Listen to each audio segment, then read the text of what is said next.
Check 1, 2. Hello. How do I sound?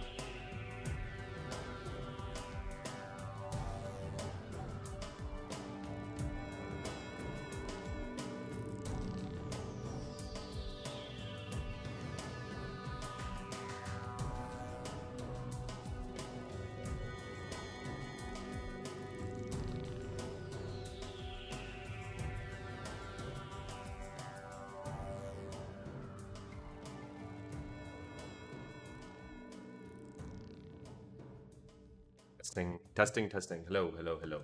Check.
The enemy captured your flag.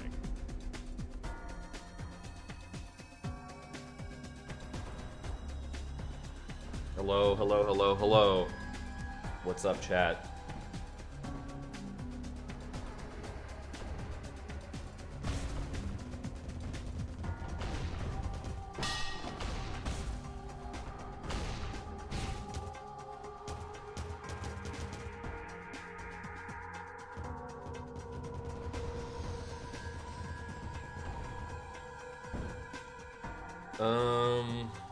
Why? How do I make this so it's its own thing and not tied to the other thing? Ugh.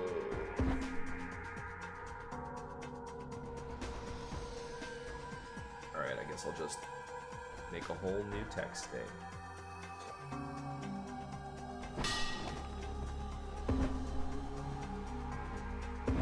Sorry for the scuffed stream. Oh. Okay, nice.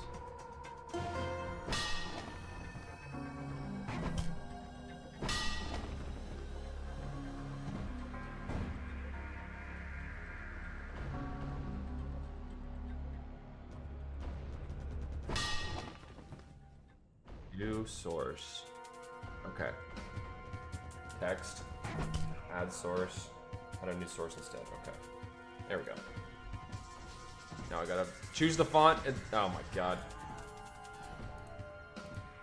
I apologize for this. The enemy captured your flag.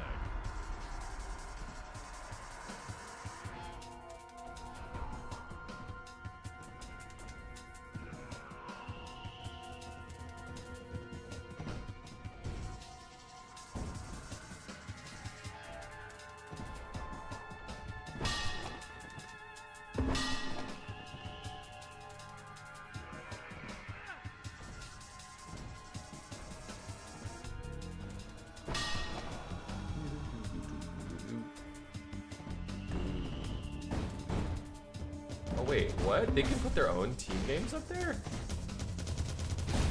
That's crazy.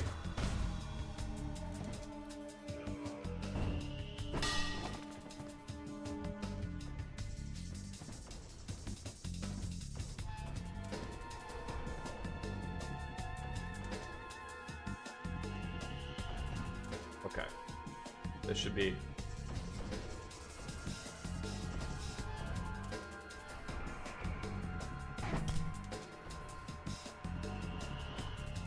What's up here? Okay. Alright, alright, alright, alright, alright. Time to get this shit started.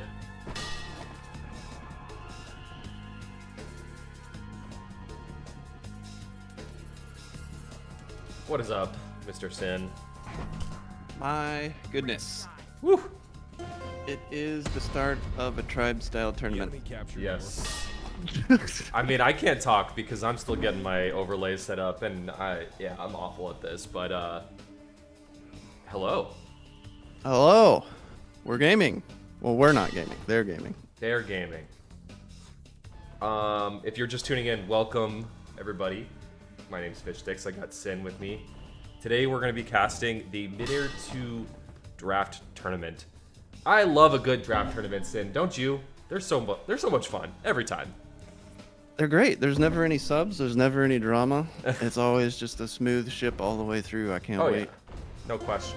I'm gonna go ahead and get the teams up here on stream. Sin, I know you've been casting a lot of Tribes 3 The enemy lately. captured your flag. How's it gonna feel to cast a Tribes game that has an actual spectator mode? It's gonna be different. You know, I did some pugs here and there to kind of de-rust from, Yeah. you know, it's a little harder than just clicking from tab to tab when I'm watching restreams, but it's nice. You know, we got attached to flag carrier, attached to flag stand, we got Oh, free yeah. cam, we got first person, we got all the tools. Yeah, absolutely. It's nice to have all that stuff. Also, have you been playing much Midair lately? I have returned. I have have returned? been back in the pugs. Yeah, it's I think I've played, let's see, I can actually look. We have a stats bot here. I've played about 40 games in the last 30 days. You know, a game or Okay. two a day. Getting not back bad. into the swing of things. Not much has That's, changed. Yeah, that's actually a lot. Nice. I've jumped in and played a couple pugs here and there, and Midair is a great game. It's just really fun. The physics feel solid, the game feels solid. I'm excited for the cast today. And all right, so fill me in. Where are we looking for match codes right here? We are looking in the captain discussion channel. That is where they should be posting. I asked them to put the code and then at minimum the name of the captain in there. So we are, you can kind of just pick, if you see a long string of characters, you can kind of pick a match. I don't know the team rosters well enough, and we have 14 teams, so I don't know if that's even going to become a thing until we get to the playoffs, but we can probably just go between teams that we haven't casted yet Yeah. Sounds good and to me. see what we're doing there. I'm not sure what the tournament format looks like here, because I'm looking at the group stage, and there's 3 groups worth of teams with 4 teams in each group, and then it doesn't look like any of the seeding actually matters, other than just like where you get seeded into the rounds. And actually, no, okay, round 2. So it is a double elimination bracket, and the number 1 seed out of all of the groups gets a bye immediately into round 2. Okay, interesting. All right. So that's a little different. I feel like usually we do group stage into a single elim do or die bracket. I don't know. Interesting format. Okay, Ecstasy. I see you. I think we're gonna be casting for a long time today, Sin. It sounds like we're in for Yeah, this a is shitload part of of matches. where I did not want to break up and solo cast because I would just burn my voice up by noon or something like that. So I think definitely going to be staying hydrated. Definitely going to be probably not as hype as Until we later. possibly can be until we get through, because there's a lot of rounds of playoffs. Like there are 4 rounds of play. No, more than that. Oh my goodness. There is. This is. Yeah. This may be a little doomer. I'm gonna be surprised if this tournament gets played all the way through today. This is a lot of games. I was told 6 hours max, but I am a That little is skeptical. not a possibility. I'm telling you right now. There's no okay, way. Sin. Okay, Sin. I'm seeing some codes come in. Should we try and join one of these? Let's get in a game. I see. Let's see if we got some teams Moose firing versus up. Frost, and I see Luna versus Clown, and yeah, which should also chat like which one should we jump into? That's my question. I don't know who's gonna be good. I know Yeah. Moose's team was, a lot of people were pretty high on the Moose team, so maybe we can see how they start things off. Of course, they have Jaggle, the best Yeah. player coming out of T3, jumping into some Midair gameplay. He's been playing. He did message me this morning, and he said to give him a little leniency because him and Crow were up late playing Roblox. Oh, So good. Excuses are coming in already. All right, the I am ultimate joining. Zoomer excuse. I am here in the Frost and Moose game, and it is currently 2-1. So we've already got the game going, and I have to remember how to spectate this game. Excuse me, everybody, as we get things going early here. And We're yeah, I also think. gonna need to switch your scene, I believe. Oh, probably. Sorry guys, I'm super scuffed today, but we'll iron it out. We'll iron it out here in a second. I think for me, the Moose team is like interesting because it's got 2 kind of T3 players on it, Jaggle and Astralis. I know Jaggle's been playing a lot of pickups here in Midair. Any predictions going into this? It's 2-2. I mean, I like Moose's team a lot. Frost is definitely no slouch, but they have a couple of players that I don't have as much faith in as on the Moose side of things. So we'll see if they can pull it out. And Jiggle's just gonna get better as the day goes on. Like this guy has not played a lot of Midair, so if he starts off hot, I expect it to go pretty well for Moose's team. Yeah, I mean, some of the T3 guys, like Jaggle and Jake, in particular, went pretty high in the draft. They were, if you aren't familiar, the draft is using a kind of bidding system, and Jake was one of the highest bids out of the entire draft, which I was kind of interested by. And Jaggle, no slouch as well, got picked with a lot of money on the line. Yeah, Jake is really. I think he's picked as high as he is for his comms. He comms a lot better than even a lot of the veterans. His mechanics aren't quite all the way there yet. He still has some misplays on that front, but he's definitely not a bad player. I think he was a little bit overbid in the tournament. You know, he went for the same budget as Ringo, and then 5 off of guys like DL, Lel, Implo. So I don't I don't know if the comms will make up all the way for that, but we'll track him as he goes through and see what his win-loss is like. Just on the Jaggle cam right now, because I'm just curious to see how he's adapted to the game. But still 2-2, so very, very close game here, and we could have a cap. Lel's coming in. No, the front crash is not there in time at all, and we have our third cap now for one of the team. Wait, let's see. It's gonna be yeah, that's Moose's team. Is that I do like is that to see Moose? it. Pat? That is Midinge? Moose. Pat Midinger, yeah. Midinger? That is Pat Midinger. Oh my God, I said it on stream. Jesus Christ. Yeah, there you go. Pat Midinger. But he does have.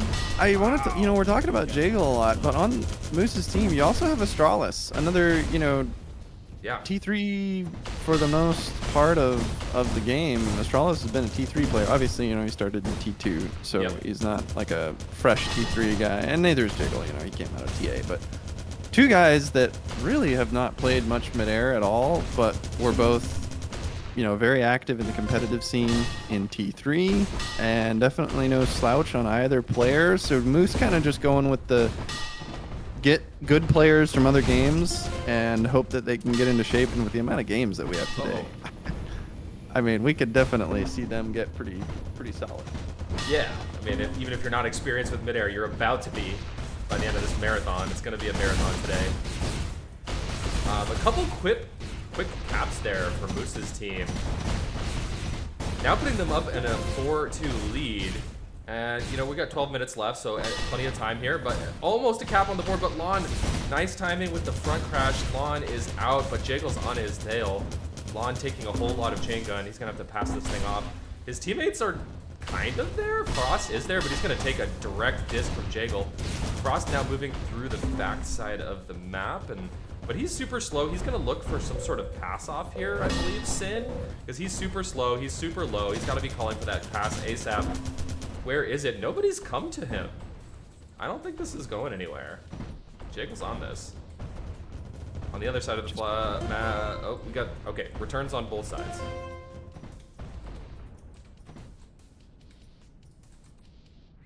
Do you want to maybe Discord stream so I can? Do you want me to cast off what you're doing, or do you want me to be in the game walking around too?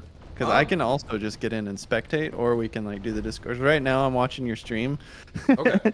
And I'm a little far behind things. You're not in the game. So. Okay. No, I can jump in. That'd probably be better than the Discord thing. Well, it's up to you how you want to run this. I'm thinking I can kind of do play-by-play, and then you can just do some more color, give your expert analysis, if that's cool with you. Yeah, I can do Discord stream, or you can jump in the game. Up to you. I imagine you'd jump in the game. Yeah, I'll get in there and I'll stick around the action, or maybe I'll watch the other side when I hear you talking about something. Okay, sounds good. You really should have had a code channel. It's just... Oh boy. Okay.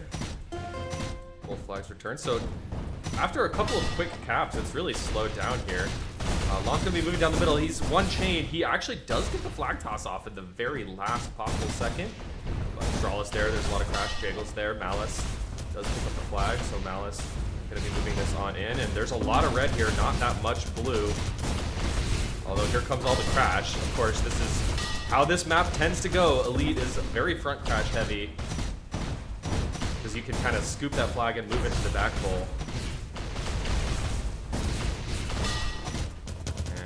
Yeah, Pat, it's going to be Moose taking the flag out. On the other side, Frost. 10 minutes left. Half of the map has expired. Frost has a bit of a deficit to climb himself out of. Or Team Frost, I should say. And, yeah, Sin, how you looking? You in the game? buddy? I'm getting here. I have Alright. relative team colors on, so I'm getting rid of that at the moment. okay. So I Yeah. can, I was about to say things about red team, and then it was like, that is not red team. Yeah, no worries. Take your time. Take your time. Okay, nice little pass off. So Frost. Oh, but blue's all over this. It's gonna be a cap. It's gotta be a cap. No, I guess both flags returned. Double return. Devil's out on that walk though, so smart play from him, but so much chain. Oof. Wow. Did they buff the chain in this game? I swear, I'm getting chained out They so didn't. fast. It's just different coming from T3, where the chain Yeah. gun is actually like dangerous in this Yeah. game. You can just get melted. You can be like 3/4 HP and just die within a half second. Yeah, it punishes the floating. You know, people talk about Oh. chain is strong in T3, but Nope. it's not. It's really not. You know, it's pretty decent on chase where it should be, but I mean in midair, if you float and you just sit around, they're Bit gonna of hurt. miscommunication. Lon could have potentially gone straight in. He was looking for the pass to Bosk. Bosk wasn't looking at him. Bosk moved towards his stand. So a bit of a flub, but still could be a cap here. Jiggle tossing the flag off stand. Toss now in the back. Is it Lel with the miracle return? Lel with a huge return for his team, keeping that 4-2 lead. Who's gonna pump that? Kind of just up into mid. Lel didn't have a chance to get straight to it, but Blue's still moving this kind of. That got boosted.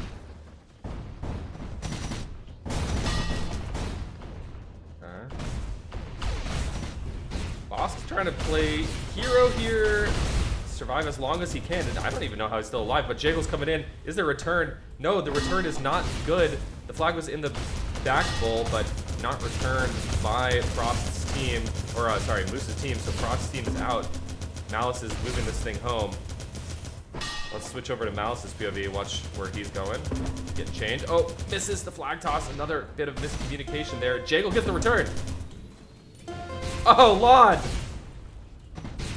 Lon coming out of nowhere. Okay, this is looking really promising for Moose. Moose moving down middle, but Frost is on his tail. He's got the chain. Astralis looking for the pickup. Astralis does. Okay, I see you T3 guys. T3 guys learning the physics and getting that midair grab. Astralis now on the stand. He's going to return it and get the cap.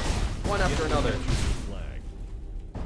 Just kind of walking around in circles on the stand. That's the fun bit, when you know both flags are in the same spot, and you just start holding all your WASD keys and just hope that you get into both of them.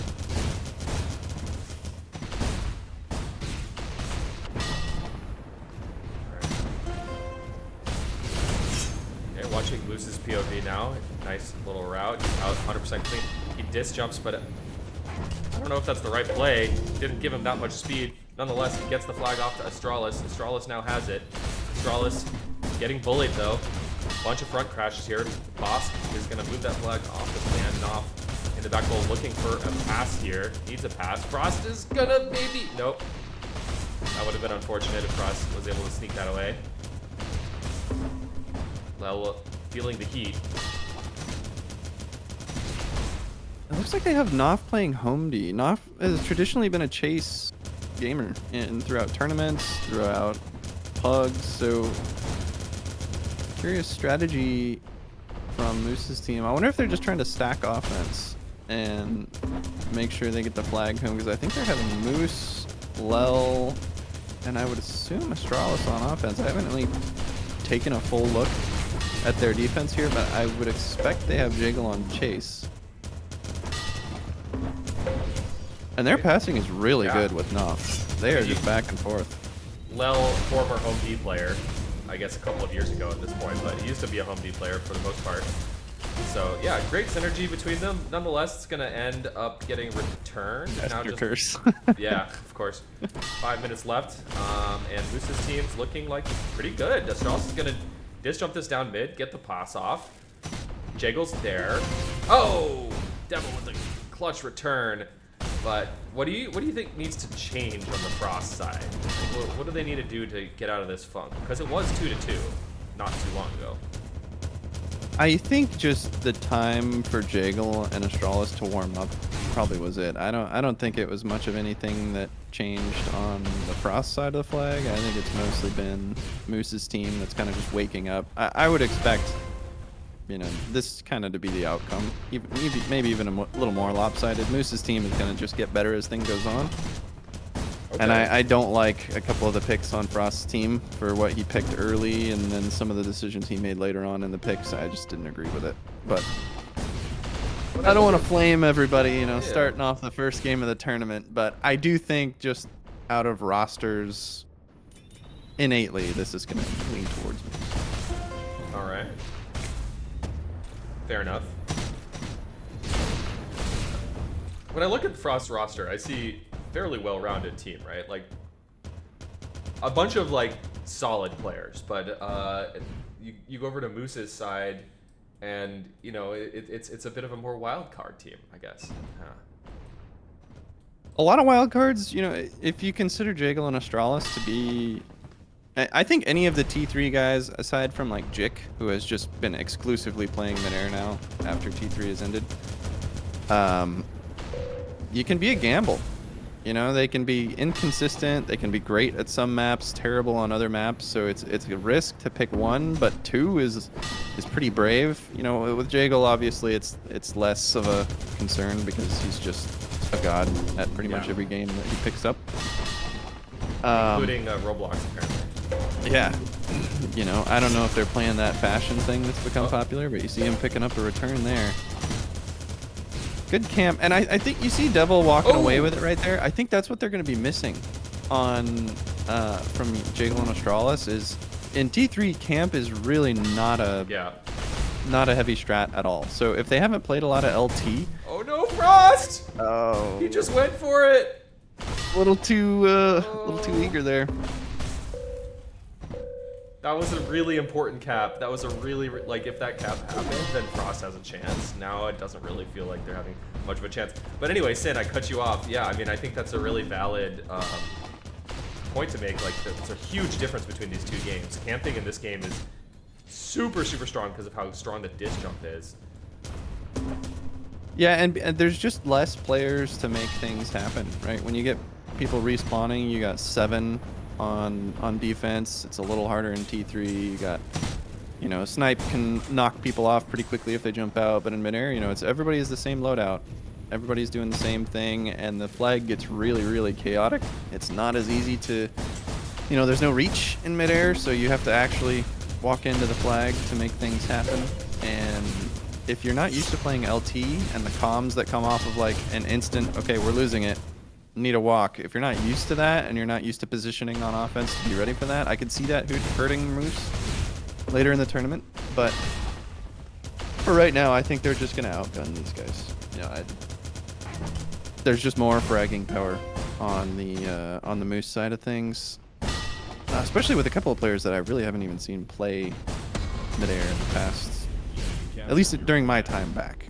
You got those guys that are just kind of, and I don't like to say too much bad things about them, but the guys that only sign up for drafts and don't really play beforehand. Isn't that Moose? I mean, I it's don't remember Moose, seeing but Moose at all recently. I mean, Moose was one of 5 players that won every single Bring Your Own 5 tournament there was in Midair. So there's a little different bit of pedigree there.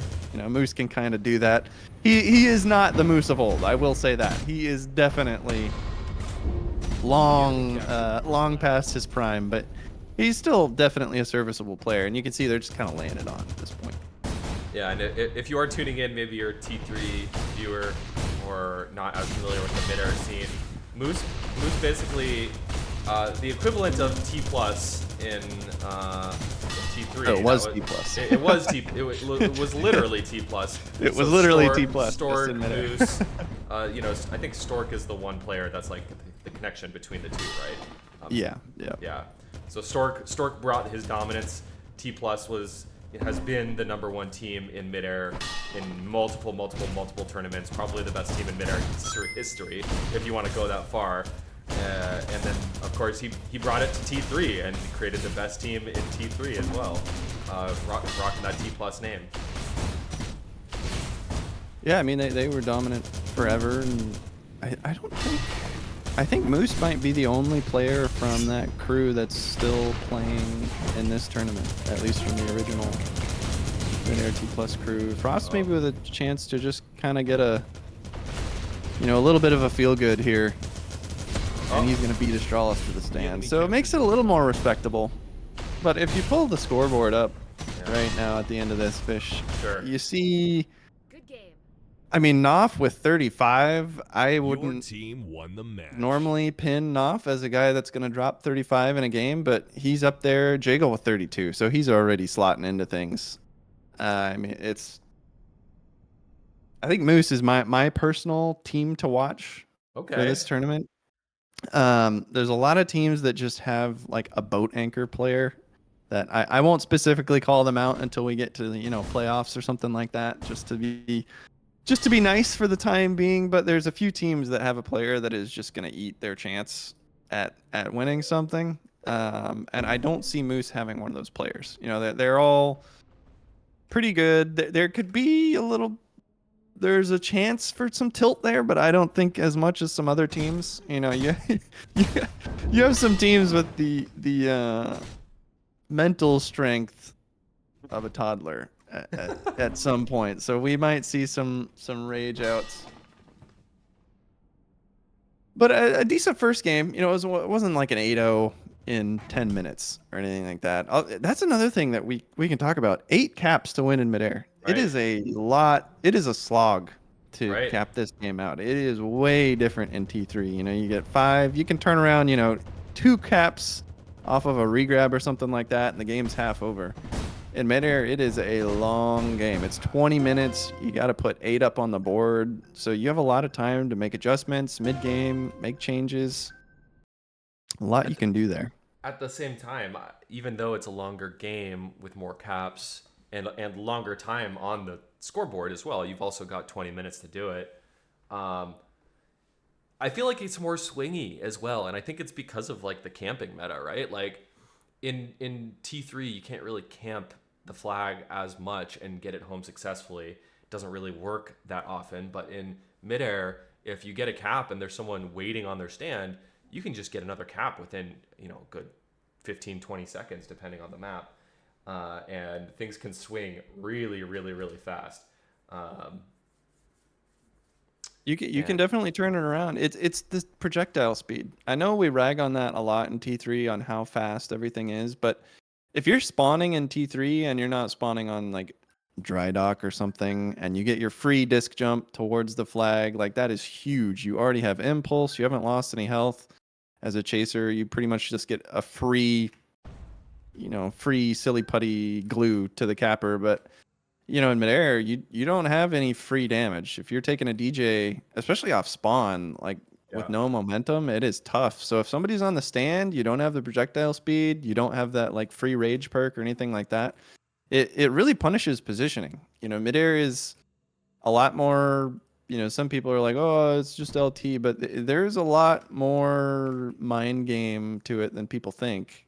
I'm actually, I'm a little biased, of course, because I'm an LT apologist. If every game in Tribes could be LT, I would be playing LT only. I came out of Legions where it was more like T3, spawn and loadout, but it played a lot more like LT. There was a lot more positional awareness that was required and stuff like that.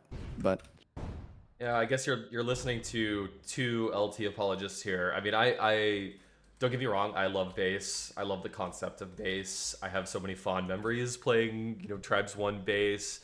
I skipped T2, played TV, played TA. I played all Tribes games except for T2. I haven't played as much.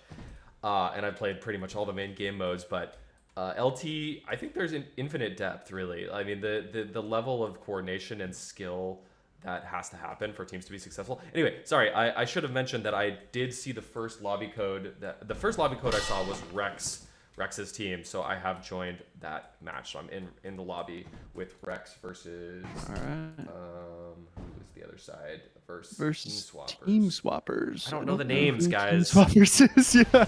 I don't know the. This is okay. Let's see. We'll figure it out. They won their last game, so That is a clue for us.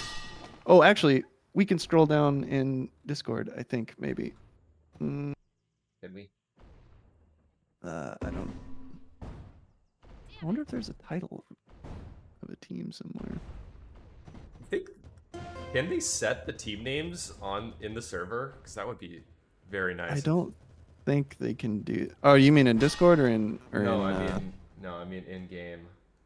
Maybe not. I don't Maybe think not. in game. I'm gonna try in Discord because I did get admin. I'm going to try. Oh, rename the. Yeah, I'm gonna figure out who is what team Nice. That'll be super if helpful. I can. Find where in the world is busy. I don't think they're all using Discord as well. So we have some teams that are not. Is there a like? Oh, Rex. Rex's Ragers versus Team Swappers. I don't see the roster for Team Swappers in Challenge, unfortunately. We'll figure this out, everybody. We'll figure this out. This is a winners match, just as an FYI. Rex's Ragers and Team Swappers both won their first match. So we are still in the group stage, but moving on to our first double winners. We should have a good match on the table here. looks like there's only 3 rounds of groups as well. Okay, so maybe Which we won't be is- here for 6 hours or 9 hours. The enemy captured. Yeah, I was expecting like Swiss or something like that, but if there's only 3 group rounds, then we can definitely. Oh, my game crashed.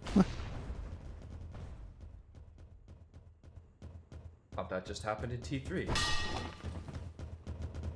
Not this game. Alright, so, by the way, what's up, everybody? We got people tuning in from YouTube. We got people tuning in from Twitch. I'm Fishstix, and I'm joined by Sin. We are casting the Midair 2 draft tournament. There are 12 teams signed up here today. I really always enjoy a draft tournament because you never know what's going to happen. Unlike, you know, a proper regular old tournament where you kind of know who the favorites are. It's really, really hard to predict in these draft tournaments who's going to come out on top. And if you're also just tuning in, you're probably used to me mostly doing T3 content, but I do love Midair a whole lot. We're going to be watching some Midair today for a couple of hours, probably, I'm going to say, between the next 5 to 7 hours, most likely. We'll be casting this tournament, depending on how things go. This game has not started yet. Should be starting, hopefully, any second now, and yeah, I do thank you all for tuning in and checking out the stream. It's going to get really, really exciting throughout the day. Definitely, you know, if you can't sit here and watch for 8 hours straight, I understand. But definitely make sure to come back for the playoffs. It's going to be super fun. I can't wait. And, Great shot. yeah, Sin. So, I mean, I guess while we're waiting for this downtime, talk me through these teams again. Like, you said, you know, Moose's team, potentially one of your favorites to win the whole thing. Who else is looking strong in your opinion? Have you had time to kind of crawl through these rosters? It's a dangerous pick to make because there is a high delta of skill on the team, but I do like Captain T's group. You know, he has T, Fox, blah blah, Bigger, and Daredevil Moon. Daredevil Moon, I think, is a sleeper pick through this one. You know, one of the best players in T3 throughout the range of the game, and blah blah, an excellent Legions player. Played a little bit of T3. He was on the kind of Flam team before that imploded at the early stages of competitive T3. And Fox was the best European chaser in Legions, bar none. He was incredible. And he's definitely played enough midair to kind of move that over. But of course, T is the best chaser in Europe, probably in the game, I would say, in midair. You know, you can go back and forth between Stork and T and their different strengths and whatnot. I would say Stork is probably a little bit better about being consistent with stand damage, but T in the field is just a different beast. He is tough when he gets out into kind of the open field of play. So I like T's team a lot. There's a lot of chance of winning and losing there. I'm seeing need ban right now, asking if I want to sub. No, I do not want to sub. But we're gonna fire this one up. I'm curious. So we had Rex's Ragers. Do we know the name of the other team? Because maybe I can figure out what they're Yeah. called by the who's on what roster. It was, hold on. Cool. It's Team Swappers. Yeah. Team Swappers Okay, versus which Rex's is Matten's Ragers. team. Okay. Yeah. I'm gonna open up the team like budget bracket in Paint. I'm just gonna write the names on it. Nice. Share that with me. Share that with me, please. That would be helpful. You know, the more I look at these rosters, the more I realize there's just a ton of people who are not like traditionally Midair players playing in this tournament, which I think is fun. I think a lot of people coming over from T3, a lot of Legions players coming through. So Midair's the cool place to be right now if you're a Tribes player, it seems like. It, you know, always has been. Couple Midair apologists here. Oh, we are casting the Midair trap, so it makes sense. Oh.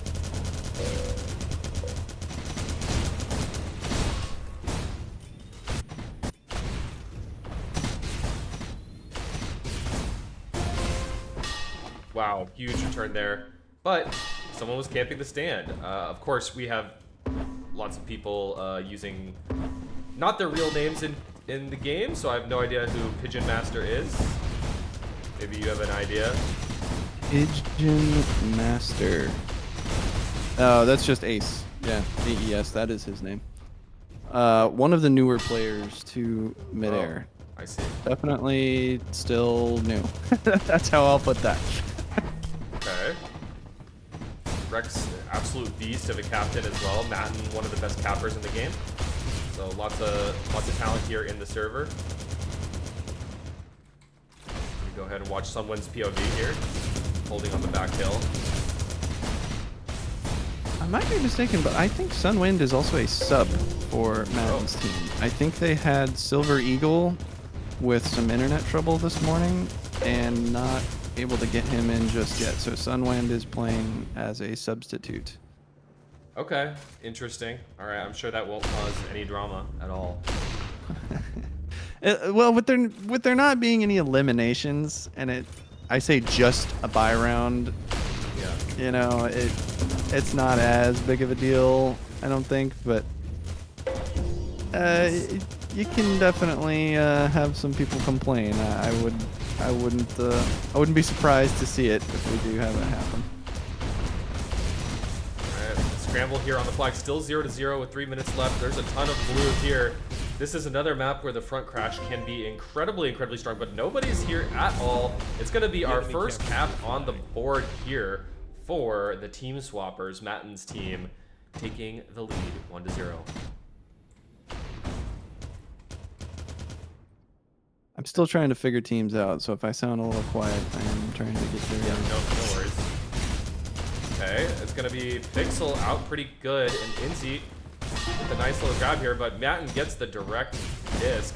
So Inzi's really screwed in midfield here. Wait, is Matten not capping for his team? I think Matten might be playing defense. That's interesting. I mean, Matten kind of renowned for being one of the best cappers across multiple Tribes games, including TA, including Midair, and including T3. So interesting to see him going for defense here. Yeah, Matten is just a great player overall. He kind of gets overlooked as a fragger just because of his reputation as a capper, and he can definitely lay down the damage. And when you look at his roster, I don't know who else you put on defense. Yeah. I think that was one of the narratives with this draft, right? Like there was a lack of particularly home D players, right? That's what I was hearing. Nobody likes to play home D. It is the thankless position. If a camp gets out, it's your fault. If you lose standoffs, it's your fault. If cappers are getting out, it's your fault. You know, there's a lot of things that can be your fault if you're playing home D, and it does require a decent amount of positioning brain. So some players just try not to get into it, and especially new players. It is hard to learn. If you're a new player, it's a lot easier to just send you on offense and have you kind of be a decoy. On defense, you really don't have any room for error. Yeah, thank you for saying all of those things, Sin, because I am traditionally a home D player, and I feel bad all the time when I play home D, because you know, whenever, if all 5 of them are home, then you want to go chase, because you're wasting your time if you're home and they're all 5 there. But if you don't spot it right and you go try and chase, and one of them is on a regrab or camping, you feel like the worst piece of shit in the world. And speaking of regrabs, it's going to be Ace on a regrab here. Ace making his way home. Nice timing there on that one. Got a little bit lucky, or game sense. I don't know. One of the two. Better to be lucky than good. You know, that's a long-standing, always remains true. And I guess luck does play a part in Midair, because the way that spawns work is totally different than T3, where there's just like 2 spawn points and you just get one or the other. There's actually like, what, 6, 7 different spawn points in each map or more. I actually have no idea what the number is. And so when you're playing home D, or you're on a standoff position, you don't know where your friendly is going to spawn from. The enemy captured the flag. Always adds an element of interest in LT. You know, you can make or break games on a spawn. And they're so far away too. Like when we're looking here on Bryn, kind of where your camera's at right now is a spawn, and then all the way over where we saw DL a few seconds ago, that's a spawn as well. So if you have a flag drop and you spawn on it, that is way, way bigger than, you know, oops, I spawned away from it. We're literally losing. That'll be a comm. I got bad spawn, and Yes. that will be a trigger for an offense player to look for, Yeah. you know, a position as far as camp. It's kind of like a double-edged sword, because there's negatives of having really predictable spawns too, in terms of the gameplay implications. Like in T3, you know, you only ever hold the flag in certain positions, because like that's, you know, your teammates are going to spawn there, right? It's a little bit more fluid, a little bit more dynamic, a little bit more player dependent, and meta game dependent, and mind game dependent, where you want to hold the flag here in there.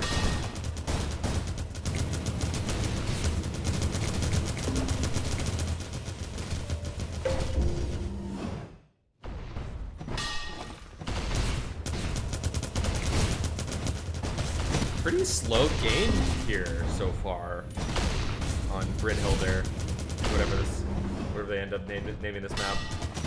It is Brynhilder. You know, Yes. they went through a couple of different variations throughout the time. I think the upgrade for Matten getting, well, I call it an upgrade. I think it's personally an upgrade. You know, Sunwind over Silver Eagle. I think that's a pretty big bonus for Matten. But Rex's team is really, really top heavy. When you look at it, you know, you have Rex and DL as 2 like just kind of like all-star level, big time, huge carry players when they turn it on, and then you have kind of a couple of mid-tier offense players in Pixel and Inns, and Ace is kind of that rookie wild card. Can be pretty good, can be pretty bad. So very much reliant on Rex and DL having a good game. Matten spread out a little more, but still pretty top heavy. You know, you got Matten, and then Tommy is over there as well. Might be known as Lowend from a lot of the TA guys. Tommy Soccer in the game, and Crow, one of the guys who kind of played T3, but Crow I would probably say is the youngest player in the tournament. He was playing TA when he was like 3. And that's not a joke. When he was literally like a baby, he was playing T3. Oh, sorry, TA. Is he Gen Alpha? Does that make him Gen Alpha? I hope so, because that sounds ridiculously young to me, but he might still be Gen Z. I'm not really sure. Need to do the math on that. He's probably Gen Alpha at that point. I don't know, yeah. I do know that he's not old enough to have a driver's license yet. Okay, so that's this Gen guy, Alpha. That's Gen Alpha. He is Zoomer Aimer, as the guys would say. I'm still trying to get the teams figured out. I'm going through who beat what team. So I'm close. I think I'm getting close to who is what. Okay.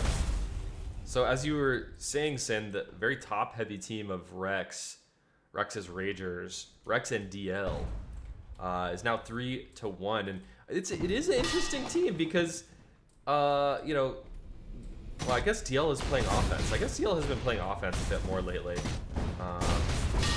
But Crow is out. Nice little route from Crow. He's actually moving pretty quick here, so it looks like Crow has figured out the physics here in midair. Of course, you can also press Control-C and get a little cheat sheet for all of the best routes in the game, which is a very, very nice feature. I happen to love that feature myself. So I'm assuming Crow is running with these little cheat sheet routes. DL with a nice midair. Sunwind in the back of his stand here.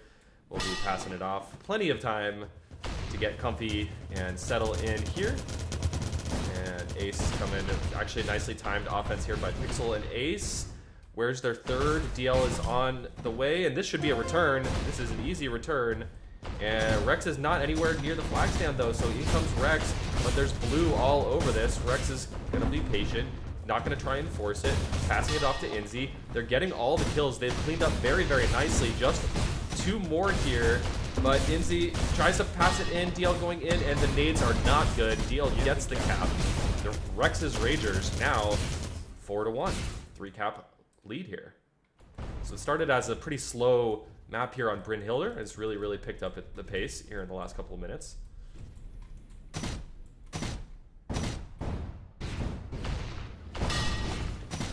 You wonder if that's just, if you open the scoreboard real quick, I wonder if that is like if we're seeing any huge performance out of Rex, like if he's got a bunch of kills, or if it's really a team effort from them. I haven't had Rex, a chance to look. Oh, I thought he crashed for a second. He was just standing still. Yes, Rex is currently sitting with 23 kills. That's about double the next closest. I mean, Sunwind is 17. So not bad by Rex. He gets Rex under a ton of pressure here, though.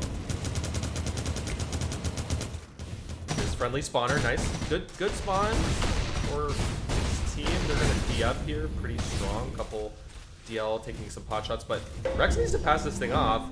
It's actually putting Inzi in not the best position. Where is he? Actually, I guess plenty of time here.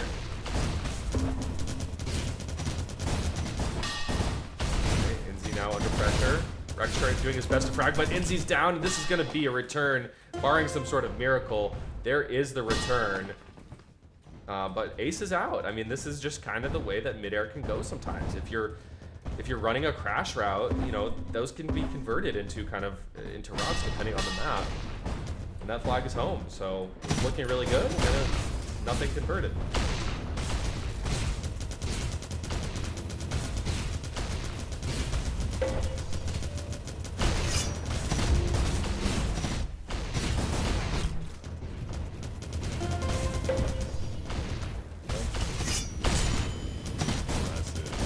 There. Can he scoot it in? I mean, he's just going for it. Nice game sense there to bring it in and get a second cap on the board for Team Swappers. So Team Swappers still in it, Sin. Bryn is one of those maps. You can make it happen really quick. If you have a camp and DJ down mid, it's really easy to crash, but you have to be there in time. And if somebody's down mid after everybody spawns, after like a standoff or something like that, it is really tough. So they can definitely turn this around. You know, you could even see them win by 2 here with the amount of time on Bryn. It is a very swing-heavy map, like you were talking about with the swings in midair. This is probably the heaviest. All right. Most swing-heavy map out there. Okay. I think that's probably right. Pixel, nice little swoop. Pixel actually just completely saved it for his team. He could have been stopped there, but Pixel gets in, and now DL is home with that. That easily could have been a cap. 3rd cap on the board for the Team Swappers, but no, Inzi comes in, and oh no, what a reversal of fortunes. As Rex's Ragers with a very commanding lead, 3 cap lead with just 5 minutes remaining. I think the rule of thumb that you look at in midair is probably to feel comfortable with anything in terms of making a comeback happen, you need about 1 minute for one cap that you need to bring back. Flag. And with that rubric, there's still a chance, but it has to happen here. And does it happen here? Taste is on his way home. This is a cap. Okay. The enemy There's still a captured your chance. flag. They can still do it. 5 minutes is way more than enough. They can make it happen. Taste, of course, one of the newer Aussie players. He's one of the Aussie Zoomers that jumped in since my absence about a year ago, and he's definitely still learning some of the ropes, but he comms pretty well, which is what you like to see from a rookie player. That's honestly the biggest thing, I think, especially in LT, is mechanically you're probably, unless your name's Jaggle, you're just gonna suck. You're probably not gonna be great, you know? But you can control your comms. You can say what you're doing. You can see what you notice from other people doing. That really is all that it is, and it's hard to do that because you're focusing so much on getting your mechanics in line. But as a new player, that's really what the veterans want out of you, is just talk and say what you're doing, and we'll try to play around it.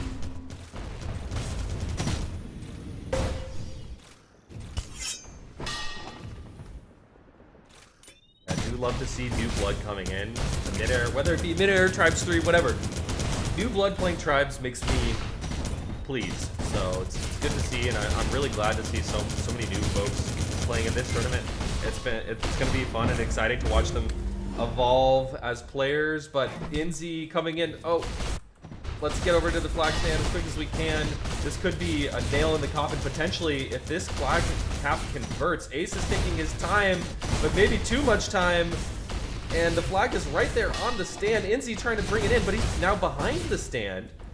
But there's no blue coming in, and that might be the nail in the coffin here for Rex's Ragers, able to take a huge commanding lead with just a couple of minutes left. Yeah, 3 minutes and 4 caps is going to be tough. You almost have to have these just be chain grabs at this point. You can do it, but you at least want one full offense run per go here, and if Crow can make this one over mid, it's still doable. You can still see something happen here, but the problem with getting out and being home and like, yeah, all right, we can still cap this, is you have to have the flag in your base. Yes. And we're in a standoff. We are Not into a standoff. ideal. All right, Matten under pressure. But really, this flag needs to come home on the other side. So I'm going to swap over to watch Rex, who's actually mid-aired straight out of the air. Nice shot there, and we could potentially see something happen. No, Matten trying to come in for team swappers and make the play, but Ace is there. And you mentioned that Ace is maybe one of the newer players, but he has actually saved his team's ass on numerous occasions. He has just had the right timing on these offensive crashes many, many times. And maybe he's been assigned to just kind of pay attention more to the flag there if they've recognized that he doesn't quite have the aim power that some of the other players have. Teams will definitely do that, especially in drafts, when teams recognize that, okay, we have this set of players, these are the strengths that they may or may not have. Let's just try to design a pretty structured approach where we put them in positions to make plays based on their skill The set. enemy captured your flag. There you go. Your team won the It match. felt like it was a pretty close game until it didn't. GG's to Rex's Ragers. I think that strong core of Rex and DL just dominant. I mean, and I thought I saw DL on offense once or twice there, but actually he was mostly playing defense. So like they have I mean, is that a strategy, Sin, to just have your best players both I mean, I'm not trying to be rude here, but let's just be honest, like two of the better players in the entire game, like obviously your best players, both playing defense. It's interesting. If you really want to stack D, it's not a bad idea in Midair if you have confidence that your offense can get out. I think Ins and Pixel have the right routes where they can definitely get out even on some pretty decent defensive duos. So I could see them doing that. DL likes to kind of switch things around. You know, he'll play O, he'll play D. Kind of depends on the state of the game, and it's also something that a couple of draft teams have done where they will have one D player that's kind of set in a static position. It's like, okay, I'm always going to be on defense, and then they'll rotate out between. You know, I could see DL and Pixel kind of swapping off. Obviously, Pixel is not comparable to DL on the defensive side of the map, but positionally, you know, if you have a set where it just makes sense to call Pixel onto defense for a run or something like that, you know, DL's got a great side route or something that he picked up and is just running because he was on the way to crash and the return happened anyway, they could definitely be doing that. But if I was Rex's team, I definitely would have Rex DL on defense. I think that is their best chance at, Yeah. you know, just lock people down and hope that you get out. You know, you can't have your cake and eat it too in these tournaments, just out of the way that the budgeting works for the drafting. Yeah, absolutely. But you can't at the same time you also can't discount that, you know, their offensive players are very, you know, fully competent, maybe not, you know, insanely skilled like Rex and DLR, like literally two of the best players in the game. But all of the, you know, their full roster are very, very competent here. All right, we're progressing quickly through the group stage. Let's see what maps we have up next, what lobby codes we can get ourselves into. Are you seeing any matches that you are particularly interested in, Sin? I have just finished the Oh, team thing. It took a little bit of digging, figuring out which team just played which and all that kind of stuff. So I am gonna fire that over to you so we can check on it. awesome. Fantastic. How do I bring this into a browser window? Here we go. All right, let me copy paste this, and I'll throw it in Just the group DM me chat or that we something. had. Huh. Yeah, I just put it in the group. Oh, nice. Nicely done. Well done. So hopefully the bracket gets updated here. I think we've got all the teams reporting except for Group C. Group C has not reported yet. But 2-0 out of Moose's team. So we were talking about them being perhaps a possibility for a favorite. And their points scored is 15. They have a point differential of 9. So a full game's worth of caps on Moose's squad is setting them apart right now. Highest point differential in the tournament. A team that we haven't seen or spoken about yet out of Group B is Luna's Lunatics. And they are currently 2-0 with a point differential of 7. Actually have scored more points than Moose, so some closer games for them, but they've put more up onto the board. So I like that team. I think the big question mark for me on Luna's Lunatics is going to be Danky. He is one of those players that it really doesn't play Midair. More plays T1 a little bit more than Midair probably these days, if he even plays T1. Played a lot of Midair early on. Was kind of like a mid to like an upper middle class player is what I would say. Danky looks like. Of course, you have Tiff, one of the big D players out of Europe. Bong Lord 420, that is Dose out of Australia. That's Dose? Okay. That is Dose. Did not know who that Yeah. was. Okay. And Jaka was a newer player the last draft, and he's a decent European player. I see him getting trolled by, I don't know if that's Lel or I think Swag Zabi is either Lel or Lukey. I'm pretty sure it's Lel, but there's somebody trolling in chat. Oh, we got Lukey? Lukey's here? I don't My think homie that's Lukey? Lukey. I think it's Lel. I think Swag Sabi is Lel on yeah, Twitch, yeah, but yeah, I'm not 100%. I believe that's on the Lel. Twitch. Yeah, I think that's Lel. I'm pretty sure. Smelly Lely always making an appearance and trying to piss me off. Little shit. Okay, don't ever call me Lukey again. All right, Lukey's my Well. homeboy. Don't Well. don't fucking yeah. Don't do that. Could be interesting there. Okay, so I have joined the server. It's another winners match. This time it's 2 teams at 2-0. It's going to be Luna's Lunatics versus Dragon Wins Home, which thank you for making this very helpful infographic here I've got on the stream now. That's going to be Captain T's team. So we got Luna versus Captain T. Talk about Luna as a player. I love the Luna story on a personal level. Luna, I believe, was an Overwatch semi-pro kind of gamer. You know, my game crashed. He came out of the Overwatch competitive scene. Kind of got memed on early on in his time throughout Midair. Was a decent mechanical player, made some interesting decisions, was kind of a bit of a meme early on, but he's kept rising. Spent a little bit of time, he scraped his way onto the top 10 pug leaderboard for a little while. I don't think he's currently sitting there. But definitely has risen his way through the ranks. I believe this is the first time that he's running as a captain in a draft tournament. So it took him a little while to kind of get spun up, but definitely an aimer. Luna's one of those aim guys, played offense on one of the stronger draft teams a few times, but more often you'll see him on the defensive side of the map. Definitely the anchor for his team when we're looking at that list of players. I would put him and Tiff on pretty similar levels on NA. Of course, we are playing on Chicago. That's a big thing to mention. A lot of these tournaments get played on New York, but the Americans finally came to their senses and said, hey, for NA draft tournaments, let's not make it so people in London and people in LA have the same ping. This is an American tournament. Let's play it on American servers.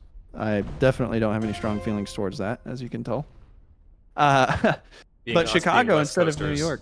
Of course, yeah. I Midair is definitely, there's kind of some thresholds where Midair becomes like playable versus really playable versus just like flat out you don't notice.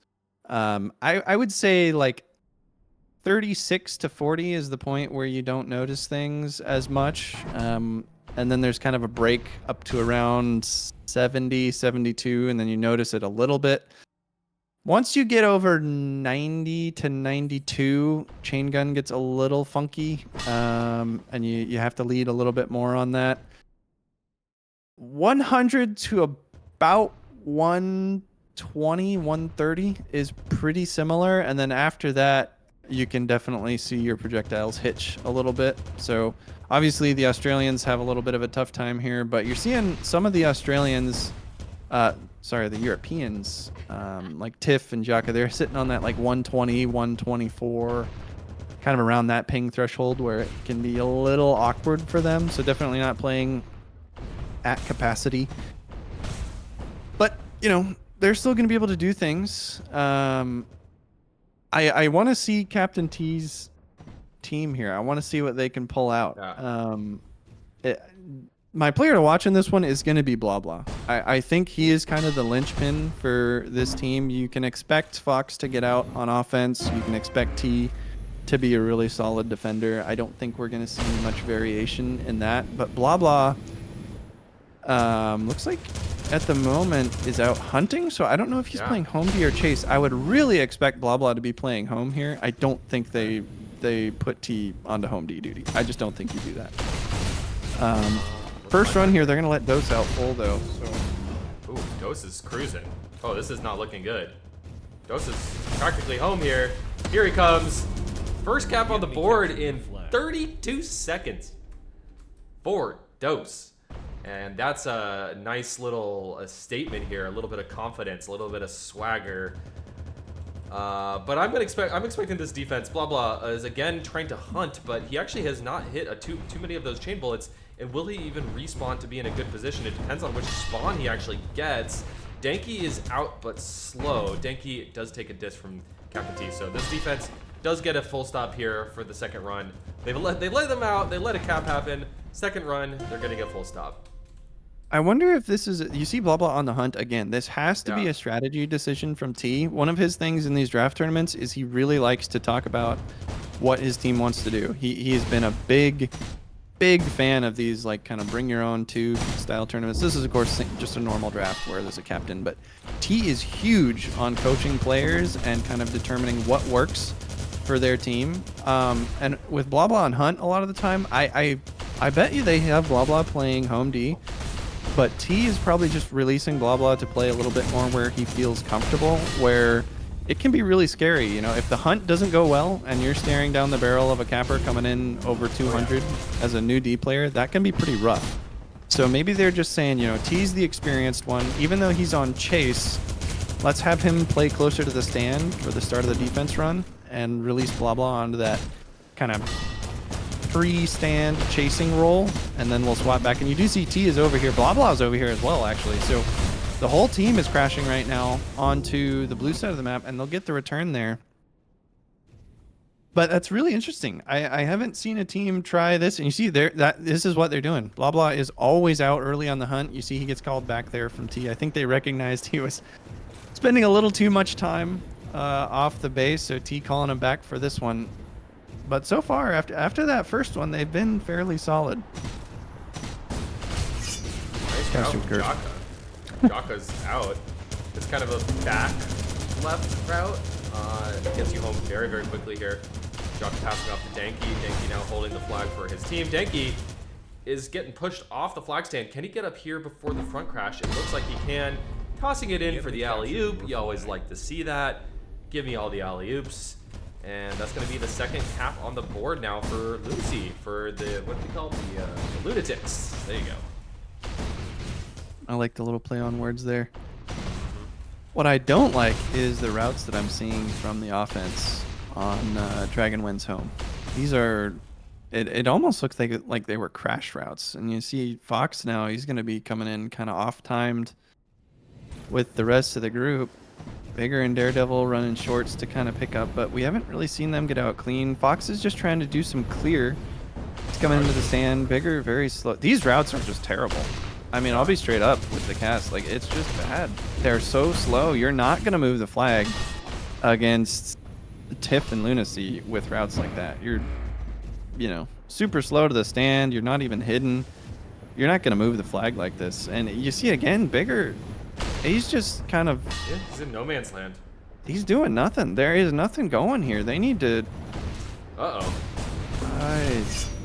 Okay, I don't like it. Did anyone tell Daredevil about Control C to see his little routes? Because, I mean, Daredevil's an excellent, excellent offense player at T3. One of the best, as you mentioned, Sin. And I'm expecting him to pick up slack. I mean, I think he's going to be just like any of those other T3 players that have adopted Midair pretty well, just given a little bit of time. But, you know, so far, not so good on the offense for... let's see. It's Captain T's team. Yes, that's right. Yeah, you know, DDM, the interesting about DDM, his first Tribes was Tribes 3. He did not come from any of the other games. So, you know, coming into T3, that was his first experience. And T3, I don't think this is crazy to say, is pretty, like, by far the easiest Tribes to play. It is way more accessible than any of the other games. It's a lot easier to pick up, so going from the easier games to the harder games might be a little bit of a shock, where, you know, you had Astralis and Jago we were talking about earlier. They've played some of the tougher games. You know, they played T2, TA. They've had some experience there. Luna able to make that one happen. And you wonder if that's going to hurt DDM here. You see, he's able to make a scoop happen, but he's not going over mid. They're just trying to kind of playground this one home. I like the pass off to Fox. Fox is moving incredibly slow on the outskirts of the map, but he's kind of like just playing in a sneaky way. He's got his teammates here. Blah blah should be able to pick this up in the field, but oh, there's 3 people on it. Blah blah takes a diz to the face, and this could be yet another cap for Lucy. Bigger though, BG coming all the way from Thailand. I don't know if he's still in Thailand or not, but yeah, BG saves his team's ass with a nice little last second return. Grab and return, I should say. I believe Bigger is back somewhere on the west coast. Okay. Looking at his ping, there's no way he's playing from Thailand right now, so I think he's somewhere in the US. Alright, Fox. He's lifted this thing home. He's not moving, but he's trying to fight off the entire world here by himself. Daredevil is in a position to get this mid-air grab, but he's chained down immediately. 3 blues on his tail. Blah blah here, but he's under heavy pressure. Doesn't want to move quickly into the flag stand. Playing a little bit more safe. Passing off to Daredevil. Daredevil now has it, but on the other side, their flag has been passed all the way into midfield. Captain T's in a position to return it. He does return it. BG coming in.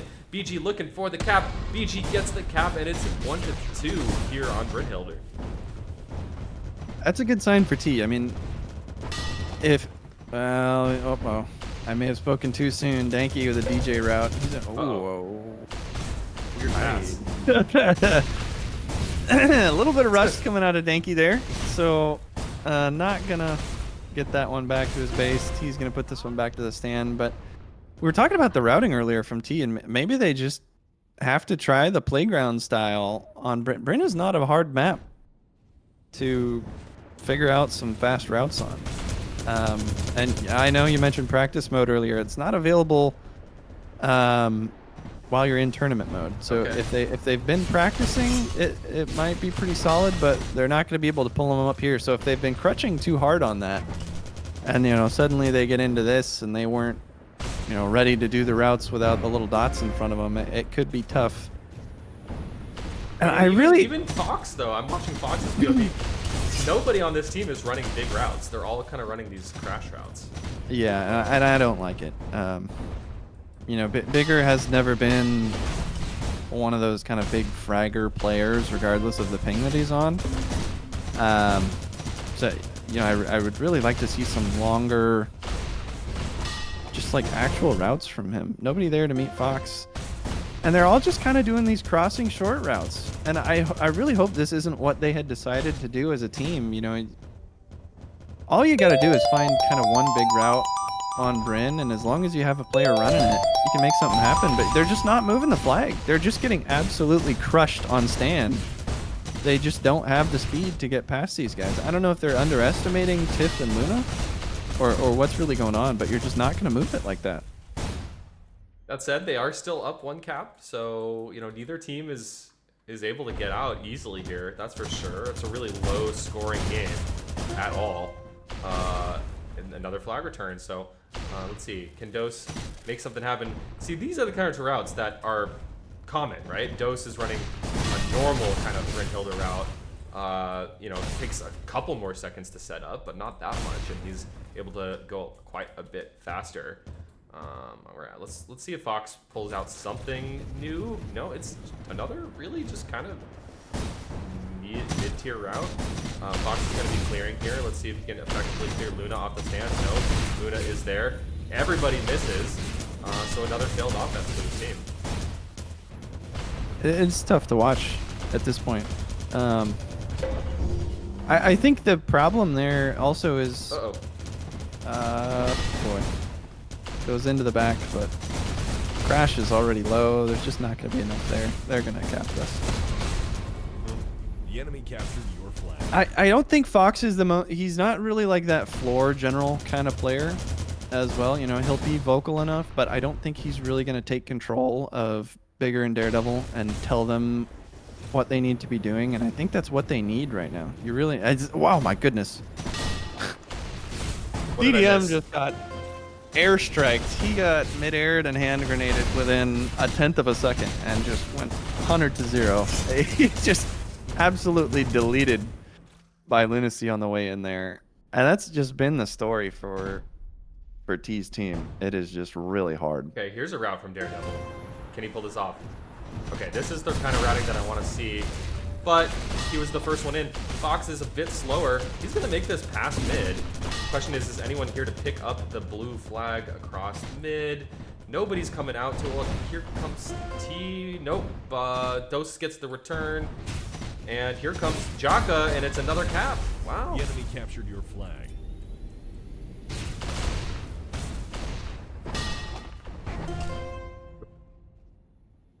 Oof. Who's EU Tyler? That is Tiff. Okay, that's Tiff. Okay. Yeah. Can you talk about Tiff for a second? Because I know the name, but I was surprised to see Tiff go as, what was it, the highest bid in the entire draft, I think? Two below. One of the highest. Just a couple below inflow. Yeah, Tiff is one of the big D players out of Europe. not as consistent as, you know, maybe like Jome or T or something like that, but I would say he's a top five defensive player in Europe pretty easily. Has pretty good comms on the stand. One of the kind of the younger aimer kid kind of guys, and he can definitely make stops. You know, he has a tendency to troll a little bit in pugs. He likes to have a good time, but when he locks in, he's a pretty scary D player. And you know, you pair that up with Lunacy, it's going to be tough to get out when you're running offense correctly. And the way that Dragon wins home is going, the only thing they're going to be dragging home is a loss. Yeah, it's again a really low scoring game here. Not a ton of flag movement. Dose is out this time, but not across mid. So really, I mean, I feel like this is a story of almost every match we've seen thus far, where the team with the most dominant defense seems to be the team that's really coming out on top here. Yeah, I mean, with 4 caps only on the board and the offense playing as poorly as they are, T's defense has to be doing well. Like, this game should have been capped out already, to be frank. This should have been a 10-minute game, the way that the offense is going over there. But T and Blah are definitely trying to keep their team in it here. You can see they're making stops as well. I kind of moved over to watch their side of the map at the moment, and they're definitely making stops. You know, it's not just a turnstile of caps for the Lunatics, but it's just not going to be enough. I don't know what you change. It's definitely not any positions. They are kind of one of the teams that is locked in to the players playing where they are. So I don't think they change any of that. And you see a pass coming through here, and even just any of that, like a little pass as you go through, a longer route, anything like that is just going to help you get out. You can see Fox trying to go over mid here. He's going to take a lot of chain out of Lunacy, just trying to duel him, and he's going to get burned up. Chewed through by the chain gun, and Blah not there in time to help out his capper. Daredevil Moon, the last one there, but no angle on it. Captured your flag. And it's just rough. I don't know what you change other than your routes. I mean, these are just tiny, slow side routes. Like, this is not how you win games on Bryn. It's just not going to happen against a defense that has the ability to move their mouse and shoot at you. Midair, definitely an offensive-focused Tribes game. Like, I feel like offense is strong in Midair, but if you compare just how incredibly dominant or impactful a good defense player is in Midair versus, like, let's just say Tribes 3, for example. I mean, in Midair, if you have if you're the first capper in, there's like a 1% chance that you get home with the flag, right? Versus like T3, where you have blink shenanigans, you have, you can chuck the flag like insanely far. In Midair, a good D player, if he's locked in on you, it doesn't really matter how fast your route is, how quick you're moving in. You're just not gonna make that thing home. It just doesn't work like that. But nice return. Keeping his team in the game. Tools. He's there with it. I mean, the defense is the only reason they're in this. I mean, we saw DDM finally some outer routes here. You see DDM and Bigger both on the outskirts of the map. DDM doesn't have an angle to grab here, but Bigger should have some angle at it. Fox coming in on a crossing route. There we go. Yeah. Finally, they've realized 15 minutes into the game that they can't just run the shorts, and Blah and T are doing a good job. They're keeping it home. Wow. That's what I want to see. Finally, they are doing something. Dose is going to get this one at least over mid, though. Excellent defense by Captain T and Blah to keep that home. Excellent defense.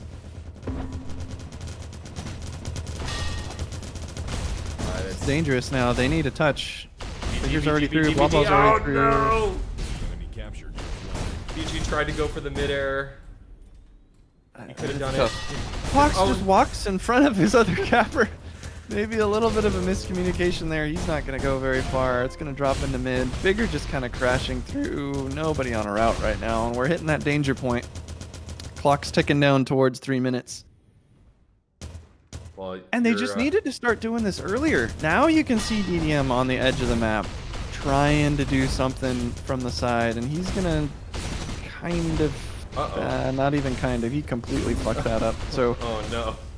he's not going to be able to get towards stand. Red flag sitting in the base. 3 minutes 30 left. If this gets capped, it's game over. Yeah, just looking pretty dire here. Let's see the front crash. It doesn't come in time. There's nades on stand, but none of them connect. And that is the 7th cap on the board here for Lunacy's team, looking super strong to close this map out in just a couple of minutes here.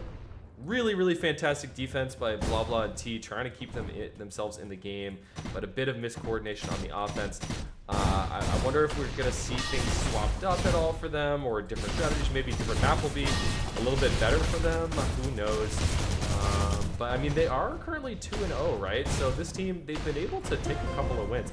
BG, come on in, please. Oh boy. He's smartly avoiding the crash. There's a lot here. Tried to kind of man mode right there. I would have liked to see a little bit more cleanup before he went for that, but they kind of just, I think it's late enough in the game. They're like, we need to make something happen. And nobody was looking for Dose. He's going to throw this one all the way over to Jaka. And it's going to be a full 5D up there. At least it should be here to secure this one. You see Danky on a camp on the other side. So if this gets returned, Fox is going to put it back, but Danky was there. He was already on the regrab. And this is nightmare scenario for T's team right now. Actually, Danky getting absolutely destroyed by T on the midfield play. So still a chance. They could make the return happen. Jaka tries to punt it up.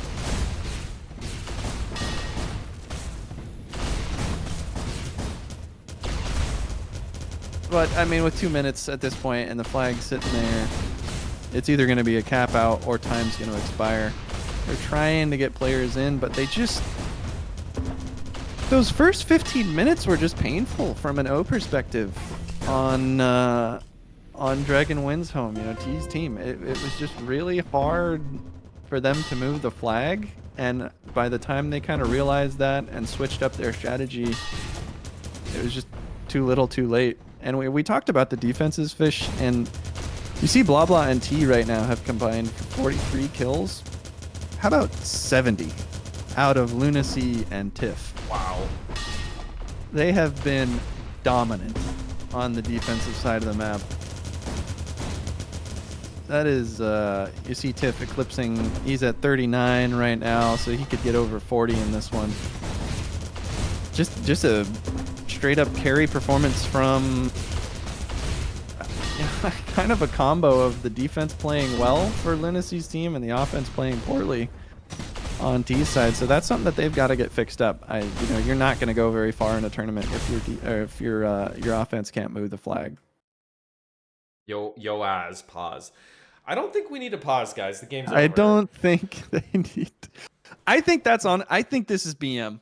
I'm gonna come out and say it. I think that is pretty toxic. You're up 7-3. There is zero chance of anything turning around here. I mean, maybe for point differential if you're seeding, and that's the only way that I could see them really wanting a pause out of this. But yeah, you have the enemy flag in your base. There's 40 seconds. You've been absolutely giving it to these guys. I don't know. I personally, I wouldn't call a pause there. I would just let it run out. Yeah, I think you just let it run out here. Anyway, Jock is back in the server. Game is just about over. I think we're being really hard on Daredevil. You know, who's coming from T3. So shout outs to Daredevil. Excellent player. One of the best in T3. The one thing I am the most surprised about is that we didn't see a stronger performance from Fox, to be honest. I mean, Fox is one of the scariest players in Midair, and he's been one of the players that can be, you know, absolutely take a game into his own hands. So, you know, we didn't see many routes from Fox, and even when he was clearing, we didn't see great clearing. So I'm gonna say I'm not counting this team out. I think this was an off game for them. I think that we could see a 10 times better performance, maybe on a different map, or just later on in the day when they get more cohesion. Yeah, maybe DDM's got some routes in some other maps that are going to make him a little scarier. Even here, we kind of saw it. Like, he definitely had them in his back pocket. I just don't know why they weren't Your team won the match. why they weren't running them. I was starting to question whether or not they had kind of the side route style available even on Bryn, but they pulled it out. Just started too late. And then, that's going to drop them, I think, to 1 and 2, right? Those were not. Yeah, so T came into that at 1 and 1 when we're looking at the bracket. And that will actually move Luna up to 3 and 0. So perfect through the group stage for Luna's team. Yep, Luna's team. Okay, yeah, you're right. They were 1-1. I thought they were 2-0. My bad. Luna's Lunatics looking super super strong. Let's see who else is at 3 and 0. You mentioned earlier that your favorite to win this was Moose's team. Let's see, who are they? Muscling down mid. I wonder if they won their most recent match. We're just getting scores in from the third round here. And these will be updated, I'm sure, by Ecstasy very shortly here. All right, chat, I want to hear from you guys. Who do you think is looking the strongest right now? Obviously, we've gotten the results that have come in so far.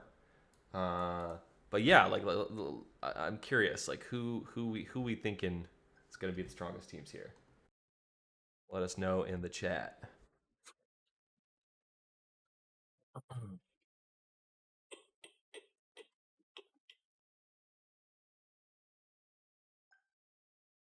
Well, I can tell you what team is not the strongest fish as we look at the standings here.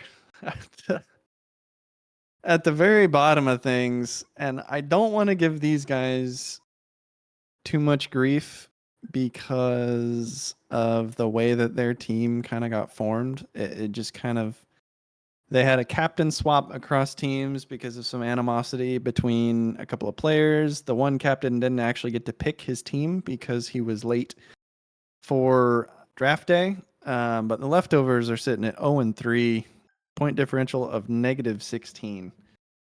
They are Ouch. having a rough go at the moment, but I mean, I don't really know what you can expect out of that. It was just a really tough situation for that team. Just couldn't get things spun up, and it's probably gonna be a pretty swift exit for them, so they won't have to suffer for too long. And the final team's starting to report their scores here. So I think that'll be actually the entire group stage. So that didn't take too long for groups. We're about an hour and a half since the first team started their game. So not too far along, but we'll get into the the playoff stage, which every time I open this bracket, it is long. There are a lot of matches on the playoff side of this bracket. It is just, there are so many teams that can get through this. It's just a lot of games. A lot of games. Are we? Do you know at what point we're moving into best of threes and potentially best of fives? That is an answer I don't know. Yeah, best of threes. I'm assuming it's still gonna be best of ones in this first round. I'm not sure. I would assume so. At least this first round, maybe additional rounds. If anyone knows, let us know. Izza in chat says Rex's team is his pick, by the way. I like it. I like Rex's team. You just cannot have a bad game out of Deal or Rex. I think is their that is the big thing for them. If you have a bad game out of either of those players, I think you lose pretty rapidly. You're very, very top heavy.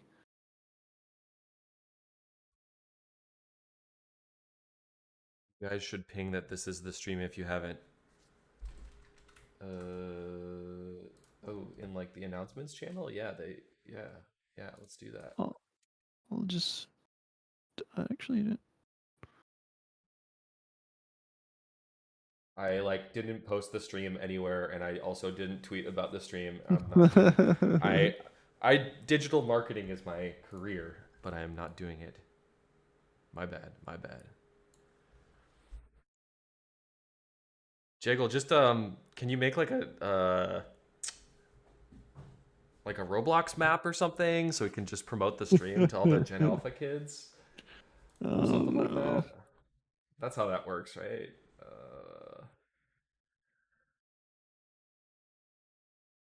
Also, shout outs to my stream chat. We got 37 people here on Twitch. We have 3 people on YouTube. What's up to my 3 YouTube?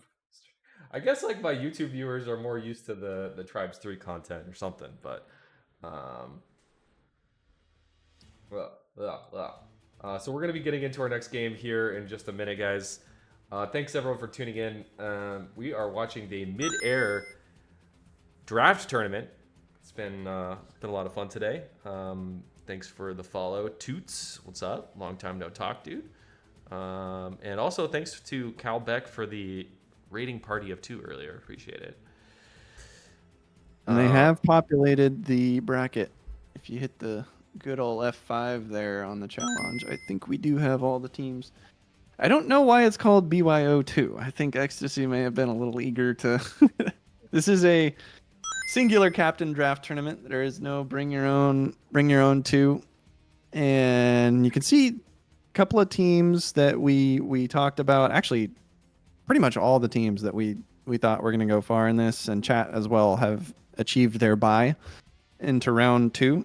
So, Rex is his favorite sitting there. They got a bye through, and my personal favorite coming out of this, the number 1 seed, Moose's muscling down mid squad, have come out as the number 1, and they have secured their bye as well. A surprise for me, I think, to get a bye into this is Team Swappers.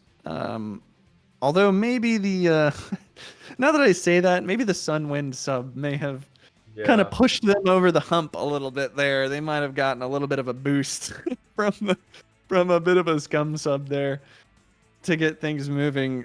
But we're starting to get an idea of the teams, Fish. We talked about our early favorites. I'm still sticking with Moose. I think Jagle and Astralis are just going to get better as things go on, and it's a really good sign for me that they've come out of the groups 3-0. That feels great for them. Who do you look at this point? Do you have a favorite team, just based off of a team name even? Who's your favorite title? I feel like if I'm going with names, there's a lot of alliterations here. There's some kind of lame names, I'll be honest. I feel like Muscling Down Mid is the only one that really stands out to me as like a, interesting, not an alliteration, not cringy, just kind of weird, and I don't know. I like it. MDM. Okay, let's talk about these. If you're looking at the left hand side of my stream right now, you can see the bidding process and how much each player was bid on. And you've talked about Moose's team, Muscling Down Mid, being one of the strongest ones. Is Lel really one of the best players out here? Because Lel is obviously a good player. Shout outs to Lel. But Lel going for 50 seems kind of crazy, and that obviously this team is looking really, really strong. Is that just because there's actually Lel isn't even playing home D? I guess I'm out of the loop. Tell me about these picks. Tell me about these picks. Lel's decent. So the way that Midair drafts work, we don't do the traditional draft style. We started this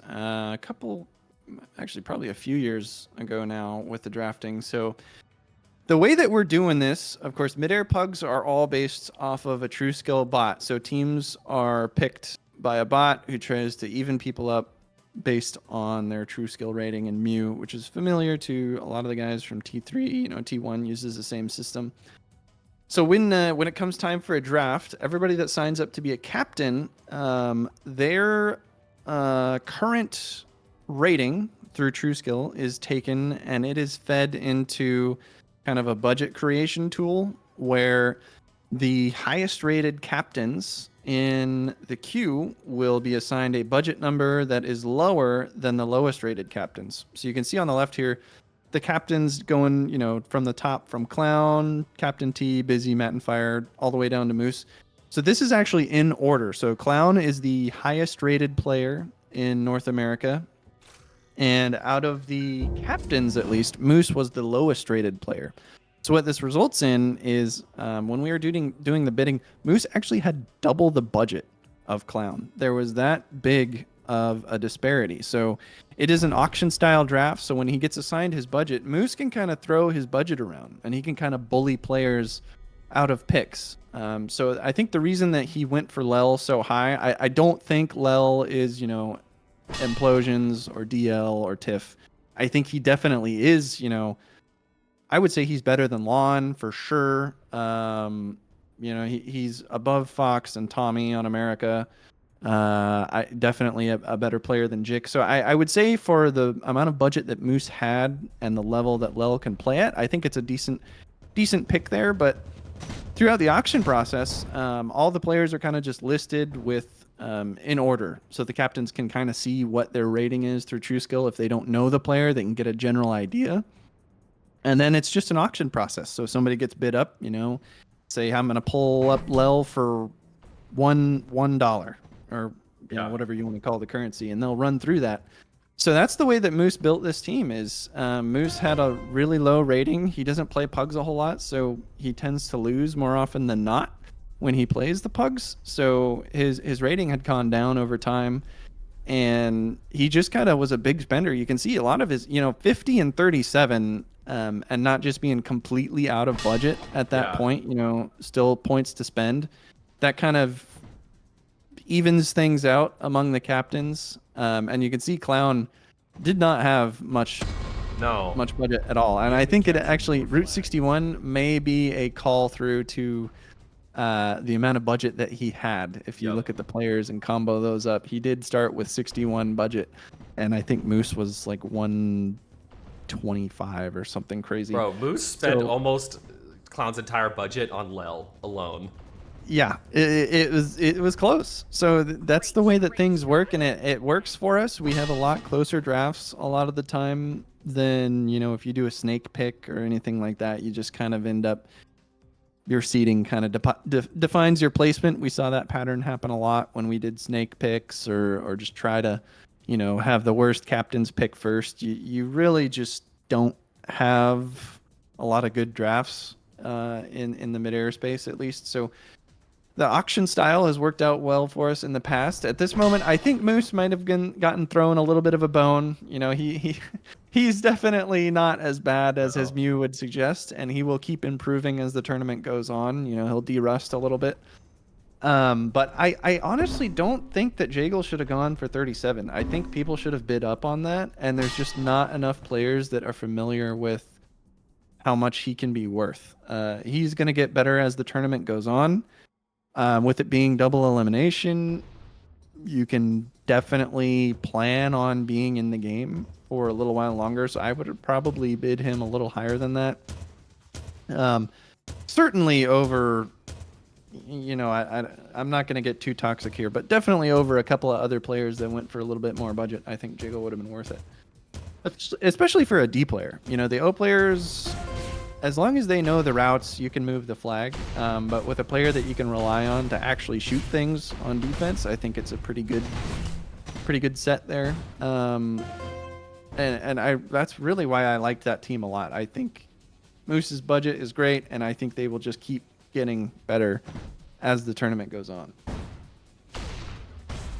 Yeah, I mean, I'm sure these things will continue to be refined and tweaked over time. It seems a bit crazy to get literally double the budget, especially if your name is Moose and you're like literally one of the players that has won the main, like the actual tournaments, like every time. The fact that, Clown had half as many bidding points to bid with is kind of crazy. Nonetheless, here we are, and this is just for fun, guys. I don't want any drama to seep in. It's inevitable, I think, right? But, as little drama as possible, because this is just for fun. This is just because we love tribes. We love Midair. etc. I jumped into the server when I saw Busy drop a code because I feel like this is one of the closer seeded matches. You know, we got Busy's Boomers versus Set the Tone. Busy's Boomers 9th seed, Set the Tone 8th seed. So this is right in the middle of the tournament. And yeah, and I think, wow, I can't believe we're doing double elimination and best of threes. Sin, we are going to be here for a minute. It's going to be a day. That is a lot of games. That is a So lot of games. we'll have to see. Boof. That's a lot. Yep. So we're waiting for teams to get things figured out. They're getting map picks going and all that kind of stuff, which you got to do in a best of 3. But there is a lot of midair ahead of us. Yep. And I almost wonder, instead of just straining our voices trying to fill airtime, if we put a little Yeah. put a little waiting elevator music on and return when we get some games going, because I definitely need to get some food in me and maybe Save your voice. Grab a snack. I mean, I ate some protein pancakes for breakfast, 3 eggs, and I threw, you know, I got some protein pancake mix. So I'm trying to power myself up for the whole day, but yeah, we should save our voices. I need to use the restroom as we wait here, so we'll be right back. Don't go anywhere.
Alright, chat.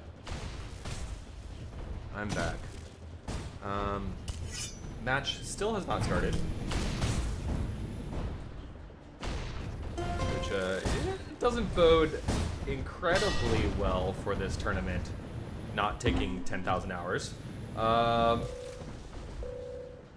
Look, I love Midair, I love Tribes, I love casting, I love streaming. I'm gonna do it with a smile on my face. But yeah, if it's best of 3 for the rest of the day, this is gonna be many, many, many, many, many hours of casting ahead of us. I am aware, Smokin', the match has not started.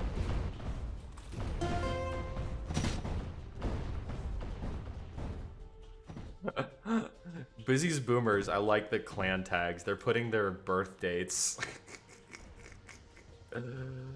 Oh, that's funny. I like that. That is funny. I'm amused by that.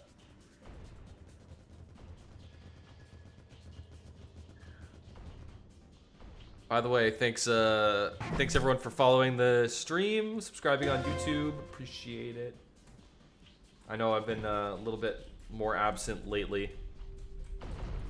I just moved. I just moved to a new house like 2 months The ago. enemy captured your flag. And man, I was going hard. I was going hard on Tribes 3 for like 6+ months, streaming all the time, making YouTube videos, putting a ton of effort into it. It was fun. But then I moved. Then I moved to a new house. And also, you know, T3 kind of just, my interest in T3 has frankly just petered out. I'm much more interested in playing Midair right now than I am T3.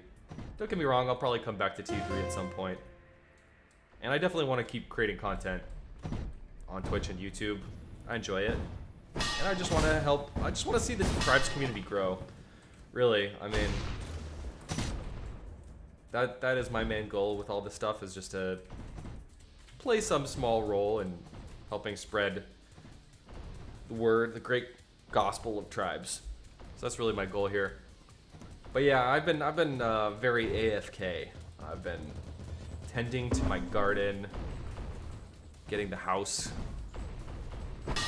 going, all that stuff. Lots of work on the house. But yeah, hopefully this game gets started, guys. Hopefully this game gets started, because we have a long day ahead of ourselves.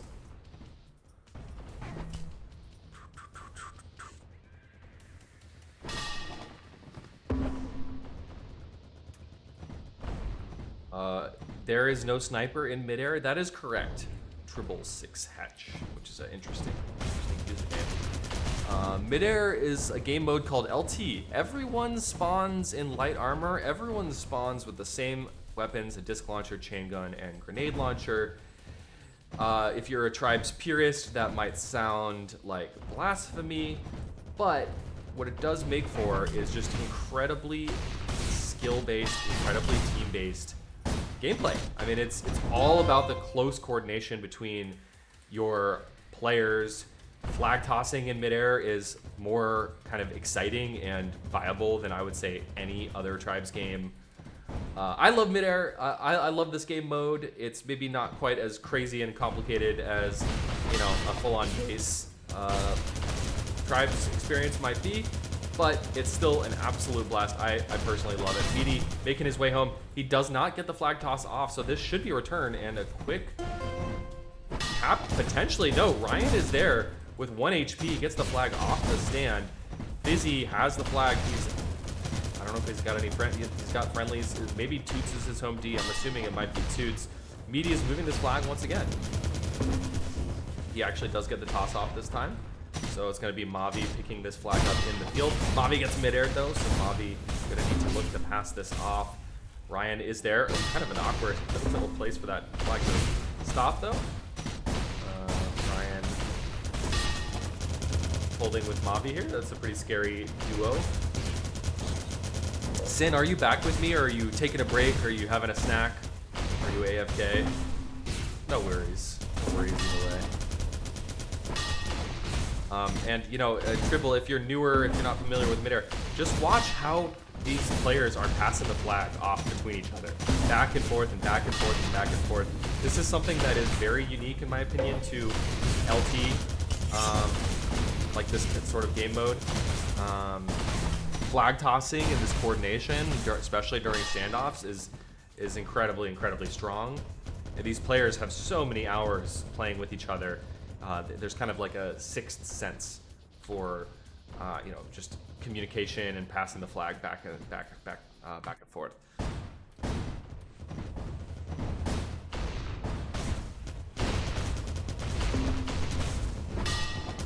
Karu's another player I'll call out. Karu's an absolute beast from TA and was an absolute monster in Tribes 3. I don't know how much time Karu has in Midair, but I'm expecting good things. I feel like Karu was actually a steal, because Karu didn't require a lot of bidding to acquire. So I think Karu is gonna turn out to be an excellent asset for his team here. This is a really well coordinated crash here. Freelit has a ton of pressure on him. Crayback, Meaty's here, Busy versus 2. Busy though is gonna keep this going. He just jumps up, gets the flag off of Freelit, who's holding it in the back.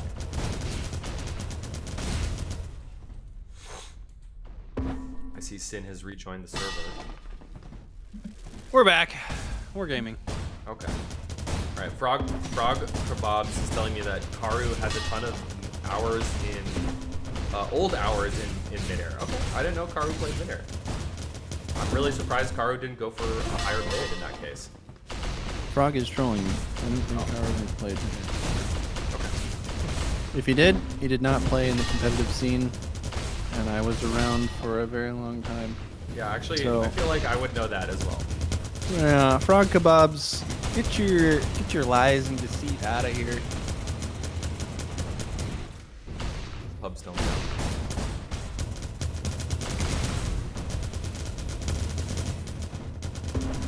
All right, 4 minutes expired. No caps here on the board. And this is the third Brynhilder match we've seen in a row.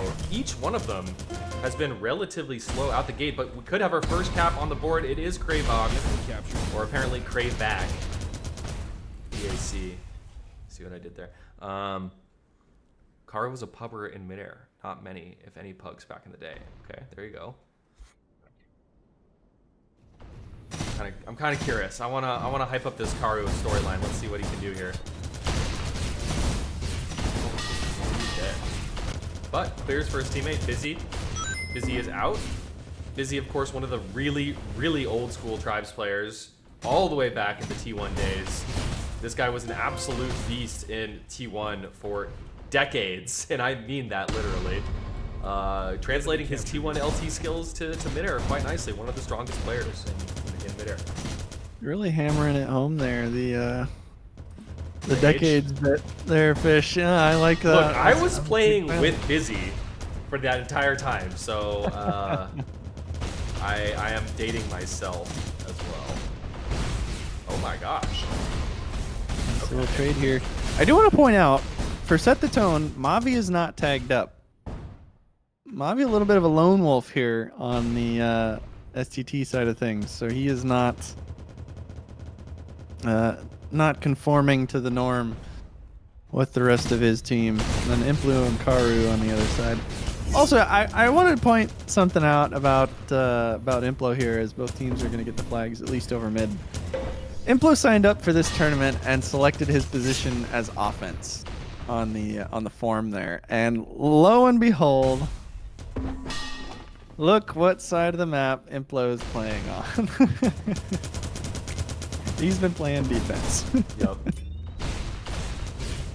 I can't believe anybody thought that he was actually going to play O. That is an excellent meme.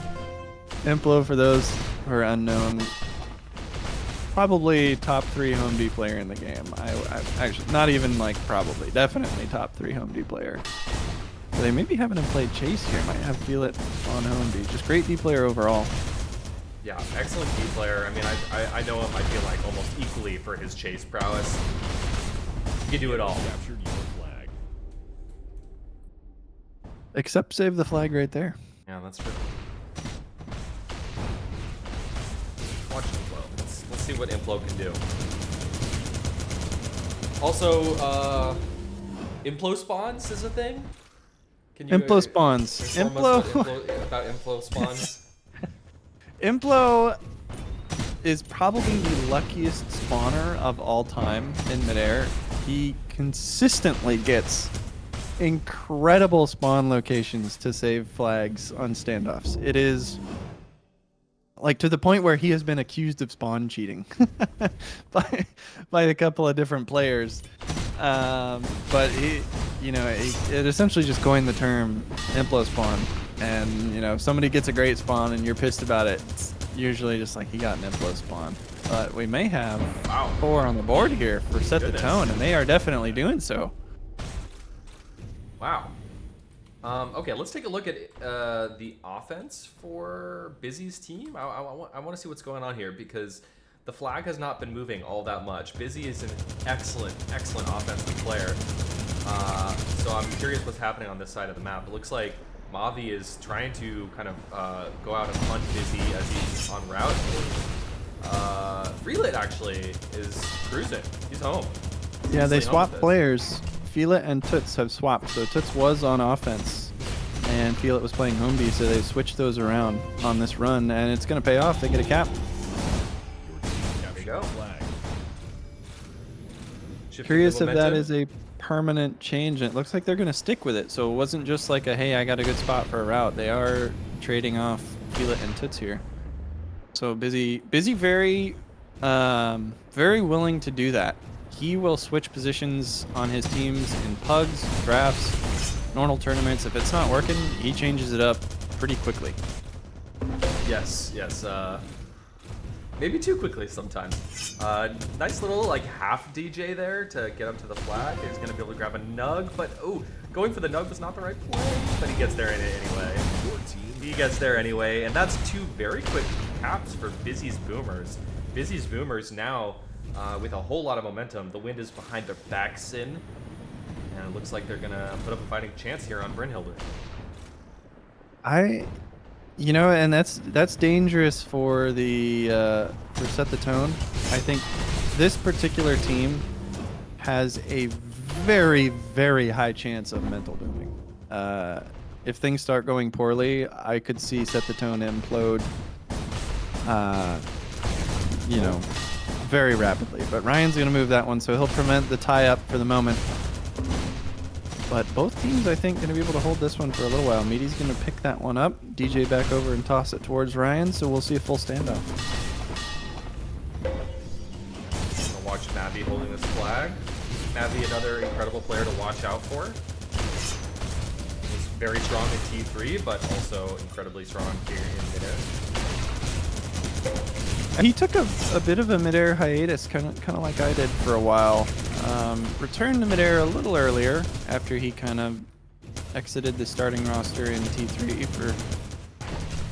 for some, just wasn't enjoying it as much. But we might see another cap come through for Set the Tone. Crash is coming in. Karu's gonna be able to knock him off, but Feel It straight through. Couldn't quite make it happen.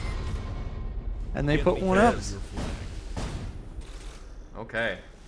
We're exactly 50% the way through the map here on Brynhilde, and it's looking like we got a really good match on our hands. A lot of really talented players, both teams here.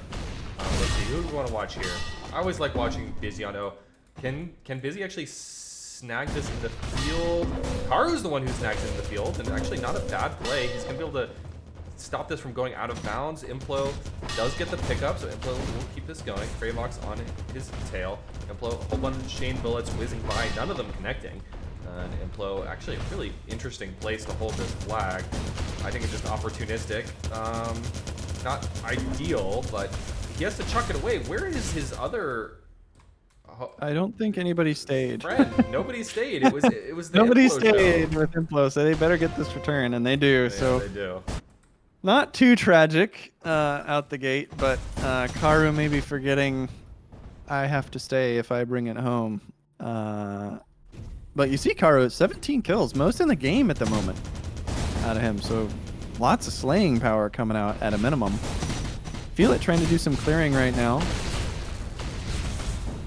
Gravok and Mavi both kind of low, so one more shot really from Feel It, and he'll knock one off the stand, and that's going to buy time for Busy to get out. Okay, both flags into the field. It looks like we're going to move into a standoff here.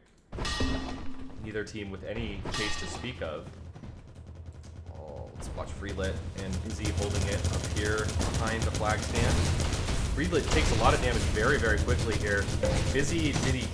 Hey, where's... oh, a big D up, but the return... Or sorry, no. I was mixing up my colors. Quick return on both sides. So back to an even here. And Implo, does he get this over the mid? He does get this over the mid. Busy has it. He's super low. He's going the wrong direction, passing it back. It's 2 blues, 2 reds on this. Kravok gets the return.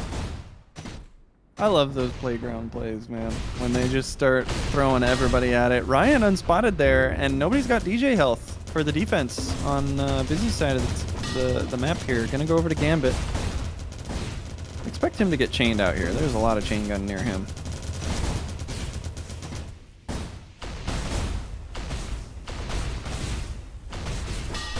They're doing a good job of cleaning it up. A little bit more spam, but not close enough. And after the two quick caps off of the kind of positional change for Busy, they've also let 2 get onto the board for Set the Tone. So still plenty of time. 7 minutes, 3 caps is absolutely doable. Something I want to talk about here. You see Karu getting out on a longer route there. The offense for both teams is running these routes that have more speed attached, a little bit longer to get to stand. But this is what we were talking about earlier when we were watching the match with T's team.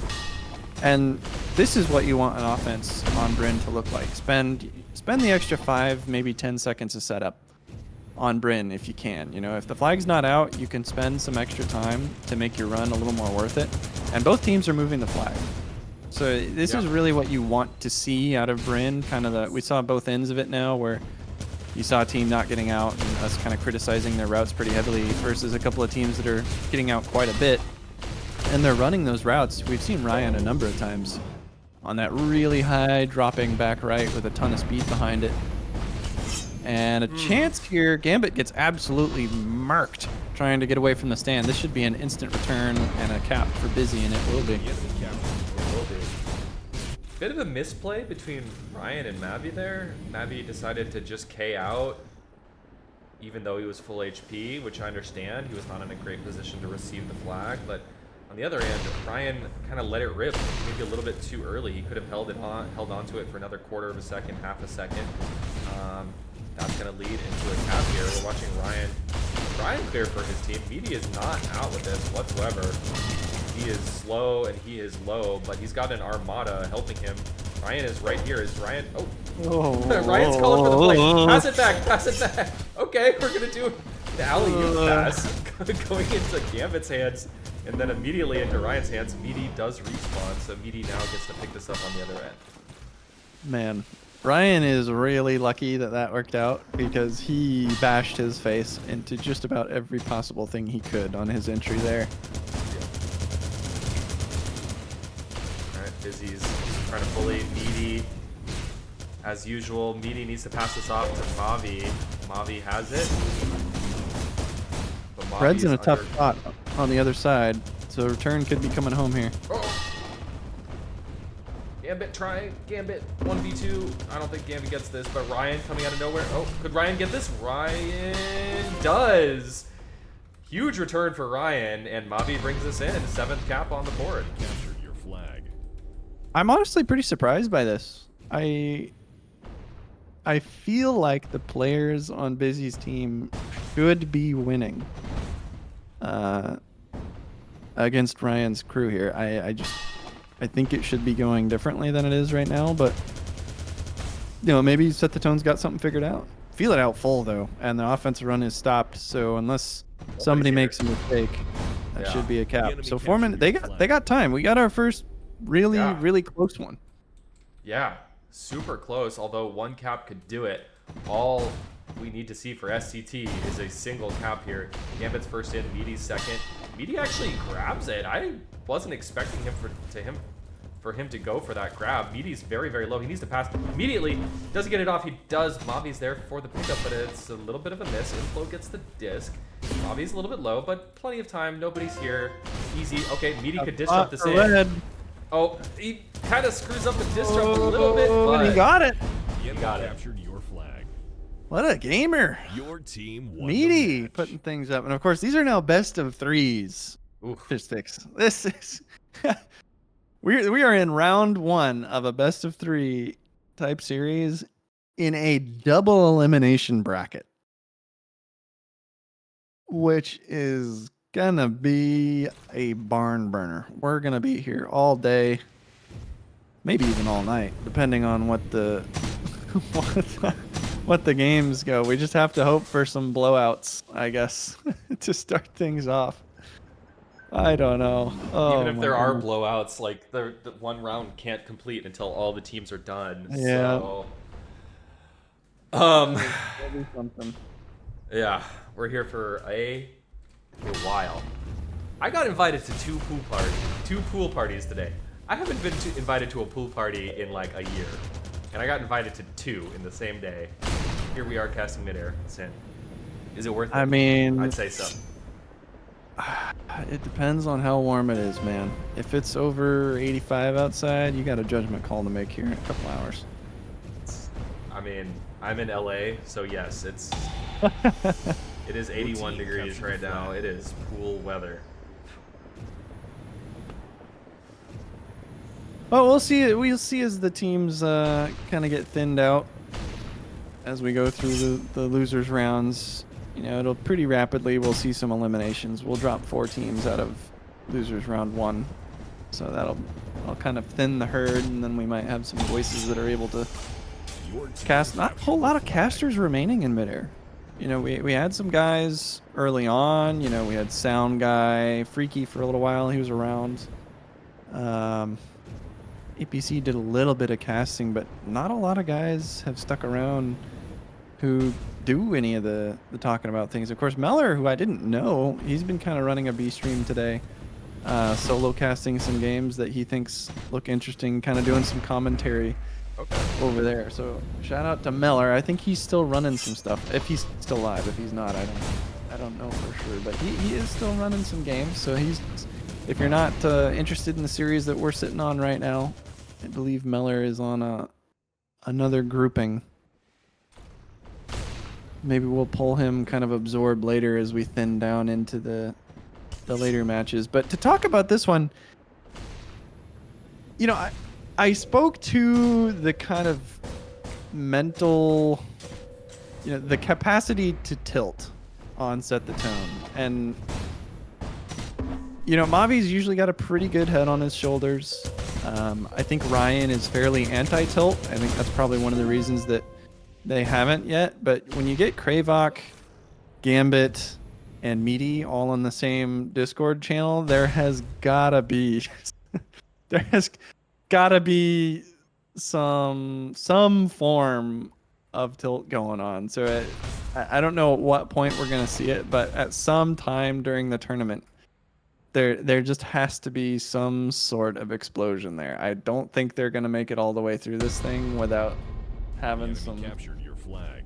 some words go in some interesting directions. And on the other side, most of those players are pretty stable. You know, Karu's pretty quiet overall, so not a ton of comms probably coming out from him.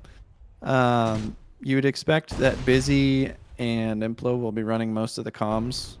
You know, Toot's also a fairly vocal player when he's locking it in. And Feel one of the guys, I don't have a ton of time. I don't know if you've spent a lot of games with Feel It, but I probably haven't played more than 3 or 4 games total on Feel It's team. So I don't really have a. Initiated. Yeah, Freelit has been playing a lot of pickups lately. I think every single pickup I've played lately seems to have Freelit in it. As not super familiar with their gameplay, but a good communicator, absolutely good communicator. Yeah, it definitely feels like Ryan's picking strategy was like different than most people's. Like, he doesn't care about the personality clashes. He just wants to get the best value for his cashola. We'll see if it works out for him. I mean, I feel like at some point it's gotta turn south, but we'll find out. They're electing to go on to TG, Twilight Grove here for map 2. So elimination map for these two teams. So Set the Tome can put it away, or Busy can push us into map 3. What are you thinking based on what we saw last game? Who do you predicting on this one? I don't know if we'll get into scores. We don't know the teams well enough just yet in this draft. But who do you want to see, and who do you think is going to come out? Honestly, I'm going for The enemy Set the captured your Tone. flag. Obviously, they won map number 1, but I just feel like they have a really well-rounded roster, right? Like Ryan put together a team that I think he made some he chose some players that others maybe wouldn't have, but I think he was prioritizing the skill sets that people bring to the table. So I think it's looking decent. What I will say though is I think we got to get these games started a little bit faster, guys. Like, come on, we got so many matches ahead of us. We got to get this thing going ASAP. I am glad also that we're not watching Brynhilder again, because we just watched 3 Brynhilder games in a row. So it's nice to swap things up with TG. I guess let's talk about TG. Like, how does TG play differently than Brynhilder? It's actually kind of a similar flag stand in a way. It is the exact same stand, in fact. It's set a little bit down into the ground, but the model is exact. All right, today I learned. You know, TG is a little different in that the routes are definitely faster in terms of just raw speed. They take a little while longer to set up on TG, but you definitely have like the back rights. And I would say the big difference, especially on the offensive side of the map, when you're looking at the stand, you can come from kind of that low point or level point with the stand. When we're talking about Bryn, you're dropping downwards. The defense is always really going to have a chance to see you because you're coming from up high. Here, there's some areas, some routes where you can come either straight at the flag stand where you're already level with it, or you can kind of even come like up from below a couple of the other areas, you know, on the lefts and the rights. So definitely more favorable for the offense on this map. And the mid chasm is a little harder to just get the flag through as well. The bowl is really tough. It just kind of just a really deep hole in the ground in front of both stands, and if the flag ever lands there, your spam is just guaranteed. So harder to convert on TG, I'd say. You know, people, I feel like Meaty has been the punching bag for a long time, but he just continues to play, and he just continues to get better. And, you know, this guy runs routes. Like, what more do you need from a good capper? So I think STT, you know, maybe some unorthodox picks, but I think they're looking really good here. This is looking like it could easily be a cap, although Karu gets out. Ryan absolutely skied that pass. And it actually got boosted a little bit by a grenade, but that went really far. And the return comes home for Busy's team, and it turns into a cap. The enemy captured your flag. That was a tough spot. Ryan just yeeted that pass, for lack of a better word, and it went way over the top of anybody that was even close. Might be able to make it up, though, on this exit route. Got to curve back in. Does. I see that chain is in going to the future. hurt. That chain is going to hurt. Gambit can chuck this in, maybe? Okay, nice kill. Oh, Karu gets 4-star grenaded by a teammate. Are you serious? Karu was out with that, and he got domed by Toots on his exit. That was Toots? Oh, that is hard. Oh, no. I thought that was one of the defenders, not Toots. Oh, and it's a cap for Set the Tone. Wow. Tough break there. You hate to see that happen. Man, he was gone too. He was going to be home with that, and he just got destroyed by a long-range shot from a teammate. Okay, but BD could move this. Oh, Toots actually blasted it right out of BD's hands. Toots actually going to get the return here. Both flags returned. Toots may be setting the tone, would you say, with that grenade? You know, we're Same. gonna hit that joke so many times throughout the length of this tournament. Yeah, it's just such an easy one to tee off there, and we're gonna have a good time with it. You know, along with Busy's age, something to consider as well as the stamina of a lot of these players. You know, you got Busy and Feel It, both 80s gamers.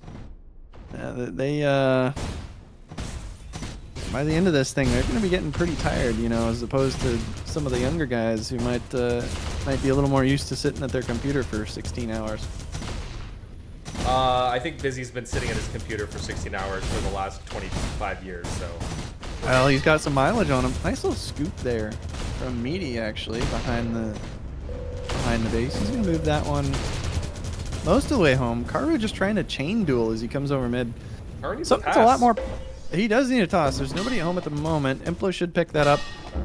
Something that we talk about, a big difference between T3 and Midair, especially, is in T3, not a lot of cappers will like shoot back. Yeah. In Midair, that is a way bigger concern. If you get into kind of a duel in Midair with a capper and you both equip chain gun, you don't have a damage buff. You don't have that 25% boon that you get for free as a chaser in T3. And it can get a little scary for chasers, definitely on the Midair side of things. So you'll look for a lot more cappers to just kind of duel their chase as they go home if they're not out clean.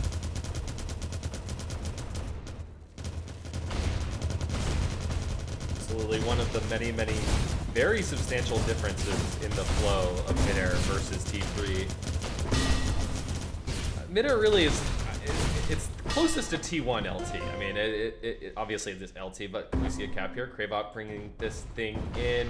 He does pass it forward. Karu's there. Karu narrowly misses getting the return, but here it is. It's in the valley. It's in the crevasse. This means that, the Busy's team is able to disc jump over and, okay, there you go. There's a return. When it's in those bowls, it's basically anybody's game. You can't ever really predict how those clusters are going to go.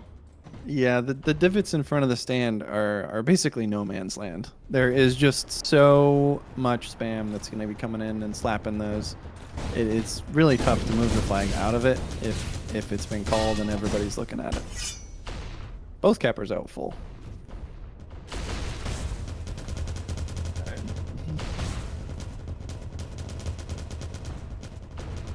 Something I haven't noticed yet this match, I know we talked about on Bryn, was they made the switch between Feel It and Toots on Home D. I haven't checked to see if they retained that. Might get a return coming through for Set the Tone, and they do make it happen.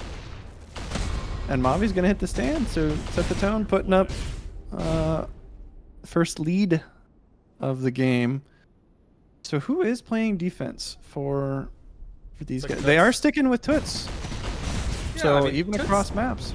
Toots is a fairly experienced Home D player. I think that's I get it. It makes total sense to me. Toots getting the body block, but Ryan's still sort of out with this flag. Toots not connecting with a ton of this chain. Ryan's moving. He will pass it off. No one's there to pick it up, though, so Toots should be able to get this return easy peasy. Although Meaty's there, no, Toots still holding onto it well. And there's a lot of blue here. Here comes the red crash, though. 3 in the air. Busy passing it backwards. Freelit swoops it off the ground. Freelit now up in the air. He's going to take a lot of chain. Needs to pass it off. Busy does have it now. And it's looking good for Busy to take this in if they get the return. Yes, they have the time return. Busy's on the stand, though. He gets knocked off. Mavi with the clutch play there, keeping Busy from getting it. And wow, curves it in. I didn't actually think Kravok was going to be able to get that return, but he curves it in and gets that return for his team. Needed to do a better job of cleaning up there on Busy's team. They just left some players alive for way too long. Mavi made a play in front of 4 players where he should have been dead long ago. Just a little bit of a sloppy sequence from them, but they'll try to. I think that was an error return there from Toots. If this was a baseball game, that would definitely go down as an error on the scorecard. Just kind of put it right into Gambit's waiting arms on the grab. And both teams are going to get it home. Okay, and Inflow disc jumping up, which is really common to see, especially on this map for whatever reason. Really common once you grab that flag out of spawn, just to disc jump straight up. I think it's because of the position of the spawn points. If you disc jump up, like somebody's gonna spawn in a position that you can get the return. But no, Ryan! 1v2, Ryan gets the kill and the return right under 2 defenders' noses. And this is looking good, but here comes the front crash. This is another map where front crash is incredibly strong. Here comes a sea of blue, but they're not there in time. The third cap is now on the board for STT. Looking pretty good. Really smart play there from Ryan. You kind of saw him dance around the backside of the stand. He had a chance to kind of come onto that left wing and go straight for the cap, but he saw the incoming crash and he kind of moved around the backside, waited for the splash to hit, and then curved around from the other side of the stand. Avoided a lot of the splash there. Yeah, I mean, honestly, massive play. Like, that cap, you can thank Ryan for that cap. Gambit taking on chain does get the flag pass off. Meaty's there for it. Caro is there for it as well. It's going to be quite a bit of a crash here. Both teams in force. Freelit is in and out though. So Freelit will move that flag. He was spotted too. They both Mavi and I think Gambit saw him coming in and they just whiffed on the entry. So kind of a gift there from both sides, but Frizzy just able to make the return. Right. I feel like TG, even though the score line is low, it feels like a lot more action-packed in a way than Brynhilder. I mean, with the... I don't know what it is. Here comes Ryan though. Ryan making his way home, pass off to Mavi. Busy is looking for the midair. Mavi is very low. Needs a pass very soon. Ryan's there to pick it up. And it looks like could be returned by Toots moving that flag actually, excuse me. So is he oobing this? The flag is oob, so the flag will be returning in just a few seconds here. It's a good move there from Tits. You know, if you're gonna die with it and you're 100% sure of it, especially in a corner like that, it's almost always better to oob it rather than get it held in the field. You can see Kravok doing it right now. You can bounce the flag so much in midair, and of course the flag doesn't have a hitbox, as it should not in midair, so you can't accidentally like hit the flag physically itself. You have to bounce it around, but it's so strong to do that. Especially in midair, there's no chance of a blink pickup or anything like that. So holding it in the field is pretty good. But you see Kurusu moving it. This is one of the dangers of it. If they do get a scoop, it's often in a better place to move things home than from the stand directly. Okay. Moving into another standoff position. In that last run there, it looked like Busy was playing defense. So it, you know, like you mentioned earlier, Busy quick to swap things up when things aren't working. I'm curious to see if he's going to stay with defense. Toots, though, just hanging in the air. He's a perfect kind of dummy target for all of that chain gun fire. Implo, quite the opposite, staying close to the ground. Implo needs a pass, though. Is Toots going to be able to save this? Yes, he does. A single grenade gets 2 kills. Toots saved this. On the other hand, Gambit brings that thing home. Good awareness there from Gambit. He was ready for the walk. You know, they called out that they were going to lose it. He was ready to move that flag rather than just committing to damage in the standoff. So heads up play there, but he's going to go down. Didn't hold it for long. And we'll see if they can clean up this time. That's much better. So the cleanup happens there, and Busy brings it to within 1. So really close. These teams, I think, the most evenly matched we've seen so far. Curious what their seeds are. And this is actually the 8-9 seed. Yep. So middle of the pack. Should be even. You know, I know 3 games of groups is not maybe the best indicator, but so far these teams keeping things close. So once again, Busy is actually playing defense. Toots now going offense. Interesting stuff. And again, you know, Inflow and Busy, best players on their team, both of them playing defense again. This seems to be somewhat of a trend of stacking your best players on defense.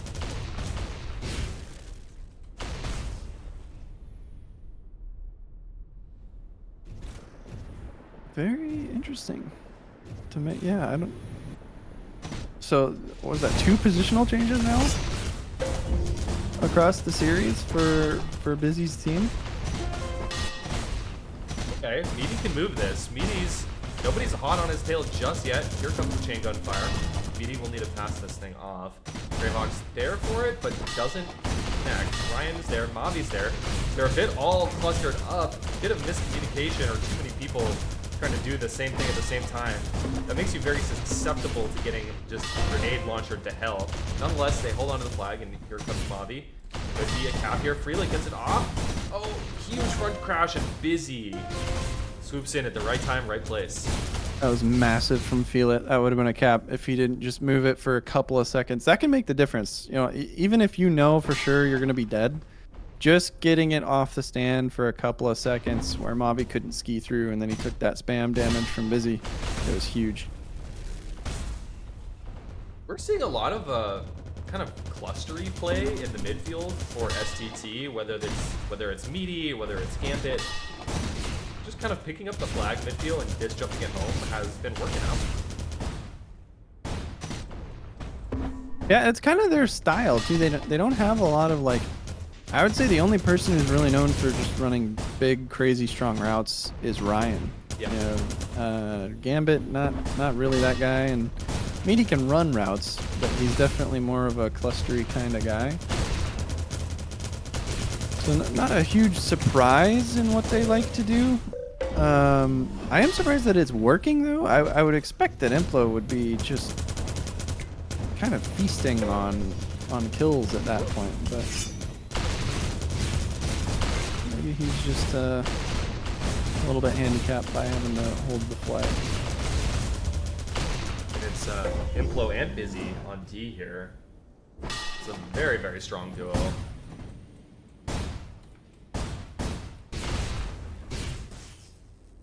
Another low-scoring game here. Sin 3-2. STT. I think they're currently up one map, so it's the elimination map. It's all the pressure on Busy's boomers to make something happen. If they don't, they're going to be eliminated from the tournament very early. XTC saying, "Why did I make this tournament double elim?" And I have to ask the same question. Good, sir. That's a great question. We do have some games finishing, so I'm keeping an eye on the bracket here. So we have had a couple of series go through. 5 seed JP and Friends against 12 seed Route 61. That was a 2-0 over to JP and Friends. And then Dragon wins home. Captain T against the Leftovers was also a 2-0. So we do have some round 2 games set, and then some losers bracket stuff starting to get slotted in. Of course, we do need round 2 of winners to fire off for the losers bracket. We have an equalizing cap. All right. Man, as much as I would love to see a 3-game series, I kind of want these early ones to be done as quickly as possible here. So I'm pulling for Set the Tone. I want them to pull it through in a 2-0. Apparently this is winners, says XTC. I don't know. Well, everybody's in winners in round. Oh yeah. I guess you're right. It's just if you get to skip the first round or not. Yeah. XTC, I'm just gonna say this now. I know changing tournament rules mid-game is somewhat frowned upon, but if you want to change these to best of ones, you still can. You can still change these to best of ones. I think he might get mutinied by the community if he tries to change now. Oh wow. The enemy captured your flag. All right, after a lull in the action, we have 2 quick caps, and Busy's boomers now up. Went from a 1-cap deficit to a 1-cap lead with just 3 minutes and 30 seconds left. Maybe they finally found the combo. You know, Busy and Implo after trying Implo and Twits, after trying Implo and Feel It. So if they stop this right route, and they do not. Gambit, 3rd one in, 3rd one out. Implo picking this up with about half health. Haru needs to respawn really early, and he did not. So that's going to result in a return for Implo, and it evens up. The enemy captured your flag. Okay, we're all even. 3 minutes left. It's a 3-minute game.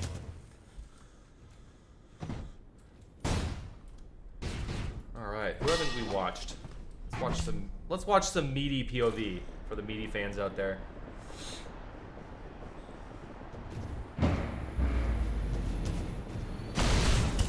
Okay, meaty with a subtle dodge and weave. Grabs the flag off the stand versus 2 defenders. Little meaty highlights right there. Flag lands right on top of the rock. You don't see that very often. Little punt there, Ryan punting the flag.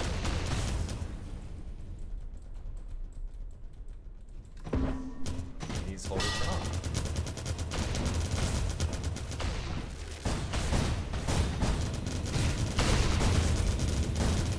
And this next cap is so important here.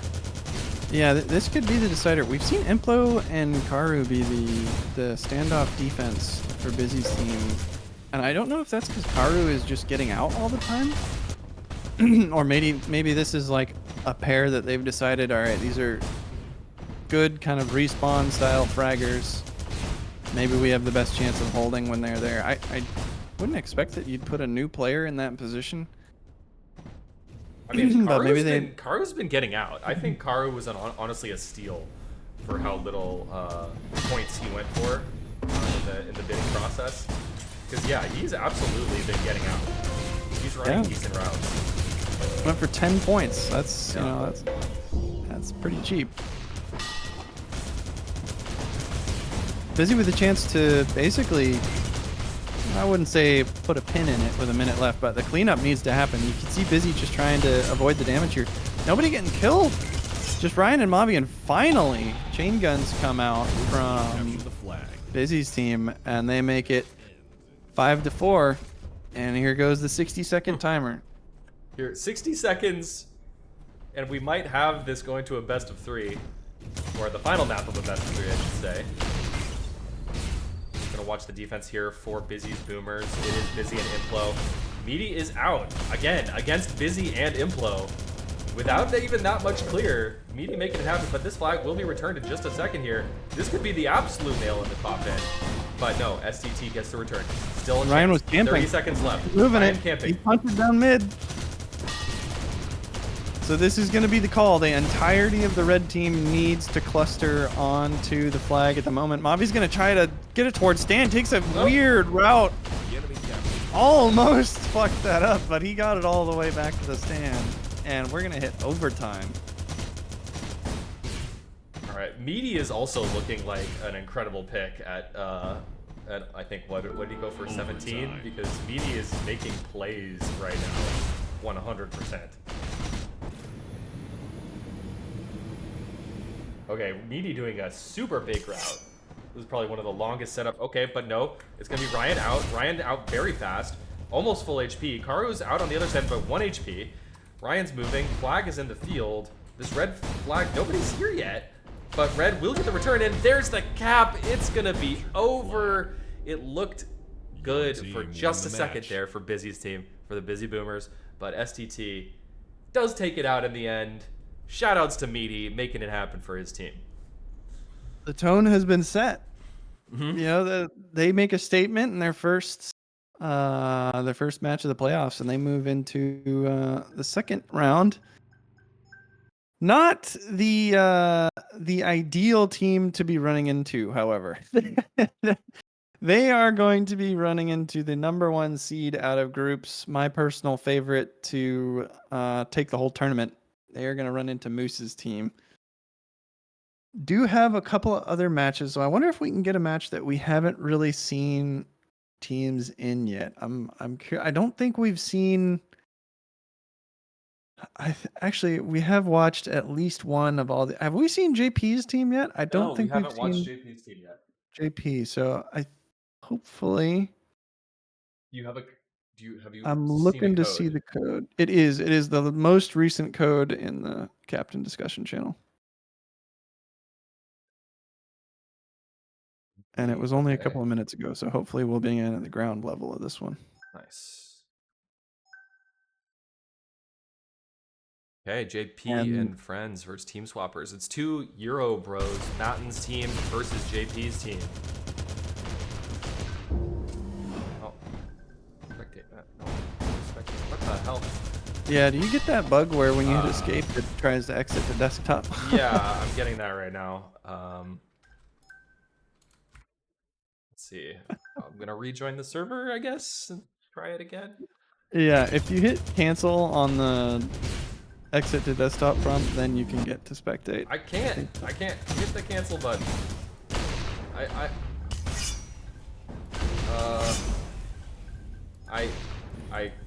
can't. Oh, there we go. All right. Wait, no. Just keep rotating through Okay, escape, and I think eventually goes away. I crashed. Oh no. All right. Excellent. Yeah, that's a fun one. I wonder if they've identified that. So while you're getting your game fired back up, we'll talk about the teams here. It does appear that Matten's team has proceeded with their sub. So Sunwind is still there in place of Silver Eagle. Pretty interesting. I don't know. I would probably protest if I was I think that's a pretty solid upgrade there for Matten's team. We don't even have to speculate, right? We could actually just look at their Mew. We can look at their Mew. That is true. Silver Eagle, no slouch. I actually played T1 with Silver Eagle. We were on a couple of teams together way back in the day. So shout outs to SE. But yeah, Sunwind, obviously really strong player out of Europe. Let me actually go look at their Mew. I think I can find this.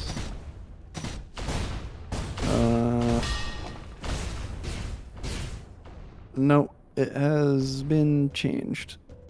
So I don't have their exact stats because the spreadsheet has been changed since the pick order, but I mean, I would expect Sunwind to be quite a bit higher.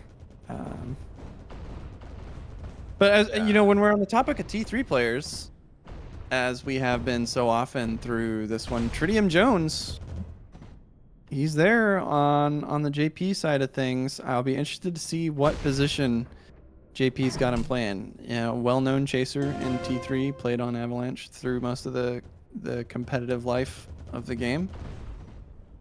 And we'll see if they keep him on chase, keep him on O.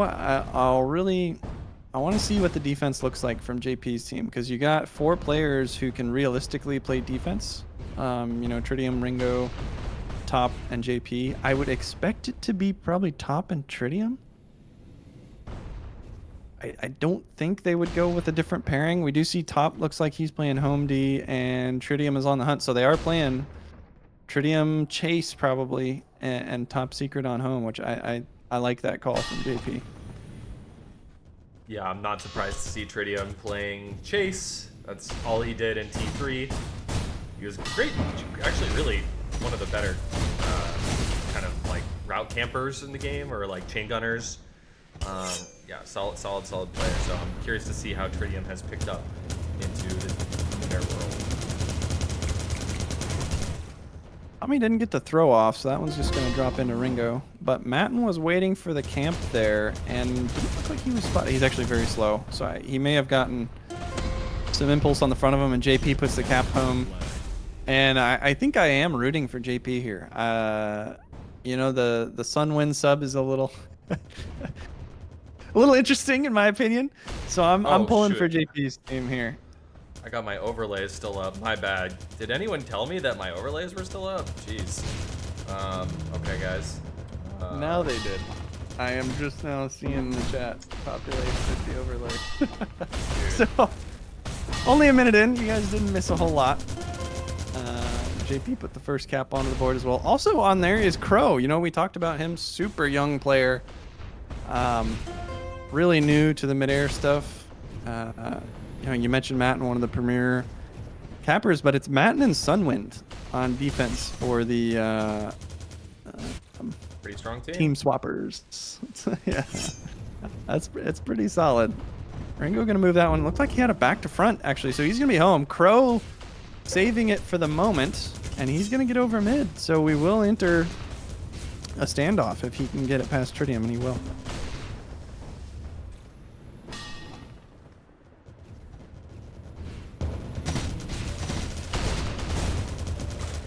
Let's see.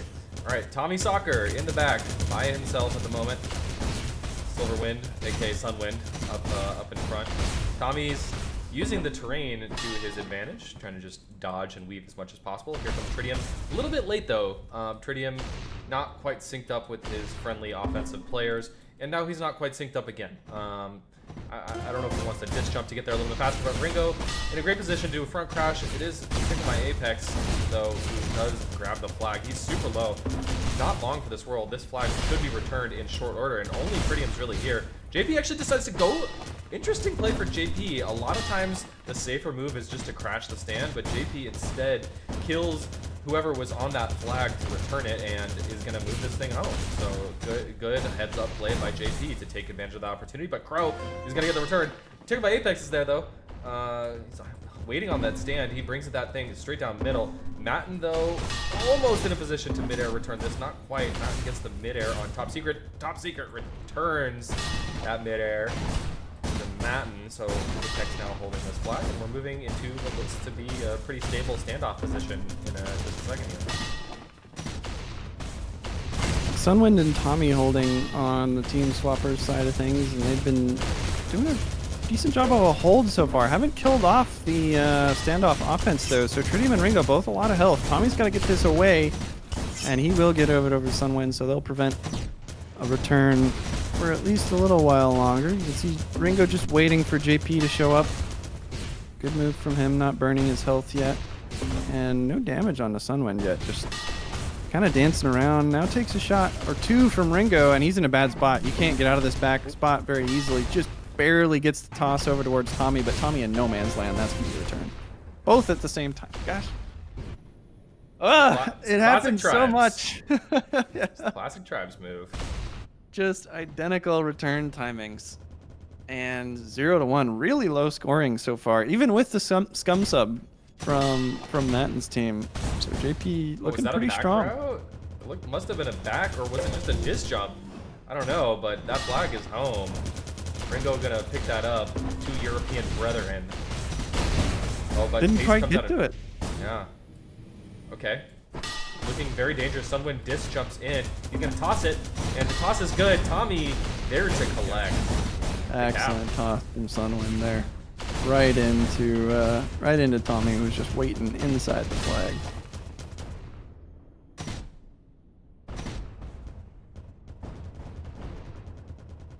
Ringo, of course, we haven't talked about him yet. One of the top players, really, in midair. Excellent offensive player. So I actually kind of want to see some routes coming out of Ringo here. Let's see what he's up to. JP moving this down mid. The coordination between Ringo and JP is excellent. Ringo, interesting way of utilizing the geometry to disc jump back up. Matten's there. Does Matten get the return? Matten does get the return, so now it's looking quite dangerous. And it's going to be TS potentially collecting a cap here. Oh, lots of crash though. Tons and tons of crash. It's going to be a full D up though for TS. All 5 members at home here. Nobody trying to camp that flag stand. Tommy though, super low. Needs to chuck it up. Does chuck it up in the last possible second. Sunwind does collect. And this should be a cap. I don't see JP being able to stop this by himself. Wait, Tritium's also here. Tritium gets it off the stand. I spoke way too soon. As Sunwind holding this thing behind the pyramid. And we can see a quick return and just a lot of patience out of Sunwind, not trying to force the issue here. Yeah, I mean, once you get below 3/4 health, trying to hit the stand with any incoming crash is really tough, unless it's just guaranteed. And the crash is just unrelenting from JP's team here, and they make the return happen. That was probably a solid, what, 20 seconds worth of just repeated crash, just spam onto the stand, and it's tough to make that happen unless you've got some speed coming towards the stand. The nades were there in time. Okay, Ringo with a little cheeky sneaky little back. Okay, he's gonna pull off and just clear for his team. Everyone's clearing though, so he's just gonna decide to dish jump this down middle. So Ringo now moving straight down middle, very low HP. He's got to pass it off right now. He does. JP's there for it. Could JP turn this in? Looks like he could have, but the flag was taken off the stand. So now JP waiting, having to play patient. Could we see the same sort of crash situation? Tommy's there, but not in time. JP collecting the cap for his team. Good patience there from JP. Didn't rush anything. Kind of waited to get some damage on the incoming crash.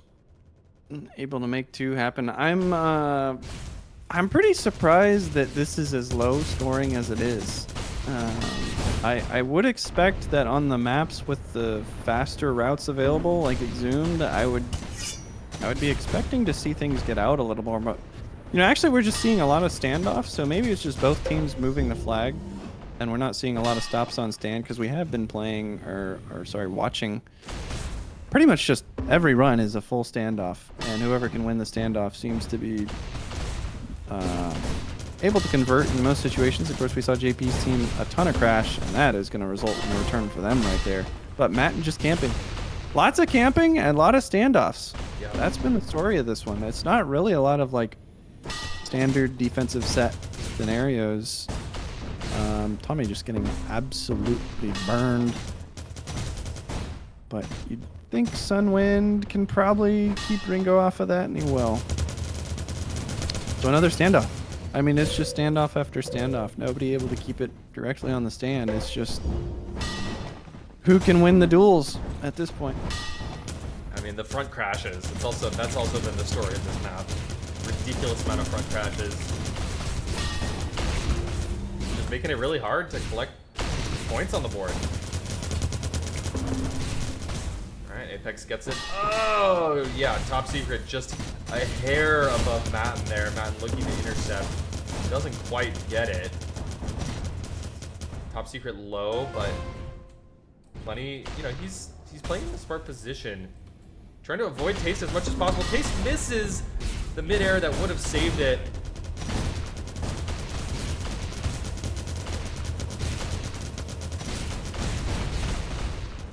So now 3-1 for JP's team. Looking good. You can't always expect too much out of Taste in those situations. You know, he is one of the newer players. He's also a West Australian player. So he's not even playing out of the, you know, Sydney area kind of thing. He's out of West Aussie land. So he's sitting at about 240 ping. So that's a tough shot for him to make. There could have been some cool synergy there with the pass off to Crow. It didn't happen. Ringo will collect from JP. Now Ringo has to take his time to get in, but Silverwind, Sunwind with the return. Scum return? Question mark? Could be. Could be. Pretty long running pass there. Sat in the field a little longer than I'd like to see. Sunwind just going up straight into the air, kind of not willing to. Ringo puts a disc on his forehead though, and Sunwind's just gonna go down in the back. So a chancer to return here. Ringo's just trying to keep some spam on it. Just trying to keep it in the field. Apex flying through now. Top has 1 point of health. Any chain gun will drop him.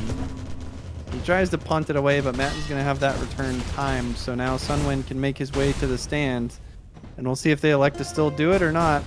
Sunwind just kind of hovering, trying to escape damage. Nobody's killed him yet. How is Sunwind stayed alive? This whole time he had no health whatsoever, and the crash just didn't happen. Eventually they get the return. Big return from Ringo. Man. Tommy will get the return. Sunwind was just alive forever, and now you see JP dropping on a back route. Okay, interesting. He didn't want to go for it. Probably knew that he was going to die to some chain gun. I feel like questionable. Like he could have maybe just tried to force the issue and toss it into the stand. Unless JP and Ringo keeping that Euro synergy, keep things going together. And JP looking for a 4th cap, and that is the 4th cap on the board. Captured the flag. Pretty tragic on the other side. You saw Crow was the one to get out with the flag. I don't know if he still had it or not, but you could hear the oob timer So he was outside, or somebody was outside, maybe even just the flag was outside the oob and returned after 5 seconds. So tough break there for team swappers on that cap. They're getting it home. Like, they're getting it over here. It just seems like a lot of the time JP's team is able to convert during the crash scenarios and the standoffs. They can just keep it going. I feel like the difference maker for JP has really been the synergy between him and Ringo. They've just done a really good job keeping that flag in play.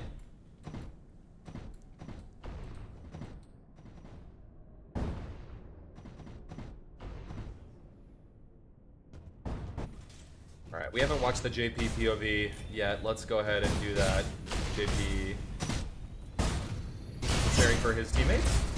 And JP's been going, I don't even think he's been running back routes as much as he's just been like disc jumping the flag home, which is really strong on this map. You can disc jump from stand to stand easily here on Exhumed.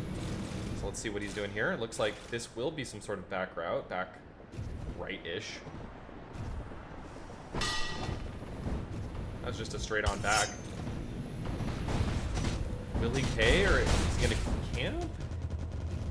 Okay, JP's gonna stay here. Feels that Ringo is gonna be good enough. Oh! Tried to disc jump for a really potentially a nice intercept that doesn't even matter. His team is still gonna get that return with or without JP. That was a tough situation for JP. I had a bird's eye view of that one, and he DJ'd up right into a disc from Sun Wind. Doesn't know if he was even aiming at him or not, but ate that one. And Ringo, I think, might not have been spotted. Just barely in time, actually. Matten saw him and dropped some spam on the stand. That'll keep him from being out. They're going to hold it in the field. Keeps Apex away from it, so now this is a chance to make a conversion for team swappers, but looks like JP's defense may have even stiffened up a little bit. We've seen a couple of full stops now from Tritium and Top Secret, so maybe Tritium kind of getting into the swing of things. Okay, Tommy curves in before Tritium is back, but no, he won't be the one grabbing. Taste will be clearing for Taste. Taste actually is clearing as well, so Crow is going to be the grab, but he's quite a ways away. But Tommy actually just says, you know what, I'll do it myself. We'll do it live. Disc jumps that flag straight down middle. Tommy is going to pick up his own pass potentially here. Tritium's on it, but dead. And so Tommy, he's like, no, Taste, this is my flag. That was smart. That was smart from Tommy. Smart. Sometimes you'll see some of the newer players try to pick things up with no health. Yeah. And if you know you have a better shot at it, you'll see the veterans do some team killing. Yeah. That's something we haven't talked about, Fish. We've been casting for almost 3 hours now in Midair, and we're talking about differences in Midair and T3. And one of the biggest ones, friendly fire. Oh yeah, of course. Is always on. There is no turning it off in Midair. Friendly fire has always been and always will be a thing in Midair. So another big difference. Every other Tribes game except for T3. Yeah, every tribe. Tell them how you really feel, Fish. So you can't just like sit on the stand and have your teammates spam you. You know, you take damage from your teammates. Also allows for heads-up plays like that, like we were talking about, where Tommy made a smart one and dropped his teammate who didn't have the health to pick it up. JP needs to toss this one and right into Taste. Okay, I like it. Taste drops it on the flag. Oh, Matt not quite there. Ringo there first. Ringo actually is going to be able to convert this into a route, a disc jump route. Okay, he's like, okay, Sunwind isn't looking at me. I'm just going to disc jump in. Okay, interesting. Passing it off to JP. He always passing it off, these guys. Like, they don't bring it in. They pass it first.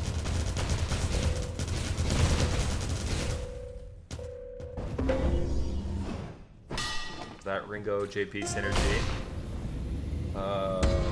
Yeah, there's another cap. Wow, dominance here for JP. And, you know, I don't blame Matten for picking up Sunwind. People can call scum all you want. You know, I'd rather they have a team. I'd rather that they can play in the tournament than not. So, you know, I'm glad that they're able to play. Although, it is, you know, if they did win, there would always be an asterisk, right? Like, they had Sunwind, but they had Sunwind, right? So, yeah, but JP's kind of proving that, you know, he's just got a stronger team at this point. Yeah, you know, happy to see the performance out of JP's team. Nothing really like crazy jumps out at me when I'm looking at the scoreboard with these guys. It's not like we're seeing any crazy carry performance from any particular player. You know, you see JP, Ringo, and Top doing most of the fragging work, which is you'd expect it. You know, with Tritium and Apex, you know, Tritium being, you know, a new transplant over from T3, and Apex I don't think has very many hours either. You know, you're not looking at them when you're looking at big fragging numbers. So just kind of a good bit of synergy from that side to keep things moving. JP just barely not able to make the return happen there, so they'll hold it for a little while longer, and it's just standoff eating time up here away from Team Swappers, and they've already eclipsed the cap per minute mark. Yep. So this one is all but over. Time is not something they have in abundance. With just 2 minutes and 30 seconds left, it's looking all but over here for JP. Gonna take this first map to Exhumed. Not much chance to change that narrative at this point. But it is a best of 3, of course, so plenty of time for Team Swappers to potentially swap things up, swap up the momentum. My goodness. You know, 2 or change 3 the tone seconds a little of each bit. other. I don't know. Ringo needs a top. Yeah, there you go. Really low, though. He didn't have a lot of oomph behind that one. So still a chance here from Team Swappers to get some spam onto it. Kind of in that no man's land area, but Ringo swoops through. He's going to be able to move that one way up into the air. You can see Ringo just, He's just killing floating time, into dude. the I think sky. he's just chilling at this point. He knows. He knows. We know he knows. Yeah.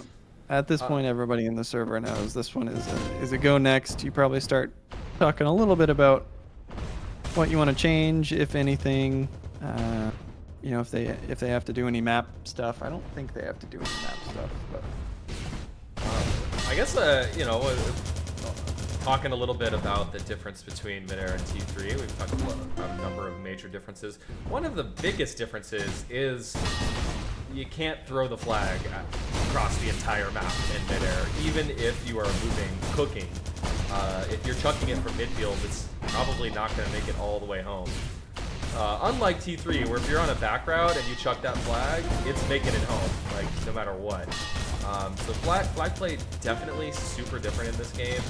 I think even without the being able to punt the flag like you can in T3, just the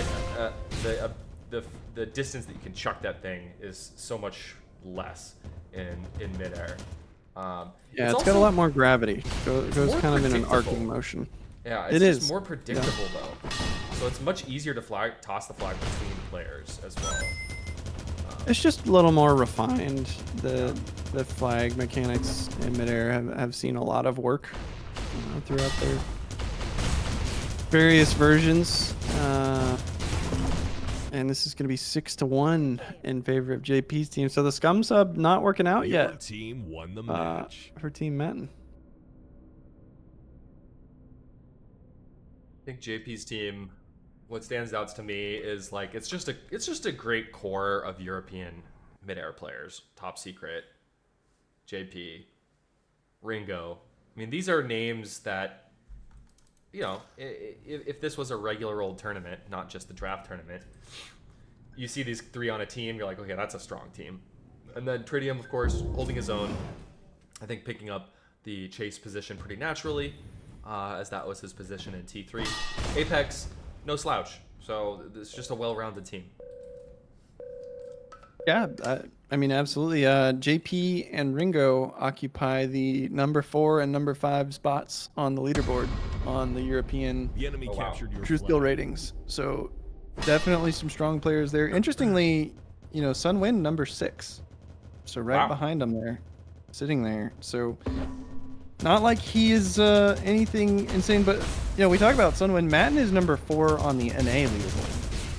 So he's over on that side. So some really high tier players in both of these games. And I will be curious to see if a different map benefits Matin a little more, where you really have to have the fragging. On Exhumed, you can do the kind of passing. There's a lot of ways you can move the flag. It's not really a one-dimensional where you just have to out-frag the other team. There's a couple of maps where slaying matters quite a bit more. But as I'm thinking about it, that was mostly a standoff win for JP. So the slaying may not be too much of a factor for them, as long as they have good enough synergy to get the passing back and forth. They might be on their way to a third round of winners bracket. Absolutely, and it looks like just pulling up the bracket really quickly while we have some downtime. All the round 1 matches are complete. It's going to be Busy Boomer, Route 61, Frost's team, Who Rocks, and the Leftovers, moving on to the losers bracket. And boy, oh boy, we have a lot of games ahead of us still, because that losers bracket doesn't even have the second set of teams yet in it. So we'll figure out who's moving on to the losers bracket after the end of this round. And we do have a lot of Midair ahead of us, so I'm trying to save my voice a little bit. I can already feel it starting to get a little bit rough. Might need to go get some honey tea, guys, because we got a lot of games ahead. A lot of Midair coming your way.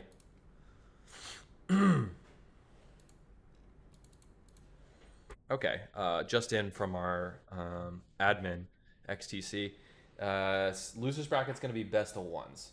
So that's good. That's good to keep things moving.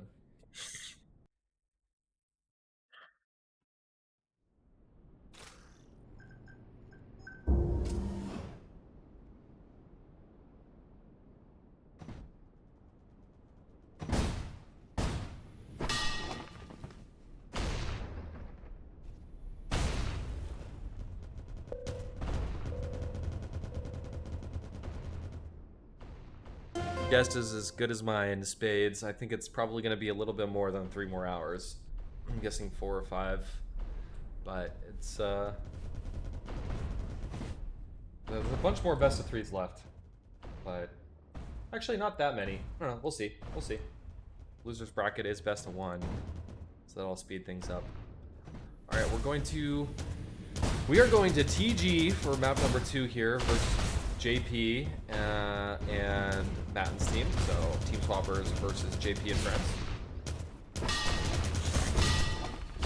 JP did take the win, so let me update the overlay really quickly for that. JP won.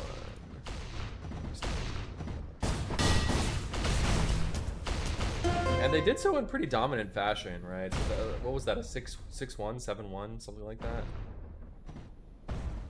Which is kind of more dominant than you'd expect looking at these teams on papers. Yeah, especially with the sub coming in for Matten's team. Sunwind definitely no slouch of a player. Hitting kind of pretty, not Australian style ping, but definitely doing a little bit of work on the 150 ping that he's got. So see if they can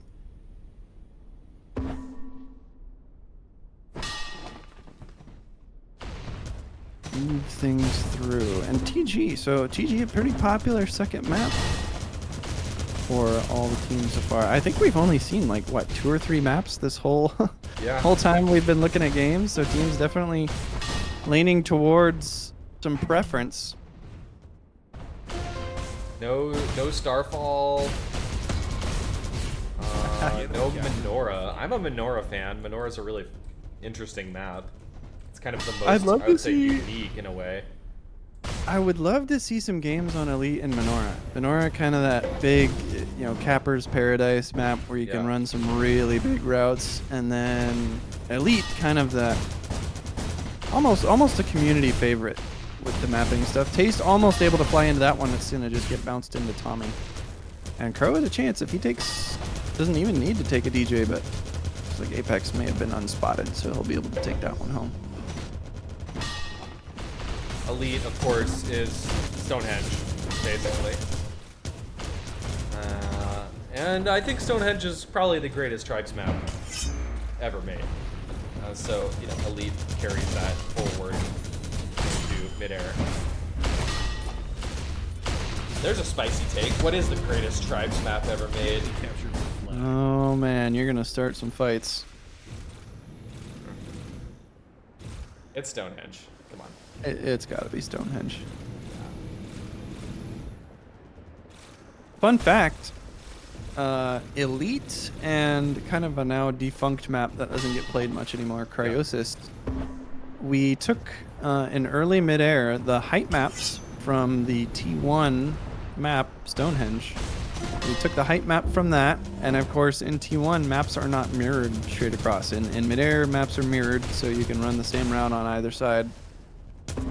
The height map was split down the middle and then mirrored, and that became Elite and Cryosis. Yep. I believe Elite is the Blood Eagle side, and then Cryosis is the Diamond Sword side of T1. I do not remember. You remember better than I do. I played a lot more T1 than you, sir. I don't know if you've ever played T1. I had a pug run there for a little while. I probably played about 100 pugs at T1 before I just couldn't handle 100? the oldness of it anymore. Wow, 100. Wow, that's a lot more than I thought. Okay. Yeah, I mean, you got to give it a chance, right? You Yeah. can't just play 10 games and say this sucks. So it's definitely fun, but I just got a little... It's old. It's old. really old. There's a lot of things that just happen because it's old, and you're like, okay, I'm not gonna. Yeah, honestly, Midair just feels so much more solid. I say this as a T1 diehard. T1 was my game for about a decade. It just feels a little bit clunky these days. I did hear that, what's his name from the T3 community is like rebuilding the T1 netcode to like have like rollback netcode and crazy shit like that. So if that ever actually comes into fruition, I am really excited to try that. As it stands now though, when you shoot your disc in T1, like there's like a quarter-second delay. It just feels weird. It's just weird. I'm sorry to say. I'll get crucified by a certain group of people, but You have to set your interp and your BFD and all this stuff, and it's like, all right, I don't want to have to deal with all that. Tommy was hiding in the back of the map, but it was actually JP who was unseen by Tommy. JP just nails him in the ass. Ringo, though, moving this down midfield. Or, sorry, Pro moving this down midfield. And gonna give this to Sundwind, who's disc jumping up, of course. This is TG, so often you're gonna see people grab a flag, disc jump straight up, look for that pass. Kind of one of the really strong ways to play standoff D here. And then, you know, again, Sundwind just cruising in the air, and his teammates are gonna respawn right under him, so plenty of time to pass it off. JP's here, but Tommy's also here. Bit of a D up there for Matten as well, so Matten helping his teammates out a little bit instead of going directly on offense.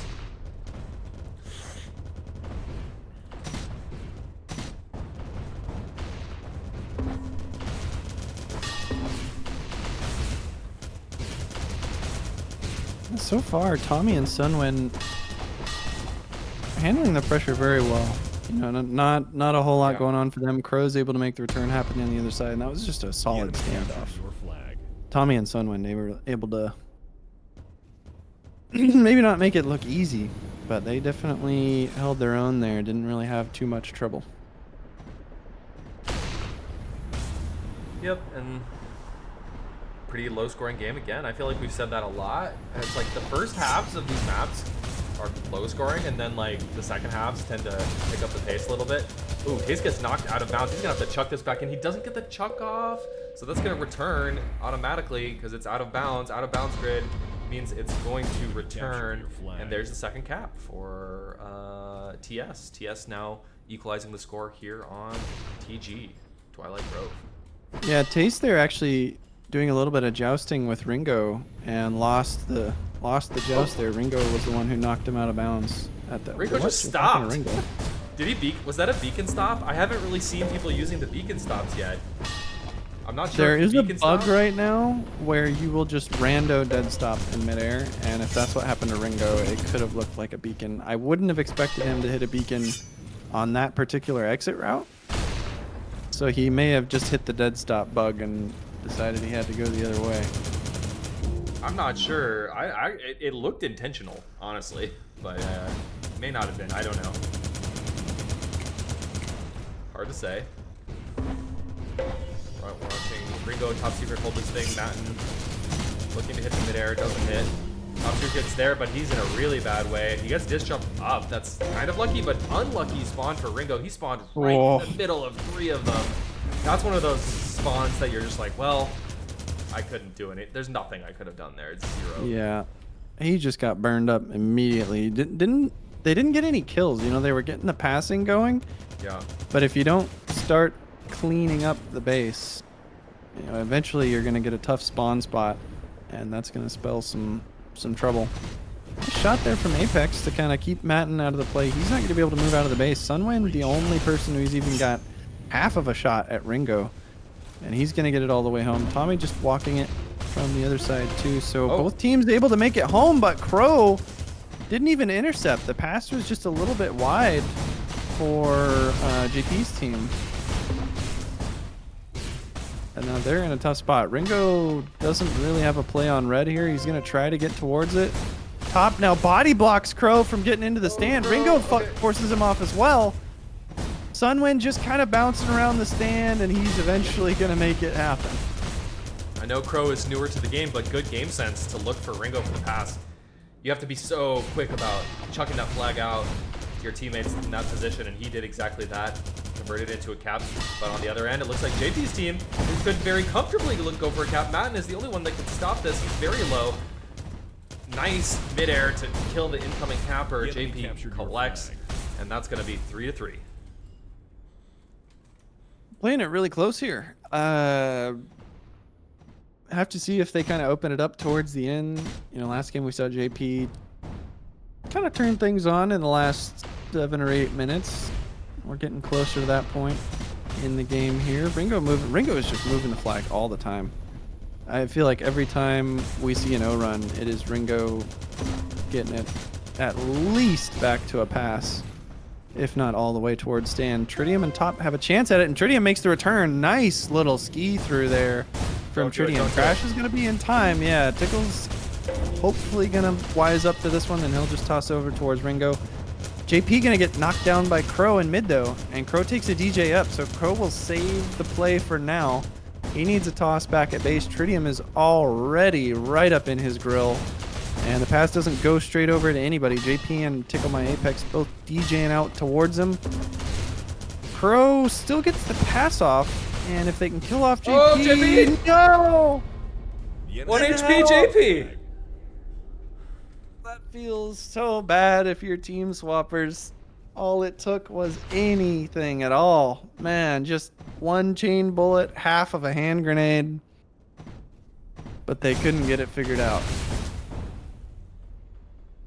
1 HP JP. I think we should start a thing. 1 HP JP. He did it. 1 HP JP. There he is. 1 HP. He's out. Okay, gets the flag toss off. Apex gonna disc jump up. I almost feel like he should. Because JP spawned all the way over here, but no. Oh. JP nailed. It's gonna be top secret and JP holding this. Okay.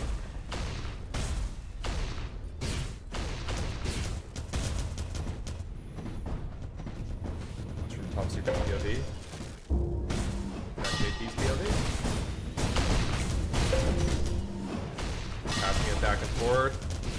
And here's, oh, doesn't get the pass off. JP tried to disc jump in, but it's not going to work. He's actually going to utilize the disc jump to get into midfield, though. Ringo makes this home. Who's his home D? It's going to be top secret. In the right position at the right time. So top secret now holding this quite comfortably. Going to swap over and see what's going on. Okay, both teams actually offense completely eliminated, so it's going to gonna be Top Secret facing off versus Crow. Weird position for Top Secret. He's kind of skiing around a little bit. Is this something you like to see, Sin, or I don't know? You know, maybe they've decided they can't hold it natively. I don't know. You go that far out, and then you just don't. You kind of need somebody to spawn perfect for you, and you saw there it wasn't the perfect spawn for top. So it just ends up being a return. A lot of spam coming through, and they'll get the return on the other side of the map, and it ends up being a cap. Captured your flag. Right. Okay, JP's team starting to eke out a little bit more of an advantage here with 7 minutes 45 seconds on the clock. Let's see JP's route here. Oh, is this going to be a toss? Toss it! Yes! Well done by Apex and JP, but JP takes a disc to the face. Gonna pass it off to Apex. A lot of jousting going on in this game. I like to see that. Tommy coming out on the top end of that one. Apex needs to toss it over to JP, but this has kind of been the story. When JP's team is getting things home, they're just not getting the kills on the standoffs where, you know, Sunwind and Tommy on the other side, they can get the passes and the kills. It seems like when we move into standoffs, JP's team is having trouble getting the kills. They can get the toss, but it turns into 1 or 2 tosses, and then they just get overwhelmed.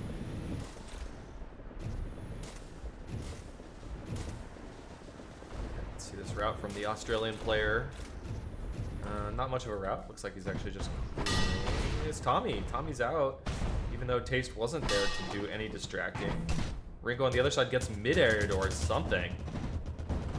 So now JP's team has got to get over fast. They got to disc jump over, start spamming that stand. Tommy's coming. Tritium with the saving disc. Tritium saving this just for now. But how did that flag get boosted so far? Got double disced somehow. That flag's way back in the backfield. Silver win, Sunwind coming on in. Apex is coming on in. Apex, 50% HP. You would have liked to see him get shut down there if you're TS. That could have easily been a cap, but Apex actually makes this all the way home.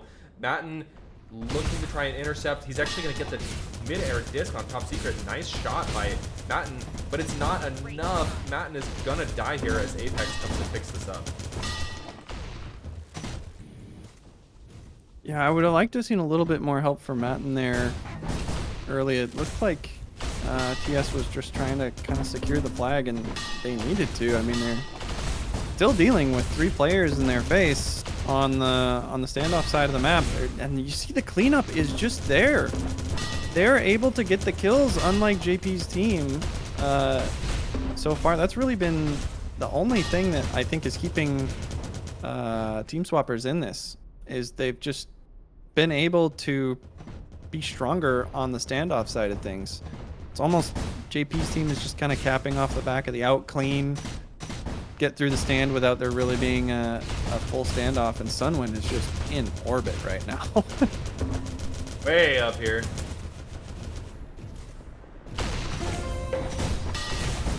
Get back. Ringo's in a good position to get an E-grab, and that he does, and he's full HP. He doesn't even opt to disc jump. Ringo all the way home.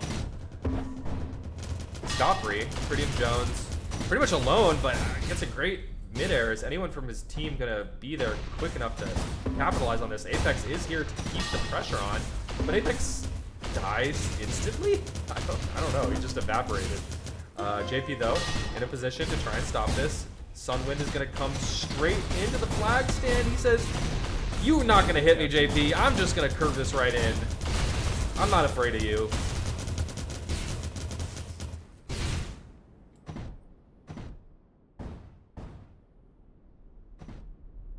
Watch Matten on D. This is not a position he plays often. Or ever. So, kind of curious. And Ringo's going to mop him up. And JP is going to be pretty much out full here. But this is not the position that I would want to be in if I'm JP's team. I don't want to be trying to trade standoffs, because so far, at least on TG, JP's team has been on the losing side of pretty much every standoff. You know, they're not winning them at a high rate. So I think with the standoff stuff, and maybe I've spoken a little too soon, now they have 3 players here. So this might be one of the first times that I've seen all 3 returners in the area for JP's team, so maybe they'll have a better chance at it. You can see Tommy respawning there. A lot of chain gun coming in towards Sunwind. He's just going to try to spew it towards the spawn. He gets a good spawn to get towards it, and he's going to be able to clean up Apex. So the spawn saving team swappers there. Could have been a return, but you know, sometimes you just get the implo spawn and survive. It was a well-coordinated offense from JP's team, but also worth pointing out that team swappers, they need up. They saw that there was 3 there, so they cased, I think, temporarily was being up instead of going, oh, and this is going to be a return for both sides. Yes, it is. 2 minutes. I haven't looked at the clock in a while, and I just looked up. It is 2 minutes and 30 seconds. Not much time left at all for team swappers. This is do or die now for them in this series, in this best of 3. So, Pace He's heard me. moving He's like, okay. momentarily. Yeah, he's not going very fast, so he might get chained out here. Trying to toss this over towards Sunwind. JP might have the intercept though, and he just barely gets it in time. Gets cleaned up right at the end, and Ringo skis right through the stand. Captured your flag. Tough break there for team swappers, and now they got to make something happen in the next 120 seconds. Very close game, neck and neck. Super tight here. Here comes JP. He's in, he's out, he's full HP. Full HP JP, making his way on home, and nobody's gonna be able to stop him unless he gets disjumped, mid-aired, I mean. Excuse me. Oh, interesting spawn, not the best spawn. And okay, are we gonna see it equalized with 1 minute left? The enemy captured your flag. That it is. 6-6. Wow. Team swappers not ready to go into the losers bracket just yet.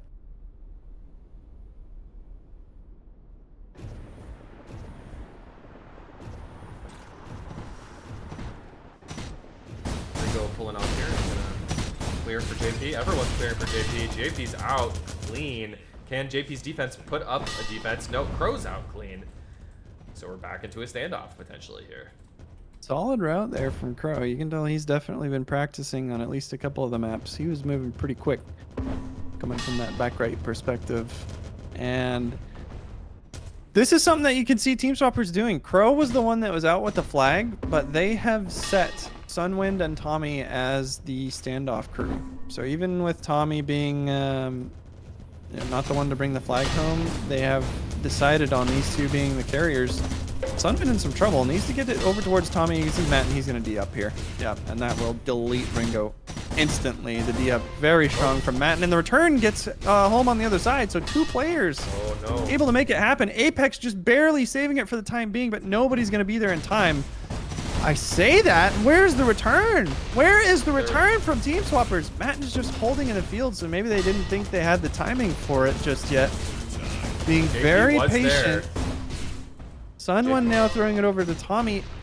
Oh, Matt there it is. Still make it happen. The enemy captured your flag. I had thought they didn't have somebody on it. Maybe it got bounced into a weird spot and Matt didn't have the jets to get to it in time, but nonetheless, they will even it up and we'll go to a game 3.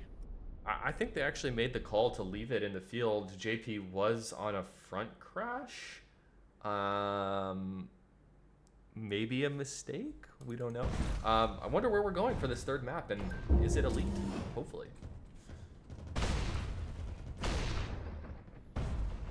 I hope it's elite.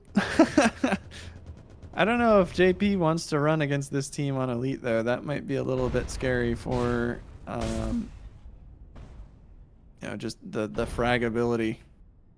And you can see in the map the chat there, they are doing map bans, so they're gonna bound down to a 3rd. Oh yeah, I forgot about Ingo. We haven't seen Ingo yet either. Haven't seen Ingo, Menorah, Elite, Night Flare. Night Flare, that's what it's called. I'm like mixing up the T1 map names. I thought it was called Starfall or Nightfall. Night Flare. There you go.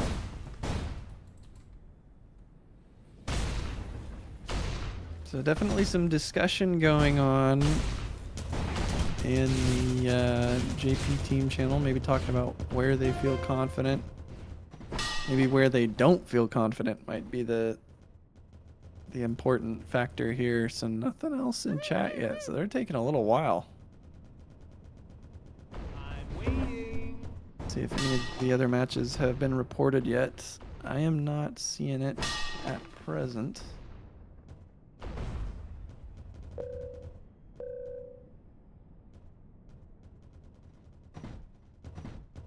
Okay. Elite. Elite it is.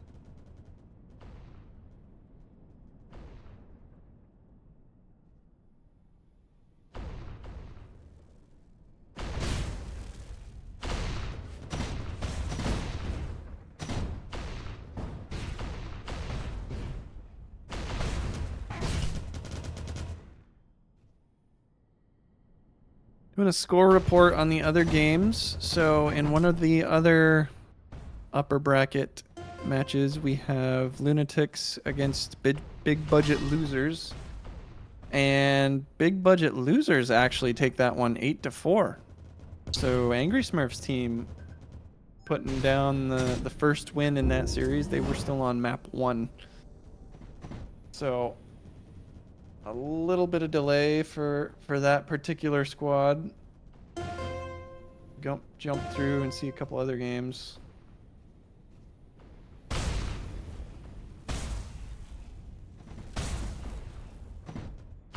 And a couple other games. Ringo's on a front. Okay. Totally juked Matten, who was going for the early base there, but it didn't end up working out. Not quite sure what happened there for Ringo. That was looking good for a second there. Flag is now home to the Team Swapper side. Tommy's gonna jump up. He could pass it in. No one's there to pass it in. He just brings it all the way in. I'm surprised he survived that long. Tommy equipping bravery at that point in time, and red flag is in no man's land. That's gonna be a tough scoop. You see Ringo going straight for it. He's just trying to force Matten off of this. Didn't quite get the scoop, and they're still going to hold it there. You can see Apex was playing the stand for a little while, and flag gets returned. That's going to let JP out. I don't think they had accounted for JP on that route there, and they just put it back kind of willy-nilly, honestly. I don't like the way that they put that back. Now Blue has a chance at a return. This might just be a trade. So JP trying to throw it over towards Tritium, but kind of goes over his head. Kind of a weird toss.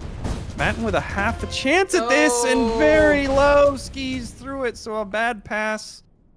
Kind of just an awkward angle, I think. JP didn't really have anywhere to go with that one, and Tritium wasn't in a good spot to receive it. Lands in the field, and those are the tilters. Those will make you slam your desk from time to time if a one health player just skis through the flag unharmed. Ringo's trying to make something happen. I'm surprised he just didn't decide to oob it there. It's kind of in no man's land. It's going to be returned. Matten at least has to hang out on it. So pulling one player off the flag stand, and Tommy gets booped up, popped up in the last possible second. He must have been a centimeter away from capping that flag. Tritium moving into the backfield, but not going anywhere. Taste needs to pass it off. Apex is here, but low. JP's not landed low. on the top of the stand. Unluckers. Oh, poor Taste, just trying to get the flag out of his hands. You know, throwing before you die is the right move, but lands on the top, and nobody there from his team had the jets to get up to it. JP gets a return on a platter. Flag still in the field for another 6 seconds. JP gonna go for a scoop. He whiffs. No scooperino. On the other hand, Tommy's fully out. 100% out. 100% clean. JP really just slow. trying to cut him off. A little slow though. Well, needs to find someone to pass to. He's just passed straight up. Apex is too low. 1 HP. Tritium and Ringo here, but also extremely, extremely low. JP's extremely, extremely low. You have to imagine this is a cap, but kind of a missed toss. It's going to force Tommy to drop to the ground before coming back up. Nonetheless, the end of the works out in the end. Team Swappers up now 2-0 after losing the first map. Looked like they were going to lose TG. Came back to win TG. Now they're in a dominant position. Oh, nice disc. Apex going nowhere with that sitting in the field here. And Team Swappers has had the ability to play the flag in the field a lot of times so far this game. They've kind of had their pick of where they want to defend the flag from. Yeah. And you basically just have to burn at least one player to get a force. And that doesn't even guarantee the force. You know, if that player can't make a play on it, or if it's in a really easily defensible spot, the flag being off the stand as an offense, that's really hard. It's not the situation you want to be in. Wow. Nice full stop for Team Swappers there. JP and Ringo run crisscrossing routes, yet they still made it happen. They could convert this into a cap, but Tritium Jones, nice midair disc there, but great toss straight to the stand. Taste was waiting for it for the alley-oop, and he collects. It's an excellent catch and pass from Matten. A great defense for Team Swappers. Sunwind and Matten pulling their weight because they're fighting against two of the stronger offensive players in JP and Ringo. This time Ringo is out, but slow and low. Sunwind should be able to get the chain out, and yes, he does. But Apex here for the grab. Let's get that off spawn. Apex in a kind of a tough spot though. He's gonna need somebody to pass off to immediately. Matten's 1 HP. Crow is still here. Crow versus JP. Crow gets JP right off and gets the return right under JP's nose. Is this gonna be ooped? Is this gonna be an oop? Or is someone gonna keep this going?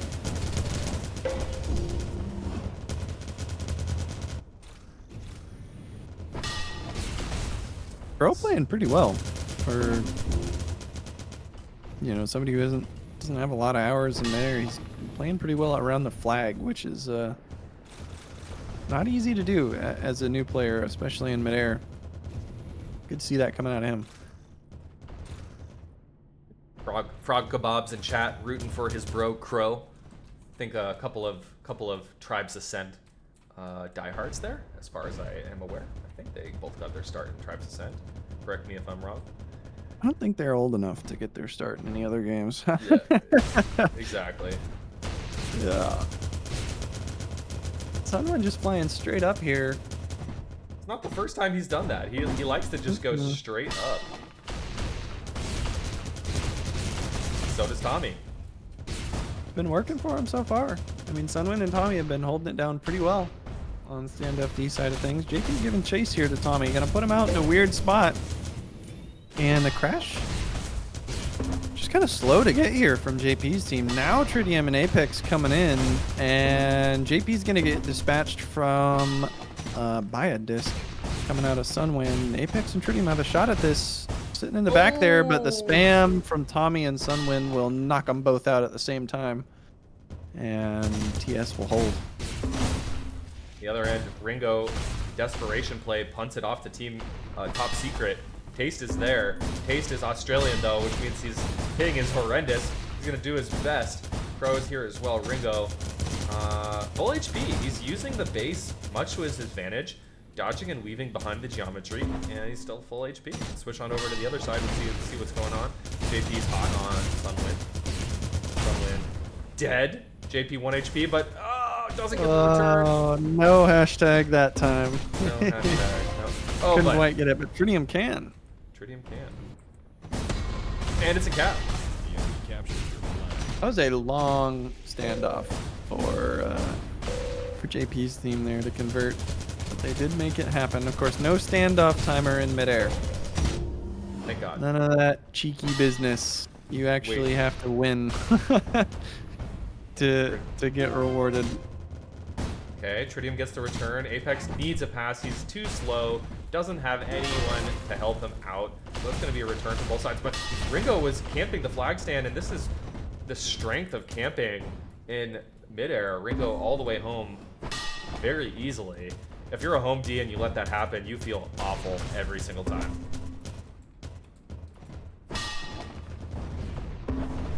Yeah, it's a tough spot to be in. Sunwind loves to chase when he's playing home D, so I'm not surprised to see it. and I don't know how bad Sunwind feels about it. Yeah.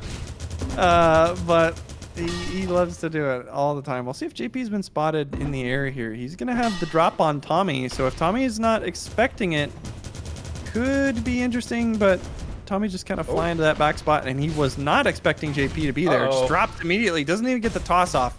So now it's up to Sunwind. JP just trying to disc jump through that. What a play. What was that disc jump? That was incredible. Just kind of a halfway DJ there from JP. Bounced himself. And the reason that JP was doing that, a lot of people are going to be like, why the hell would you try to DJ that? JP was getting himself off of the terrain. So you can take a lot of damage when you're kind of skiing down the terrain slowly there. But JP bounced himself off of the terrain to avoid the spam that would have hit him. Just the splash. Bounced himself off of that into the air down towards the flag. So he avoided not only the splash damage, but it was also kind of just able to get himself into that flag. Incredibly good play. Yeah, such a fast flick of the wrist too. That's the kind of thing that you see players like Clown do all the time. But you know, I mean, the number of players that can do that kind of movement in midair is like you can count them on one of Sin's hands. It's true. You can pick one too. You don't have to be specific.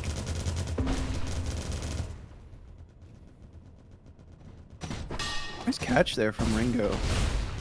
Takes a midair on the way out though from Sunwind. Ringo's not going to be going anywhere. Maybe up into mid. Chain gun should have come through already. So no chain actually, and JP has a chance at catching this. Kind of looked like he expected it to get intercepted. I did. I thought both of them were there. Neither of them did. Ringo disc jumping up immediately, gets the good spawner. Top secret with a decent spawn there for Ringo. And pretty much just holding this. This is timed. And here's the return. It's going to be returned. Where is it? Tab. Oh my goodness.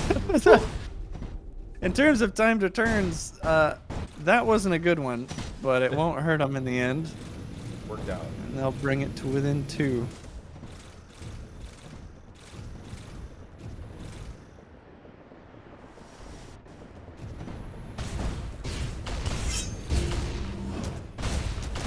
Nicely timed offense there.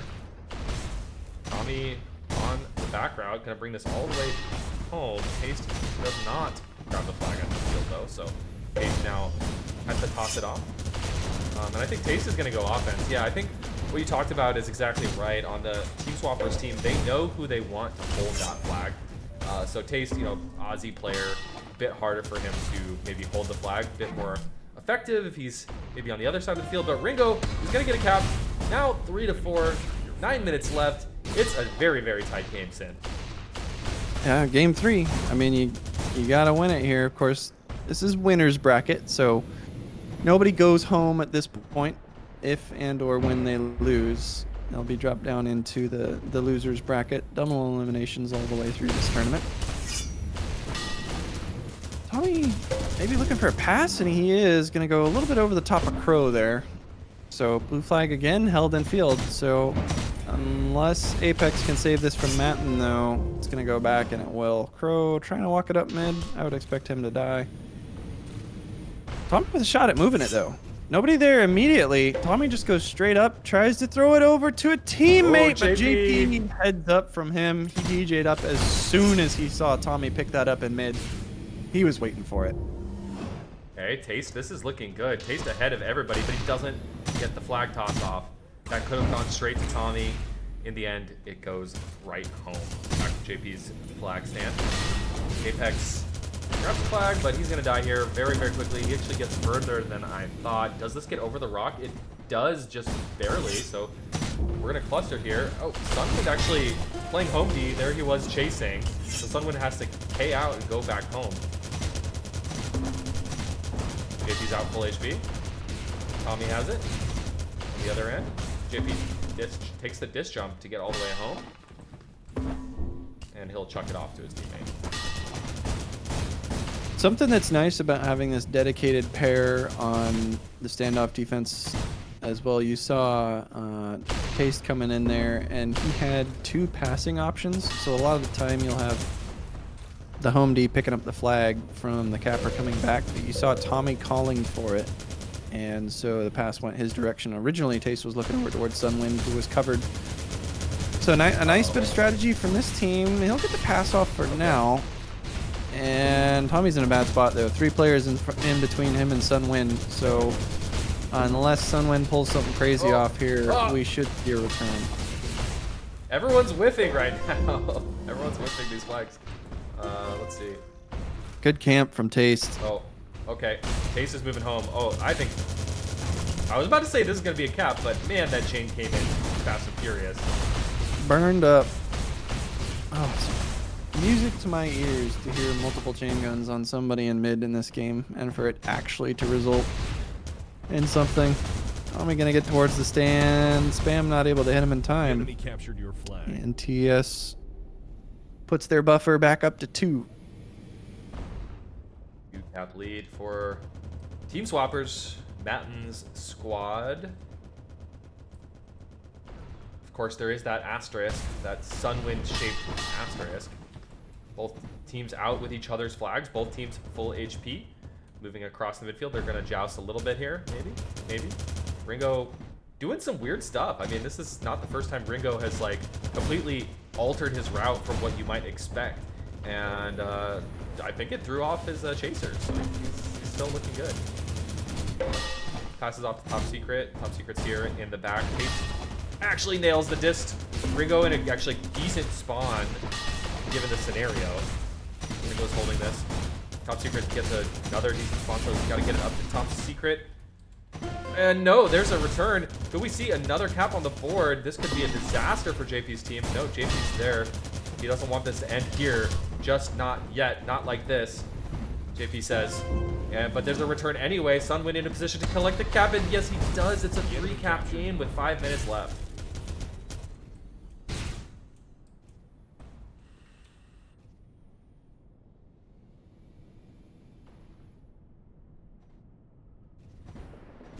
Let's watch Ringo as he's running this kind of wider route on the right-hand side, blazingly fast. And it's Apex who actually ends up grabbing it. This is not the first time this has happened as well, where Ringo was potentially on a faster route, and he's the 3rd one in. You usually want the 3rd one in to be the one grabbing. Apex does grab it right under Ringo's nose. You know, that 2nd guy in has to be a threat to grab the flag, Sin. You can't always pull off for the 3rd, otherwise it gets a little bit too predictable. But I think in cases like that, I would have liked to see it happen. But JP gets knocked off the stand in the last possible second. Ringo will hold this, but Taste is there. There's not much front crash though, and just in the nick of time, with 4 minutes left, it's now a 2-cap game. Bought just enough time there to get that cap through. Ringo did, which smart play. From his perspective, Tommy's going to be moving this one pretty much full. Defense has just been crushed by the clear from TS. And Tommy's not going to have any trouble making that one back to base.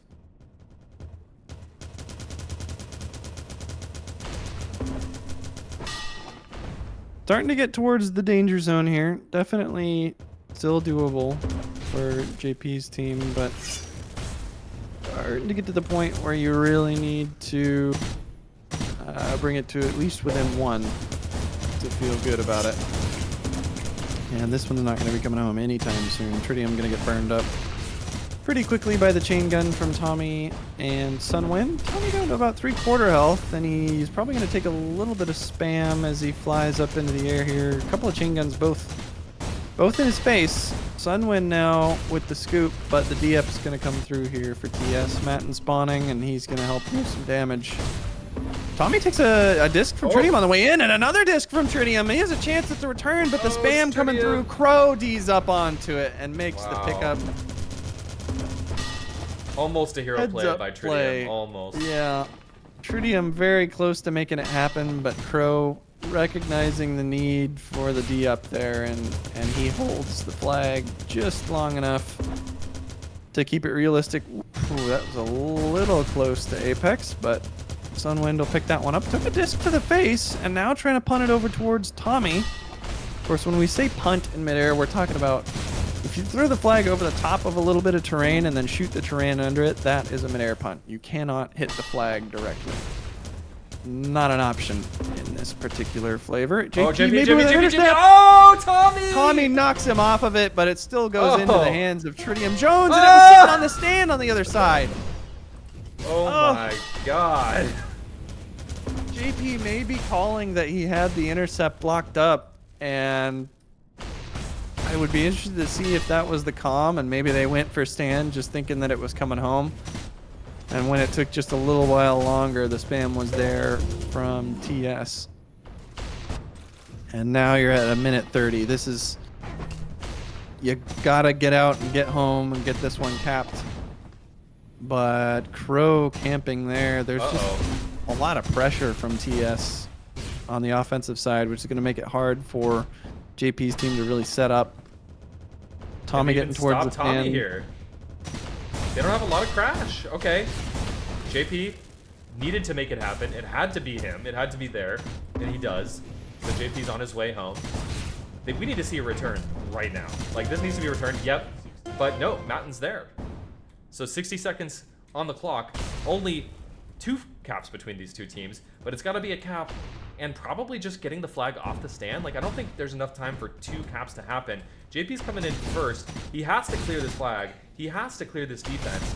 He does get Matten off the stand, but Ringo, so it's up to Tickle My Apex. It's up to Apex. It's up to Apex to make this happen. Scoop it in. Oh, he misses! And he missed. Tragedy! Oh. Tragedy! It's not over yet. There's still a small sliver of a chance. But yeah, man, I mean, gotta be kicking barring himself for barring any huge misplays, even with the grab from Apex on that first run, this one's over. 10 seconds is not going to be enough unless you've got a perfect camp. Blue's got nobody in the area. This one's not going to get capped. You can see Taste just waiting on the stand there for Apex. So that'll do it. 6-4. So TS will Your team won the match. bounce back off of their game 1 loss and win the next 2. So they will continue on into the 3rd round of winners bracket. And I think that might set all of our losers bracket games. I'll have to go see if they've been reported yet. And they have yet to be reported. So now we're going to be waiting on some losers bracket games. We are going to need a couple of teams to get forward. And I'm actually, now that I'm looking at the brackets, the winners bracket is going to just keep going. We're not going to have any like insertions of the losers bracket into the winners. Wait.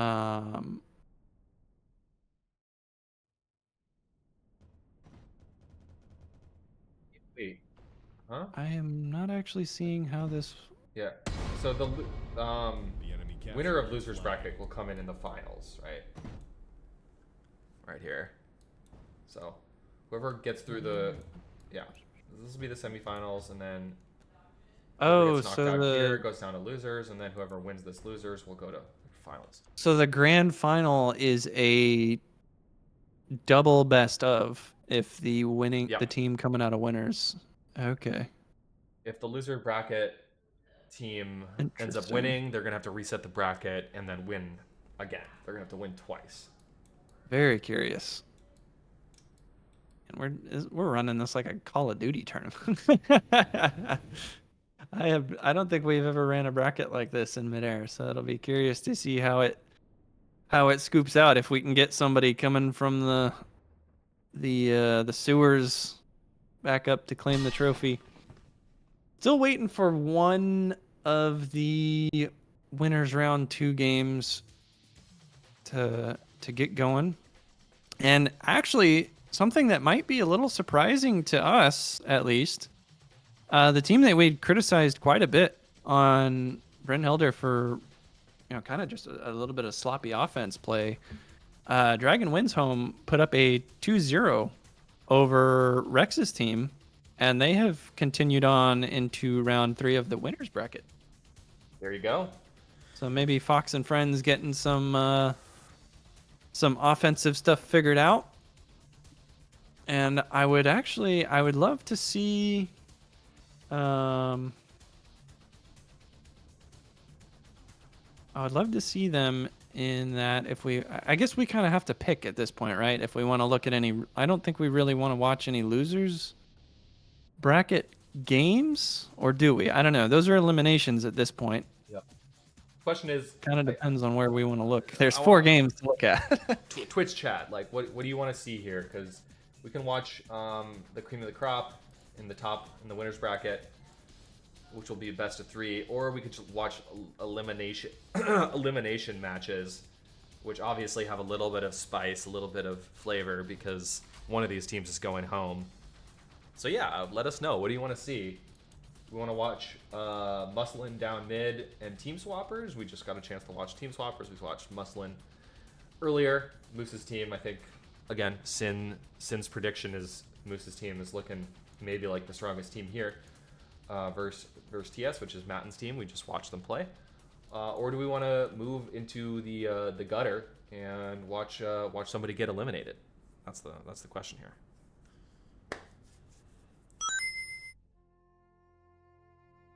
Thanks for the follow, Crow Dog. Real skills highlights. I'm assuming that's skills, aka original 5150 member, legendary tribes player. The Wolfpack himself. Mr. Wolfpack. I am gonna take a quick break Yep. here. I need to jump to the bathroom. Yep. We will keep monitoring the lobby codes, see where we're headed next. Mech Warrior soundtrack, huh?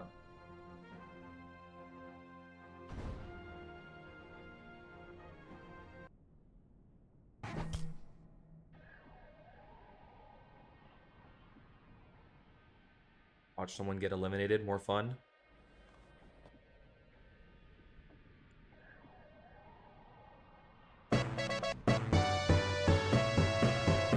Yo, Crow Dog with the Prime subscription. I don't know why it didn't show. Oh, it's because my alert box isn't on the top. I'm gonna move my alert box up. Thank you for that Prime sub, bro. I appreciate it. I like casting tribes. I also like money. Thank you very much. Appreciate it. Thanks everyone for tuning in and following. If you are just tuning in, my name is Fishstix. I got Sin casting with me today. We are walking you through the Midair 2 draft tournament. And it's been fun so far. Had some pretty exciting games. We are cruising through the playoffs bracket now. And deciding which match to watch next. There's a variety of matches it could be. Could be winner's bracket match. Honestly, this one looks like a lot of fun to me, but I have a feeling like we might see these teams play again in the grand finals, potentially. I'm actually also really curious to see who comes out on top of this match. Luna's Lunatics and Big Budget Losers. That match is probably ongoing right now. I'm gonna see if I can actually pop this open, get an update on Luna's Lunatics.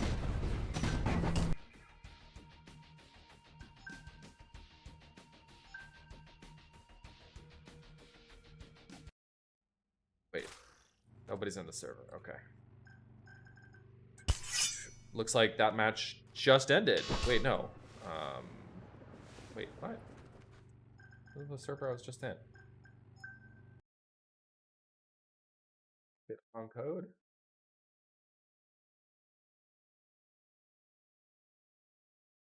Maybe that match is actually already over. Let's see. Let's get a refresh.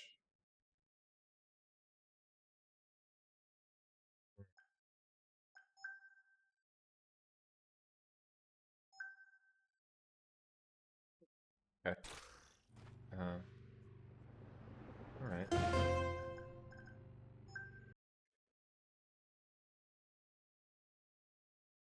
I do hope everyone's having a fine Saturday morning or evening.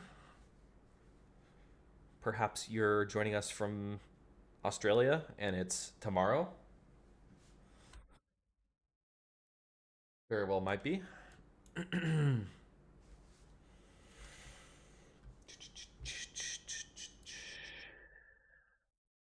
We could watch Rex's Ragers versus Busy's Boomers to see who gets knocked out here. JP and Friends versus Frost's team.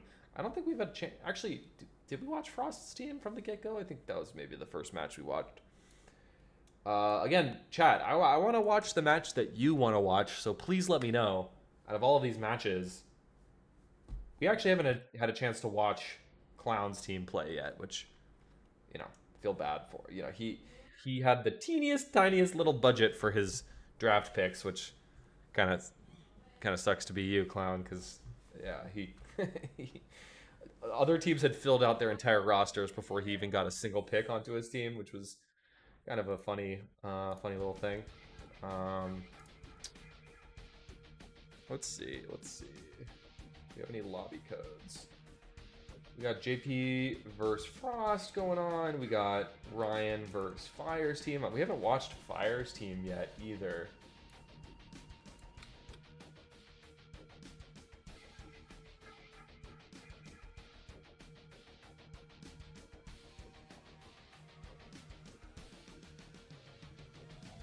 Set the Tone versus the Leftovers. I think that's Fire's team.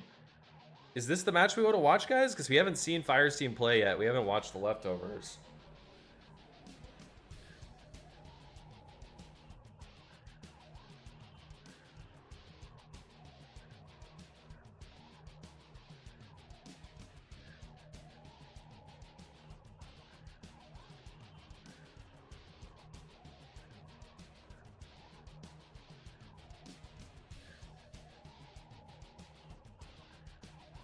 See Lunacy typing.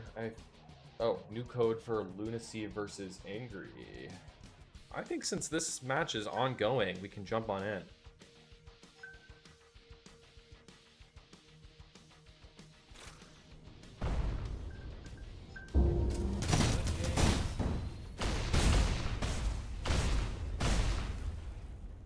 All right, we're gonna watch this one.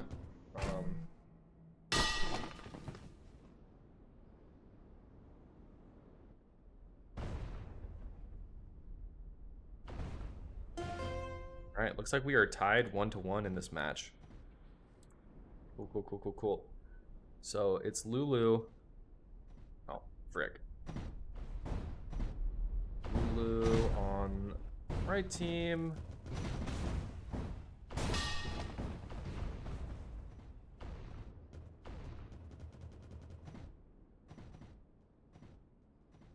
Left team, we've got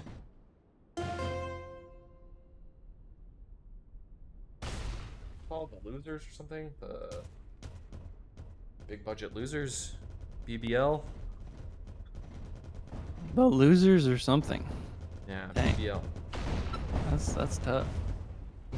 Sin joined the server. Welcome back, Sin. Hello. So we're still winners bracket. Is this third map for them then? Tied 1-1.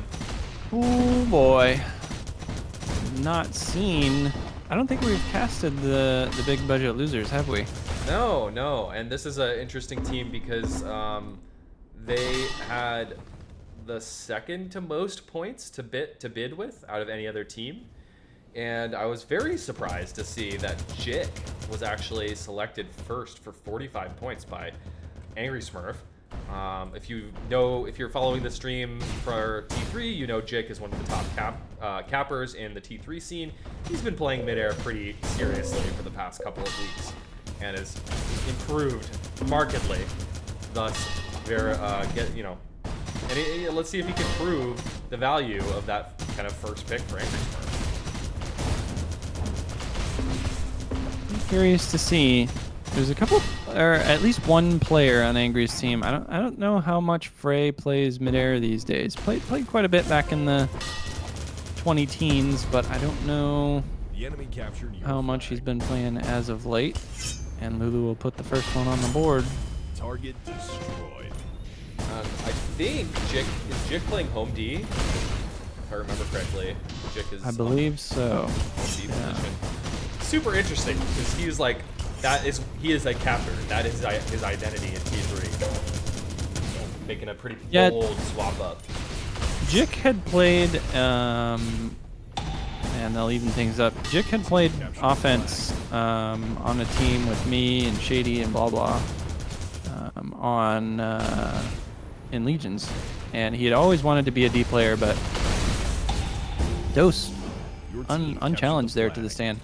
Always wanted to be a D player in Legions, but he was sitting behind some of the pretty decent D players, and couldn't quite make it happen. And T3, he enjoyed the capping side of things, but in Midair, over the past couple of months when he's been playing, he does play a lot more defense than he does offense. So just trying to reinvent himself here.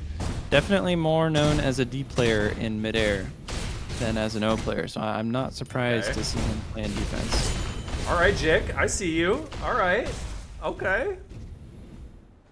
Nice little combo there, hitting the nade off in the distance and the midair as they came on in. So nice stuff. And another midair from Jik.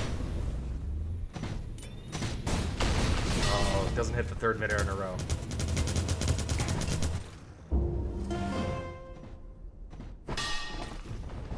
Jik been grinding midair since the start of the T3 tourney. Yeah.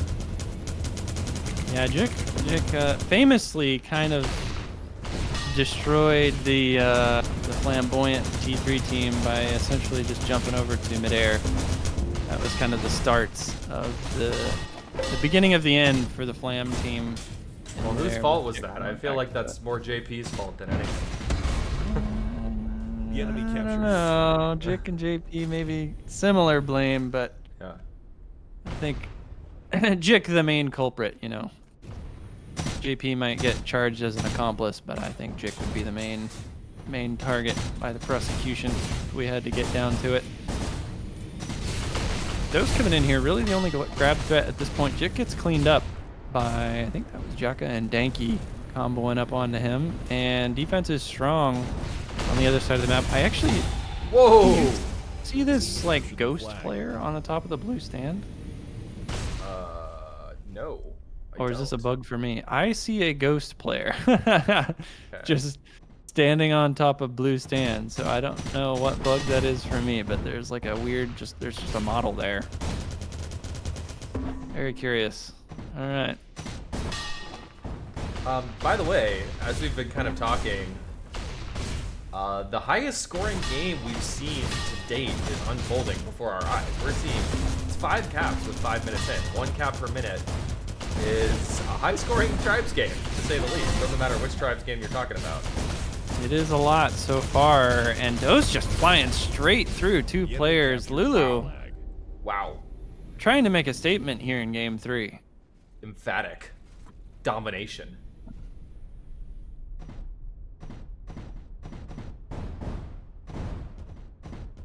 Alright. Yeah, I know we beating the dead horse here, but once again, if you look at the Lulu squad, you could certainly argue this is yet another case where the best players on the team are all stacked on defense. So Lunacy and Tiff are holding it down for the defense here. And you know, when I look at the offense, I have to admit I'm not too familiar with Jaka, and Danky, you know, more of a T1 player. So obviously Dose, an incredibly strong Australian capper who just pulls out the craziest routes. Like I really love watching Dose play because he plays differently than most people. Differently is a way to put it. Yeah. In fact, let's watch Dose. Let's see what we got. Okay, and as soon as I go to Dose, it's the most boring, vanilla, basic route. Yeah, I think Jaka probably called that he was on a long one, so Dose just tried to get some timing up there, but nobody got some damage onto Refi, and that let him just stare down the incoming play. I mean, just K out, I think, right? Yeah. And I think we may have a position change for big budget losers. Looks like Angry has gone offense and Refi has come back to play defense. Not Interesting. I mean, I guess just try something at this point, right? If you're not able to make anything happen, you think you need to change something up. I don't know if those are the two that I would swap, but that It's Stanky who's making this way home. It's going to be a 6th cap if nobody can get there to stop him. He tosses it in. Almost the perfect toss, but it works out in the end anyway. Lunacy is going to collect. And that's a very dominant 6 caps in just 7 minutes expired. Yeah, it's turning into a full-on blowout for Lulu here. Frey trying to keep this one. They have enough players on it. They should be able to have that return without too much trouble. But you're looking over at the scoreboard for Lulu, and Dose has 4 caps. And I wouldn't expect that's coming out of standoffs. You know, it must just be Dose on some out full all the way home kind of stuff. I see Jaka moving that one. I think he might have gone a little wide. I don't know if he can get back in before that oobs. He's gonna have to throw it down into the field. Reppy hot on his tail, and he'll make that. I'm return. surprised Angry didn't just try walking that. I guess it probably wouldn't have worked. I want to give a droid some limelight here. Let's see what routes he can cook up here. He's a capper, main capper in this game. He's also one of my former teammates in T1 way back in the day. Okay, a droid is moving. It's one to the noggin on the way in. Applies one to Jaka on his way out. Nice little joust there from a droid.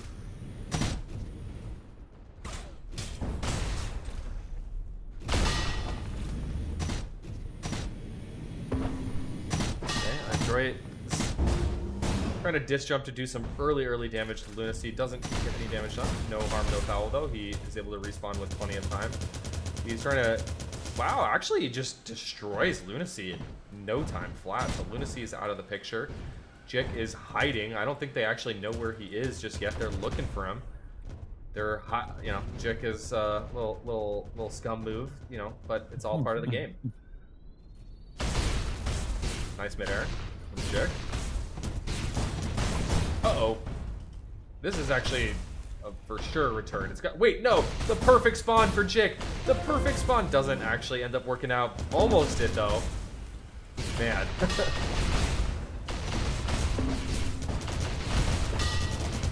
And Lunacy's team, Lulu. They need help in the back on the red. Yeah, too many people paying attention to stand there, and Danky trying to do a little bit of camping, but nobody onto it. Something we should mention, another big difference between Midair and T3 that we haven't really talked about.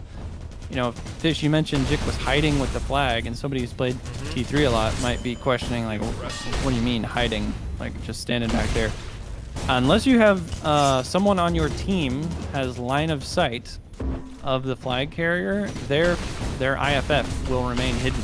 So there is no just like flag icon all the time sitting on somebody. So you do need to have line of sight. So if you're hiding behind, you know, an uncommon hill, or you know, you sit on some rocks and you're around a weird angle or something like that, you can, you know, hide through a couple runs of a standoff if it's, you know, if you're not being looked for. So that's a big difference as well. And if you think that it's bad in midair, go try T1. A couple of maps in T1, the terrain is so jagged that you can just hide in these weird little pockets. Only OGs remember. Yeah. Shoutouts to my T1 bros. T1, of course, is like skiing on gravel. Yeah, like really pointy. Really pointy, sharp triangle. Sharp. An absolutely miserable experience.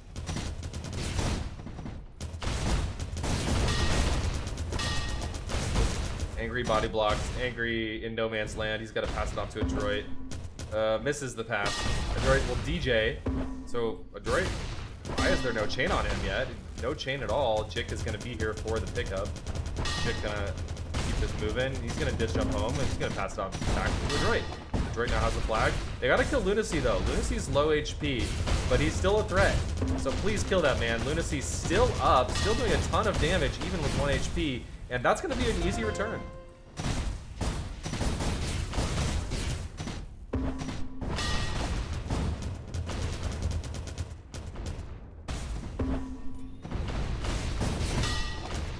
We have our first score report from a loser's bracket match. Rex's Ragers has eliminated Busy's Boomers.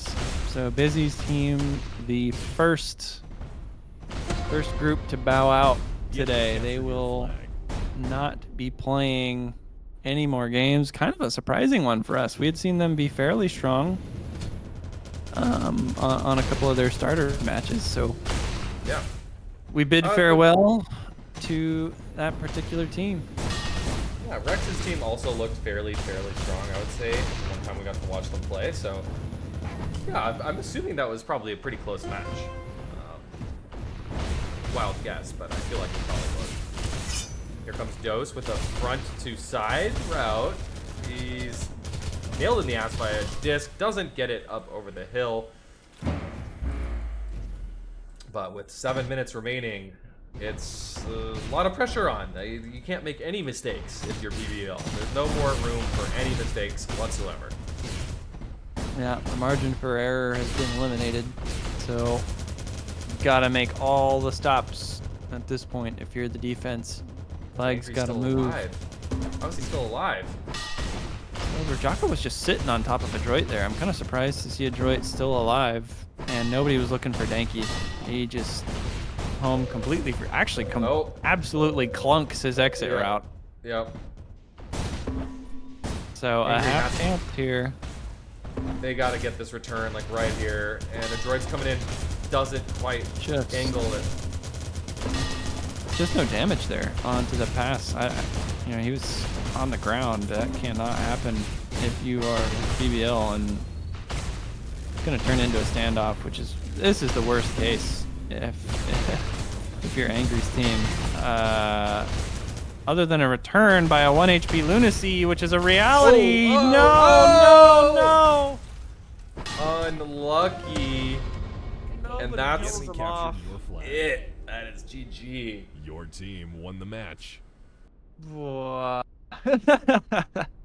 He had 1 HP for so long right there. There is no way he should have been able to get that return. Yeah. I think that's the final Round two winners bracket match. I think you're right. And that will allow all of the remaining, or not all of the remaining, but all of the round one losers to start. And we do have the other upper bracket winners in progress right now. So Moose and Matten are currently playing. I'm trying to see on the other losers bracket games if we've got stuff running still. I don't know if we have that running quite yet. We do have Ryan and Fire going at the moment. And that will be loser goes home. So that has set the tone and leftovers. I don't know if we want to jump in halfway through something. We certainly could. Sorry, that was Fire's code? Yeah. That game has got to be basically Ryan's over at this code. point. Oh, Ryan's code. Ryan's code. Yeah. It's probably near over, but see, I'm going to jump in real quick, see what the timer is. 7 minutes left. And actually, this is close. All right. So 7 minutes remaining. 4-3, now 4-4. So a tie-up happens. Fire able to stabilize at the moment. So this is of course, loser goes home in this particular game. Just checking the scoreboards, and Fire is just trying to drag this team across the line in some form or fashion. And I think that might be a sub actually on Fire's team. I don't think that is his full roster. Who is he missing? Wow. So Fire's team is playing with a sub. Tyler is his sub. So decide right there. That is Tyler. That's Tyler. Okay. The sub, like the player that he has been subbed in for, was Fire's last pick, who was worth 1 point of budget when he was purchased. So Tyler Market has been slotted in for a single budget pick. Sounds about right. I don't know Just about kidding. that one. Just kidding. Obviously, Tyler, talented player. He's kind of a brainy player. You know, he brings a little bit of I don't know. He brings a. You're not about to call Tyler a smart player on stream in the year of our just Savior did. 2024. I just I did. don't know about that one, Fishstix. That might come back to bite you at some point in your career. Yeah, that Definitely way better than a single point of budget. You know, Tyler would have been getting picked up in the 40s, I would expect. He has improved even since, you know, the last time that we'd been playing fairly regularly. Tyler has kind of come up into that. I would put him in that sort of like Lel, Jick, Lon category, probably around those guys. So for this to be tied, I think might tell you what the level of play used to be on poor Fire's team. Yeah. So we'll see if they can drag this one out. 5 minutes remaining, all tied up, and set the tone. You know, a team that we talked about earlier. You know, a meaty fan has been made out of you, Fish. So are you pulling for set the tone here? Is that what we're looking at? I think so, especially if there's kind of like a weird sub going on. Again, there's no money on the line. Or actually, is there any money on the line? I don't think there's any money on the line. I but, don't think there's any money on You know, I don't blame anyone for subbing somebody in if they had somebody drop. But, you know, again, there is always that asterisk. So, I mean, I'll go with set the tone here. We'll have to see. I mean, 4 minutes. Ryan just trying to escape the damage. Vorpal and Fire in his face. I would be surprised to see him get out of that corner, and he does. Gets over to Cray, but no damage has been done to the incoming stand. Cray just has to spew this. Meaty trying to D up for it, and Fire's sitting near it. Both flags. Happens so much within a couple seconds of each other. Just instant returns. I know you're all here for the meaty cam. Here you go. Here's what the people want. Go, Meaty, go. Oh, man. Gray's not on the stand. Gray's nowhere to be seen. Meaty whiffs the disc jump. None of that chain is hitting. Like, I think, oh, he's fast now. Takes a disc in the head from, I believe that was a Vorpal.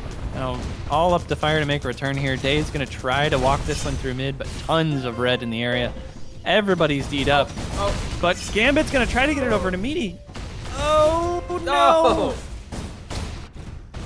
Nobody with health there from Set the Tone able to take the pass. And we'll go back into standard positions here. This one is close. This might be... so close. Might even be our closest game of the tournament. Ryan just kind of sleeping there. Did not see Day, and he is gone. Yeah, Day is home with this, and there's just 3 minutes left. I don't know about that disc jump. 3 minutes left, and it's do or die, so it's a one-cap game. It's a 3-minute game. Loser is eliminated. It's a lot of pressure. Curious to see Ryan on defense here. So Set the Tone has changed that up. You know, that used to be, what, Mavi and Kravok, I think? So they've definitely swapped things out. Day and Murley just trying to get some damage on the stand here. And they're going to nuke Ryan. Mavi falls off to the side. Incoming is Vorpal, but no. Murley just walked it in front of him. Still gets the pass to him, but I mean, Vorpal's route was not great, but it was a lot better than that walk. I'll tell you that. Meaty now trying to get the toss over towards Cray, who has a good route down to the stand if he wants it. He drops into it, and the spam will not knock him away. Set the tone with just 2 minutes left. They got a chance here, so even with the scum sub from Tyler, see Fire on maybe even a rage route here, calling on the D up, and you can see the entirety of the blue team going back to the stand, but Fire gets absolutely hoard out by Mavi. Nothing doing.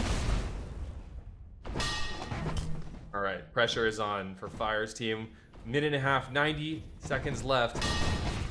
And Murley's out, so Murley's moving quick. Murley should be able to bring this all the way home, but not dunk it. He's gonna have to pass it off to Vorpal. Vorpal didn't get the memo. Neither did Tyler. And this could be very ugly. Fire's the only one here.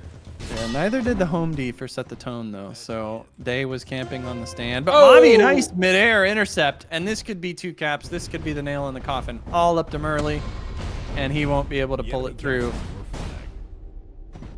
Yeah, unless Fire makes this one over mid, I'm ready to call it. I think this is going to go for Set the Tone. They'll hold this one in the field. You can see they're calling a D up. They got 3 players on it. Oh, actually, But 3 players are going to miss. they're like, oh, it's in the field. We can just bounce it away from Day. No, we just bounced it right to Day. This is the only thing that would have kept them in the game, and they're still in it. 23 seconds left. So now they got to pull the goalie. Everybody has to go. There cannot be a single player on the stand. Fire is throwing. Fire is on the stand. Why are you on the stand? It does not matter. I hate it when people do this. I always yell at people in pugs for doing this. You need to get out full. It does not matter if you keep the flag home or not. And regardless of whether or not this play works out, that is the incorrect move. Fire should, and there comes the return. You need to make sure that you get the flag home if you're down 1. It does not matter if you keep it home. I hate it when players do that. It is such a misplay. And I'm really disappointed to see it out of a player of Fire's caliber. You know, somebody that, of course, that is not the T3 Fire. That is the Legions / Midair Fire. I didn't realize he was Legions too. He's a Legions player, but I hate that, man. That is such a way to go out. You know, with that being an elimination game too, that is not something I want to see. Is that be the way that it goes? But if you're here, if you're in the chat, if you're down 1 and you're approaching overtime or in overtime, please, for the love of God, do not pay attention to friendly flag. Go to the enemy flag. You must secure it. Otherwise, you lose. It's a very simple linear concept that so many players in Midair have still not figured out. That one tilted me, Fish. All right. No time to be tilted. We got to jump into our next game. Question is, do we want to get into a top tier Captain T versus Luna, or do we want to watch Clown? Because we haven't seen Clown's team play yet. I think this is potentially our last chance. I'm voting elimination match. Yeah, let's take a look at Clown here. We haven't seen the Route 61 guys throughout. Let's get them a little bit of screen time, and then we can maybe jump in on the 2nd or 3rd map of T's game. Just getting started here. Just firing up, so excellent. So Route 61, of course, Clown, the best player in North America. And if you want to go by the leaderboard, by a pretty wide margin. He is a whole 5 true skill points over the top of anyone else, which is a lot.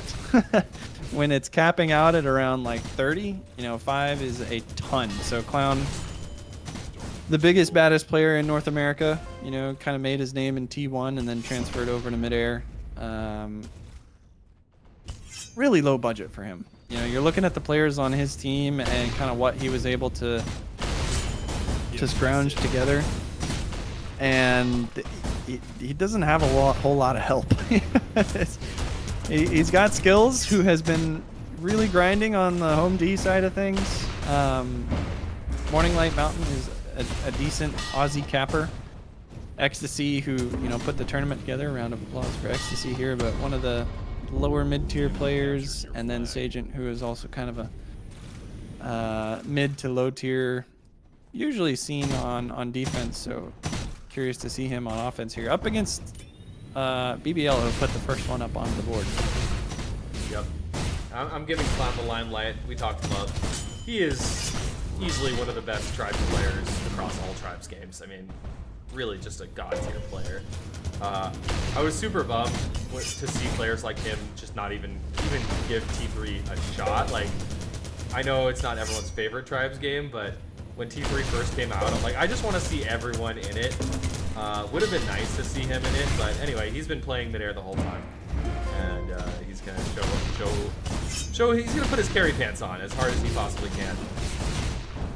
Did Frost lose yet? No, actually, Frost, I think, just reported a win over JP's team. So Frost moves on in the losers bracket. That is That is tough for JP. That will be That's a surprise to me. an elimination game as well. Yep. JP and Ringo are out.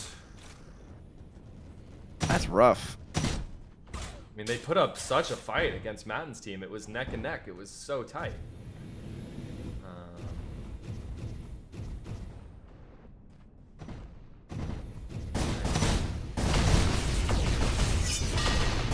Okay, nicely timed offense there for the BBLs. Droid is out 100% clean, not even taking a single chain bullet yet. So Droid's looking good on that side of the map. Other side of the map, Ecstasy is in trouble. Gonna have to pass off to Skills, who is there for him. Skills gets Midair directly down into the dirt, and Frey snags his opportunity to get a Midair return there. Nice little intercept there from Frey. There was some discussion on kind of the way that Clown went through his picks and also just the budget that Clown's got. Nice little DJ out there from Mountain though. So Frey, if he just gets Frey gets over mid, that's tough. Kind of some talk about how Clown really spent just 20 essentially on 3 players, and some people were kind of hoping that he would spend big on somebody who could maybe also help carry. Because when you're looking at what he got versus kind of some of the lower budget players that he could have picked up in the similar price range, I don't know if it was worth it, but it's really hard to spend the budget wisely when you have no budget at all. It's just tough. And you can kind of see it coming through here. And if you open the scoreboard, it is just the Clown show at this point. There's not a whole lot much you can say. I mean, Clown's sitting at over 2,200 points, and nobody else on his team even broken 1,000 yet. So he's trying. Oh, pass it he's in. doing No! his best. Oh! Oh, that was painful. You had it right there, and Jick just in the right place at the right time, swinging through. Yeah, I mean, it's always risky to try and go for those alley-oop plays, passing it into the stand. Things can happen, it can go wrong, but I think that would have been a cap if Mountain had pulled the trigger and just chucked it on in. I think it would have converted.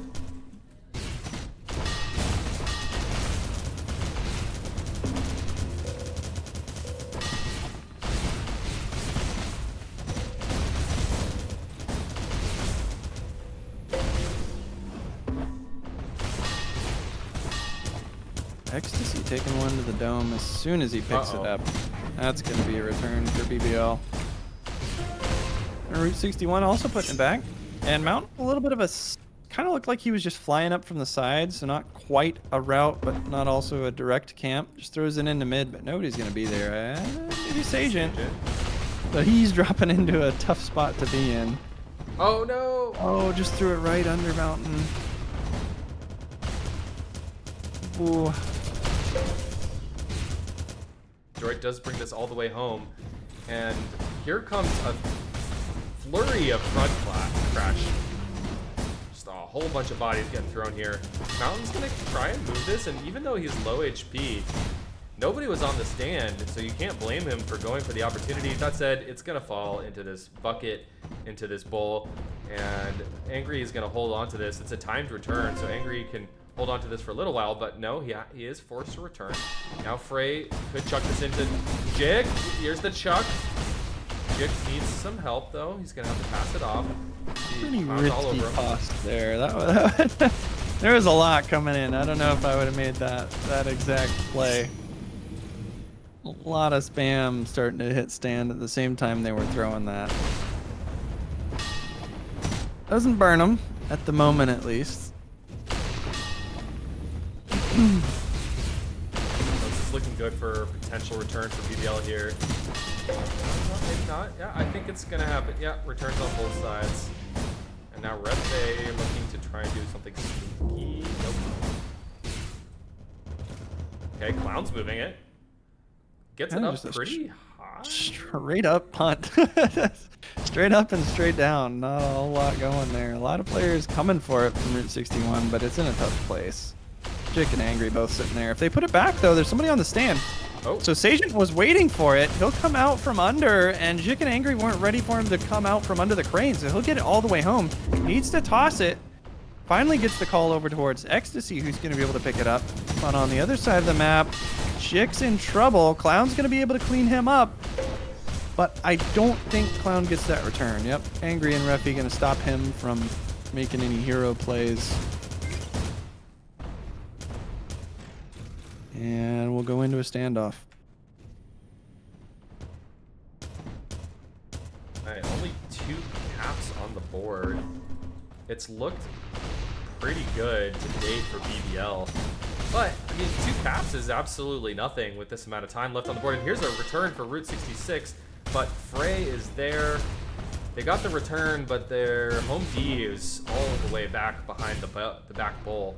So now a droid's going to get this return very easily, and this could swap very quickly into a cap for the other side. BBL, nope, Mountain has it. Mountain's moving it. Angry gets the return though. Clown gets the other return. Okay. We're reset. And Clown is really, he's trying. Oh yeah. Midair, it is so tough to be a one-man army in this game. Yeah. It is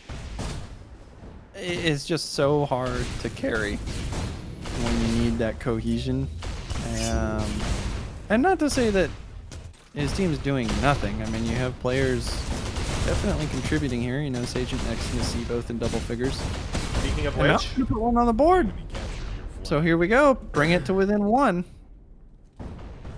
contributing a cap there. Nice defense as well. Mountain did a good job to bring that home all by himself, but his defense also kept that flag home. Got the full stop. The droid's home. This is full. I don't even think, okay, just kidding. I was gonna say, I don't even think Clown could chain him out that fast, but I was Where's wrong. the And he gets the pass? return. Why are there so many people there and nobody? Okay. And it results in a cap. Oh my goodness. Like 4 players spawning for BBL and just nobody's looking for the capper. Man. That's going to cost you every time. Nobody looking for the flag. A droid just kind of takes it right in the face of Clown, but I don't think that's going to get into mid. It's just going to kind of drop on the hill. Sajent. And Sajent moving, so chance to swing this into a lead now for Route 61, but Ecstasy getting spammed by Frey and Refi, and that one's gonna go home. I kind of wanted Sajent just to curve that in. I feel like he had the opportunity to do that. I mean, I get playing safe, but that wasn't the right place to pass it at the very minimum. Yeah, I mean, win or go home. Sometimes you just gotta get brave. Try to go for it. Ecstasy's throwing this one way up into the air. Mountain trying to come over the top and get to it. So 2 players for red team sitting here, and Angry's going to go down. So they will hold for the time being. Really early pass from Sajent, and this might get intercepted. That was no. straight up bad. So now Clown having to kind of panic E-grab. That one's going to slide down under the stand, and you got to imagine Jick's just going to have a freak out. Oh, he gets Blocked by Frey! Frey. Okay, it doesn't matter. Nothing could stop him from capping except for Frey. Almost some blue on blue action there. You know, maybe the team name getting a little too real for Frey and Jick right there. Maybe ran into each other. I like this route from Mountain. I mean, he's an Aussie, and like when Mountain first started playing, like he was very new, and not, you know, took some time for him to become a good capper. But I mean, like, look, I mean, Clown had very little budget to work with, but he does have some role players here. Like Mountain is running good routes. I don't think you can He's take that. definitely got a couple, yeah. Another errant pass. I think this is kind of where you're seeing things fall apart for Route 61 is passing. There's a lot of these players that just aren't super proficient with moving the flag around. and they've lost a multitude of flags to just errant throws or, you know, bad judgments on when they need to throw, just kind of stuff like that. And that's what's really going to hurt you in these games that are close, is just not having it down on when you need to move the flag around.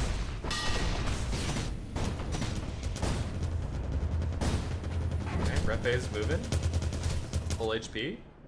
This agent And is his not. flag is He is down. in the Mountain field. gonna scoop it. Okay. So I think we'll get into a standoff here.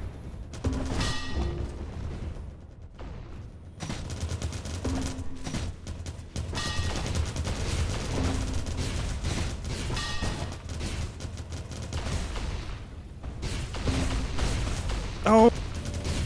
Referee just flubbed the toss. It hit the top of the barn. Top of the crane pole, but Frey is gonna D up and save it. Got a little spicy there for BBL for a half a second, but no harm, no foul.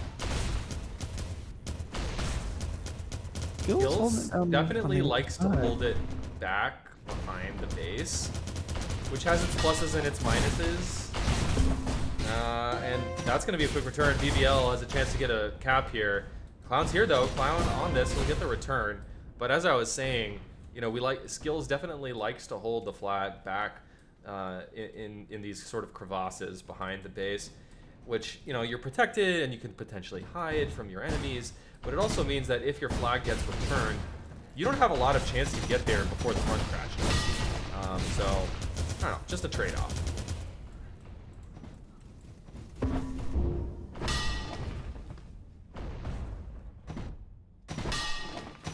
Feels like every time either one of those teams has gotten the flag home recently, in the past 5 minutes or something, it's the defense taking the pass, and in turn, just a free grab for the other team.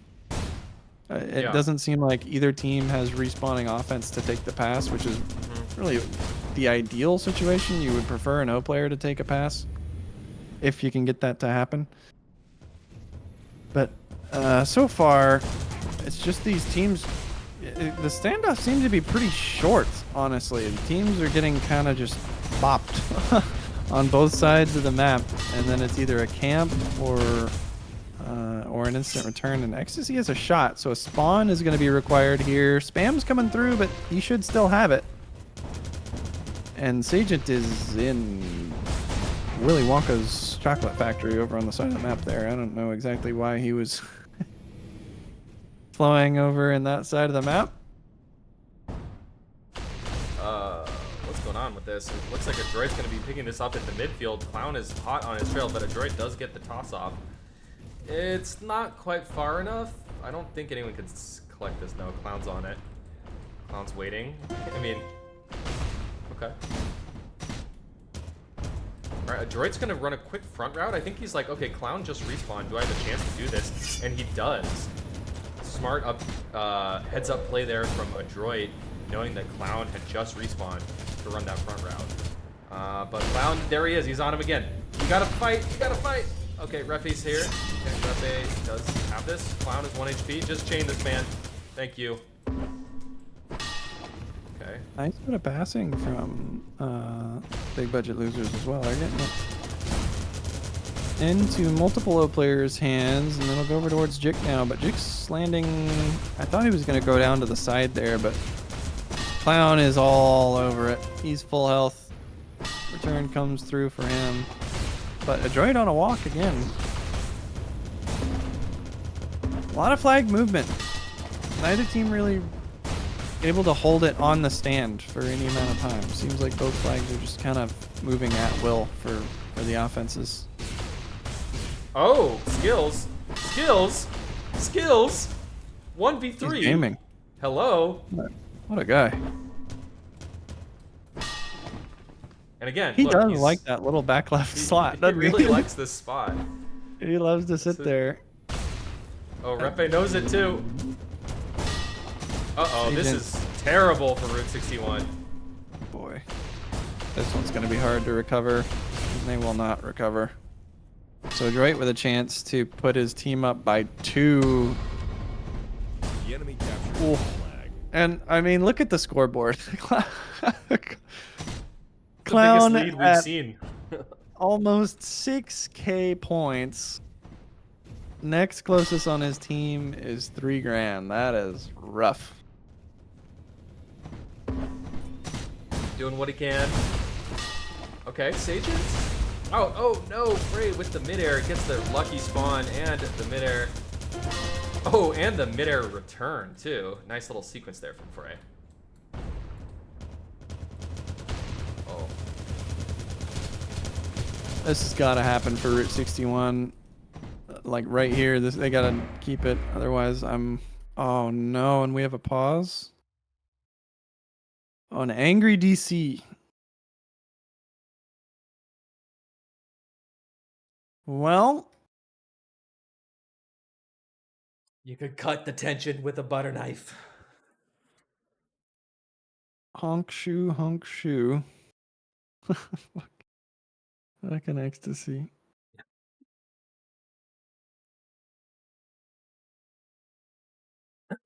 I can still look around in spectator. I wish I could move around. Yeah. I cannot. Are they trying to keep us from cheating or what? I don't know. Maybe. Looks like Angry's back here. Sorry. Yes. So they'll get things fired back up. Route 61 needs a cap. Right? Meow. Right now. Otherwise, this is going to be probably a win for BBL. Station's moving, so if this one gets back and they can secure this one, I could see it happening. Oh. But Refuge's going to stab that one out of there. Oh. And with a minute to go, Match ends in 60 seconds. I don't think this one's gonna go the way of Route 61. So, Do you think BBL just stacks 3 on D or something here, or is there any reason to do anything like that in this situation? I don't think so. With 2 caps, I think you just play it standard. Mountain's Okay. gonna move this one out to the right, so I have a chance. If Mountain's got the speed to get it to stand, and they don't have a grab, he's gonna actually try to toss, and it bonks off the top of the stand. That really needed to be perfect. Now the crash is landing for BBL. Red flag's gonna go down into the back. They have 20 seconds. Angry gonna be able to get the kill onto Clown as well, and the return will happen, and that will seal it. GG. Pass needed to be perfect, and it just 10 seconds. wasn't quite there. You really And that can't will blame you really can't blame him for that. I mean, that was like a thread the needle kind of pass. Not many Yeah, players would be able to hit that. You got to be exact with that one, and that'll be the end of the Your road team won the for Route match. 61. GG. Good game. Good game. Tough tournament, for them. It's hard to pull things out, especially for Clown when you're working with that kind of budget. All right. And that will be, I believe, our second team eliminated, our third, actually. So we spoke about JP earlier, and actually all of the elimination matches have now been completed on round 1. So we will wave goodbye to Busy and his boomers, Clown and Route 61, JP and friends, and Fire and the leftovers. So those teams have all made their exit. We are now down to 8. Looks like Frost's team, after I don't think they did too well in the group stage, but it looks like they're about to knock out Ryan Rhinos, set the tone. They are up 7-2 currently on TG, and it's going to be the cap right here, and they did it. It's done. The enemy captured Frost your flag. Frost teams just knocked out Ryan Rhino. Your team won the match. GG. Good game. Wow. Okay. So set the tone, making their exit now at this point. All right, let's see what other games we can get on into. I mean, I guess it's I see Captain T's lobby code Luna versus whatever they're called. Dragon wins home. Let's So the hop question on in is, there. do we want to hop in there, or do we want to hop into some more losers bracket matches? I mean, the only person who said anything in my chat was Berserker, who wanted to see the winners bracket matches. So I I mean, we get got to appease the people I gave you guys an opportunity to give me your opinions. or the Berserker, person, I guess. yeah, Berserker was the only one who did so. So See here what we got going. Inganyama. I'm assuming this is going to be 6-2 first map.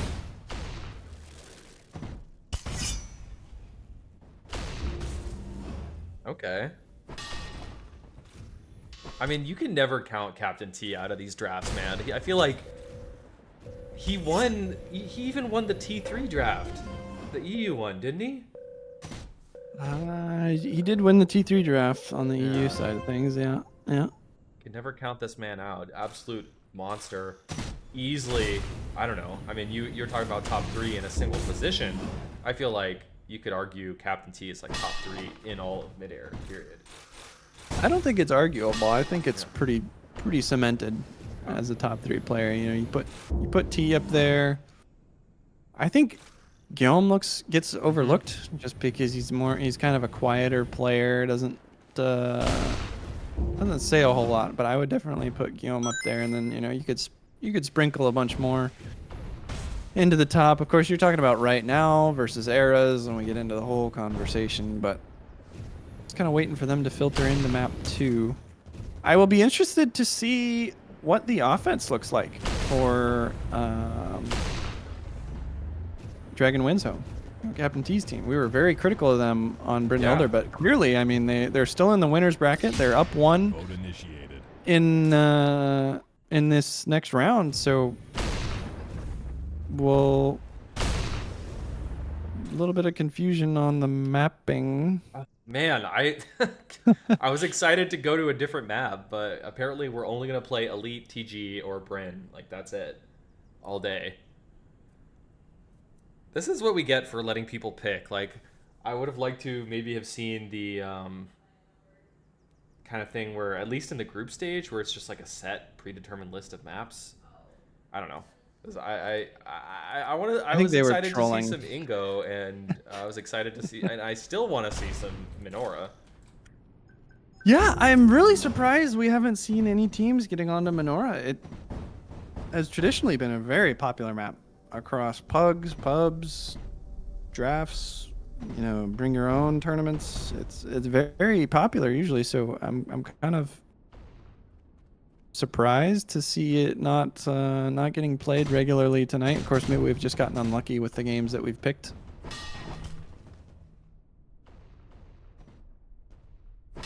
But we'll see how these things shake out.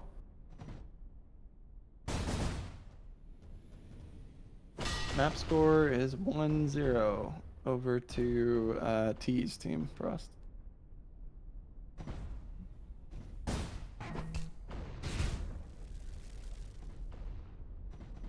So two chances for T to send Lulu down into the losers bracket. First of which here on TG. Yes. I know we're still in warm-up, but I'm watching Daredevil do some legit routes all of a sudden.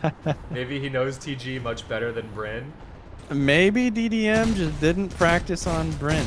It's there you have a set amount of time to practice maps. Maybe they said Bryn is kind of clustery, just figure it out on some others, run the big maps. So it's entirely possible, without a lot of time, sometimes you just have to pick the map you can practice. And we'll hope that he's practiced here. Yeah, here we go into TG. Currently, we are still in the winners bracket.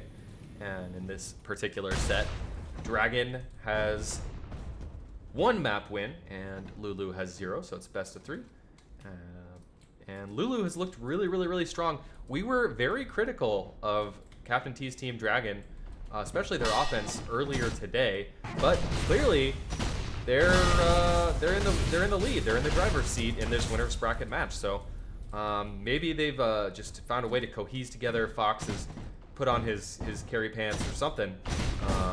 Daredevil's getting his routes together. But yeah, I'm curious to see how this one goes. And you know, it sounds like the last map was actually pretty dominant. I think they said 6-2. So Captain T's team looking really strong. Yeah, absolutely. It's something that they've changed since we last watched them play. You know, we saw Blah Blah doing a lot of the hunting before. They have flipped that around. So Blah Blah is playing true home D at this point, sticking to the sand, and we saw T doing the hunting. I like that better, and you called out Fox, and there's the first cap for Dragon Home wins. Dragon Home wins. And, Dragon wins home, sorry. Dragon wins TWH. home. Okay.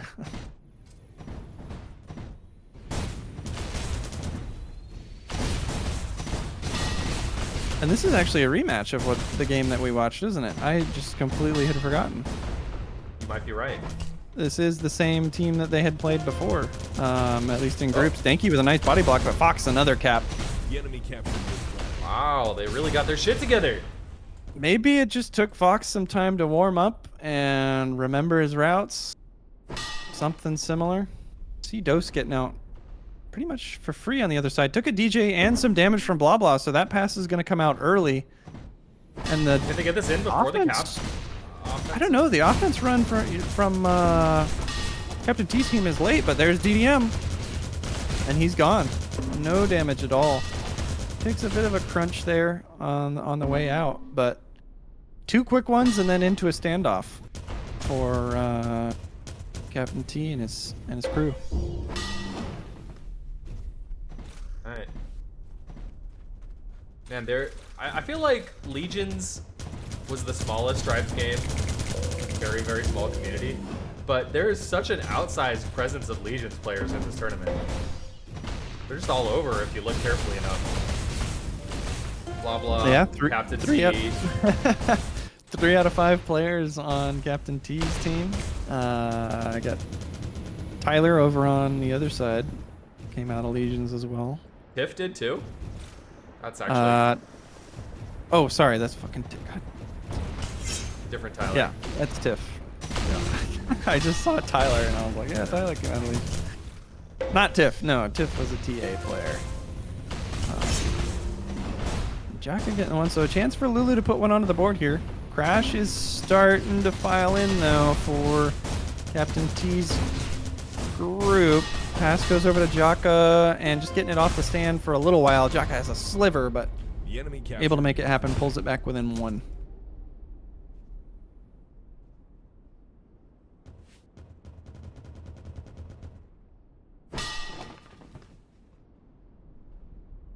Dose, I think just walking it down mid here. Blah blah.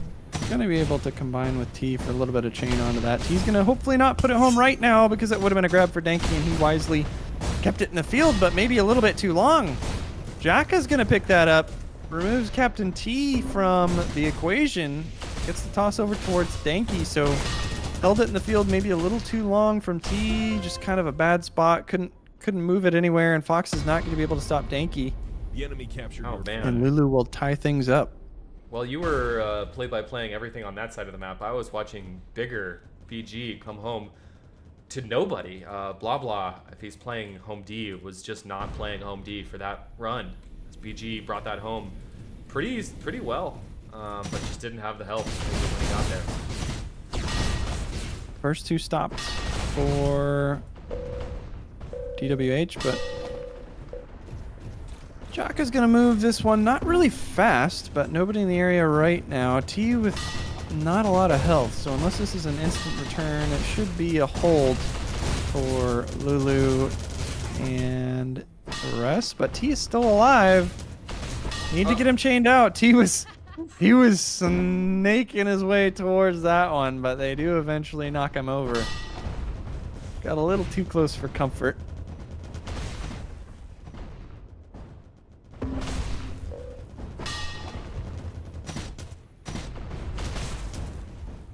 Tiff just... I'm like, where is this flag being held? Yeah, he's way over on the other side of the I map. have spectator. I can see everything, and I still couldn't find him. I'm like, where the hell is this guy? A lot of chain damage there onto The holder for Lulu gets it over towards Tiff. And tough spot. T's gonna get cleaned up. Bigger's gonna get cleaned up, but Tiff holds for now. Make your And way nobody in did. eventually.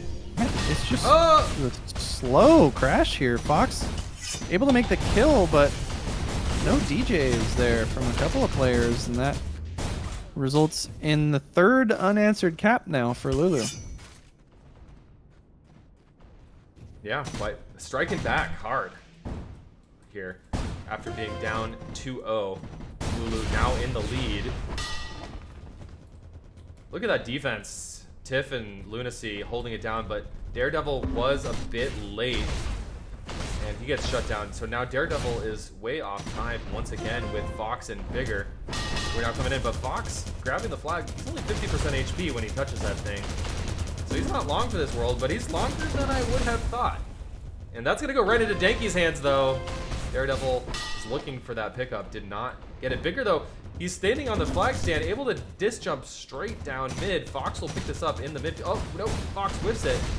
It's still in the midfield. Denki's there once again.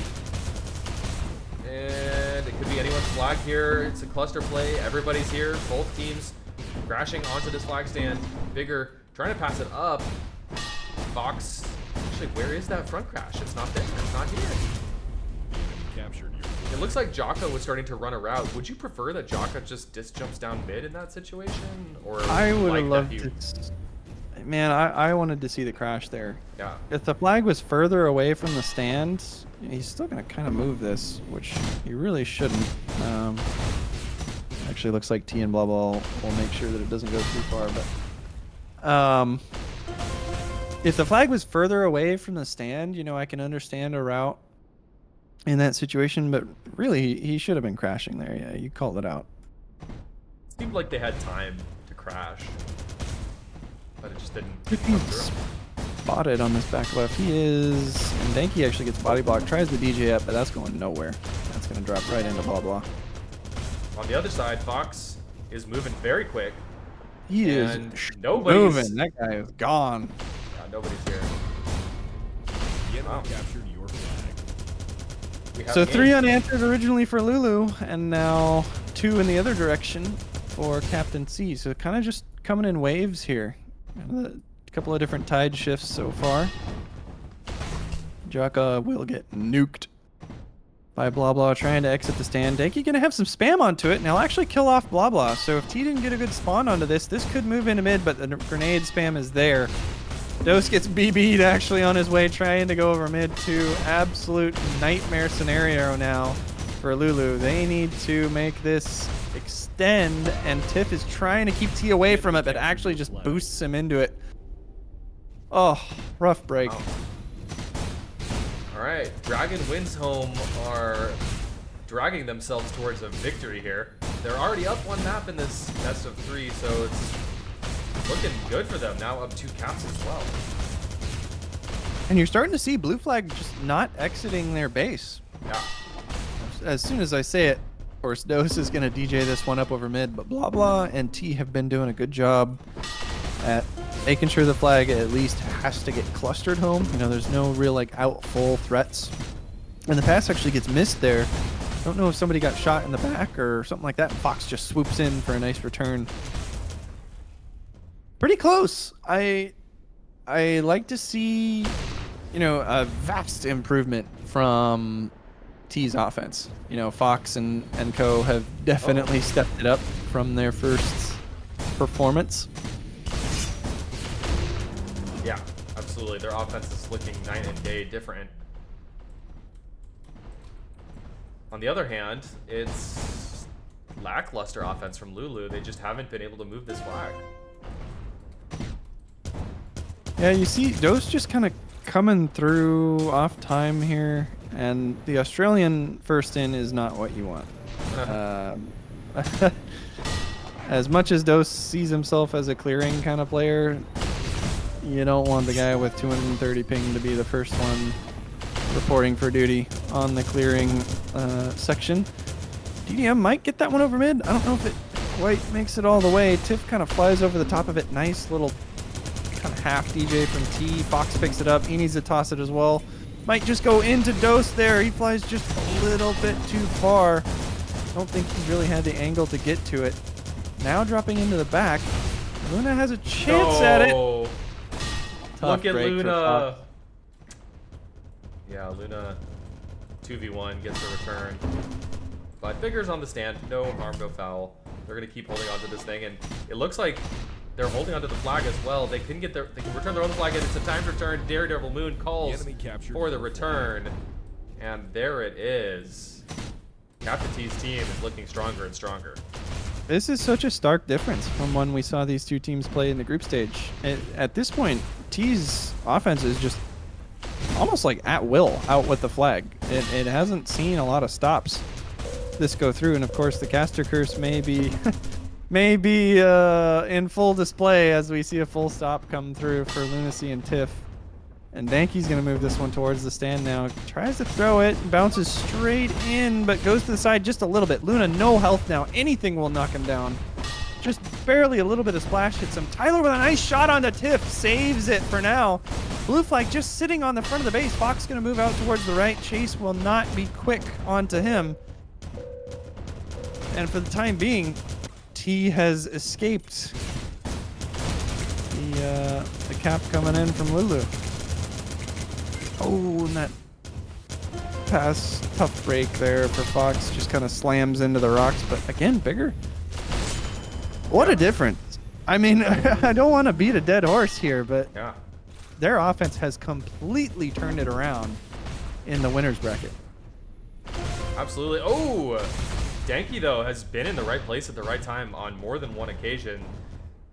Tiff is coming in. Daredevil, unopposed. He wasn't moving particularly fast, but just no one was in a position to body block or get that midair. Tiff passing off to Jaka. Danky could get the return, so it's looking okay. Jaka taking his time, but you gotta start moving in, bro. You gotta start moving in. Am I wrong? He's gonna take a little too much time here. He tries to get it over towards Dose. Dose has a good angle at getting in, and Oh. Blah Blah doesn't hit the incoming kind of swipe through. Captured your flag. And Dose will put a return fire cap onto the board. So 2 scores, all that separates us. Definitely still winnable for Lulu here. They are nowhere near out of this. Not whatsoever. 2 minutes left. Or 2 caps between them, I mean. Oh! Bong Lord, aka Dose, and Jaka came in at the exact same time. Sounds good in principle, but in practice, you want to split up your O timing by 1 or 2 seconds, maybe 3. If you come in at the very same time, then the same disc can kind of mess both of you up, or the same grenade spam. Here comes Fox, but he's completely by himself, so he's gonna pull off a clear, right?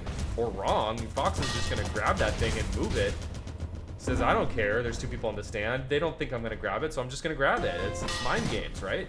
But Dose is there on the stand. Dose moving it down midfield. Lunacy could potentially get this return. No, Captain T is there. Blue flag returned by BG. Blue flag, red flag picked up by Fox, and this could be a really dangerous cap here if it happens towards Lulu. It is going to be a cap, and now all of a sudden what was a very narrow, close game is starting to look pretty difficult. Yeah, Dose going nowhere with this one. He's going to try to throw it over towards Danky, but Danky doesn't have the angle, and there's a ton of blue. 4 guys all in the area for T's team, and now sitting on match point for Captain T and the rest of his team. This one's going to go over the head of Tiff, so T has a chance at making a play on this flag.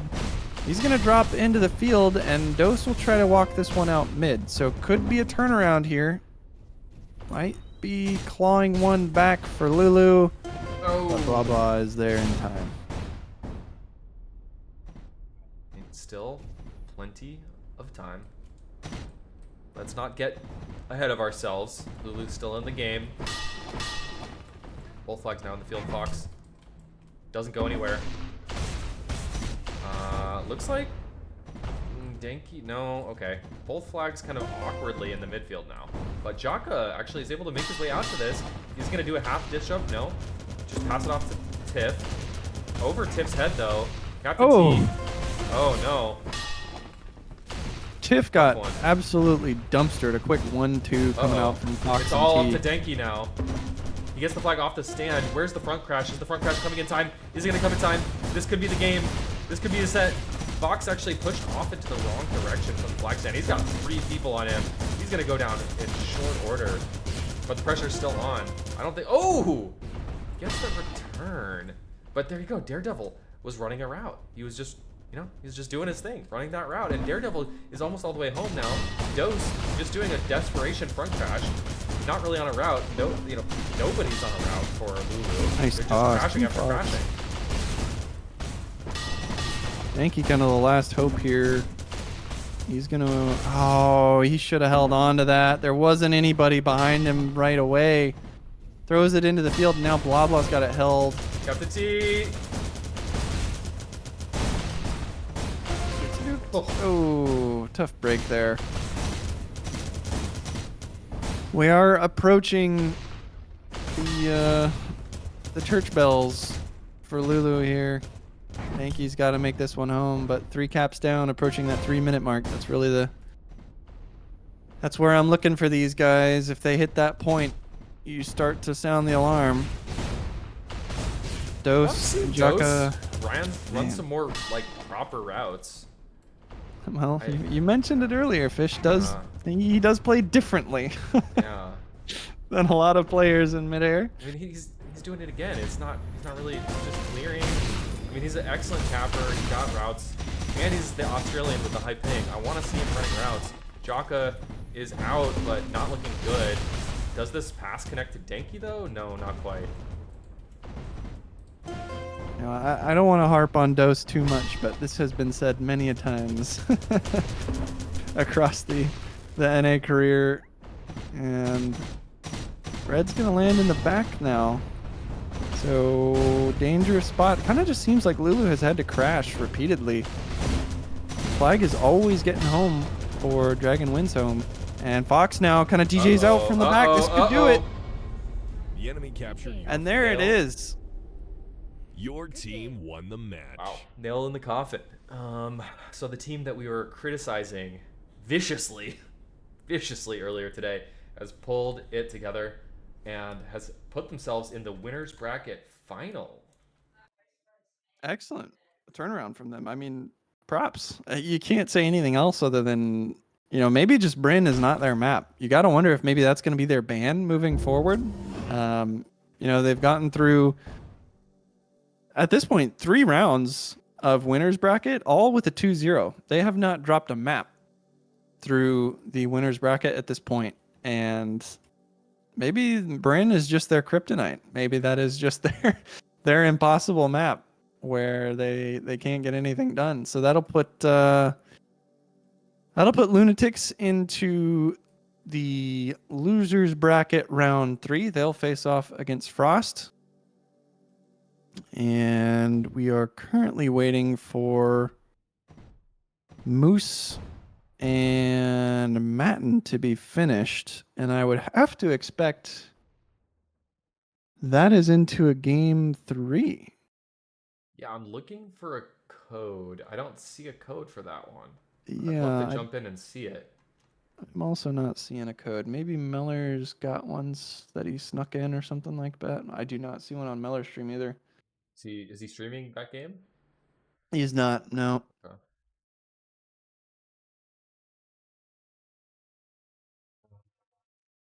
Okay, well, I don't think we have a code for that one, unfortunately. So we'll have to jump into maybe a losers bracket game if there is one available.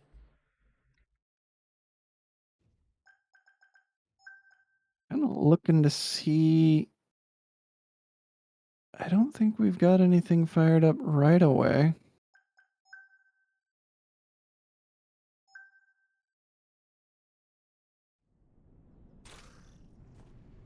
Does not seem that way.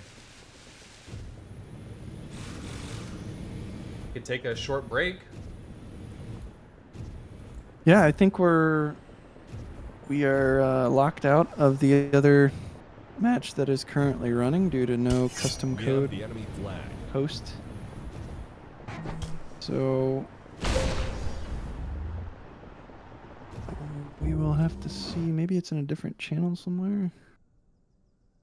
I don't think that it is.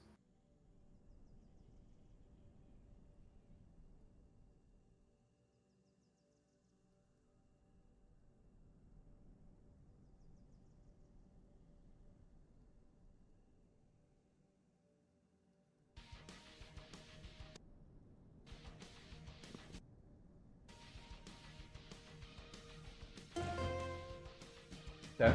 Well, I'm gonna step away for a few minutes, grab a beverage, and we'll be back with more Midair coming your way very, very soon.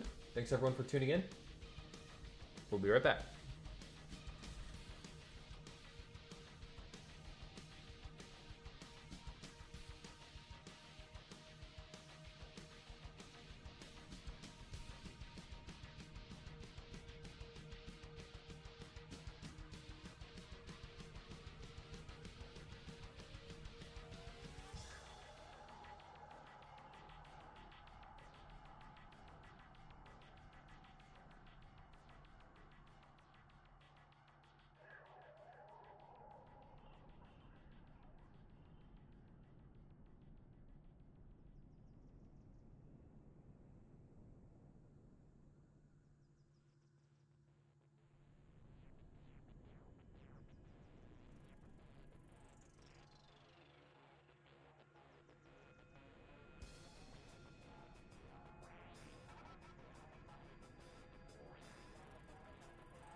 The enemy captured your flag.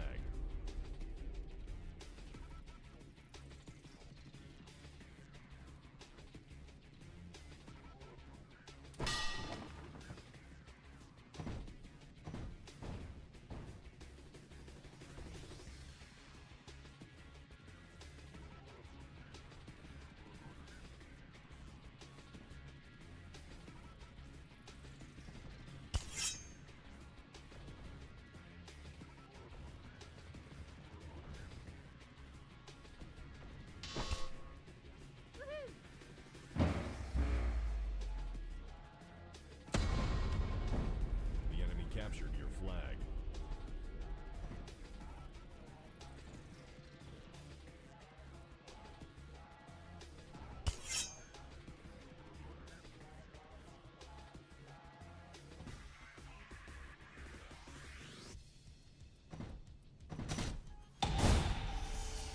Your team captured the flag.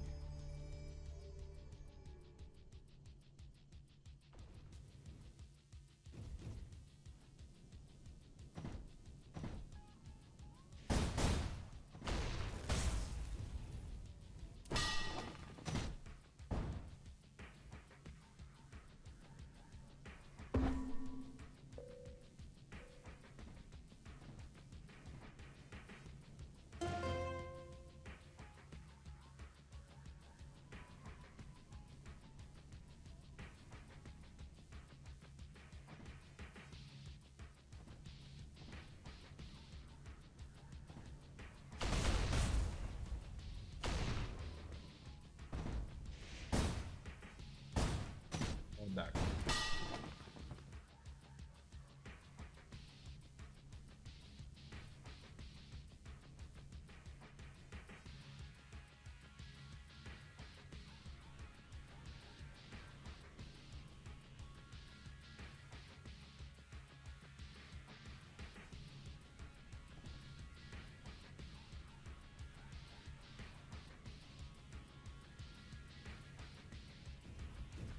My fiance made some zucchini bread from the zucchinis that I'm growing in the backyard, and it's dank.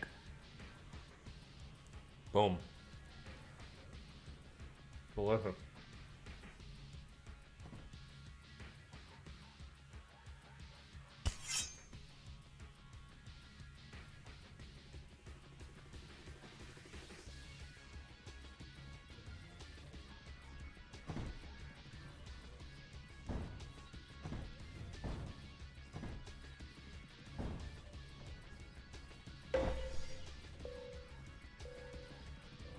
What's up, John?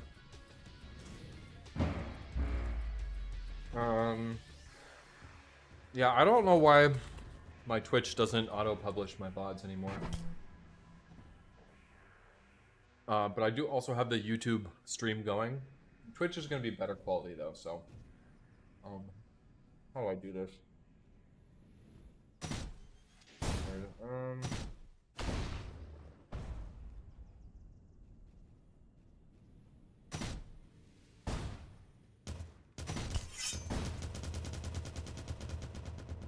There you go. All for you.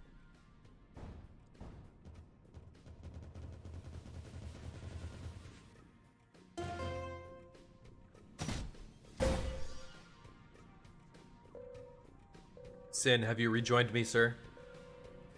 I have. I am here.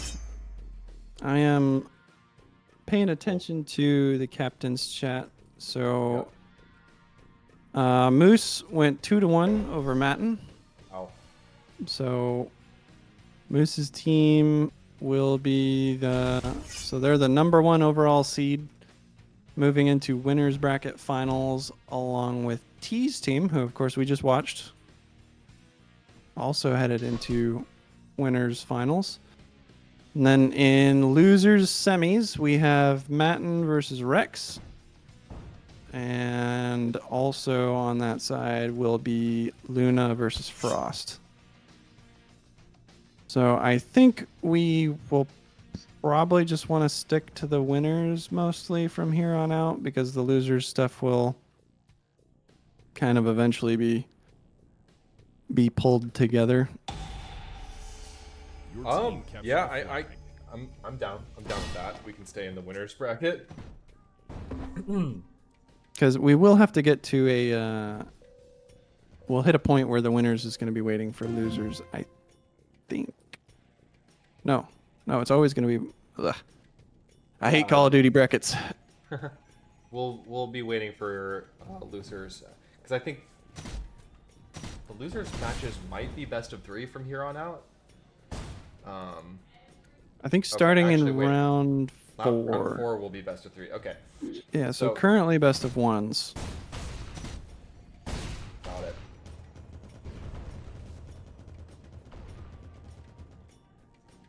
And we are actually waiting for Moose's team needed a little break. They have been grinding straight all the way through, so they took a 10-minute pause, and I think Matt and Rex might be running right now, so we might be able to jump into that one. See if they are playing yet, or if they're still getting things together. There's Matt and Rex, and also Luna Frost. It's also going on. Matt and Rex has only 5 players in the server, so that one is not fired up yet.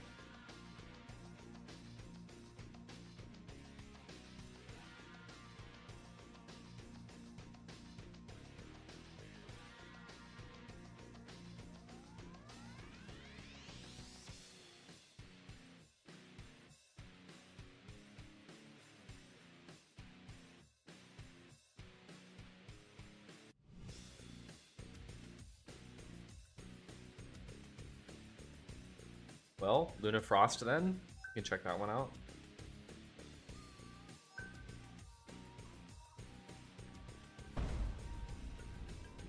Bro, somebody play a new map, please.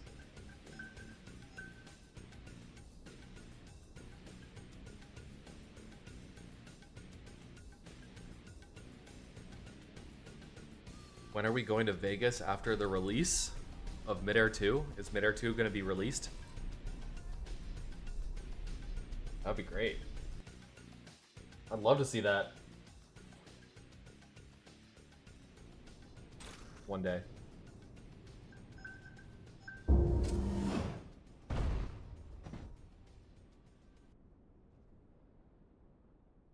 Okay, well, I guess we're still in best of 1 mode. In the losers bracket, we've watched, I think Lunacy's team, we've watched him more than any other team. But we're gonna keep watching them because they're the one with the game going, and do or die here. So loser bracket means whoever loses this one map is out of the tournament.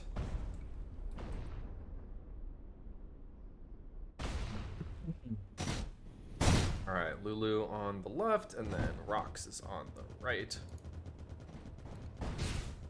Let's edit this.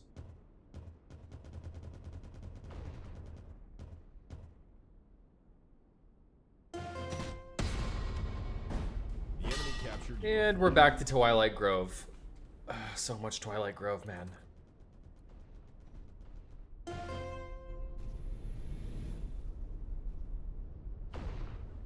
Yeah, here we You go. don't sound happy to be on TG. I'm well, look, we've seen only 3 maps the entire tournament. So yeah, I wouldn't mind seeing some other maps. Best map, says Crow. Maybe. Bro's a big fan. I disagree. I think standoffs on TG could be kind of annoying. I play home D, right? So it favors. This is one of the better maps for a home D, right? It's easier to hold the flag in standoffs. You know, it's easier to see when somebody's camping your stand in most maps. But it also is like almost too easy to hold the flag. Like standoffs can just last forever. That's my biggest criticism of this map. This one is starting to look like it might last forever. Malice able to make the return happen though. Jaka just barely can't swoop into that one. Lunacy needs to get cleaned up. Shoot him! Shoot him! Thank you. Oh my goodness. Lunacy alive for way too long, and that is gonna put Rox in a bad spot. Return happens. Ugh. Watching people not get cleaned up is probably one of the fastest ways to make me angry at your team. Simply shoot him. That is all that needs to happen. He's not moving quickly. Oh. Pretty sure just Dose just nailed Jaka a little bit there, but Jaka's still on his way home. Quarter HP. Looking great for the cap. enemy captured your And that's a pretty quick cap in 2 minutes on the board for Lunacy.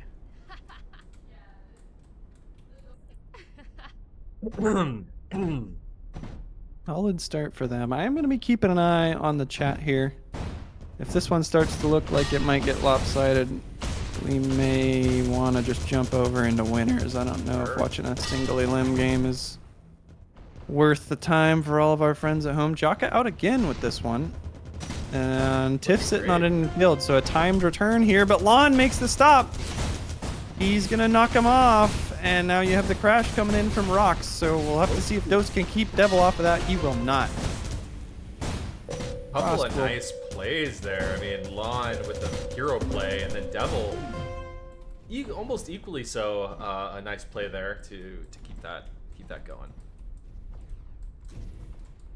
Haven't seen Frost play a whole lot this tournament. At least not on our side of the streaming stuff. And you see Rox gets basically full stopped on stand, but Lon has enough health that he'll walk that one out into mid. Denki's trying to do the same on the other side of the map, but it's gonna drop just kind of down into that front crevice. Jackal will pick it up, but he's going the wrong way. Let's try to move it back into mid, and it's just gonna land on the rocks inside the trees, and that'll be a definite return for Rox. They'll even things up. The enemy captured your flag. Okay, it's not going to be a blowout. That's for sure. Tied up game here. So is Lon playing defense here? It seems like it. Don't think so. Okay, maybe Yeah. it was just D'ing up for a second there.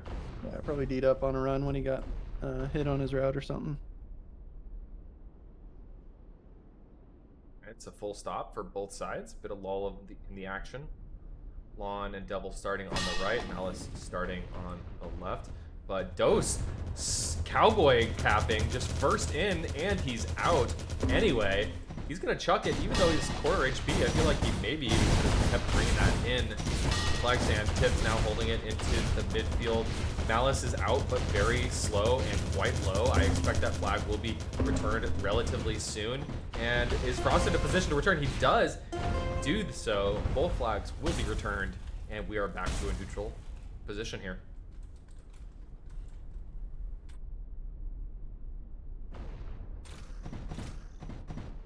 Really long routes so far from both of these teams. Lulu, maybe not so much. Dose there. We talked about Dose doing this kind of in the winner's bracket, and he sometimes just gets in this mindset where he wants to run down mid. And I feel like if you're the 230 pinger, you really gotta just accept that and run your long routes, you know? Force your offense to time around you. He's a 230 pinger, but he's also somebody that knows some really good routes and can run really fast routes. So, yeah, I'm with you on that. You see there, he's just there. You know, the timing was correct there with Dose, and he's kind of the second or third in, and he just swipes it all the way through. Took your advice from the last time around. Yes, so. And I have been pinged. The code is starting for winners bracket, so I guess we kind of ask the chat, what do we want to do here? Yeah, chat, do we stick it out in this losers bracket match, or do we swap on over? I'm kind of leaning towards just stick it out. I mean, we're already 6 minutes in, and it's looking like a pretty even game. Yeah, and the other side's a best of 3, so it will not end right away. So we'll have a little bit more time. It's a 2-2. Flag.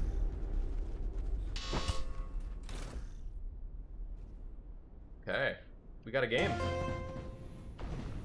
It's like all 3 offense are on the left side here for Rocks. One after the next. Devil, the second one in. Gets absolutely demolished on the stand.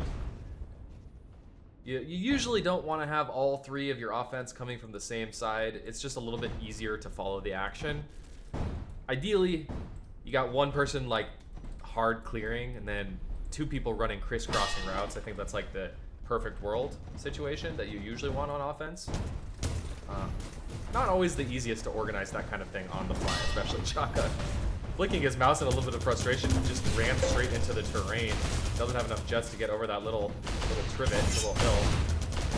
And it looks like we're potentially going into a standoff. I don't think anyone on the red team is able to get there in time to return that flag that was just awkwardly sitting in the midfield. And so we're on TG, and means we're probably in for some long standoff positions here. But no, Devil swoops it out of the air, and that's a quick cap for Rocks. But Lunacy actually making something out of this. Could make this pretty decently far. He's gonna have to toss it, getting chained pretty quickly, but toss maybe a little bit too early, half a second or so earlier than he needed to, and doesn't make anything. But Dose sitting on the flag stand. Dose disc jumps home. Dose will be home in just a couple of seconds. Tosses down to Jaka. Jaka has it. Lon has stopped in the midfield. He's calling for Frost to come. Help me, help me, help me. I am stuck. Not moving. Luna's chain is on me, but the pass is wrong. The pass is bad. Oh, what is he no. doing? Just wait for Frost to get to you. There wasn't any pressure behind him. He didn't. That was just an errant throw. He should not have done that. And it's gonna potentially lead into a cap here. Gonna burn his team. I don't know why he threw it so early. Like, he knew Luna was there. That was the whole reason that he stopped behind the rock. Yep. I don't know why you throw that flag in that situation. I mean, it was also the 2v1. You could have just killed Luna. Yeah, there's a whole number of things. The only thing you weren't supposed to do was that. And we'll have to see if that ends up costing him. Lon is out full. He is clean. Dose is low, but straight across mid. He's facing off against 2 defenders, though. But that's what you're supposed to do. You're supposed to pass that off to the side. Kind of dangerous spot. That one went, Whoa. I think, over the top of Tiff. And now down into a big bowl, but the cleanup is there. Last person coming in is Frost. Not really in a good spot to make a return, and I think Lulu's Uh-oh. maybe gonna hold, but Devil's here in time. Crash. Devil may have got a good spawn, but Lulu just swipes it out from under him. Looking very Got a dicey. little scary there for Lulu.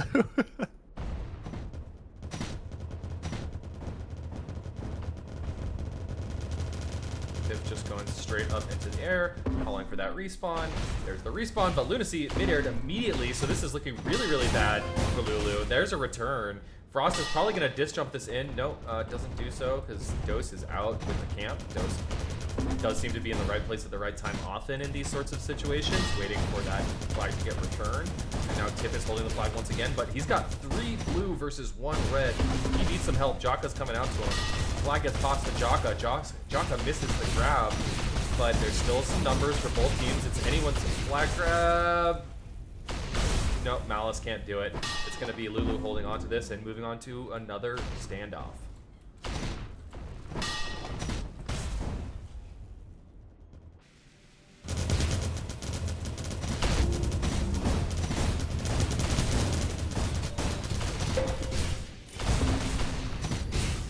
They've got to get that, right? They do. Okay. It's Frost. Jaka, though. Nice timing.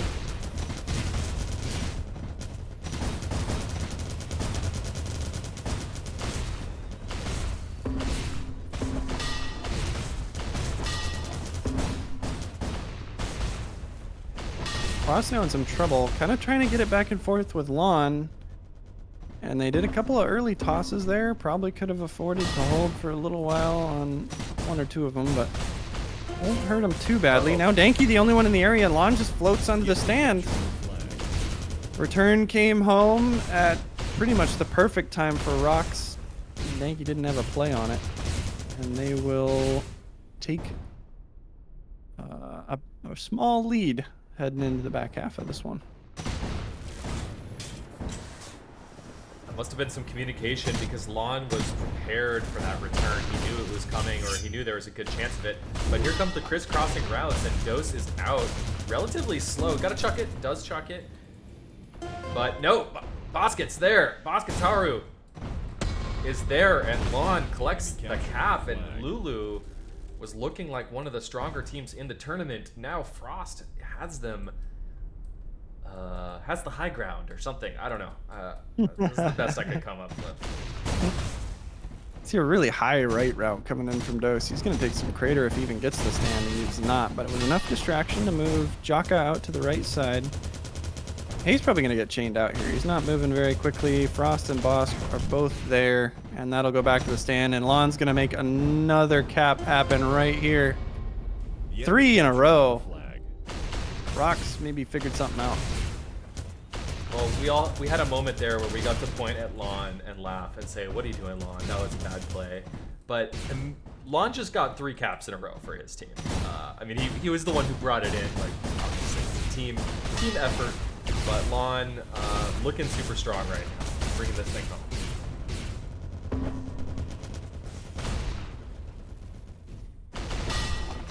They're just out again. Rocks is just moving the flag over and over at this point. Malice gonna scoop that one out of the air. It's all front crash coming from Lulu, and Rocks has just opened it up. 7-3 now, and I gotta see something change from Lulu. It has not been going well. Lunacy on offense now, actually, so they have made a change. Jaka on defense at this point. Maybe a last-ditch effort to try to change things up, and it does not actually look like a permanent change, maybe? I don't know if maybe that was just a positional call while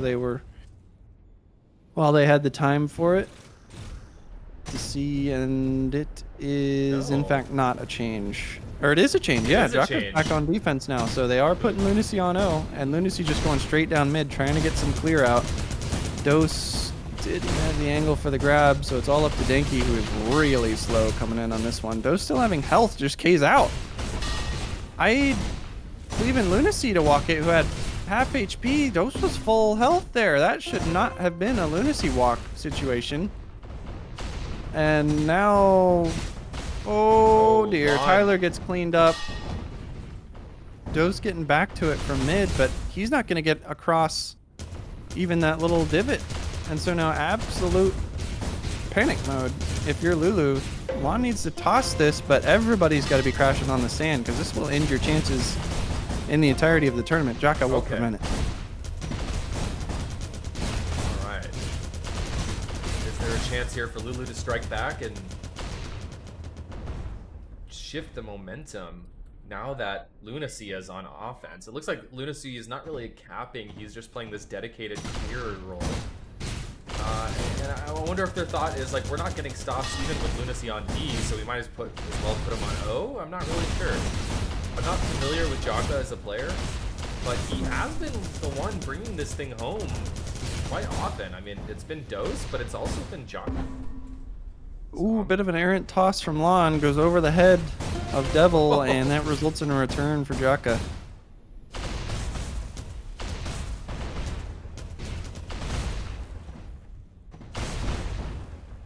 Even with Lunacy clearing, we haven't seen the caliber of route from Lulu that I'd like to see. You know, if you have a player doing kind of that run down mid, as Devil makes a nice little return in front of the Lulu base, if you got that guy running down mid and really, you know, getting the kills on stand, I would prefer to have at least some pretty solid, you know, speedy sides. And at this point, it doesn't look like that's been the case. Lunacy now on the route, they're just trying everything. You can tell Lulu is just don't know what they can do to make things happen. And at this point, Lon's out through mid. Bam from Dose is going to be the only thing. Dose, nice shot from him. He keeps at least a little bit of hope in the eyes of his team. The enemy captured But that your is flag. dashed by a pass on to the Your stand. team won the match. And not the ideal scoreboard if you're the Lulu crew. You see Dose there, top fragging with the high ping stuff, but that will be the end of the road for Frost and his team. And I think we should jump over into that winners match Yep. and That we see should. what the status is over there. Hopefully, I think they're probably still in game 1, unless we've just, you know, experienced a blowout, but we are not seeing a blowout. Only one cap, and we are 6 minutes into things. Of course, this is the winners bracket match. Number 1 overall seed so far, coming from Muslin down mid, captained by Moose. And Dragon wins home, Captain T's representative squad. And we are going to join up into here where T has the flag held in field, but Daredevil Moon thought he had the flag. Oh, puff break. DDM could not get to the flag. He thought he had it, just skied away from it, and it results in a return for Astralis. Rough spot for him to be in, and that's gonna keep things at 1-0. Moose trying to kind of get through on a front there, but Lel will be the eventual grab for Muslin down mid. Fox home as well, so both teams moving the flag pretty well from what we've seen so far. Blah blah, getting rid of a couple of players so far, but Jagel's here. Be excited to see some more out of him, but we won't see it this particular run. And Astralis will get dropped off by a little bit of a D up from Captain T, and we will stick in full standoff. Moving into a standoff here, and yeah, super low scoring game, maybe the lowest scoring game we've seen to date. I think that just speaks to how evenly these teams are matched in the winners bracket grand final. The winner of this map, or this match I should say, is going to move on to the grand finals. The loser will be sent to the losers bracket, still has a chance, but will have to fight back up through the losers bracket if they go down. Fox is hanging right on top, and Astralis and Jagel, the two T3 boys, didn't even know how to get up there. Maybe not. Blah blah and Captain T holding this thing, but no one's dying on that offense. And I think, as you pointed out many times, Sin, you can pass the flag back and forth between during a standoff as much as you want, but if you're not actually killing the offense, then eventually you're going to get worn down in that sort of situation, which is exactly what we saw there. Yeah, you gotta clean up. You know, if you're not cleaning things up, it's gonna go sour for you pretty quickly.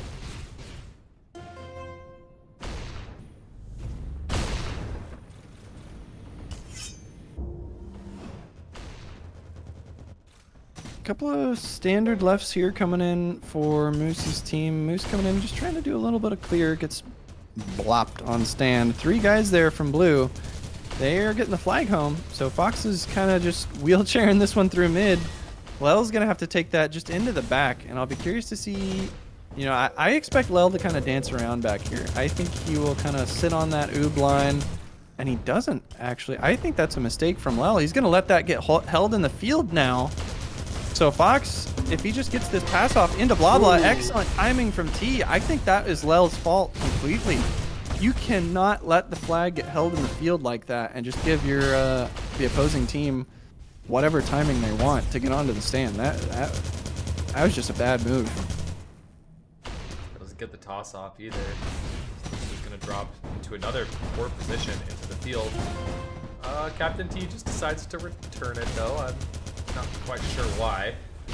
Could have been popped into a better, more advantageous position. Nonetheless, BG moving. He's moving across mid. He's looking pretty good. Lel's out 100% clean though.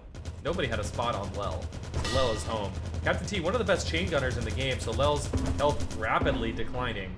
But he has enough health to pass it off to Knopf, who I think Knopf might be playing homie for this muscling team, if we remember correctly from our previous match today. And him and Knopf and Lel have been holding pretty well. Lel, does he go for it? He does. He just goes for it, and that's the 3rd cap on the board. Yeah, Jagel and Knopf playing defense so far, and you see Jagel making a stop on Fox there.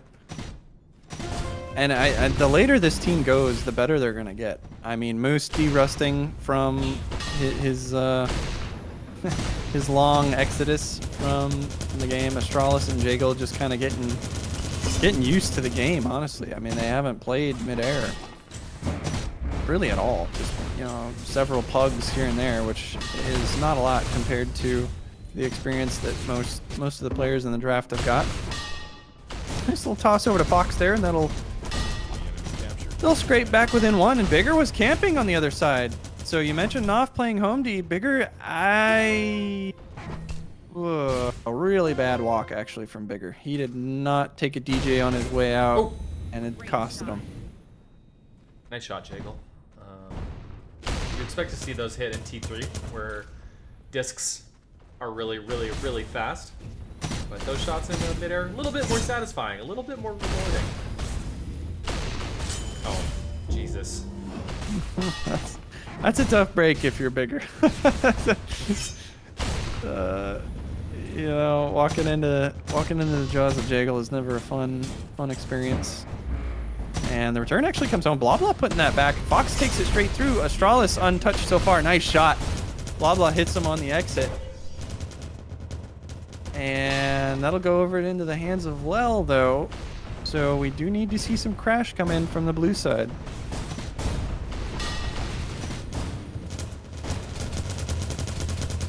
Well, taking the high ground. Gets way up into the air. Yeah, what's going on here? It looks like Jagel's waiting on this flag. He can return it at any time.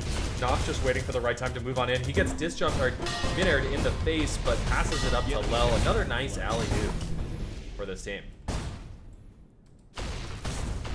It's just showing how strong it is to hold the flag in the field when you got, you know, the timed return. It takes away a lot of the agency that the offense can generate on the stand. You know, if it's sitting on the stand in a static spot, you can always get somebody towards it for an E-grab. You know, the front crash is going to be there, but if you got it way off to the side, you know, if you're committing players in that direction, you're just losing, you know, you're losing positioning. You have people that are only going to be able to make a play on that flag if it stays in the field. Oh. And a nice little return there. Oh man, unfortunate for Bigger. Once again, he could taste that flag cap. He was so close, yet no cigar, gets killed and flag mid-air returned. Very good, very good. All right, I'm curious to watch Astralis here again, one of the newer players to the game. See how he's doing on offense.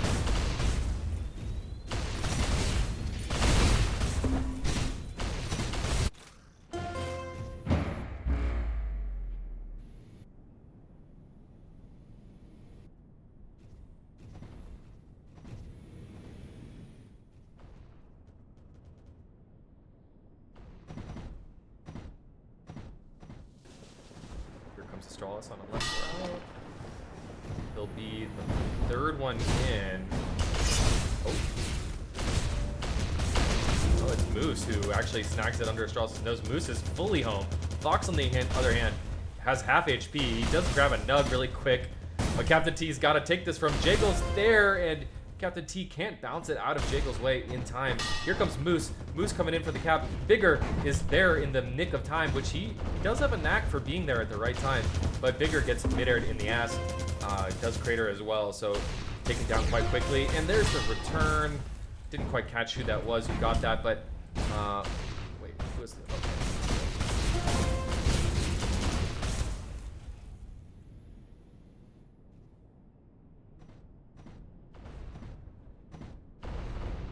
Let's see what Daredevil's got up his sleeve.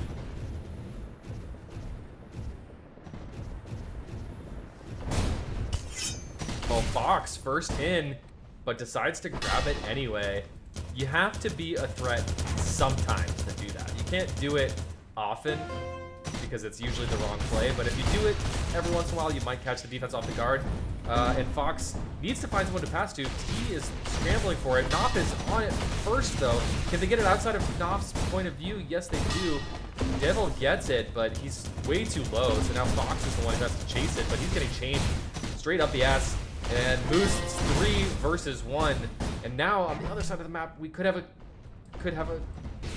cap. Will it be Astralis? Does he know can he disc jump up there? No, he tosses it up, and this is awkward. This is an awkward moment. There's some front crash, but not a ton. Here comes Moose though, and that's the 5th cap for Moose's team. Musselin, your favorite to win it, Sin. Looking very sharp. They're doing pretty well there. That last play, T got kind of caught up in trying to deal with the red flag. So when the flag moved for Moose's team, they couldn't get T onto it immediately, and that let it get home. Kind of tough for them. Hard spot in terms of positioning for T's group on the last run. Try to regain it here. Of course, map 1, so even if they drop this one, they got some time, but Fox just gets murdered there. And that's going to be a return now for Moose and crew. He's trying to toss. He's just going to try to go into the stand with that one. Maybe a little too brave there from Moose, and DDM's not going anywhere, but he did his job. He moved it off the stand. And it's held in field again. So we got a, well, it looks like blue team's also got it pretty well secure. So no danger on either side. DDM coming in, don't know if he was spotted, but he gets slapped on his exit by Jaggle, and that one drops down into the waiting hands of Jaggle, and there is no remaining grab threat for T's team. Oh, wow. The chain from Captain T was absurd. He was hitting every single bullet. Daredevil took the disc jump down mid, but just didn't predict that amount of damage coming out of Captain T's chain. If he let it go, if he let it rip, if he tossed it there, I think there would have been a chance to keep that going, but unable to do that. That's something that comes with a lot of experience, right? Knowing exactly the last possible second that you have before you have to throw the flag. And we'll see if DDM's got it here. He's going to take a little bit of chain gun. Actually, just no damage onto him. Just floating through the air and didn't really take anything. Nobody there to E-grab from Moose's team. So T will claw back to within 1. Strawl is trying to get some clear out, but Lil will be the last bastion on the offensive side, and he does move for the time being. Takes kind of a weird DJ and gets absolutely blown up by T going over the top of that hill. So that's going to come home for Dragon Wins home, and DDM again out. So DDM moving this a little more often than not so far. Kind of a shit toss. Landed a little weird, and another bad pass coming out of T's team. We'll have to see if this one is better, and that one will go straight into the arms of DDM.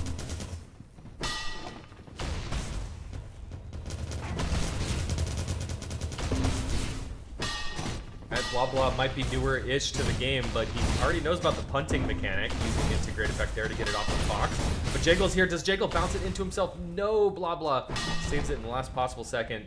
Jiggle almost had that return, and it's going to be a cap. We're going to have this equalized The enemy from 3 to captured 5 to 5 to 5 in just a couple of minutes. And again, I've been so engrossed in the gameplay, I haven't looked at the timer. There's only 1:15 left, and it's a tied game. We might be going into overtime. Map 1 of the winners finals. What more could you ask for? Dude, Captain T's chasing is ridiculous. Every time somebody's in midfield, he just is on their ass immediately.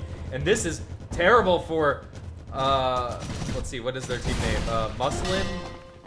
Oh no, but the return happens just in the last second. That would have been absolutely terrible to have that cap come in the last minute. Huge moment.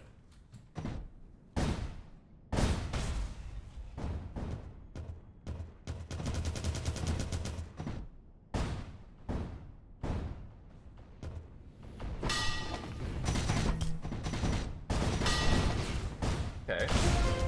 Stralis scooping the flag out of the back bowl. He's a bit slow though, and I'm expecting T to be on his ass in a few seconds here, and that he is.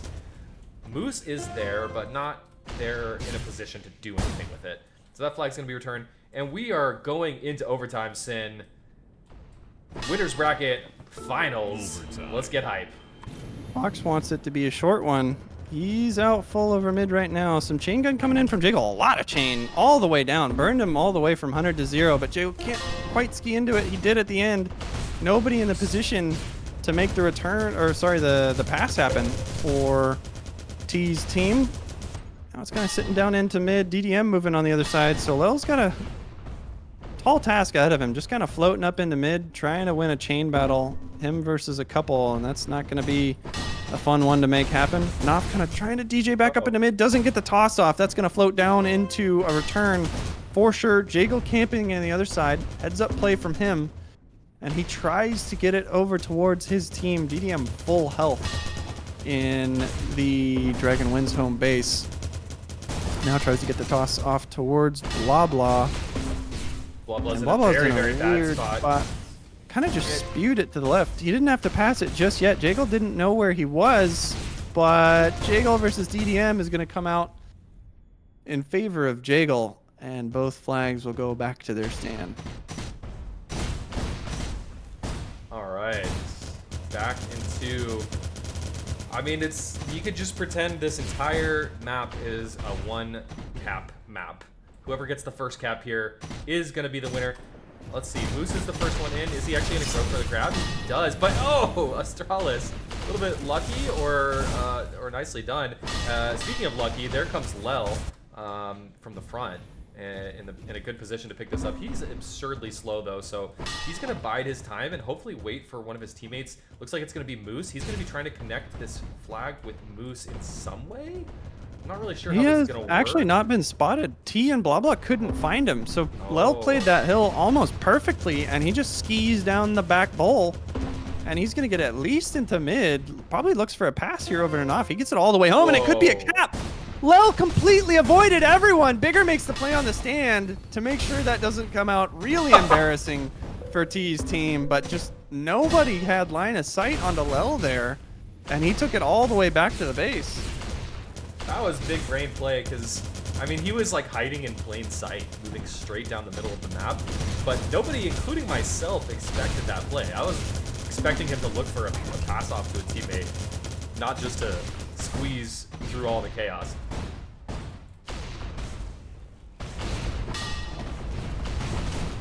Flag is held in the field for Moose's squad here, so they're all going to be trying to secure this one that's sitting in the back, and Fox is a hero. Dashes right through it. And with 2 minutes to go, we're still waiting. 3 minutes of overtime and no scoring. That's interesting. You'd expect somebody at this point to crack. You know, somebody to get a little too excited. Hasn't happened just yet. T's gonna float down towards this one. Moose doing some damage onto him. And he's gonna get it up into mid at a minimum. Bigger on the other side of the map has also gotten this all the way home. He does need Blah Blah to come to him because Astralis is looking to put chain gun bullets Right through his skull. Captain T picks it up. Moose is around back. He's pretty low, but the way that he's exited, he's actually completely scot-free. Nobody's chasing this man whatsoever. So if this flag could get returned, it looks like Fox is going to be able to hold this relatively comfortably as well. So it looks like we're heading into a very, very important and very intense standoff with 1 minute left. Uh-oh, Jaggle! And Jaggle is going to make it shorter than we thought.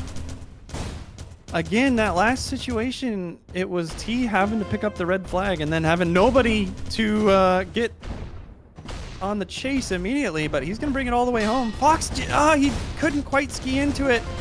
And the return happens for Jaggle. You know, Fox is going to be kicking himself about that one. Just skied barely to the left of it.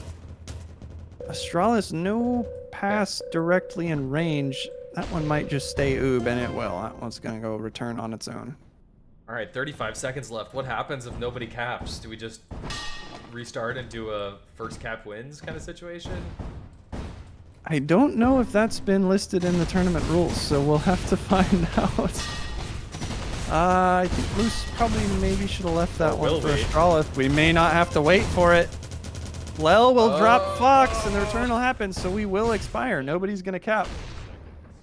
And I'll be curious to see if they reset or if they just fall back into the, kind of first cap wins on the next map. So a tie on map 1. Look at Captain T. 9,800 points, 17 returns, and 45 kills. Woof. Dude, Captain T was everywhere in the midfield. We know he's a great chaser. We talked about him being one of the best players in the game, arguably top 3. But it was just kind of sickening to see every time anybody got out with his flag, he was just there every time. I mean, there's one part is hitting the shots, but probably the more important part is positioning. And he just had the positioning on lock every single time. So, I mean, T definitely playing his heart out in that set, in that match. And I think we're going to reset it, and I don't know. I'm not really sure. It can't end in a tie. Best of 3. Can't. Keep playing. I don't know. I feel like it should be a golden cap situation. Yeah, exactly. Liquid Swords. Just whoever caps first wins. I don't know why we wouldn't do that.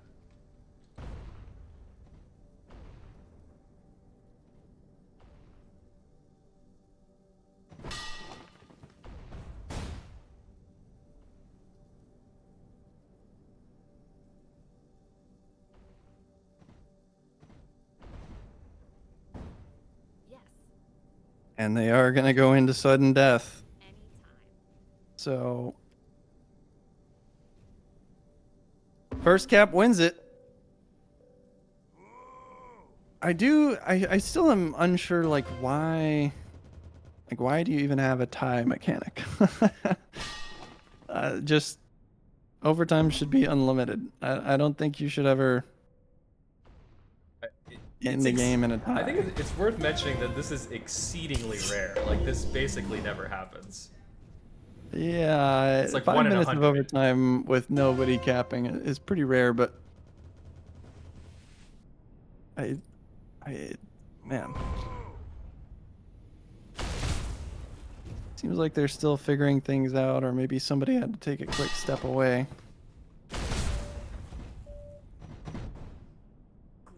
Great shot.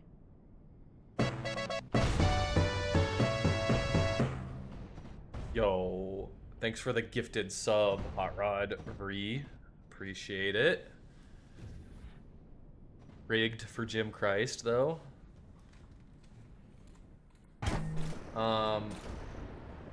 Truba's asking if we're merging. Does that mean, like, should we merge Meller? No, he means fucking Farm Merge Valley.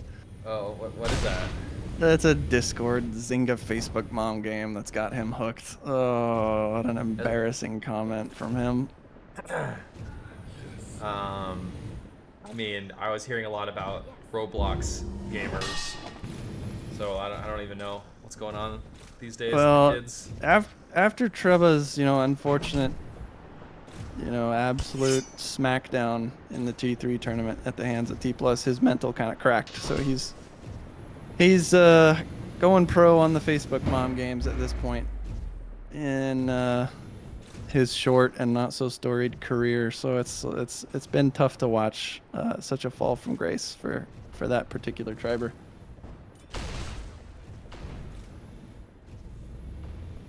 I am getting a request for a shout out. Shout outs to Jim Christ, Hot Rod Ree, and I'm not going to shout out the third requested because they're a Farm Merge Valley gamer. All right, everybody, it's Golden Cap. The first cap here will win the map. Let's get into it, Sin. This is going to be exciting. I mean, we went 5 minutes of overtime. 5 minutes with no caps on the board. I have a feeling like this will be done in just a few minutes. I would have loved to see some cheese come out of somebody. Maybe like a quick 4-0 or something like that. Maybe something weird to start things off. But it looks like both the teams kind of just starting standard right now. DDM has a chance to return. Nice damage on Knopf. And now it's all up to Bigger to try to keep this out of the hands of Lel and Moose, and he does. Oh, So there's an chance armada here- crashing onto this flag stand. 3, 4, all crashing straight down mid. All disc jump with half HP. It's going to be a cluster for this flag, but Jagle in a great position to return it. He does get the return on the other side. Astralis is moving quickly. Captain T is there, but Lel has full HP. Captain T chained down, but it's going to take him a hot minute to get home. He's disc jumping home. He's going to pass this off to Astralis. On the other side, BG is out. BG has 2 chasers chain on him left, right, and center, and he's mid-aired by Jagle. Jagle going to be able to return this in just a couple seconds, but both teams returning their flag, and we're back to another neutral position. It's first cap wins. Could we see an overtime in the overtime, Fish? It's too early to call, of course, but I would love Overtime at the overtime. for the most legendary game of Oh, Midair to God. start right here. Yeah, I'll take it. 0-0 for 20 minutes. I will take it. Fox super low. He's got to pass this off any second now. He has to find somebody to pass it to. It's going to be Blaba, but that goes right into the bowl, which basically means it's anyone's game for that flag, and it is, turns out being, let's see, muscles, the muscles, whatever they're called. Sorry. Muscling down mid. Muscling, there you go. They are EDM muscling down does need mid. to toss this. Goes over to Blah Blah. Lots of red in the area. They need to clean up here. Trying to get the players down. Blah Blah tosses it over towards EDM, who could do it.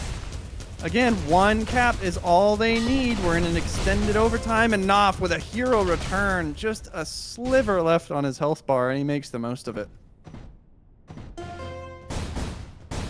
Talk about a tense game.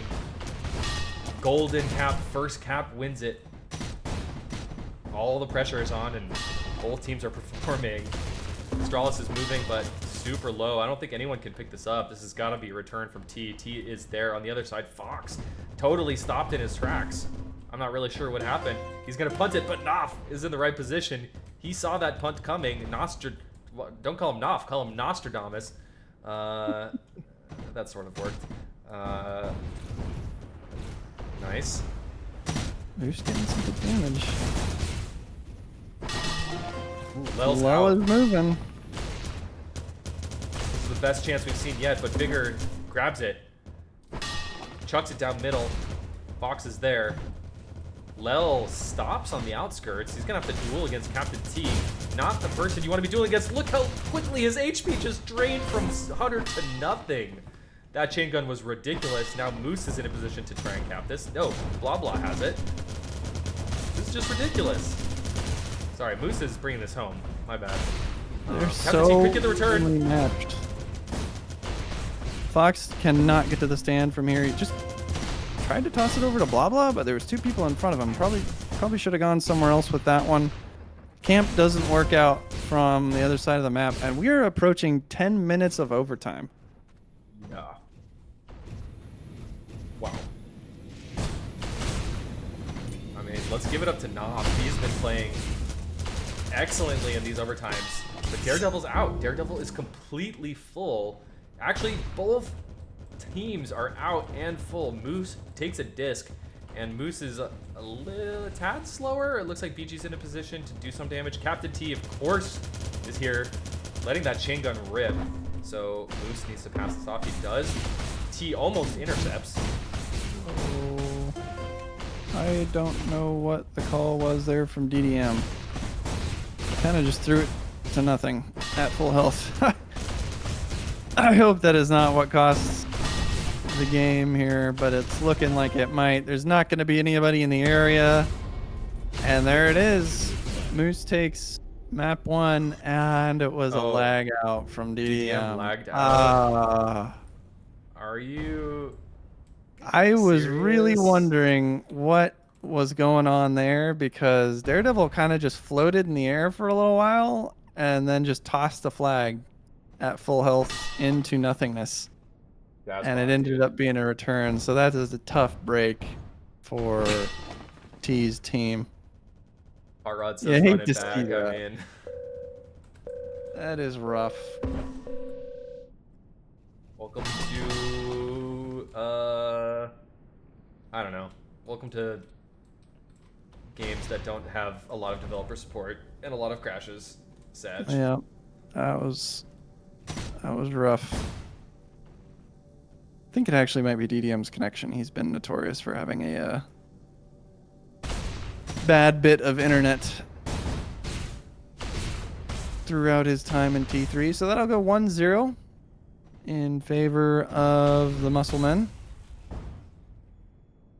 Slin down mid, and they sure did. I mean, this is those front crashes were kind of insane with the whole armada of Reds coming straight down mid.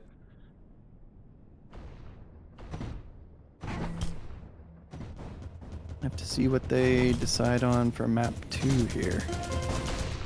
Or if they are still waiting for DDM to get back. I think DDM's skiing around. So maybe just discussing their next bit of mapping to jump into. There's a lot on the line here. You know, it is not an elimination game just yet, but the winner here gets 2 individual best of 3s to claim the tournament. That is a lot of midair that you can kind of strike your way through if you're looking to win this tournament. So you don't want to go down into the losers bracket and have to come back and win 2 in a row. Not that we haven't seen teams do it from other games, but you have to wonder about fatigue becoming a factor here now, Fish. It's been 6 hours worth of a midair tournament so far. And that was just the first game in this best of 3, and we still got at least 1 more to go. Yep. And I want to get that started. Hopefully we can get things going as soon as possible here. I just realized that this spaceship on Elite, it actually moves. It's actually The one up in the air. yeah, I feel like they stole that concept from Tribes 3 where they just put spaceships everywhere for no reason. Or I guess that was in TA as well. Just random Unreal Editor assets just spammed everywhere.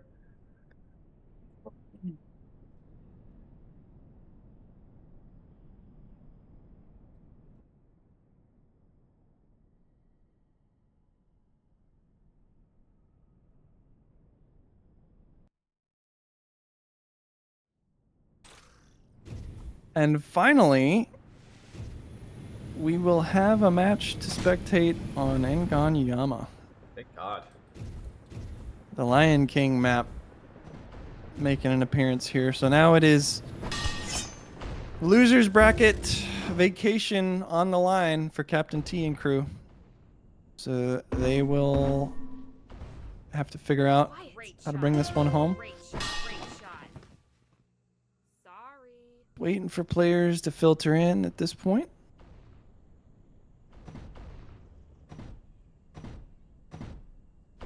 All right, first time over to Ingo. Sin, break it down for me. What do you expect to see on Ingo that's different than all of the maps that we've played to date? How does this map play? I'm hoping to see something that's different on this map across every other map in the game is the kind of like front backdrop routes. When you're looking at kind of staring at the base from the front, kind of looking at the flag stand, you can fly up from your own base and just slide down this back hill that sits right behind the back of the stand, and it's an instant, like, essentially front to front route. And that's probably the biggest, you know, unique thing on Inganyama. Otherwise, it plays kind of closer to the spammier maps. You can run some big routes, but more often than not, you'll see teams try to run those spammy fronts, kind of run it like a Bryn game. So we'll see Fox out on the first run here, and he's just gonna try to take it all the way in. It's chained out on the way, and Moose just, thank you, sir. I will have that, and he moves all the way out. That is rough. Pass gets over down to Knopf. Boom. And Lel's there for a regrab. Talk about momentum. In the first minute, there's a cap, and then there's also a regrab, so potentially a second cap could come in here, but Fox, no. Fox is out, 100% HP. Very, very full. It's BG and Captain T trying to get the return on this, but all the spawns are happening. There's a bit of a D up happening as well, so muscling down mid, holds on. Meanwhile, on the other side of the map, Captain T and Co will be holding up on top of the arch here, it looks like. Fox dropping down. Fox is under a lot of pressure, but he's just gonna get some height here, wait for that spawn, and Blah Blah does spawn in a decent position. Fox, interesting that he didn't just go for to toss it. He was trying to go for some sort of sneaky play, but it did not work out whatsoever. Luckily, Captain T is waiting there on the stand to bring this thing home. Captain T will make this all the way home. Camping the flag stand on this map, I feel, is also incredibly potent. It's potent on all maps in Midair too, but this is one where you can really, you know, move that thing even if you don't have a route, even if you're just walking it, DJing. Speaking of DJing, here comes Captain T. He's gonna try and DJ this in. Jaggle though gets the return. Bigger trying to camp on the other side. Knopf not quite in a position to hit him, and he kind of just throws it up. Be surprised to see this one not get returned, and Jaggle will oblige. Throw that one back towards the stand.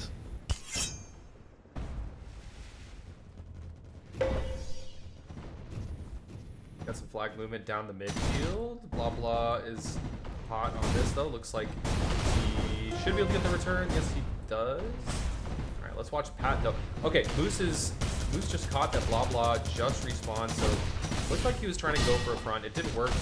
Lel also knocked off. Is there a third one coming in? I don't see a third coming in. Daredevil was on a back route. He grabbed that flag in, what was it, 2, 3, maybe 4 seconds after grabbing the flag, and he's already home. So these back routes could be very, very powerful here. Yep, those back to fronts and the front to fronts that we talked about, they get to stand real quick. Like a lot of red in the area though, and Fox was camping that one, so Oh, he's all the way home. yep.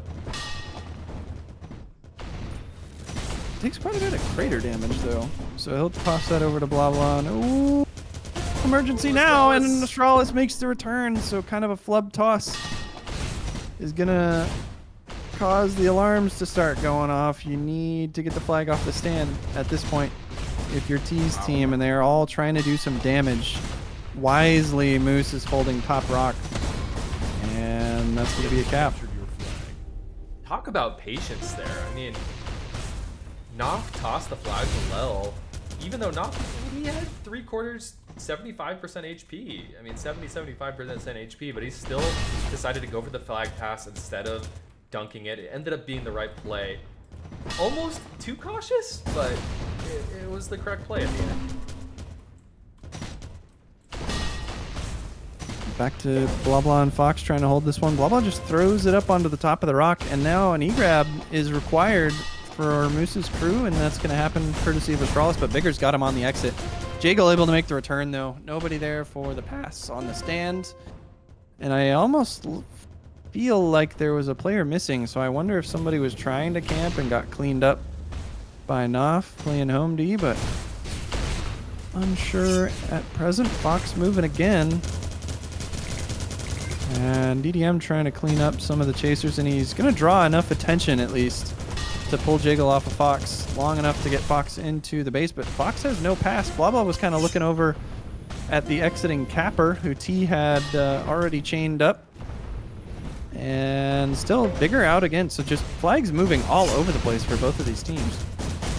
Oh, the DJ in made sense if the flag was there, but it was not.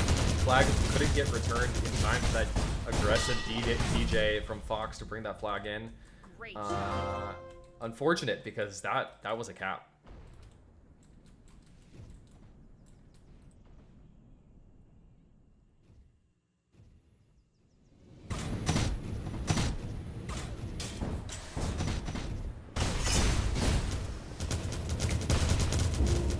Big swooping back route here from Lel, and he's going to make this one at minimum back to his base. Wisely tosses that over towards Moose. Fox trying to avoid the damage. Looks like he just had mostly a walk there, and Daredevil Moon gets clobbered trying to get through mid. So this has got to be a cap for Moose's team, but everybody K'd out on it. Yeah. Nobody returned the red. They thought they had it, and it doesn't end up getting returned, and Fox is going to be able to scoop now. Lel hits him with a midair, but a chance at a cap turns into what is really just a complete misplay for Moose's team, and both flags get returned off the back of it.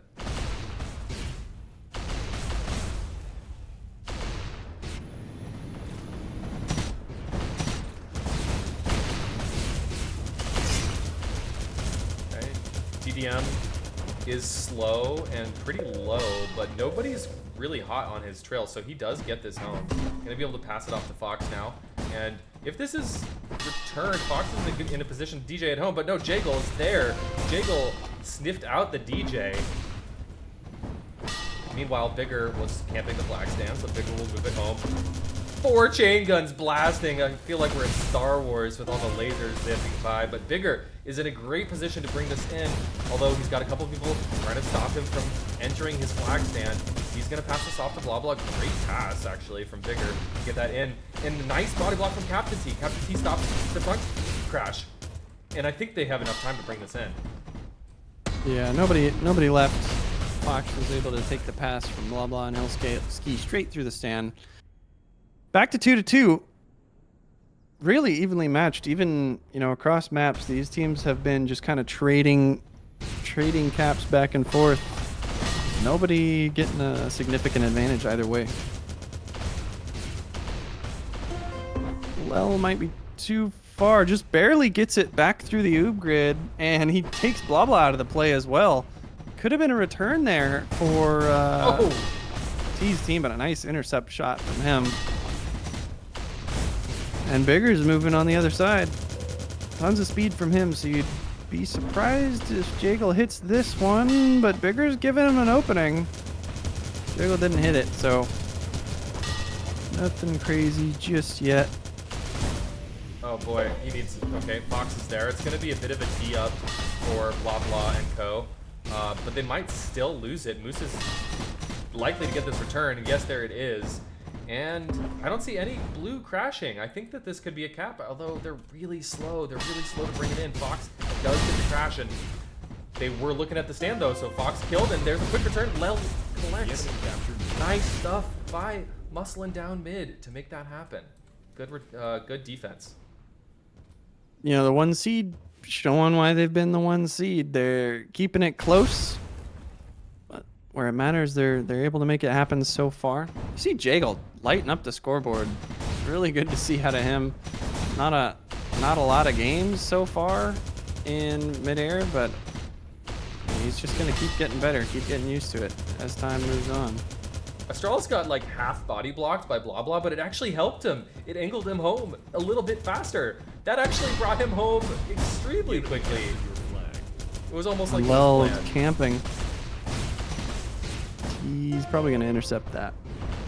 Yeah, sometimes the body blocks in this can act just like they do in T3, where they kind of just put you in a better spot. Not my favorite feature, but What do you do?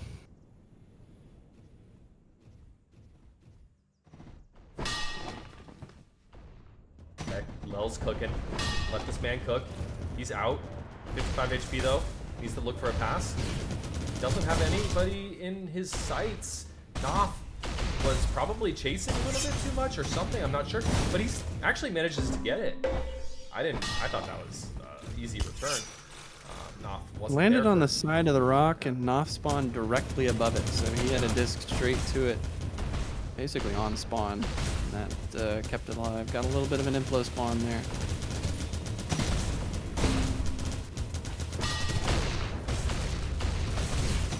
Oh, we got to see a little use of the beacon stop. That's like the first or second beacon stop I've seen all tournament. Well, using it to bounce himself up and stay off the ground, where obviously when you're on the ground, you're a bit more vulnerable to the splash damage from discs. So Lel uses that beacon stop to keep himself just a little bit safer, but Moose doesn't let the toss rip.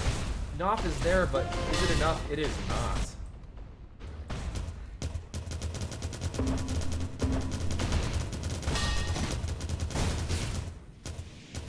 No, Captain T holding. This is not where you want Captain T to be if you're on blue team. Although it gets just away from Astralis. T still having to play the red flag though. You're losing so much value not having T just free to chase the flag, and he takes one to the head from Jaggle there, so could be a little bit scary. They've just elected to switch T and blah blah on this run just because of how the flag passing worked out. But you really want T on the returning side of the map. You don't prefer him to be the holder. You want his skill set to be fully utilized, always trying to bring the flag home. Once again, I want to call out Noth and Lel.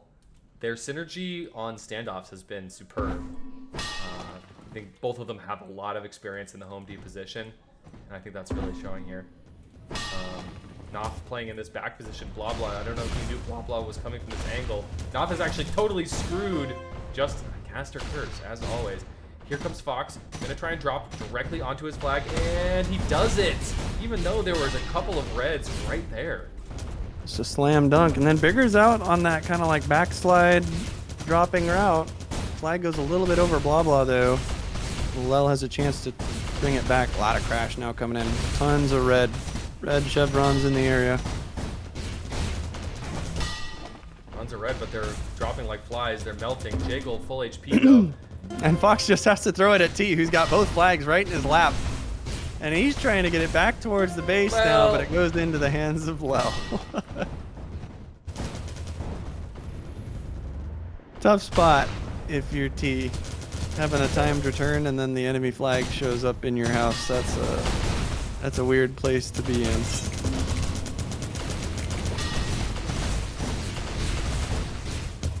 Jiggle has this one Looking timed good. now. Astralis can just float that one in. The enemy captured your flag. And Muslin down mid answers back.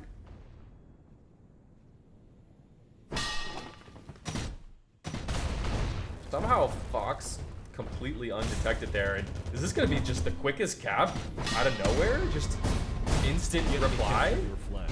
I mean, it wasn't even like a sneaky weird play. He just did it. He just, I don't know. I guess in between respawns or something. But Fox again, is he gonna reply again? Oh no, nice stuff by Moose, knocking Daredevil off with the disc and landing directly on the flag.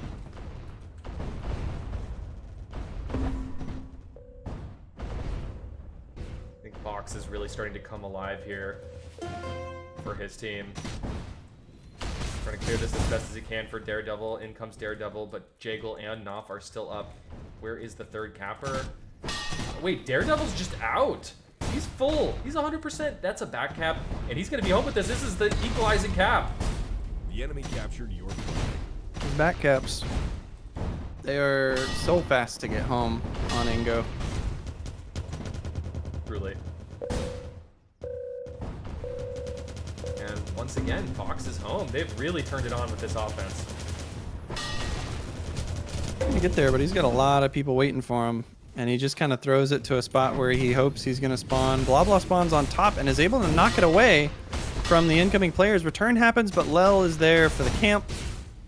And it's going to go back into standoff mode. Although T was waiting behind him. Knopf didn't see him. So T has a shot at the return. Didn't quite get there, but DDM has the spam, and he makes the return. And this could be a cap for Fox. T stayed all the way on the other side of the map, just waiting for the camp to come to him. Knocked away the home D from the pass, and it turned into DDM's return and a cap for Fox. Cap for Fox indeed, and a total reversal of fortune here for Captain T's team. Muscling down mid had a decisive advantage, and it has been erased. And now Fox and Captain T and Co. are making some magic happen, and man, they're just out every time their offense is clicking into high gear here, especially on Ingo. You know, this is a very offensive-heavy map. You expect to get out with most of the time. You know, even getting a single full stop can feel like, you know, a moral victory as a defense on this map. But it's really favoring Captain T and Fox in these last couple of minutes here. And Fox is going to have this return. So he's going to put that one back to the stand. Blah Blah needs a pass immediately. Just barely gets it up towards Bigger. Astralis in a nice spot to make an E-grab. He'll take that one out to the outer edges of the map. T will have some chain gun into him, but you'd expect that pass to get over and off, and it does. And Fox is actually the one in trouble now. So this could be the evening cap. I'll have to see if Moon can get through the stand, and he missed the grab! He misses. Oh, tragedy for DDM. He just couldn't quite figure out the angle. It can be tricky. It's not as easy as it looks to hit those, hit the terrain just right when you're coming from a weird angle. Not as easy as it looks. And that's the, you know, just the experience factor. If you haven't played a whole lot, and you don't know the exact angle on that backslide from Ingo, it turns into a situation like that. And that will be the equalizer for Moose's squad. Jiggle on a backdrop on the other side. He had it figured out, although T is right on him. He is stuck to him like glue through mid, chains him out, grabs the return. Great shot. Blah Blah is all the way in the corner of the map, though, so you need to get a couple of stops at minimum if you are T's defense. And actually, nobody here. Just only Moose, and he got cleaned up right away. The rest of the crash just was non-existent for muscling down mid. Are we headed to another overtime? It seems quite possible at this point. We could see it. Lel not able to touch that one. Moose kind of just pulling off, so Astralis will be the last hope of the grab for the Moose squad. And he gets body blocked on the exit by Blah Blah. Heads up play from Blah Blah to just drop right in his face. Now Moose is just going to try to walk this one through mid. Blah Blah and T are all over it. Lel's going down there as well, but he's going to get slapped away from it. And with 2.5 minutes to go, one cap wins it for Captain T, and one cap would equalize for Moose and friends, but nothing happening just yet for Moose. Fox is going to probably be able to toss this one over to a pass. There's a lot of players in between. Kind of lands in a spot where people might spawn. Bigger gets one out of the way, but Jagel able to make the return. A DDM camping. No home D there from the team on Moose's side. DDM's going to throw it towards the stand. Goes into Captain T, and that's the cap. And there is the strength of the camp. Your team won the Absolutely. match. Daredevil really proving his worth in that match. He had a couple of back routes where he was home with that flag in, I don't know, under 4 seconds. Does that sound about right? Maybe even less. And I mean, several of those caps came from, I mean, Fox also, of course, turned it up. But Daredevil really making an impact on that match, especially with the camp at the end. Very clutch stuff. Solid play from DDM, who, again, he's just one of those players that's going to keep improving over the course of the tournament. Not a lot of hours in midair, and a long stint like this, you can really kind of fall into your groove, get rid of some of the habits that T3 might have created. So we'll go to a map 3 in the winners bracket final. Damn, what a set we're witnessing here. If you're just joining us, welcome. We're casting the Midair 2 draft tournament. We got 12 teams participating here. Always love a draft tournament. There's always storylines. There's always awesome matches. You never know what's going to happen. And there's a lot of new blood. I mean, there's a lot of new folks participating in this event. Jagel, relatively new from T3. Astralis, extremely new to the game, also from the T3 scene, formerly a T2 player. And we've talked a lot about Blah Blah as well, who comes from Legions. And I think he has a bit more of a background in Midair too. You can correct me if I'm wrong on that. Yeah, Blah Blah's Yeah. he's been playing around the same time as Jick. So when Jick kind of picked things up earlier this year, Blah Blah kind of also rolled into it. It's a little bit later than Jick, but he jumped in there. So at least 4 players that don't have a lot of game time in the winners bracket final. Yeah, and of course Daredevil, who we talked up quite a bit in that last match. But let's go. Game 3, winners bracket finals. Chat, you're kind of dead right now. I want to see some hype. Let's get hype for this fantastic set. Casted by myself and Sin. Thank you so much for being my co-host here, Sin. It's been a lot of fun so far, especially this match. Super insane match.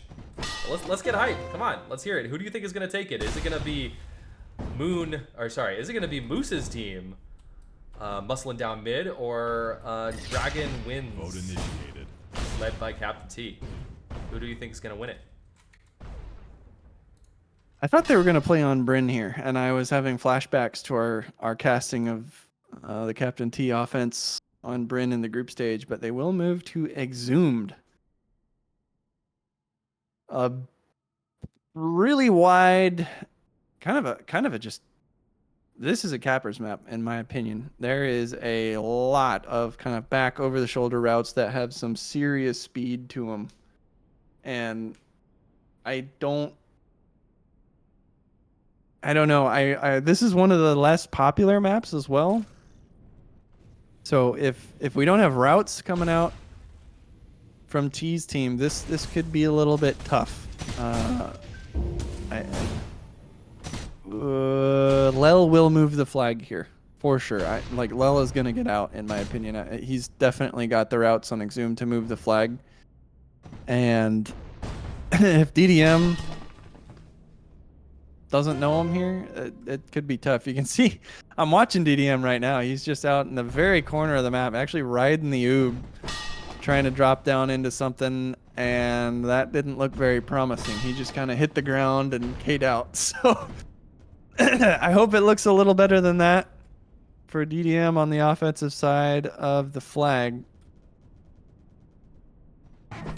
Chat, I'm just gonna read what chat is predicting for this. Team Noflel, Connor thinks he's gonna take the win. The enemy captured your flag. Audible says Nof and Lel playing real good, but T is a force of nature. Very true. Moose team skills says Moose team strong on Exhumed. I think they pull it off. Audible says Jagel's looking real nice. Zerker says Exhume is advantage for Moose IMO. Nof toggles his chain here, says Connor. Okay.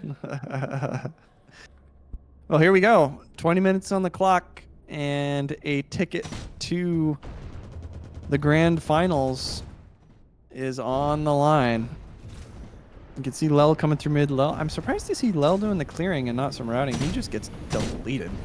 No chance of him doing any damage there. And Moose kind of pulled off from it. Astralis just trying to DJ up mid. Heads up play from him, and this is going to move, actually. This is going to go over to Lel. So good, nice shot from Lel as well. Just takes out one of his potential killers in the mid. But it won't go anywhere. He was going the wrong direction the whole way. And we'll go back to standard defense. I think Moose maybe, I don't know if he's had a chance to play this map yet today or not, but his route had a couple of issues in it. I was watching his route off the get-go. I'm sure it'll come back to him in due time. And here we can see return. Captain T does return it. Blah Blah knocked off the flag stand though. Astralis is there. Vox will knock it away, but he doesn't knock it away in the right way. He actually knocks it straight towards the enemy, and Lel is gonna oob this unless they can bounce this back in. But the flag is oobed, it will be returned, and Bigger is coming in. Maybe Lel, you should have kept it, but no. Moose is out, but very, very low, and both flags will be returned, 0-0. The crashing on exhumed is tough to beat. You know, you got to play essentially the back of the peak of the pyramid if you want to avoid any of the crash. And you know, you can try to play the tunnel. I don't recommend it. Just lots of DJ down front capability on exhumed. T's still just holding this one in the field. Moose trying to force him off of it, but Strawless can actually pick it up for now, and he has a DJ if he wants it out mid. He takes it a little late, but he's going to get it all the way back. Drop it into the hands of Lel, who might just ski into the flag here, and he does. The enemy captured your Nice little alley-oop there from Astralis over to Lel for the first cap of Exhumed. Good return by Jaggle to set that up, and then nice little alley-oop as well. Bigger likely to just oop this. Yep. Bigger will be resetting here, but one of the defense... Okay, Jaggle was off the stand, but he's back. Fox nonetheless goes for the first cowboy grab, in and out. Fox is making it all the way home. Despite taking a lot of damage on the stand, he's all the way home in a perfectly timed return by Captain T. That's going to be equalizer here.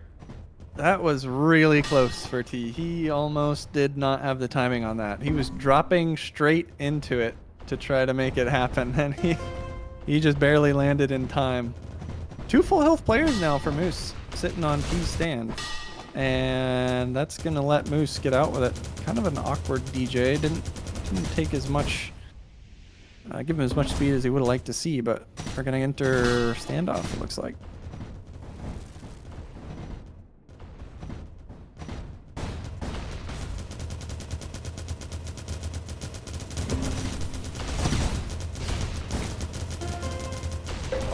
Under an incredible amount of tension and pressure, and Blobble actually misses the flag grab. Pat, aka Moose, is out with it, but T gets the mid-air return, so nice stuff. Ruffle how. Moose tried to throw that, and he got mid-aired after he threw it, and that slowed the flag down enough to go back into him when he respawned.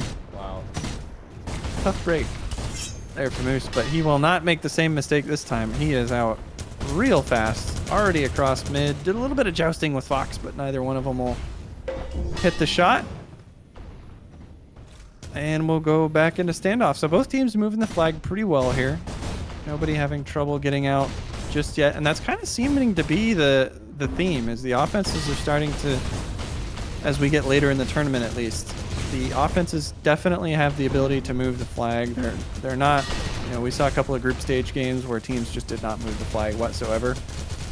And you can see the teams that have really got an offense that is competent, able to make it later here. And just a crazy difference from what we saw originally as Fox gets domed, and this is going to be probably another cap for Moose. 2-1 for them, but just a complete turnaround. I've already done it like 3 times, but I'm still gonna keep calling out Noth and Lel. Their synergy has just been on point. Really interesting to me for Noth as well. Traditionally known as a chase player, not known as a home D. So, you know, he's been playing a lot of home D in pugs leading up to the tournament, and definitely been holding his own here. Had the walk grab that ended the game last game, but you can't be perfect. Just unfortunate that that's the one it happened to be. Gonna hold this one in the field. Actually returns it. Ooh, and a nice shot from Jaggle. Bigger might have had a chance of just being out with that one, but Jaggle with a shot from almost directly under keeps that from happening. Fox gets bumped into the tunnels inside the pyramid, so he'll try to key down through mid. And Jaggle actually lost sight of him for a second there, and Fox passes over to Bigger, so they have a chance to move this home on what really should have been a stop for Moose's team. Big return. This is looking likely to be a cap. Daredevil's the only one here to do anything about it, and he cannot. Yeah, and you saw the inexperience there for Daredevil. He knew that he was in the pyramid, but he was just trying to make the grab. You really want to drop a hand grenade in front of that tunnel and then a disc after it. You want to try to knock them away. You can pretty easily knock players off their course in this game, but just a little bit of the, you know, haven't played the game enough. For DDM coming out right there.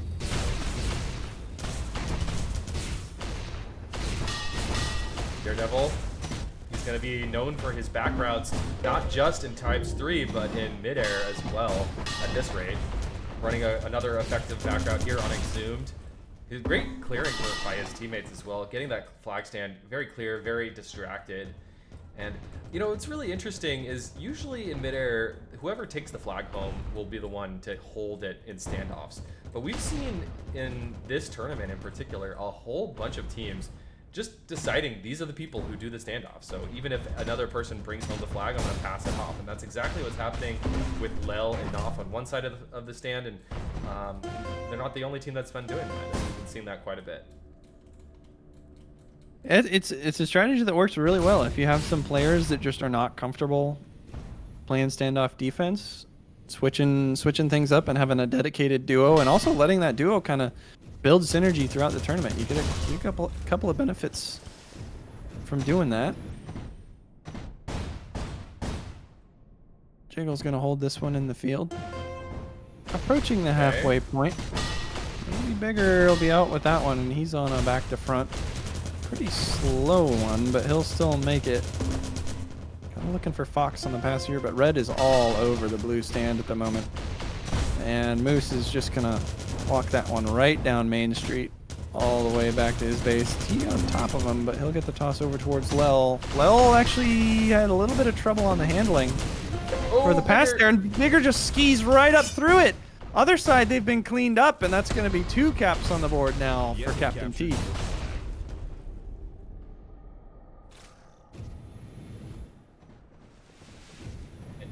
Captain T, once again, really just incredible amounts of work to keep his team in this one, doing everything he can. I feel like this is on this map, it's a bit harder to chase when people are out. It's not as viable to chase, unlike, you know, a map like Elite, where he's getting a good chase every single time. There's a lot more back caps that are viable on this one. You don't really ever see back caps on Elite, and I wonder if that, you know, is going to come into play here.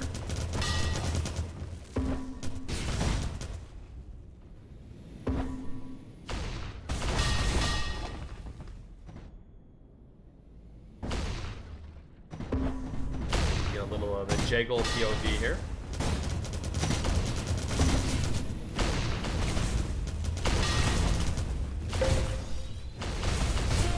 Okay, just went for it. All right. Jaggle playing Chase D, it looks like, for his team. And Daredevil's bringing this all the way home. Moose is there for a great E-grab, very important E-grab for his team. Jaggle mid-aired, straight out of the air. Daredevil trying to bide his time, but he's just going for it. And there you go. That's another play that it's, you know, with more experience, you probably don't go for that, right, Sam? I think probably not, and that turns into a return for Moose and Co. But Bigger just on a camp. He's just gone again. So didn't have the presence on stand on Moose's side. But no harm, no foul. Everybody's back in their own base. Bigger dropping with that one, and the return comes home. Astralis able to make the return on the other side. T with full health. He's going to make this at least into mid, but lots of chain gun headed his way, and he's not going to get it over the mid hill. So Lel now might just drop onto the stand. Tries to toss it over to Noff. I think that was probably actually the right play after I saw the positioning of the players coming from down mid there. I think BG would have beat him to it. Right play. Passing it all the way back, but this is probably almost for sure going to be a return. There's 4 blue over here. Why are there 4 blue over here? You know what that means? That means somebody's free to camp the stand, and that's going to be Moose making his way across mid, passing this thing into Noff. So Noff is going to be holding this. Let's watch the Captain T side defense. Oh, and a quick return by Lel. Big play by Lel to get the kill and the return, but Blabla's on the stand. Blabla's moving straight down mid. He's low, so he does need somebody to pass this off to. It's going to be Fox, it looks like. But Fox is in a bad position. Going to take a whole lot of damage. All right, Fox is desperate to grab this flag. Lel dropping on it. Blabla looking to keep things alive. And they're actually out fragging. Lel's just one hit, so Lel gets taken out. And despite that being a bit scrappy, they did the damage, they got the kills, and they're going to hold on to this flag. It's starting to feel like both these stands are just permanently camped. Like Yeah. every time a return happens, it's like an instant, like just instantly it's off the stand again. You see, and here both flags are just moving again. There is no consistency of flag on the stand. Maybe Moose holds this one off for the time being, and you can see Fox actually was trying to look for some damage into the carrier there. Bigger coming through mid. He's going to move this one for a little while, but I expect him to go down. He's kind of in a tough spot. He could actually kill Jiggle here. If he whips out the chain gun, he could make the kill onto Jiggle happen, and T will actually do it for him as he crosses mid. So Bigger's going to get all the way home. No pass there just yet for T's team, and Lel's going to make them pay for it. It's been a couple of times now where we have cappers getting home for T, and there's just nobody home.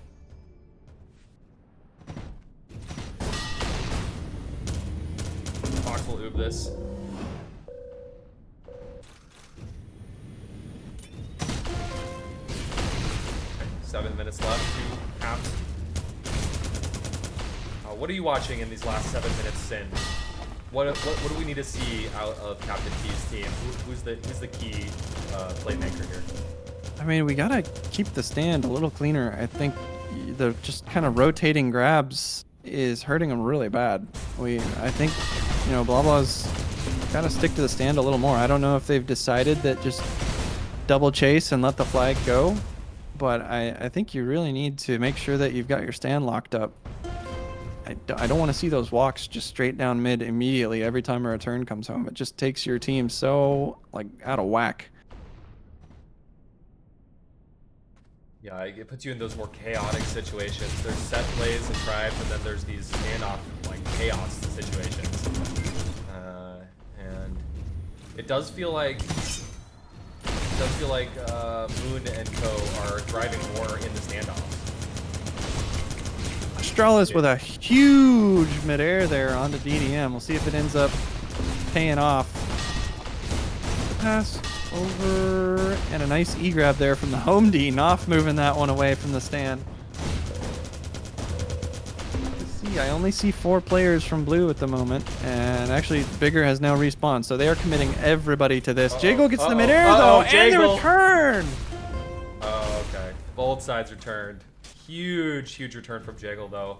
Against, what was it, 3 people? Jiggle just sneaks in the middle. Really gotta see the pass happen there, and Jiggle just takes advantage of a low health player.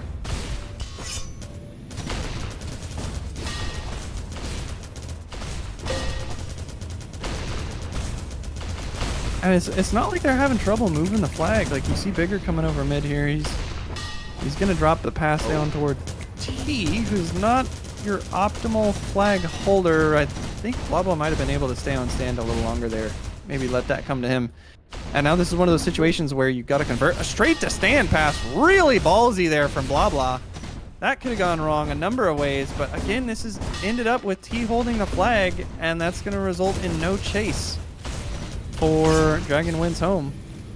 And that's the situations that really hurt T's team. I think the worst situation that you can end up in, specifically for Captain T, is him holding the flag. It's just so hard because he is the pinnacle of chasing in midair, and you really want him all over the flag at all times. Astrala's going to try to knock Fox off here, but they'll bring it within 1. Damn, okay. 1 cap game. This series has been nail-biting from start to finish. I can't wait to see how this ends with Lel moving the flag once again. Lel has been an excellent player for his team. Numerous occasions being the clutch maker. Lel gonna pick up the flag that he brought home, and Deeks jump in. Yes, he does. Passing it off to Moose. Moose could just jump in as well. Opts not to. He's actually getting mid-aired away. Fox almost gets the return, but Daredevil should be able to. Daredevil does. It's just a 1 cap game, Sin, with 4 minutes left. I love midair. Let's go. It's been exciting. 3rd map here. Of course, the team that loses down into the loser's bracket. You really prefer to stay on top in the grand final. Give yourself 2 whole best of 3s to take home the imaginary trophy. Nice little pass off from Fox to Bigger. Kind of surprised Bigger didn't decide to disc jump there, but Fox, oh no, Moose intercepts. Really great game sense from Moose to position But there's the himself camp. Again, it's just there. Uh-oh. the camp the whole game. DDM's kind of wiggling back and forth, and the pass is short. You do not want the passes on Exhumed to go short. You want them to go long, if anywhere. That front bowl is a tough spot to sit in. Lel's going to move it at full health. And Blah Blah will play the standoff with Bigger. It looks like they're electing to have play back here. Lel's just taking his time. He is taking the scenic route home. Blah Blah's trying to get a pass. Doesn't look like Bigger had spawned yet. So Bigger on the back of a respawn didn't give Blah Blah enough time. And that's going to result in a return. DDM has a good shot at this. It's sitting under the front wings. That's so hard to get to if you're spawning on Exhumed. T out actually with an E-grab. He was just on a route, I guess? Like, I don't know. He was on a front crash into a backside I see. return, so he was able to move it home there. Jagel will put that one back onto the stand. Again, just every time it gets returned for Moose's team at this point, it is just out again on a camp. DDM's home should have been Fox with a DJ up towards it, and it's all going to be up to Jagel here to make the return happen, and he does. Oh, that one's going really close to the stands. And now it's panic mode for Captain T and crew. He needs to get there in time, but the toss is wild from Knopf. Goes over the top of Lel. Luckily stops on the rock there. Could have been almost an easy return for somebody coming in. DDM gets cleaned up on the other side, and that one's going to come home. So now Lel floating above the stand. They got to get it off, and they will not. All right, your magic rule, 2 caps differentiate these teams. Less than 2 minutes on the scoreboard. The pressure is on to the nth degree. It's ridiculous. I don't know. Yeah, I don't know what I'm saying. You gotta hope that T can figure something out here. DDM coming through, and if they put this one home immediately, it could give them a chance, but Moose is already out all the way home.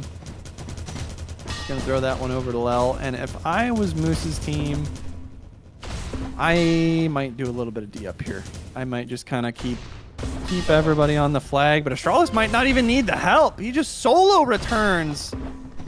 And that is misery if you are Captain T. That is just so hard to stomach that on that team. They get another walkout at least.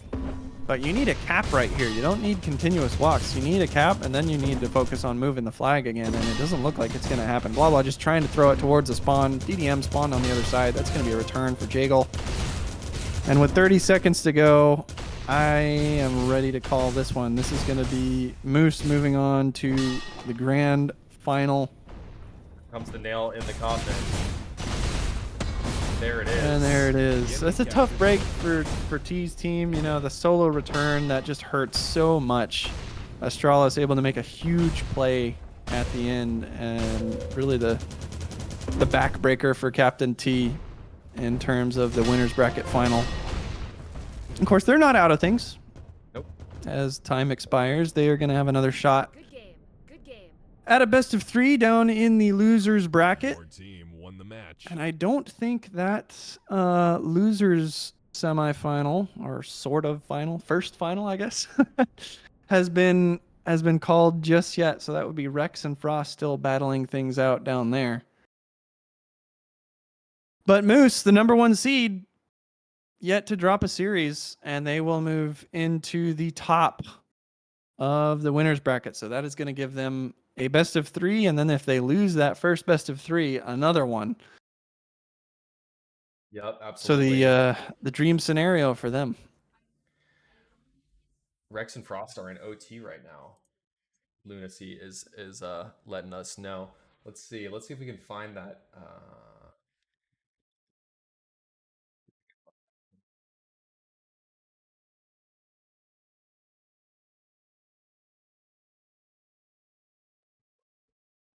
Let's get into this game.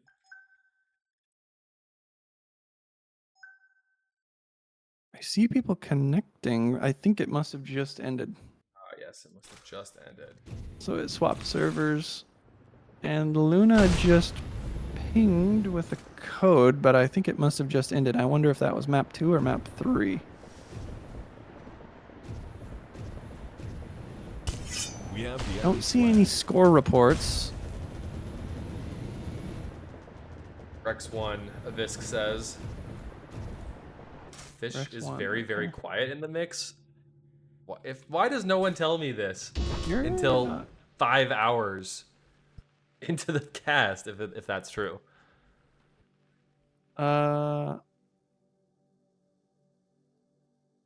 Hopefully that's not totally the case.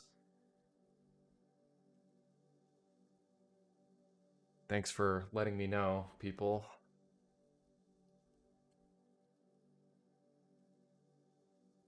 I just unmuted the stream for a little bit. You didn't seem that crazy quiet to me, but Yeah.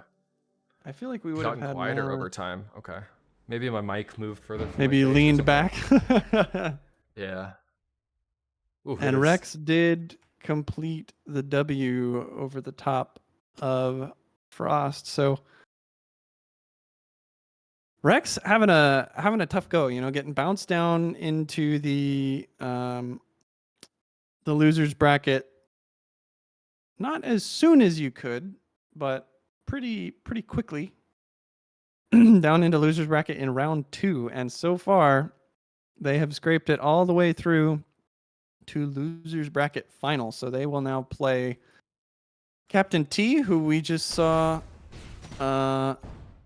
drop a game to Moose and Co, and they will play for the chance to get into the finals. So something that could be pretty big here, Fish, is Moose now has an entire best of 3 worth of time for his team to take a rest, take a break. They can go stretch, get some food, anything like that. And they are going to be well rested coming into the second game. Some people think that is a nerf, actually, to kind of get Yeah. out of your flow state. And I think that is not a nerf.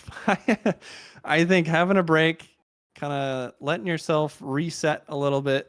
If you're up too high or down too low off of any particular plays, I think it's good to be able to eat, kind of hydrate, and they can also watch what the teams are doing. They can just True. sit back and view what's happening between those two teams. So they're going to have the opportunity here to kind of do a little bit of strategizing, and they're going to have a little bit of time to just prepare for what could be 2 best of 3s, but in their minds they're hoping to win it in 1. Absolutely. And just if you're not familiar with how a double elimination bracket works, I'm sure most people are, but the team coming up from the losers bracket here, whoever wins this match here, losers round 5, which is the losers finals, will go up to go to the grand finals. And then, yeah, as Sin said, they will have to quote unquote reset the bracket, which means they have to win 2 best of 3s consecutively to win the grand finals. Meanwhile, Musselin down mid only has to win 1. So that's just how it goes with the double elim brackets. Usually we do single, I believe. I think that's typically how we've done these draft tournaments in the past. But this format's working out great. So we're getting some good games. Although I would not be surprised if Dragon wins home, ends up coming back up into the grand finals again, which would mean that'll be the 3rd time that they play against Muscle and down mid. That would be a pretty good storyline to give them another shot at things.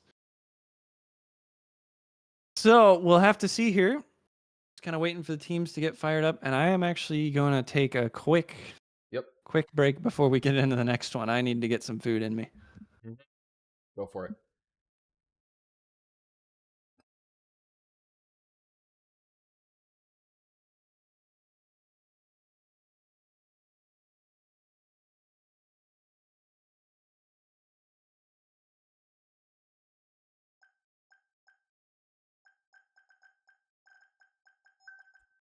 Okay. Thanks for the feedback on the audio. I'm fully boosted on my mic, so I might have to just bring Sin down a teeny bit, which I can do. That's very doable. want to bring them down by like 15% on Discord and see how that sounds. All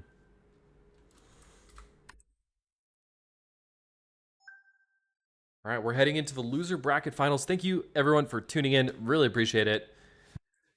My name is Fishstix and I'm joined by Sin throughout the day. We've been casting since 9 in the morning. It is currently 4 p.m. That is a lot of casting. We're at 7 hours at this point. And plenty more to go. Well, I shouldn't say too much more. My voice is starting to feel it. I'm not gonna lie. Project Ben, project better. Come on. But yeah, the grand finals are coming up here pretty soon. Just one more match until the grands. So really, essentially 2 matches left. That grand finals could end up being a doubleheader. We'll find out soon. We have the enemy flag.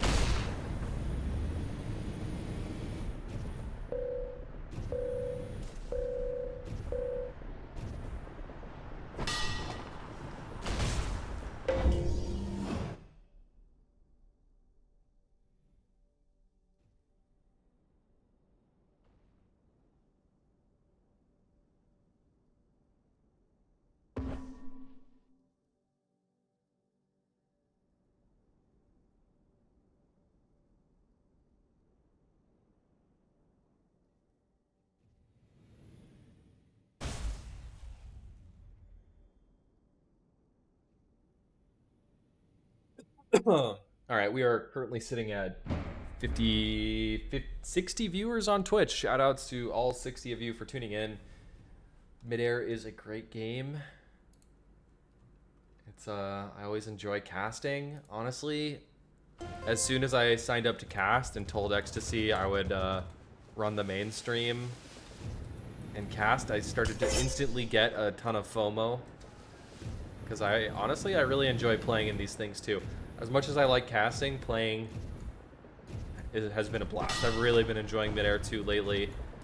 You know, it's funny, they've been patching and updating the game pretty regularly. I mean, at least compared to Tribes 3, which has not been doing much at all. So, indie dev, tiny little indie dev is, they've created a really great game, really special game. You can tell with the way that people play, and I don't know, just the level of skill expression is pretty amazing. So thank you all for tuning in, and we'll be jumping into this game very soon. Rex's Ragers made it all the way to the grand final, or the finals of the losers bracket. And it's going to be Dragon home wins, or Dragon wins home on the other end. Loser is knocked out. Winner goes to the grand finals.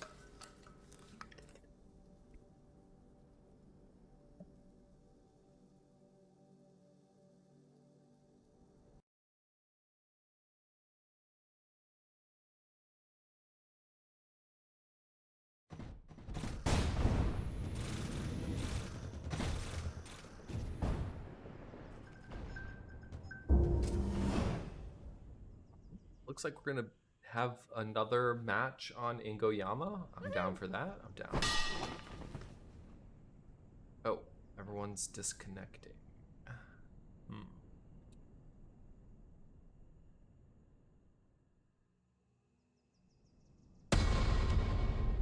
The enemy captured your flag.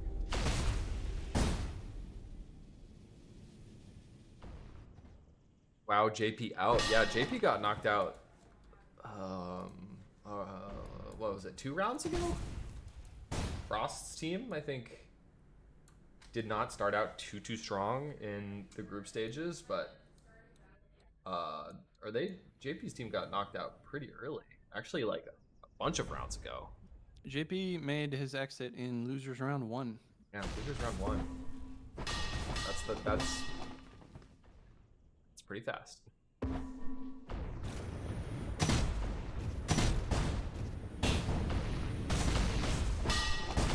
And Sin, what did you get for a snack, sir? Barbecue chicken pizza. Nice. Reheated, but, you know, still good. Are you a microwave guy or a cold pizza guy? Absolutely. Microwave guy. If you consider yourself too good to throw your pizza in the microwave and think that it's just better out of an oven, I don't know what to tell you. I got words for you, but not on a tried. Good game. I'm actually, there's a third option, which is throw it on a pan. That's actually usually my move. Throw that shit I on don't a wanna pan. It takes about the same amount of time as a microwave. Get it all crispy. I don't want to make the dishes for myself, though. Fair. Use a pan for pizza? I don't know. All right, here we go. I'm going to change the overlays. So take us away, Sin. Or actually, you're Alrighty. eating pizza. I can- Sorry. I can multitask here. Yeah. So just to remind everybody, we are sitting in the losers bracket final. So this is going to be Rex's Ragers against Dragon Wind's home. Of course, #1 seed made it all the way into the grand finals without losing a match. So these two teams fighting for the opportunity to go up there and kind of slug things out with Muscling down mid, Moose and crew. About to fire things up. The first map of the losers bracket final gonna sit on Enganyama. That one. Oh, that dingo. It's been starting to be popular this tourney. I guess so. Still haven't seen Menorah a single time.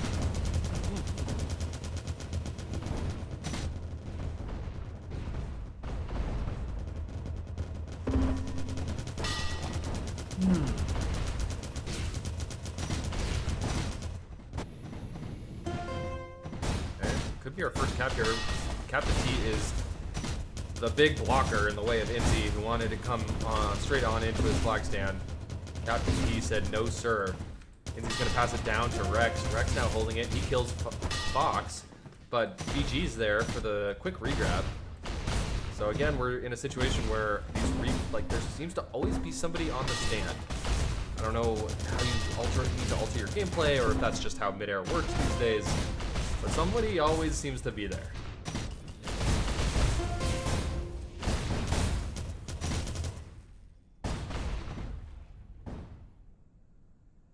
I don't know if Inzi is usually,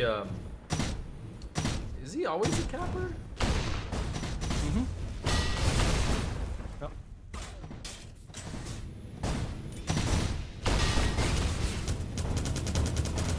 Nice amount of damage Captain T just output there. Pixel is going to die momentarily. He does get the flag toss off, so that's going to make it all the way to Rex. It's going to be a cluster though. Captain T doing incredible amounts of damage, still alive, and there's the return. It's coming in. And Fox is in a position, he can grab this and disc jump this home if he's able to grab it. But he's too busy dueling Inzi. So he needs a friend to come grab this. Daredevil is his friend, and he's coming to grab it, but very, very slowly. BG now tosses it up. Fox, once again, could have grabbed it and disc jumped, but he just wants to do all the fragging. Not able to frag Rex, though. Rex gets the return, still 0-0.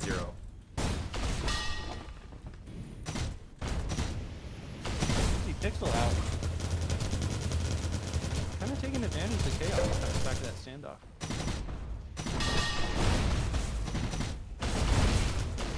By the way, everyone, how's the audio sounding? Sin actually sounds quiet to me now, so I'm going to bump him up a tiny, tiny bit. I'll just keep tweaking this.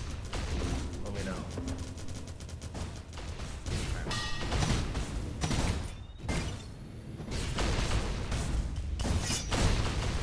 Okay, Pixel just jumping up, but he gets mid-aired, mid on his way up, taken out. And we could see a cap here, though. Fox is coming in. It's all DL or nothing. DL is able to get it up and punt it out, buying his team plenty of time. And actually, Rex is going to grab this in the midfield, pitch jumping all the way home. He'll look for a toss. It's going to be Ace. I'm going to go with Ace. And Ace has the flag now.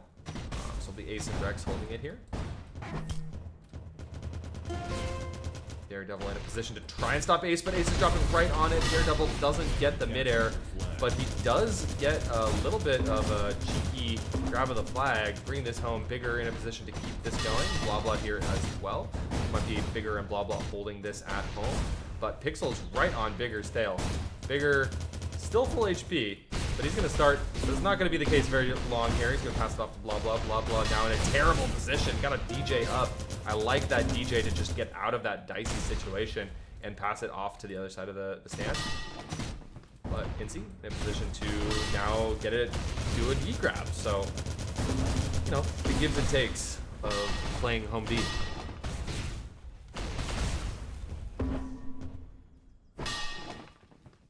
Okay, my mic is still quiet. Okay, I will keep adjusting.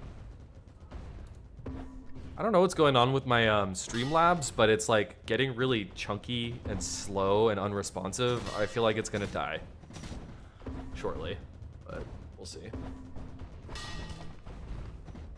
How do I sound now in comparison to everything? Any better?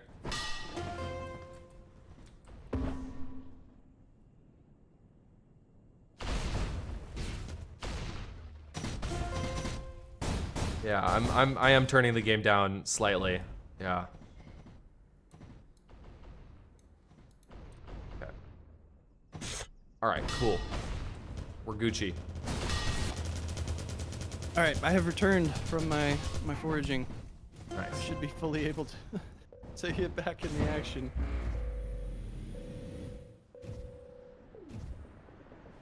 Pretty low scoring. 1 cap in 5 minutes.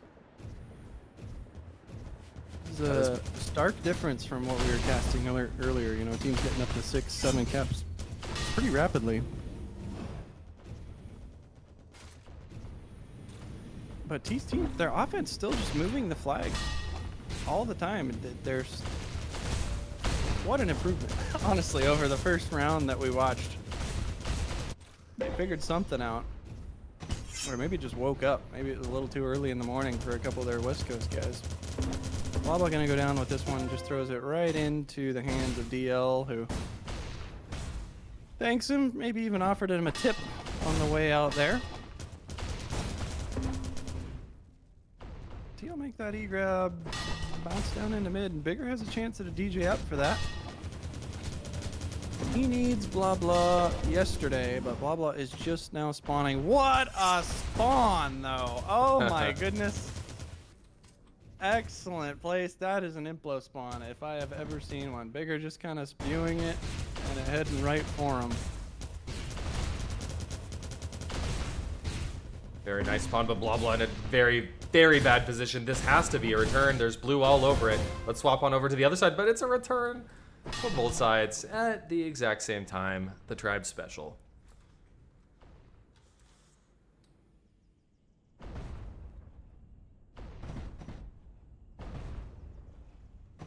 DL and Rex on D. That's just a scary, scary defense here for Rex's team.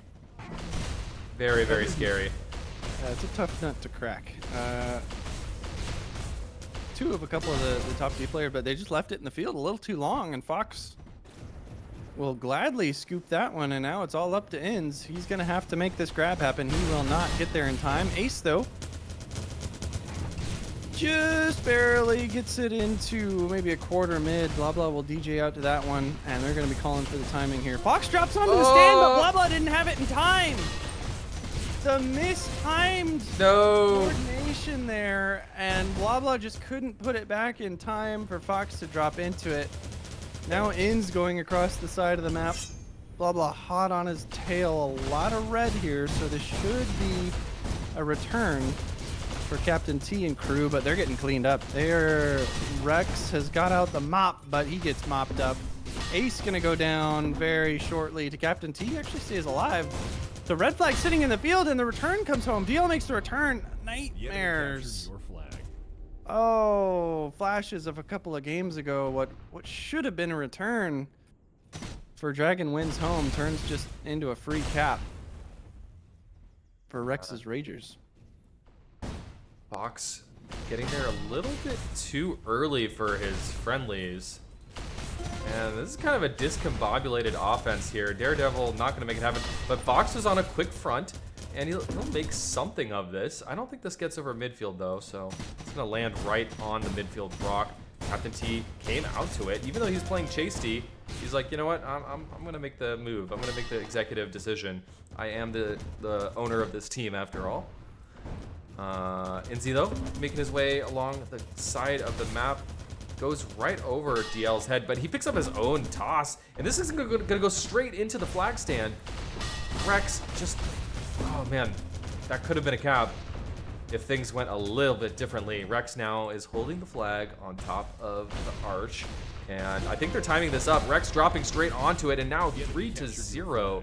I felt like, honestly, just after watching both of these teams play, Captain T's team definitely was my favorite, but Rex looking really, really strong halfway through the map. You gotta wonder if this is the strongest defensive duo that T and crew have seen throughout the tournament. I can't think of one that, at least on paper, is scarier than Rex and DL. That's a tough one to look at. Yeah, I think that's right.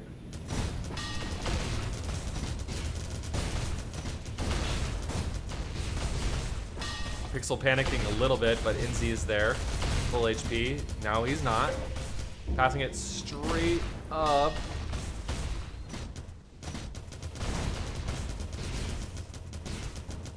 Fox, once again, he knows all the nooks and crannies in this oddly shapen arch. Utilizing that to his advantage. Pixel, though, nicely timed front crash. And he'll make it out to the side, but not for too long. Very, very low. Lots of chain on his side, whizzing past his face. And Rex is going to get this up to Pixel. So Pixel once again, and Rex will be holding this here on this side of the map. On the other side, it's Blah Blah. Blah Blah under a ton of pressure. Or he was. Yes, still is. Inzi knocks Fox off of this. It's Ace and Inzi here, both.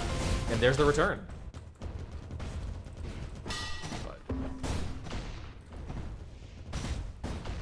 Regrab already there for DEM.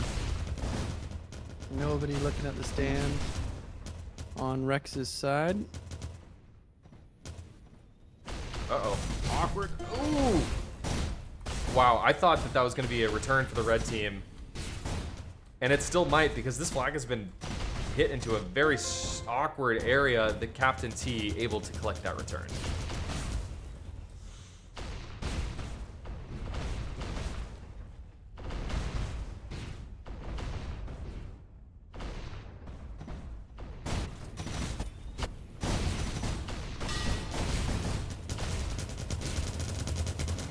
Pixel out but low. This is Ingo, so even if you are out and low, it usually means that you can get it across mid.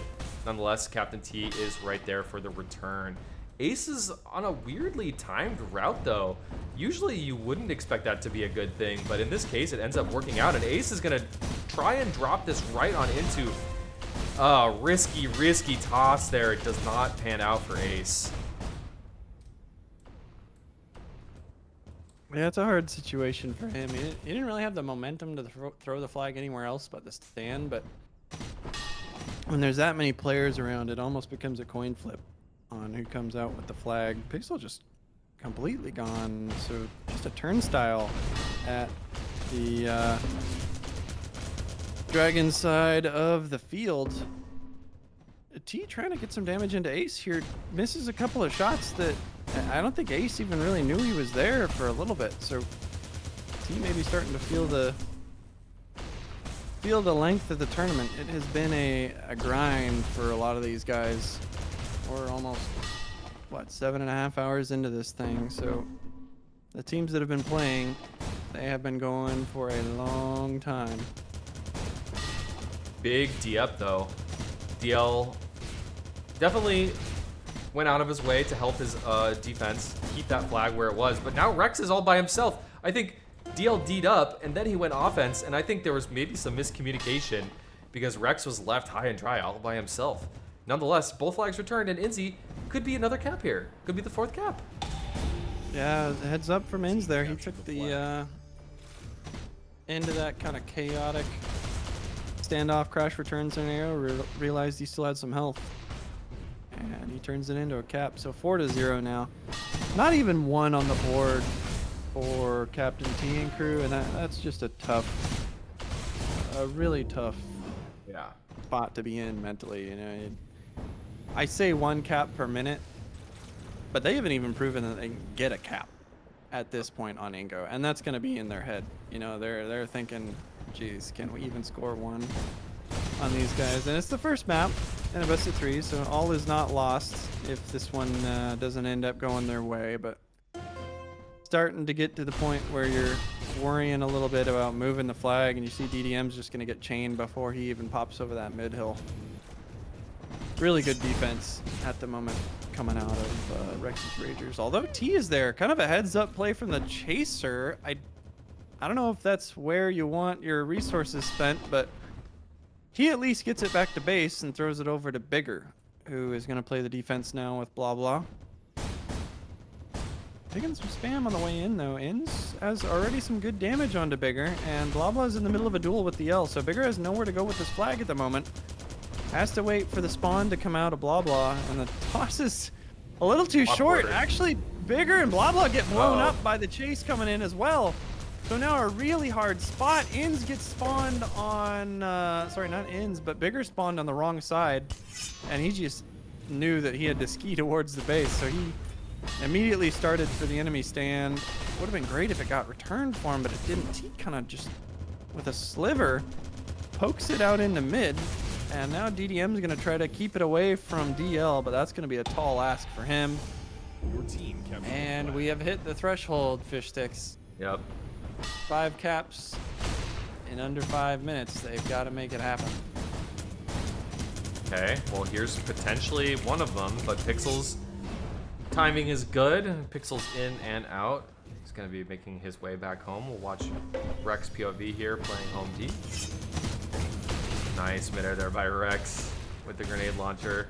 Very viable to midair with the grenade launcher in this game.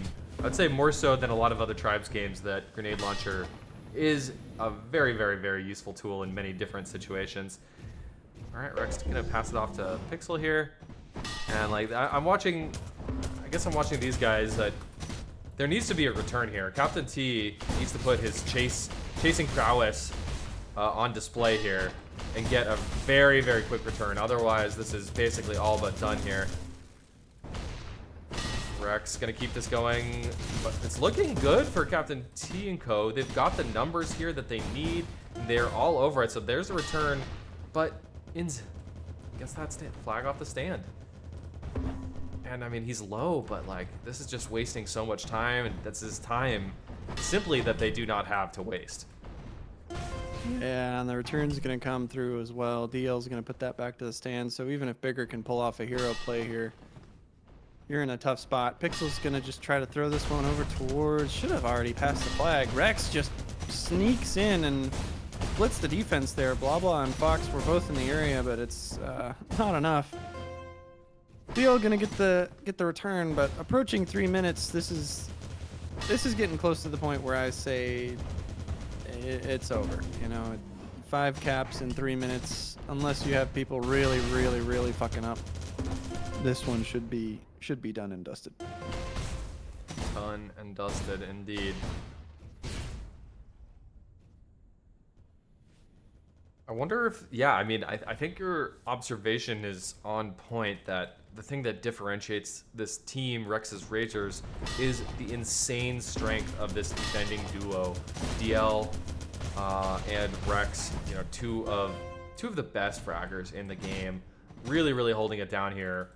And, you know, they've got playmakers on offense that are able to bring the flag home. And are they even tripling up on defense? Or no, it looks like Inzi was just going to escort his friendly carrier. He's gonna go down. Pixel's there. Rex is there. Yeah, this game is over. Sin, do you think it has to do with the map? Is that why they're looking so strong, or is this just a bad matchup? I'm not super sure. You know, I don't know the level that Ace plays at. Looking at the scoreboard, it doesn't look like Ace is, you know, throwing up a ton of frags or any crazy impact plays, but it's kind of just seeming like T's group can't hold the flag during a standoff as long as Rex's crew can. You know, Rex playing home D. He's lighting up the scoreboard as per usual, but just a little bit of a synergy break. It kind of seems to be once they get the flag back, sometimes they have long timed respawns and they just don't get it to happen when they want to. T's trying to get there, just didn't quite have the speed to get into the stand. DL makes the return, and oh boy. Yeah. It's time to call it. This game is over. Knopf in the chat, by the way, is mentioning that apparently T's team knocked Rex's team into the losers bracket earlier in the tournament. This They've is already true. played. I'm looking at it here, round 2 of winners, and it was a 2-0. There you go. I'm gonna change the battery on my headset really quick. I'm starting to get the low battery warning, so give me one second here. But we are wrapping things up. So hugely emphatic victory here by Rex's team. Yeah, they just kind of ran away with things after the first couple of minutes. T never really got something going. They were able to get the flag home a few times, but they couldn't win a standoff, and that ended up biting them pretty hard in the end of things. 6-0 on map 1. So Rex looking for revenge on the team that put him into the losers bracket, trying to grab a spot in the grand final. They will take map 1 in this best of 3. You see Rex there. A lot of frags, a lot of points, just kind of doing it all for his group right there. That was game 1? Question mark. And you see yes, T sir. doesn't even know where he is. What is it like? It's got to be 1 in the morning, 2 in the morning at this point, out in the UK, Getting something like there. that. I think it's Maybe midnight. midnight 30, yeah, 12:30, something like that.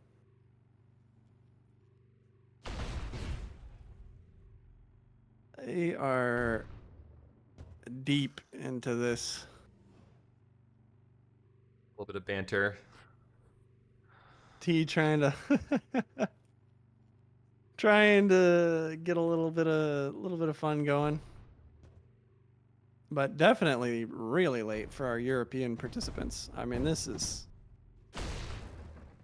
it is a Saturday, but Fox not playing out of the UK. Fox is playing out of Finland. So Yeah. even later for him. I feel like Nordic gamers are just built different, though. They just... Although, I take it back. It's actually the UK gamers who are the most degenerate, looking at you, JP. Damn. It's calling him out. I mean, JP's up at all hours, doing whatever.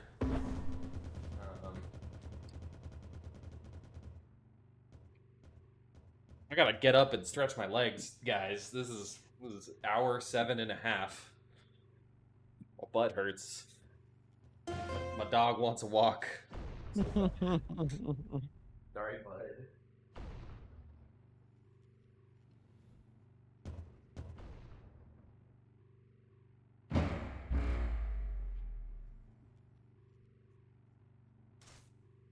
And it looks like we are going to be jumping on to Elite for map 2 Yes. of this best of 3.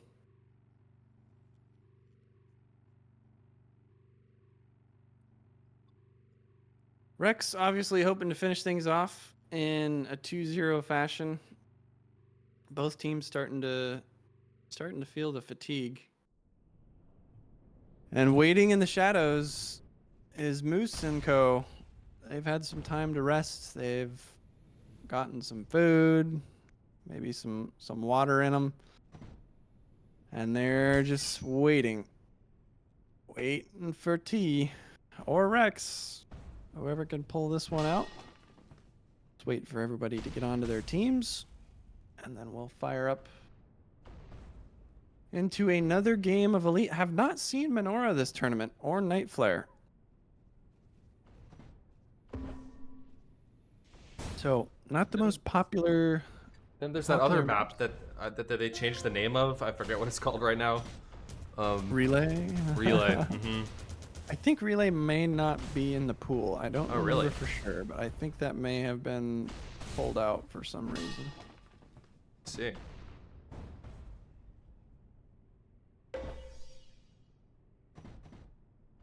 Well, I think it's time for an alcoholic beverage. It's it'll keep me It going is. for sure. It's 5 o'clock somewhere, Fish. You know, could have started even earlier. Some might say.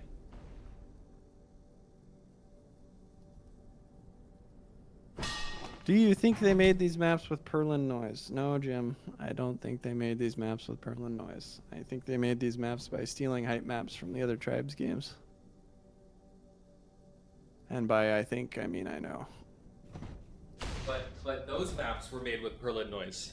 That's the thing. Ah. So by proxy, yes. By proxy, it could be.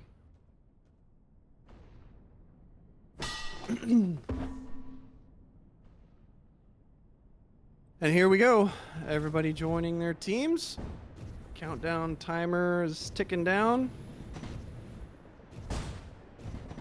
And we'll have to see. What do you think, Fish? Is T gonna push this to game 3? Or is Rex gonna punch his ticket to the grand final? I think it really depends on if they're mentally in the game at this point. I mean, mentally, physically, everyone's getting super tired. And I think you can tell. I mean, T wants this to be game 2 for a reason. So yeah, I mean, I'm gonna give this to Rex and TL. That was just an absolutely dominant performance. The only thing I will say is T on this map in particular is absolutely insane, and we saw that previously. The way that he can position himself to chase any route seemingly makes him just an unstoppable force. So if anything, if T can pull his shit together and get his head in the game, I think that they certainly have a chance. But man, that was dominant on Ingo. One of the most dominant maps we've seen to date. Yeah, they completely blanked the offense that had been much improved before. Rex and DL putting together a really good showing. DL just kind of fucking around on the stand there on the other side of the map. But he'll reset in time, and the first O run from both teams stopped along with the second. So far, story of defense here on Elite, about a minute and a half in. Ace moving that one, so he'll be the first full speedy grab. DDM and Bigger have both been blopped off of the stand by Rex and DL, but Fox coming in on that back right. He wasn't spotted in time, and he's going to take that one back to the base. No pass required in the mid. He'll just get that one straight to the home D. So we will enter full standoff here. No pressure at the moment on Pixel, so all of the agency is currently with blue team. Ins and Ace trying to get some damage onto Fox, and Fox is in no man's land in the belly there, but he gets somehow all the way up the edge without taking critical damage. And now it's up to DL trying to get things onto blah blah blah blah, just spewing it over towards Fox. Barely able to make the scoop. And now he's just going to kind of float up to the stand and wait. So both teams having some trouble getting the flag home here. I'll say that, and T just barely gets cleaned up. Looked like he almost just nicked it with the front of his model, but didn't get the return. And you can see him in chat expressing his displeasure. No way. He thought he had it. And Inns will apply a disc.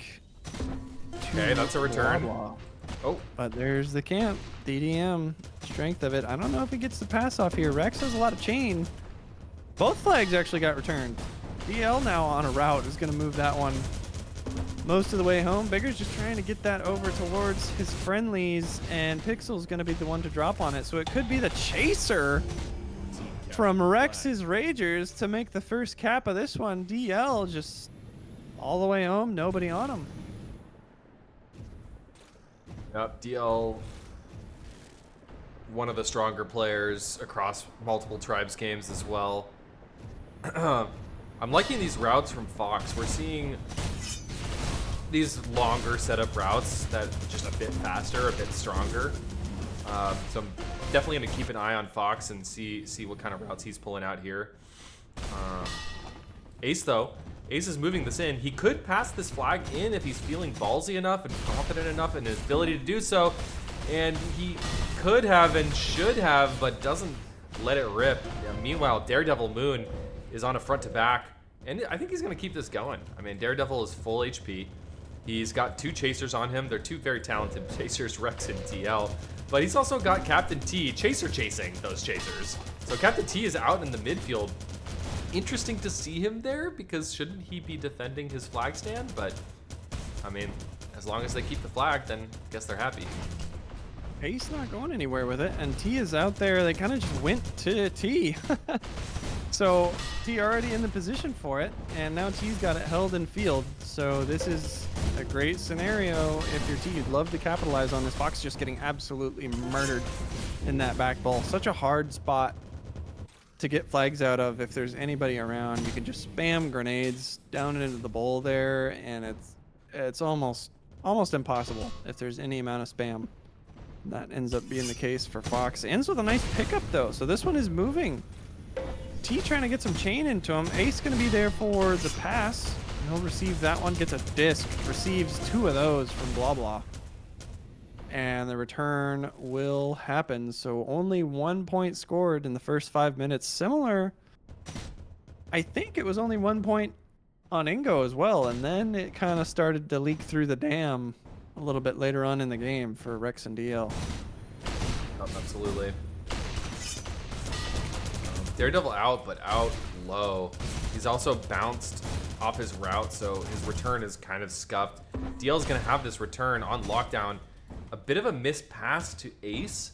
This should be a cap. This actually could have already been a cap if that pass was just a little bit more solid here on this defensive side. I think Ace, I think we've mentioned he's a slightly newer player. Positioning wasn't quite right, but DL now looks like he's going to curve this in. He's going to try to curve this in, but tons of damage come in. Nonetheless, there's a sea of blue on the flag stand, and that is the second cap. It looks like Rex, I mean, to me, a bit of an underdog going into this series. Rex's Ragers are looking incredibly strong now. Yeah, they're looking great. You know, not all-star players on the offensive side of the map. You know, Inns, Pixel, and Ace. None of them really known for their individual play, but it seems like they've got the sync going well enough that they've moved the flag definitely well enough to get all the way into the losers bracket final here. And so far, looking like they could punch it all the way into the grand final.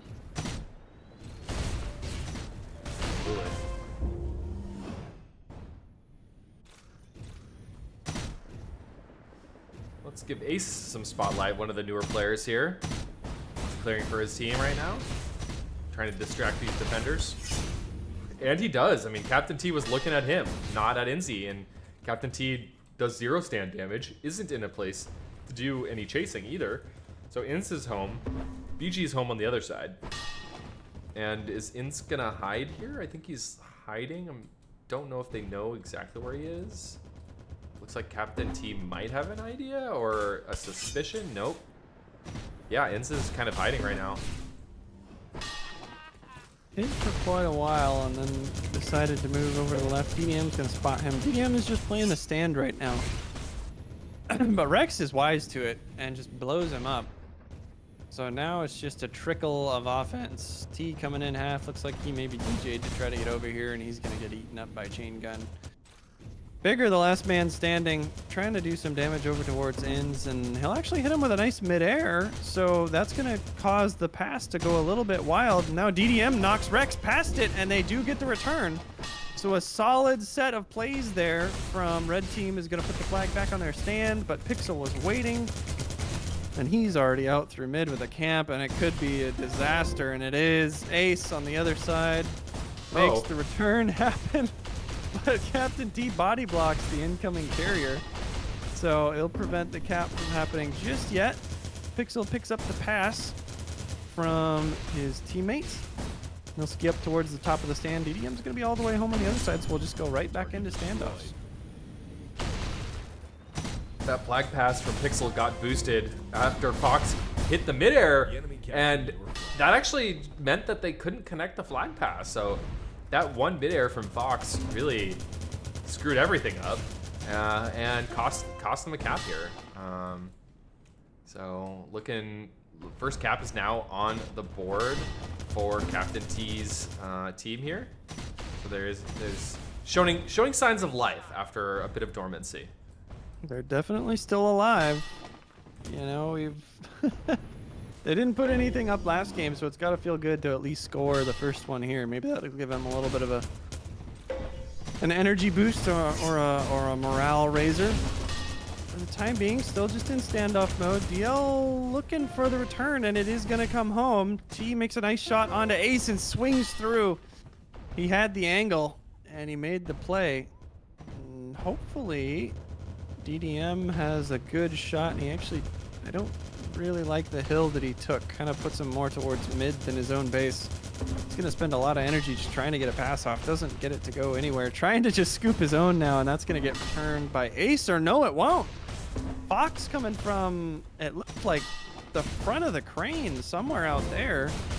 He's able to save the play and extend the standoff for Dragon. DL. And DL not able to intercept. But he just falls on it. They don't clean him up. So it doesn't end up mattering. Return happens for T's team, but just as quickly as it was on the stand, it's gone again. Ends was on, I'm assuming, a side route there. I don't think there was any way that he was crashing. Now it's up to Pixel to try to move the flag. Just returns all over the place. Both teams just getting return after return, and now it's up to Bigger. Maybe gonna go for it here, and he just goes all the way. 2 chain guns on him, and he just says, I don't care. I'm capping this. And he made it a reality. 2-2 now, halfway through. Okay. More than a sign of life. It's actually happening. They're coming back. Dragon home wins. Dragon wins home. I don't know what it is. Whatever. Dragon wins home. So it's a weird name. I don't really get it, but it's all right. It's all right.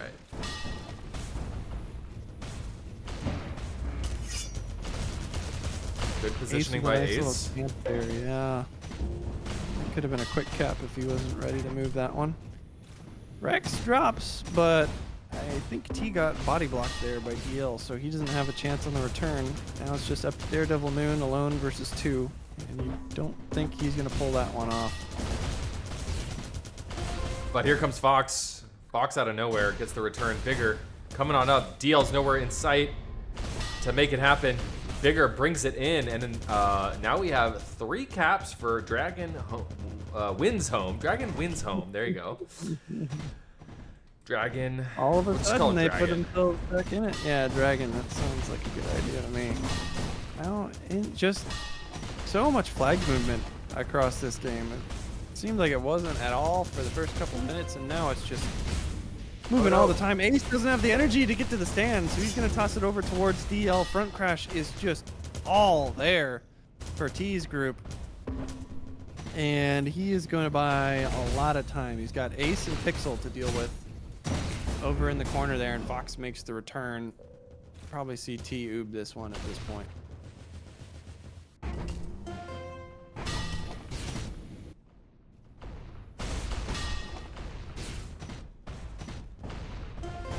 DL on the other side, running a chaser route. You'll see DL do this sometimes. It's not very popular, but when you got somebody like Rex who can almost solo stop 2 cappers, and then the pass from DL is perfect. The enemy captured your flag. It can sometimes catch that defense off guard, so DL puts through the equalizer. Man, the amount of chain on DL right there was kind of ridiculous. His health evaporating, but the perfect pass. Rex, good communication with his teammate Rex to bring that in. Great stuff, and now we're equalized. There's nobody in the area for Bigger. He's just trying to get it close to his own base. Gets it over to Fox. DL didn't have the angle to make the return, and he gets cleaned up. So if T can make the play on this flag in mid, they could go up by 1 again, but ends with a nice scoop. They'll get the toss over to T. Oh.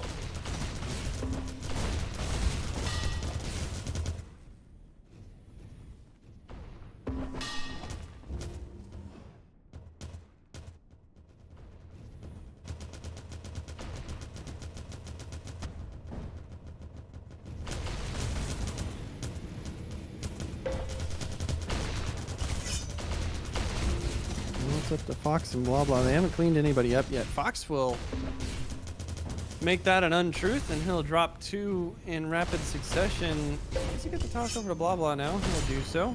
And blah blah will remove Pixel, so no danger on the on T's side of the field. And the same is true now for Rex and Co. So a little bit of an extended standoff here. At least a couple of runs are going to come through from both of the offenses trying to return things. And you can see Rex is just rabid trying to get after Captain T there. Blah Blah going to go down with it on the other side of the field. And a good shot for DL and Pixel to make this return happen. Pixel's so close to it. Not able to make it happen just yet, and then does. So now Rex against Bigger and DDM. So Bigger's going to put a disc into him, though. But a nice toss up towards DL. Another toss, another toss. Over to Inns, a nice little 1, 2, 3, and Inns will cap it home. Rex and his Ragers will go back up by 1. Very nice, very nice. Love to see the synergy. That's what you got to do. I mean, you got to be willing to pass that flag. That's something that really annoyed me in Tribes 3. Nobody was willing to actually make those passes. Yes, they're risky. Yes, they are challenging, but once you learn how the flag physics work, you gotta be willing to try and make those plays. Fox hits the mid-air, tosses that flag into the field. Daredevil won't be able to collect, but that flag is still moving. The red team fairly comfortable at this point. Nobody's on Captain T just yet. On the other side, Pixel's waiting in the back with the other flag. See how he's doing.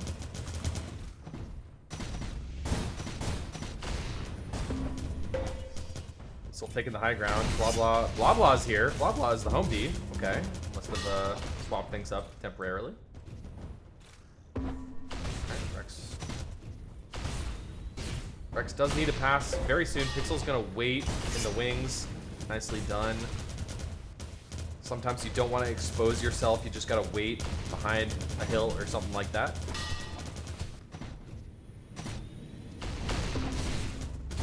Captain T's here, though. Captain T's chain notoriously strong, so Pixel will have to pass it off, but great synergy between Pixel and Rex here. I'm liking what I'm seeing.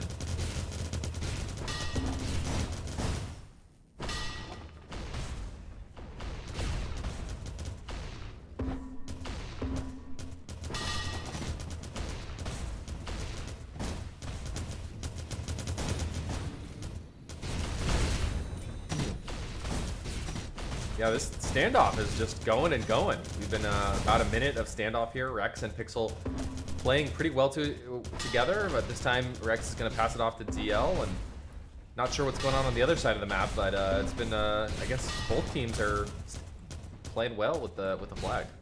Blah Blah and Fox have really just not had a whole lot of pressure at this point. It's been kind of a trickle in for the blue offense, and now Fox is seeing some pressure. All 3 in the area, and this is going to be a return for blue.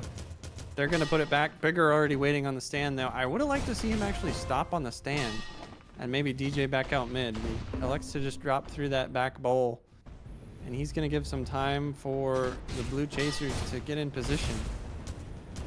We'll make it home nonetheless, and Pixel looking like he's going to make it on the other side. Although T stands between him and his base, so this could be rough for Pixel.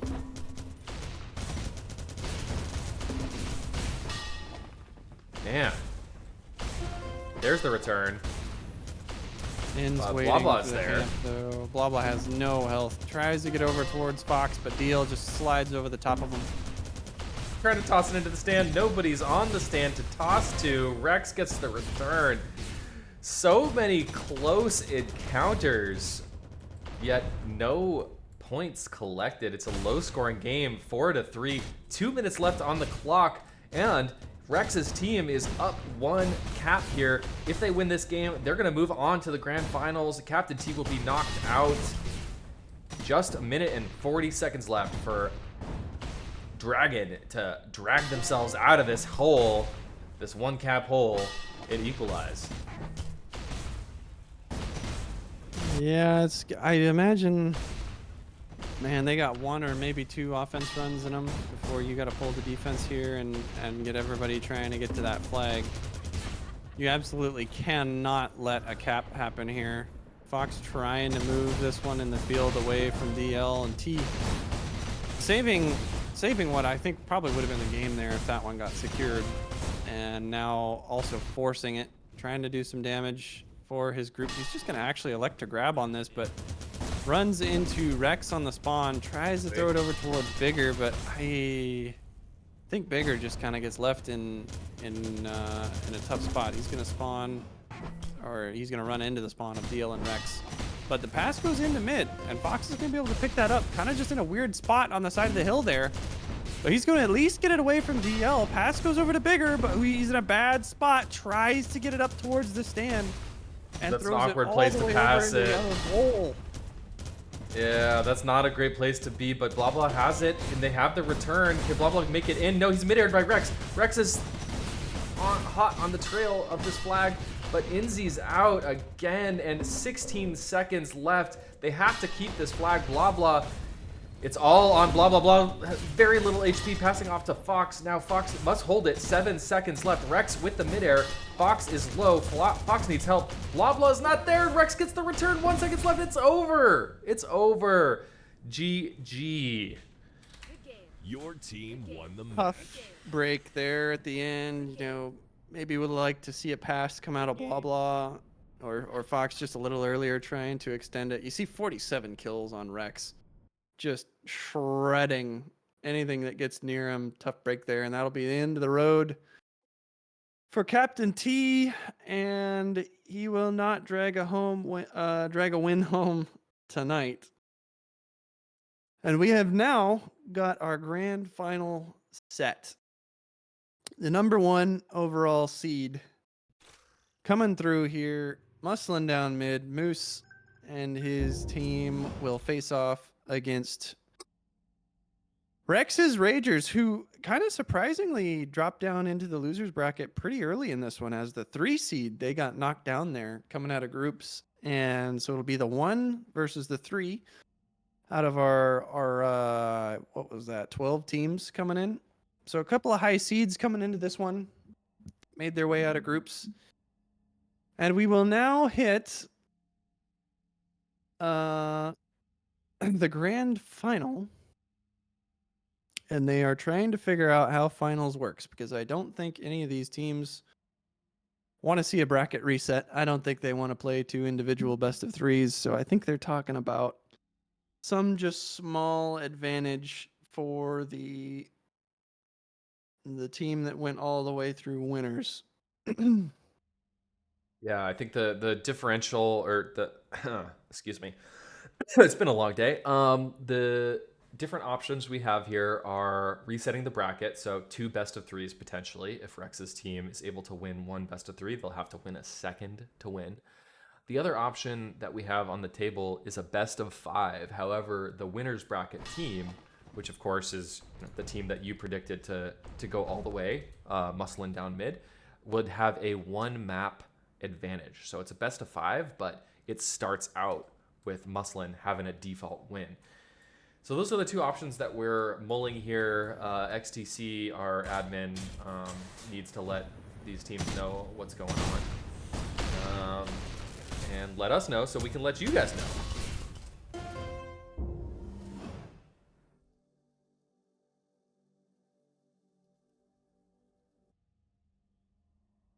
All right, grand finals coming up in just a couple of minutes. Should be fun.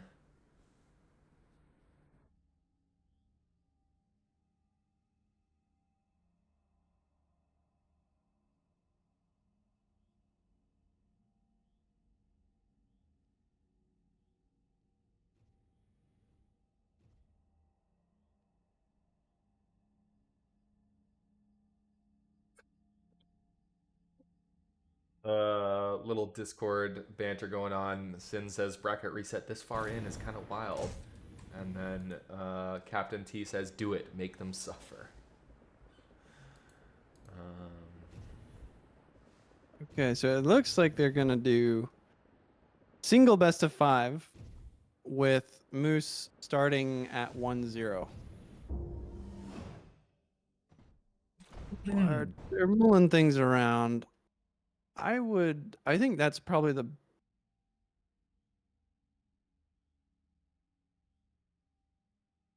see what they end up sticking to here. Yeah, looks like that's what we're gonna move forward with.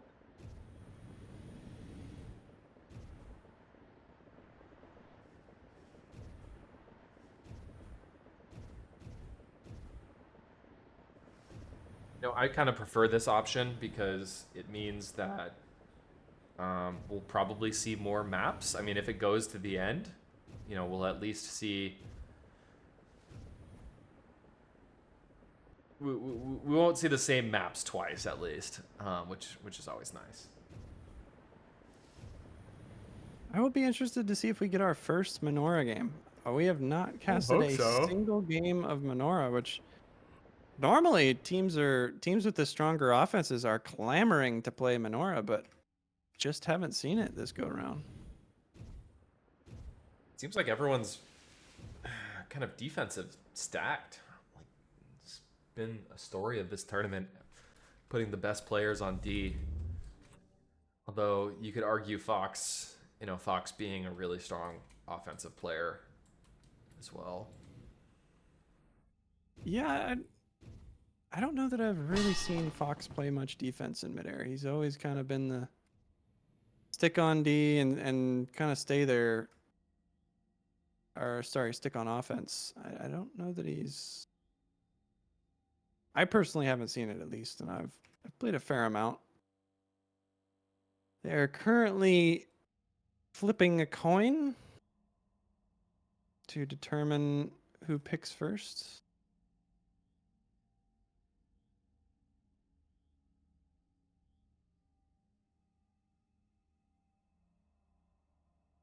All right, chat. Who's it gonna be? Who's gonna win this one? Is it gonna be Rex's Ragers or Muscling Down Middle? We're headed straight into the grand finals in just a couple of minutes here, hopefully as soon as possible. But let us know. Who do you think is gonna take it? We're on hour 8 of the cast of the tournament. Moving into the grand finals, it's the last moment here for the tournament. Ace in chat says ace team equals win team. Fair enough. We'll see if he can make good on that promise.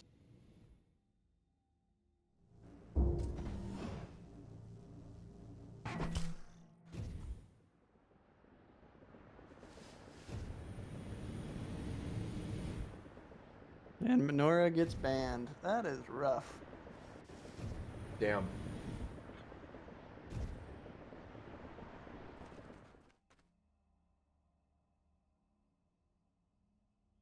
Night Flare is out as well, so we're not going to see Night Flare either tonight or today at all.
Still getting the maps figured out.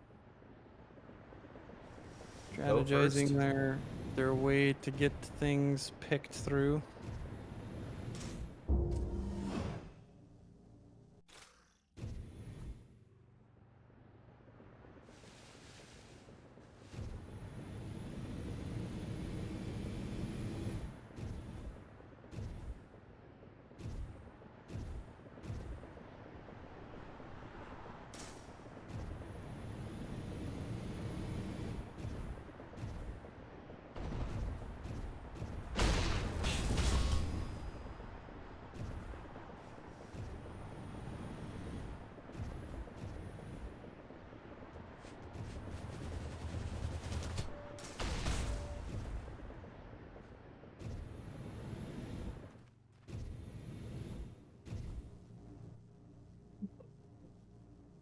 Right.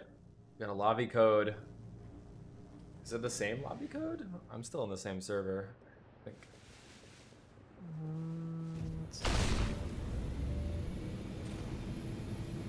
I believe so, yeah. They're staying in this one.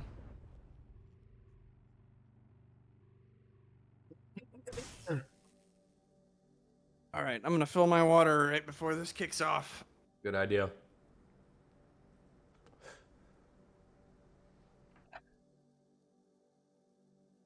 All right, ladies and gentlemen, grab a snack, grab a drink. Grand finals underway shortly for the Midair 2 draft tournament. Tell your friends to tune into the Fishstix stream. It'll be fun, I promise. Yeah, I'm looking forward to these grand finals. I mean, Rex and DL on defense is just a crazy strong defensive lineup, and I think that's been really one of the carrying factors. It seems like whoever has the stronger defense has been winning a lot of these games, and obviously T is no slouch, but that's what we've seen so far. So, get out of here.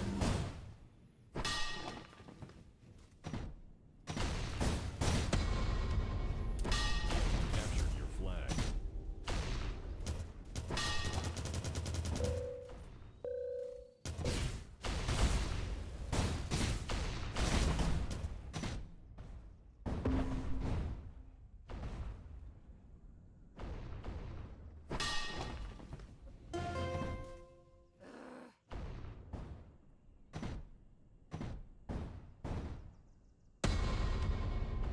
The enemy captured your flag.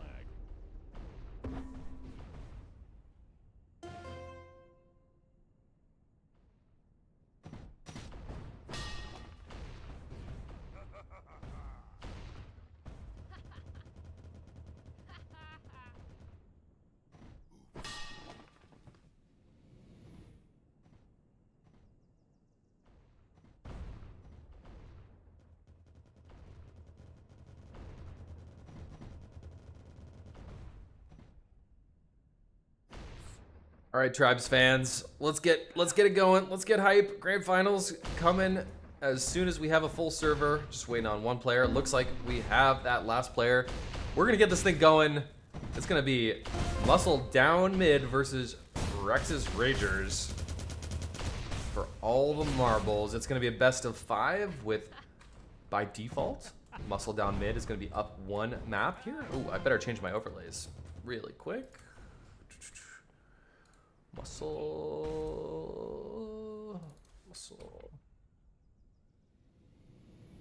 1 and Rex down mid. Yeah, there we go. All right, the game has begun. Welcome to the grand finals. My name is Fishstix. I got Sin with me. Let's get into Ingoyama.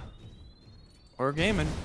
Gaming. Not specifically us, but a couple of the teams here, two storylines that are kind of polar opposites, as Inns is all the way home first there. Luckily, Moose is going to be able to move that one, but Astralis in the area could be a return immediately for Moose's team, and they could put one up onto the board, but they will not. Both flags going to get dropped down and return. And just before I was so rudely interrupted by some action, we have Moose's team coming into this, of course, muscling down mid.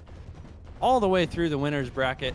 You know, they came out, didn't drop a match on their way here to the grand finals. And then Rex, you know, all the way out of losers round 1. They have been fighting and clawing and just, you know, gutting their way into the grand finals, and they will put up the first The cap enemy captured your flag. of the grand final. So Rex, you know, Rex and the rest of his team definitely not gonna go quietly. Well, here comes Boost, though, straight under the nose of 2 defenders. No clear to be spoken of, yet still making this thing move. 100% HP. He's gonna slow down a little bit, I guess, just to avoid getting mid-aired or something by DL. But looking to pass it off to Lel here, and he will pass it off and respawn. Of course, we've been seeing this throughout the tournament. Lel and Noph have been holding this flag. No matter who takes it home, it's always just passed to Lel and Noph. So they're going to be the ones holding this flag here on Ingo. But Lel takes a huge disc to the face, tosses it immediately off to Noph. Like, quick stuff. But Noph coming in. Can he actually make it? No. Oh, the flag is returned. Just gets bounced off the stand by the incoming spam. And the rest of the blue players are there to make the return happen, so they'll keep the equalizer from coming through. Really notably, I mean, this is a team that has 2 players coming out of a really long stint in T3. As Ace is out on a back left there, he is all the way home. That is stand to stand. He is gone. That is 2-0 in favor of Ace. And just as I start talking about the T3 players, Ace makes his stamp, not as a T3 player. I actually don't know what game Ace is from, or if he's just a pure Midair gamer. I'm not sure there. But Jagel and Astralis, not a lot of hours in Midair. Jagel will try to tell you differently with his faked Steam hours, but neither of those guys have played a lot, and here they are in the finals, and Astralis putting the first one on the board for his team. Captured your flag. It's all relative, right? I think Jagel has been playing quite a lot of Midair for a few months now. However, you know, compared to the likes of some of us who've been playing Midair for the last 5 years, not that many hours in relatively, of course. But Jagel, one of the monsters of the Tribe series, he was a god in TA. He is the best player in Tribes 3, hands down. I'm sorry, Sin, it's true. I don't argue it. I'm sorry, Stork, it's true. I know Stork has the ego. Not Houston, of course. It's Pixel, of course. I love how Pixel always goes for these grenade jumps in this game. Like, he always wants to just grenade boost himself at all times. And it works out some of the time, I guess. But anyway, this flag is moving its way home. Jagel, though, looking to catch this flag in the midfield. Now it's Moose, but plenty of blue all over this flag, so blue is going to hold on just fine. But here comes the front crash. Lel is here, spamming nades. So is Astralis, and this is a return for sure. But the flag is off the stand very quickly. Ace, I think Ace has improved over the course of this tournament alone. We've seen him in the right place at the right time to get these clutch plays, get it off stand. Yeah, I mean, you can't be that bad if you're getting into the grand finals. You can only be at a certain threshold point, so definitely some respect getting earned by all these players on the Rex Ragers side of things, so far at least. Of course, this is map 1, and of course they are down a map. You know, coming out of the losers bracket into this best of 5, they are playing as if they've already lost a map. So pretty tough spot for them to come into things on, and Lel might be able to put the equalizer on the board here, and he will. So 2-2 now. Captured the flag. Moose maybe just need a little time to warm up. You know, it's been about, what, a little over an hour since they've actually been playing, so need to kind of get the juices flowing again on the muscling down mid side of things. Yep. But this is actually kind of dangerous. No, Lel is here. Lel is here for the D grab. Lel moving down mid. Gonna chuck it off to Noph. Lel and Noph have become best buds. These two, probably the strongest standoff D that we've seen in this entire tournament. These two. Oh, but the return happens anyway. Caster curse there, a flub Every toss right time, as you I start swear. talking about it. Every time. It is all too common. All three routes coming in from the right side now.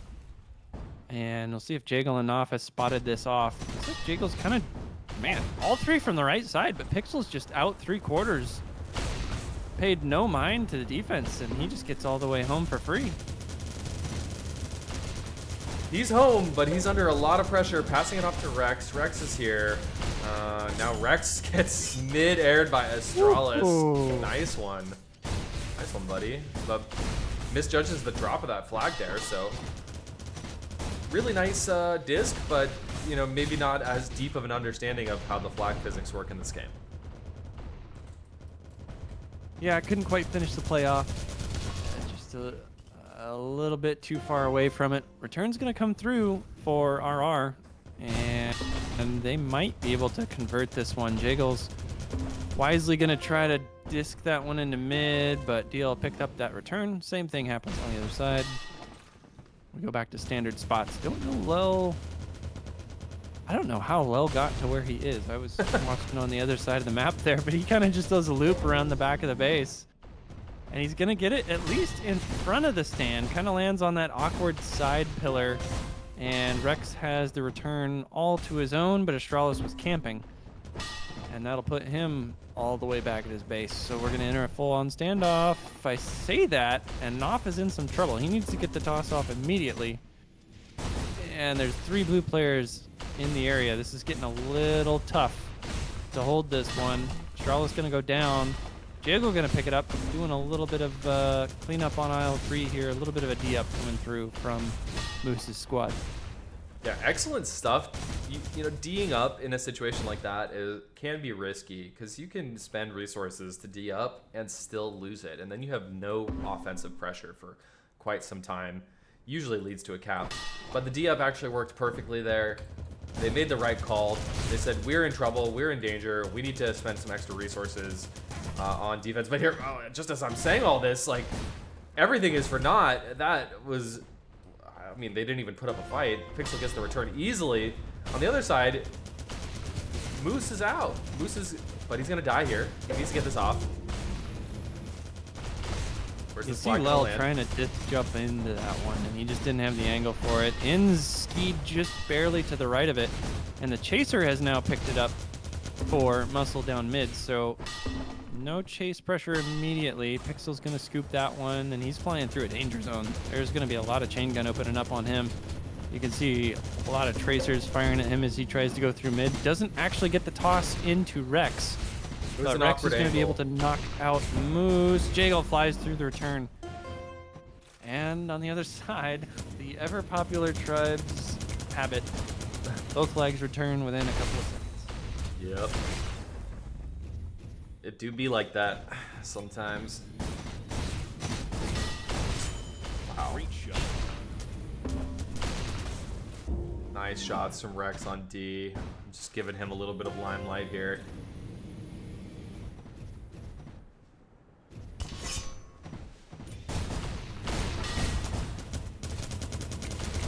Astralis out, but 1 HP. He needs to let this thing rip. He could die at any second. Knopf does collect it, so... Oh, and DL almost gets the return, but gets killed in the last second. Ace is there for the return. Pixel's there for the return. Third time's a charm. And we could see a conversion here.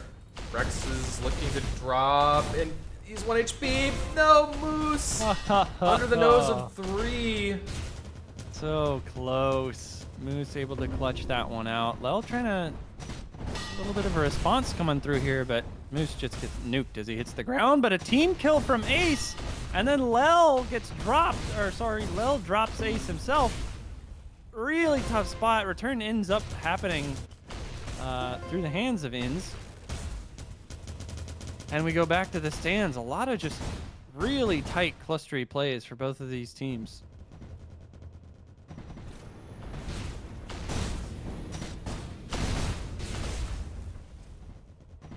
Z's on this kind of tricky back here. Let's see if we can make it work. He does. and he's going to be all the way home. He's going to have enough jets to get stand to stand. Nobody's there to stop him. This is a cap. The enemy captured Astralis was en route though, so he was the last player coming in from the Moose side of things. Nobody's and there he to was stop him. all the way home clean. Pixel's really the last hope there, but he's not going to do it. And then another one. It's the same thing, just back and forth. Ace now all the way home. Just teams trading caps back and forth. And it's just Are you 1, kidding 2, me? 3 in a row. captured the flag. And if Astralis is out again, I might. Are you? I might have a stroke. Fish, we're entering some interesting territory here. And Moose is skiing right over the flag stand. But he's on his way home. Okay, he does get that chain bullet. Gets him right before he can get the toss off. Flag is still in the field though. Astralis is going to try and keep this alive. DL super low, so Astralis should be able to get this kill, and he does. But here comes the cavalry. Air is here, Rex is here. Moose is here as well, but Moose is direly outnumbered. Jagle going to try and make his way to the flag, and he does! And he does! He gets What a 2 play! kills! Jagle with a double header. If they get this all the way home, that is Wow. an incredible cluster play coming out of Muscle and down mid. Just true to their name right there. Just bullying everybody on the flag sitting in the field. Jiggle with a hero couple shots at the end there to get the pass to his stand, and that ties things up at 4-4. I don't even, I mean, it didn't even look like Jagle had the angle for that to me. But here comes maybe another cap. No, it's Moose who gets it off the stand to prevent the cap. Pixel almost full HP all the way home. Moose quite a lot less than full HP, but he's gonna make it. He's gonna make it to Lel, passing it up, and Lel will collect this here and hold with Knopf as he is wont to do. Deal, okay, Deal has bullied Lel away from the spawn points, so Knopf has to fight his way to Lel in the first place. Ace is going to be able to get this off the stand, and Lel's in a very tough spot, but Astralis gets a decent spawn here. Astralis in the right place with that spawn. Meanwhile, Pixel is out on the left side, very low, but he will make this home. Asen coming in over the top there of Astralis, who just barely gets it to Lel in time. DL didn't really see Lel for a little while, just kind of looking around for him, and then once Lel started chaining him, DL made the connection that he was directly above him. And Pixel with a nice shot onto Lel. This could be a return for blue team, but Knopf is going to save it for the time being. Ace still has a play that he can make on Knopf here, but gets bumped out of the way by Lel, and now it is really tough. DL's going to have to make this grab, and he gets bounced away by Lel, who also makes the cap happen. A nice shot, just bounces DL away from the grab, and he puts his team up by 1 with 6 minutes to go. That shot from Lel was absolutely massive to knock DL off of his route. Absolutely game changer for his team. Now putting them up 1 cap with just 6 minutes left. Super clutch stuff from Lel. Nice little toss there from Ace. Just bumped it up into the hands of Inns. Ace was dead stopped on the stand, but he saw his teammate coming. Good heads up little handoff there from him. Knopf gets kind of a little bit of nuke damage there from DL, but DL doesn't have the health to get into this one right away, so Lel will pick that up, and we will enter a full standoff. I had been worried that we were going to run into a blowout on on the map here. I was really hoping that we weren't going to just have a team that had gone all the way through winners just absolutely crush the losers bracket representative, but these guys have been putting on a show so far. Absolutely. We've seen some amazing hero plays. Very memorable stuff. A couple of clutch moments so far, to say the least.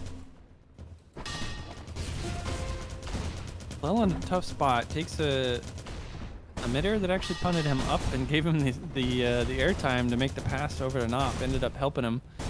And it looked like Pixel maybe tried to take a DJ there, and you can see him a little bit of a VGE oopsing in the chat there. He tried to DJ, didn't have the health for it. And that's going to put the flag back on the stand. 2 caps up now for muscling down mid.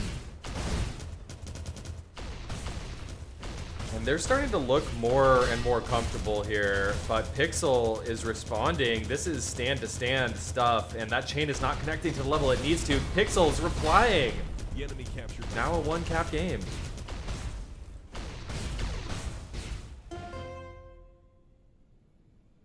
Both teams seem determined to bring this one down to the wire. I'm pulling up the scoreboard really quick. You got 12 returns out of Jiggle in this one, and it's not even over. So, Chaser for Moose's squad, definitely pulling his weight this time through. And In's not able to make it out there, just as we were talking about him. Jiggle put to disc right down Main Street for In's. And both flags will go back to their respective stands for the time being. Lel doesn't have anywhere to go, and that's going to stop in the field. So Moose is here. Moose is going to go for it. Rex in front of him kind of flies over the top, but Rex and DL both have the health to get into this. So it's going to be a pass over to Astralis, who's flying right into the jaws of the enemy defense, but he gets out for now. Nobody quite there. A little bit of a flub toss, and you see the flag kind of oopsie there in mid, and that's going to let Pixel Oh, make their turn, no! but off. No health on him, but he doesn't need more than one. And both flags back to the base. Bit of a misplaced toss there directly into the hands of Knopf. I think that very easily could have actually been a full-on cap if the toss was just off to the side a little bit more. Flags both out into the field once again. Rex will continue this. Rex playing mostly home D here, but moves out into the field. You got to do that sometimes. You got to make that call. Now Ace can pass this up. Ace passes this up right onto the flag stand. It's a total cluster, but Moose, I mean, not very many people were looking at the red flag there. Moose just swoops in. Or the blue flag? I don't know. Yeah. You got my point. One of the flags. Both teams seem to be just kind of getting the flag returns at this point of the game. You know, both of them seem to be getting to their respective bases, but nobody been able to convert for a little while. Maybe that'll change with Astralis. Look at that. He's out full and moving pretty quick. Takes a DJ. I wonder if he's too far out of the oob. No, he's going to make it back in. So Pixel and Ace, nice little crossing route from them, and Inns makes the intercept. So now Ace is going to take a DJ from mid, and unless Jiggle or Lel hits a shot here, nice little toss down to Rex as well. Little misdirection, acted like he was going for it, but threw it over into the hands of his waiting home D, and he evens things up. All tied up in map number 1 here in the grand finals. It's a nail biter, Sin, and I'm happy to see it. I mean, both teams are looking super strong. We're seeing great individual plays, great teamwork. Both sides. Speaking of individual plays, Moose gets the kill, Beacon stops and is disc jumping all the way home. He needs to get a pass very soon, but Rex could get the midair return. He does, and Pixel's all the way home. Pixel's on his way home. Nobody can stop him. And there it is, 7-6, and there's a regrab. Ace is out. He's full health at the moment, takes a midair from Knopf, but that's not going to be enough to drop him just yet. Nobody there for the pass, though. So you expect Knopf to put this one back on the stand, and he will. Of course, Rex and his team fighting to turn this into a best of 3, while Moose's squad would put this on match point if they can make this happen. And at time being, it looks like Lel's gonna get home, so I need to see the crash come through from Rex, DL, and the rest. Pixel coming in on a route, see if he's been spotted, and he was not spotted. Pixel's going to be out full, and now this could be tragic. This could be the nail in the first map. Astralis is there. Astralis is here. Going for it, couldn't quite grab it. And Knopf is going to throw that one over to Lel, so overtime rules. We're going to start up overtime in the next 10 seconds, and all that needs to happen for Rex and DL is a return. And they can get the game win.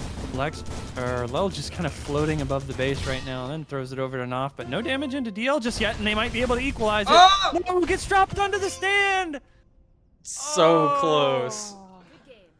Your So Falling close. towards it, and just couldn't touch his toes to the top of the flag. Gets returned, sitting there, DL with a nice heads-up play. and we are now into a straight up best of 3. Straight up best of 3. Man, Ace dropping into the chat to talk shit. I love it. I love it. Guys, you couldn't ask for anything better out of a grand final than what we're witnessing right now. Overtime by a couple of inches, could have been extended into even further overtime. And good storylines for Rex and Co. because, like you mentioned, Sin, they fought up from the loser's bracket. They got knocked into the loser's bracket in round 1. Meanwhile, Moose and Co. have been sitting pretty in the winner's bracket this entire time. Now, Rex and Co. looking to equalize this. I mean, it's equalized, and so we're into a regular old traditional best of 3 for the grand finals. Everything on the line here in this next 3 maps. I don't know what map we're on right now, but I would like it if we played on this map. That would be cool. I think this is Hadrian. It is definitely not played. I haven't seen it a whole lot. It's one of the newer maps, of course. It doesn't get a lot of love from the community. I don't know what the exact problem is with it. The stands are a little interesting, but just skiing around a little bit right now, it feels like there's some really fast routes, so it might be kind of hard to play defense on. But waiting for the teams to get their maps figured out right now. They're talking in the captain's chat, figuring what they're playing next. Honestly, every time I bring up maps, I feel like I'm the only person in this community that wants to try playing more of the new maps more often. I feel like there's a couple of them that are actually pretty fun, and we just never play them. And everyone's like, oh, they just want to stick to what they're comfortable with, what they know. Maybe some of the maps need some work, but we gotta let the team know what needs to be done to these maps to improve them. Do we really want to be playing the same 4 maps for an entire tournament? I mean, this tournament's been a blast, but the low light for me is that we're playing the same 4 maps over and over and over again. I'll just be honest. I am glad we're seeing some Ingo, but... Been playing 4 maps for 8 years, Fish. I know. That's what I'm saying, dude. Like, You're some a of these maps are T1 good. guy. They play exactly 2 maps over there. I don't know what Okay, you're okay. complaining about. Don't twist it. It's 3 maps. Come on. I don't know the last time I've seen Hildebrand get played. It's been a little while. Really? I think they might have removed it from the rotation. So it's just DX, Stonehenge, that's it? I think that's what they've been playing. I haven't checked in quite a while over there, but I know for a while Hildebrand got removed. Season 2 maps coming soon. Godspeed, Emmy. Godspeed. We got Emmy in the chat. He's a dev on Midair. Shoutouts to Emmy. Midair Season 2, Midair 2, 14, 15, 16, Season 2, patch 80. Community Edition. Same 30 players. Crazy.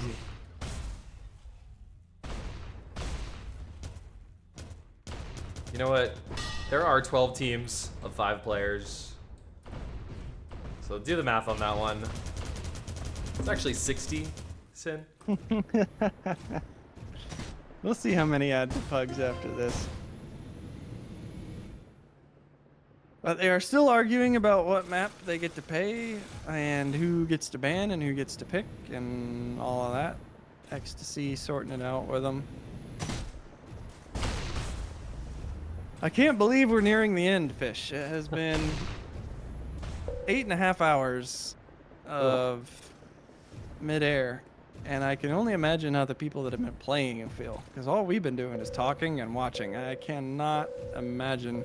Well, I can't imagine. I've done it before, but it's a sprint and a marathon all at the same time. You got to be on top of your game for a really, really extended period, and it's definitely going to start taking a toll on some of these guys. It's taking a toll on my vocal cords. Feeling a little swollen. I don't have any tea, which is should have made some tea. a bummer. Yeah, I should have picked up some honey and some some tea on my way home from work yesterday, but I didn't think about it. It's there, buddy. It's there. I like how we have Dean in the chat trying to talk smack on Midair. This game's been alive for 8 years, Dean.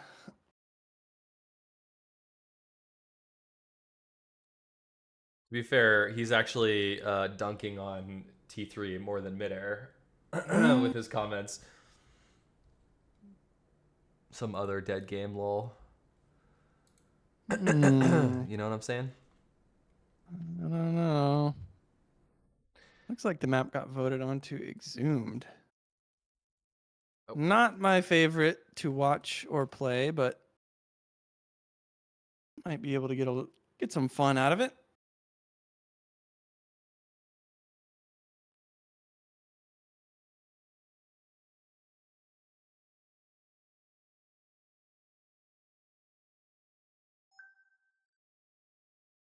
We did see RSE in the chat. RSE, is that all they're playing now? Is it just a 2-map pool? Are they not playing Hildebrand anymore? Oh my god, I can't. Get out of it. Yeah, there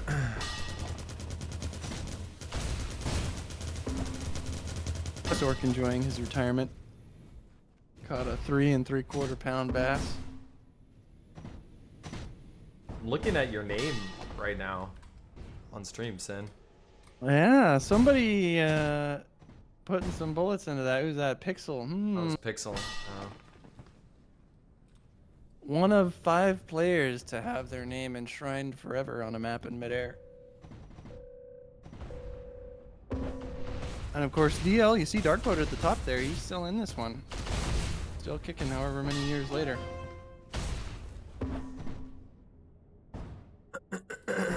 Just waiting for everybody to get out of spec mode. Rex is no doubt rallying the troops on the RR side of things, coming off their equalizer win to turn this into a best of 3.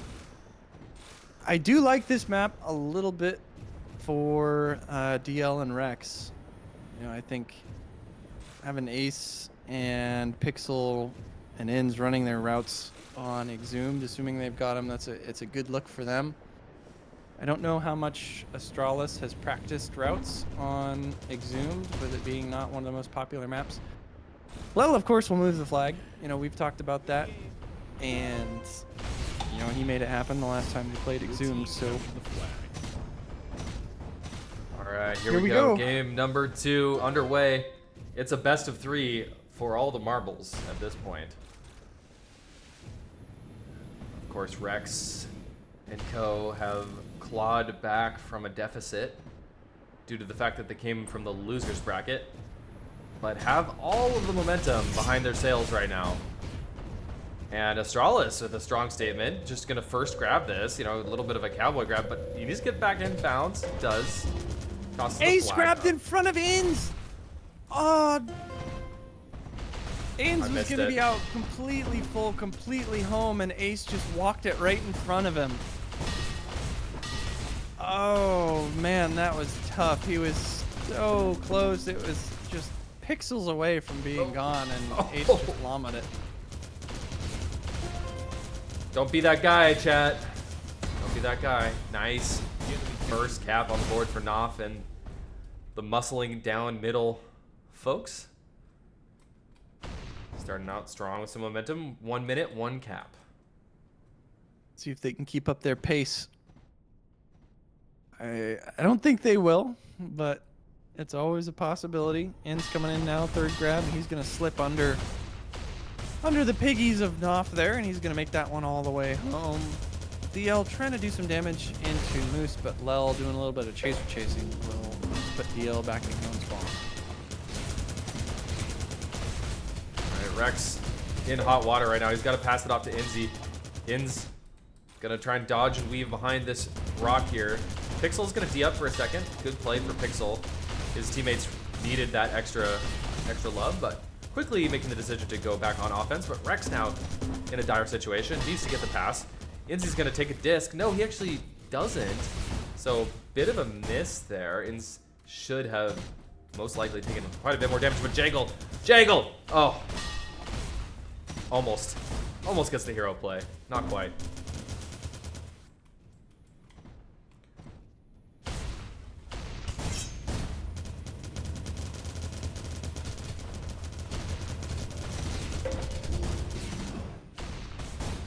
Passing off to Rex, but the pass does not connect.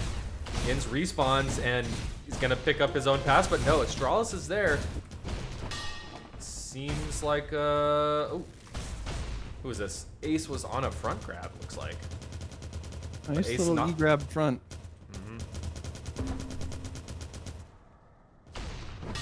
He had 2 meets there. So Inns will pick that one up, and then Rex is going to try to murder Jaggle on the way back, and he will, and just K out. Drops away Jaggle. I can't believe we haven't talked about this the whole stream. We've been here for coming up on 9 hours, Fish. Uh-huh. You can respawn midair. Yeah.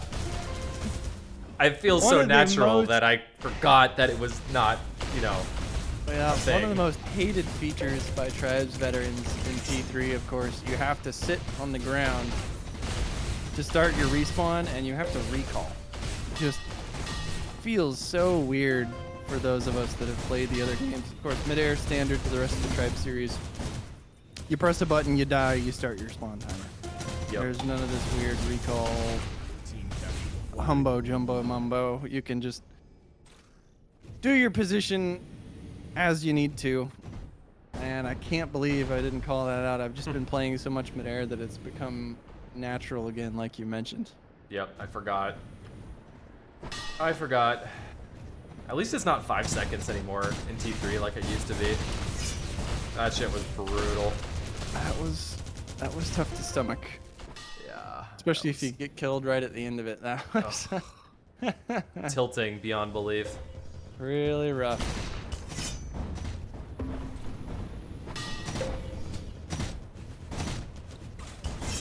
Rex just kind of avoiding the spam here, sitting behind that right side rock. And still sitting on the floor, just chaining out Moose, so no danger on the blue side of the map at the moment. Lel's gonna pop up into the air and Knopf will take the pass. Inns has some damage on a Knopf, but Lel gets a good spawn location. And Red's also gonna keep a hold of this one. Lel floating up into the air, takes a lot of chain. Now Knopf going to the other side is gonna receive a disc and all the chain as well. Pops it up onto the rock and Lel was falling below it.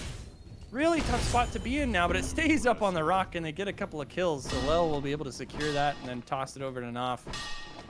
So we'll stay in the standoff with 5 minutes expired. Nice synergy once again. Knopf and Lel really giving a clinic on how to play standoff defense. Holding that flag, moving it between one another.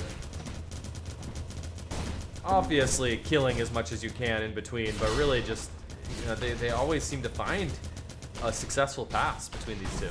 Uh-oh. And the caster curse. Until now. Has struck once again. Knopf nowhere to go with that one. And it just falls into the hands of Astralis. Pixel holding this one. There was a walk there for Moose's team, and it was actually Moose himself who brings it back to his own base. Ace and Inns have some pressure on it though, so could be rough. Inns not able to get into it, and Lel will secure that. On the other side though, Astralis has made the return happen, and it's now 3-0 in favor of Muslin down mid. Damn. Going very, very differently than the previous map. No longer neck and neck. Muslin down mid taking a fairly commanding lead. Of course, still plenty oodles, I would say, of time left on the clock. Astralis is out again, and you were asking the question, how practiced are Astralis' routes? They're looking so far so good. Astralis will chuck that to Lel or Knopf, I'm sure. Oh no, it's actually Moose who collects it. DL, dude, what just happened? DL Tried got to in the get that way. pass off. Yeah, DL just right in his face, and the pass goes straight into him. First one up onto the board for Rex and his Ragers. So Nice little bounce back from them. We'll see if they can keep it up and get this thing tied up for before the next cap comes through from Moose and his squad. Inns and Pixel both doing some clearing, but they haven't done enough damage onto Jiggle or Knopf, really. And that's going to result in their incoming capper just getting absolutely eviscerated.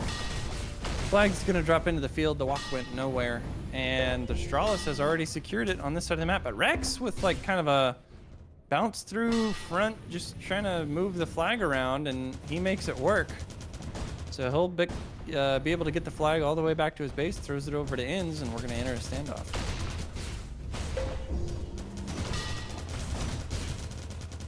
All right. Ooh, this is a easy return. And this has got to be 4. And it is. Your flag. Well, puts the halfway point securely into the hands of Moose and his compatriots.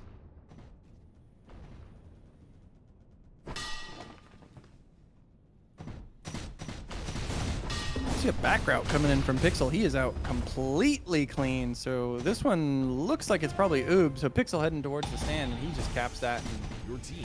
I don't know, 3-4 seconds. He was gone from the start of that route. Pixel, you can never count out Pixel's first grabs. Like, he might be the first one in, but you can't just assume he's gonna pull off, because he will go for that thing. You know, there's certain players have, you know, is this okay? Pixel's out once again, so Pixel really putting in his worth so far for his team here. Is this a second cap for Pixel right in a row? Oh, Inzi has it, and Inzi collects it, and all of a sudden it's a 1-cap game, Sin. They're turning it around. Pretty 2 quick ones on the board. You almost wonder if maybe Pixel or whoever is running the offense for the DL and Rex team. And then speaking of running the offense, ooh, DL gets absolutely nuked in mid. A 4-star disc drops DL. Jagel with a nice shot, and that's gonna keep him from getting all the way to the base. What a hit coming out of Jagel. Sad. I missed Beautiful it on stream. shots there. All right, Jiggle, do it again. Come on, I dare you. I don't think we'll see another one of those for many games of Midair. That was a hell of a long-range one that came out from Jagel.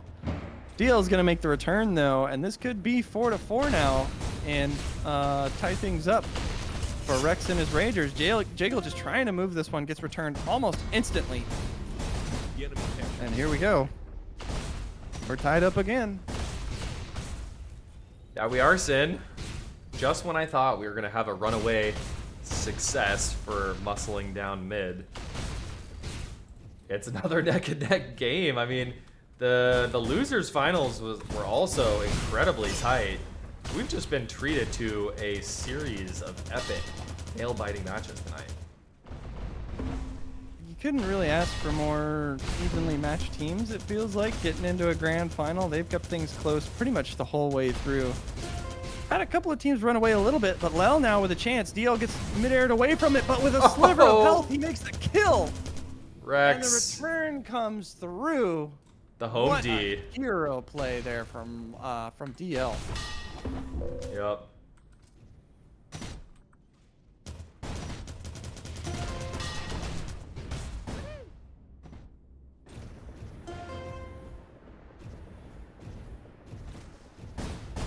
Cool.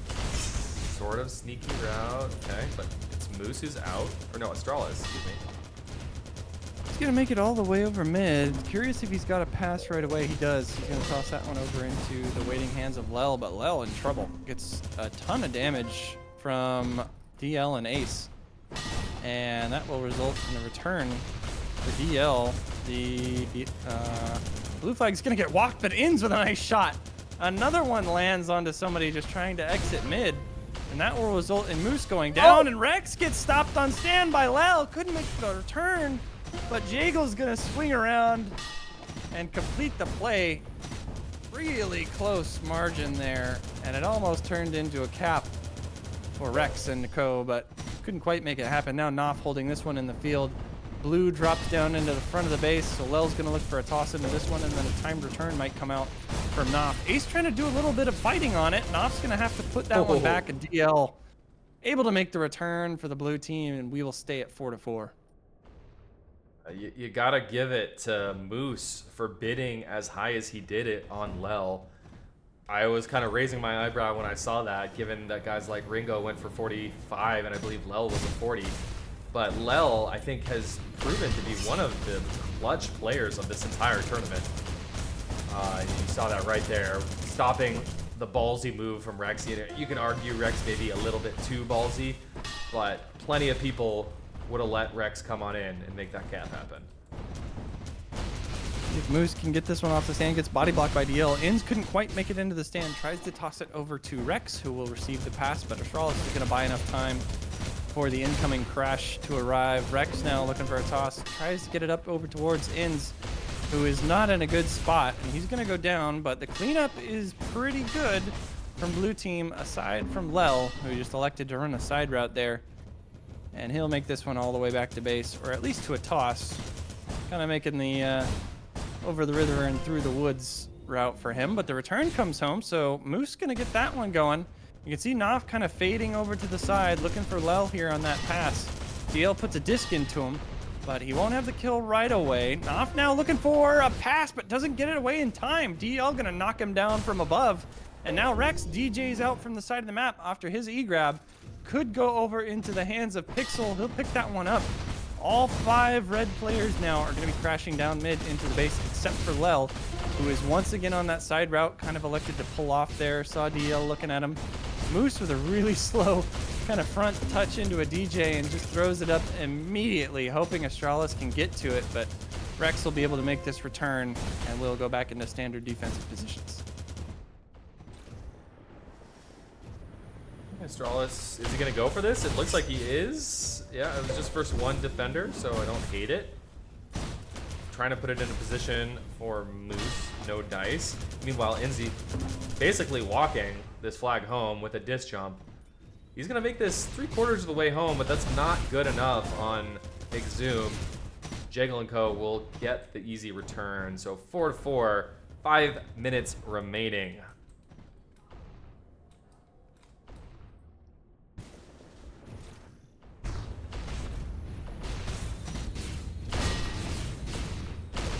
Pixel trying to move this one through mid. He's going to get chained out, but gets the toss off just barely in time. Not over the hill, though, so Knopf will have an easy return on that. But Ace missed the regrab.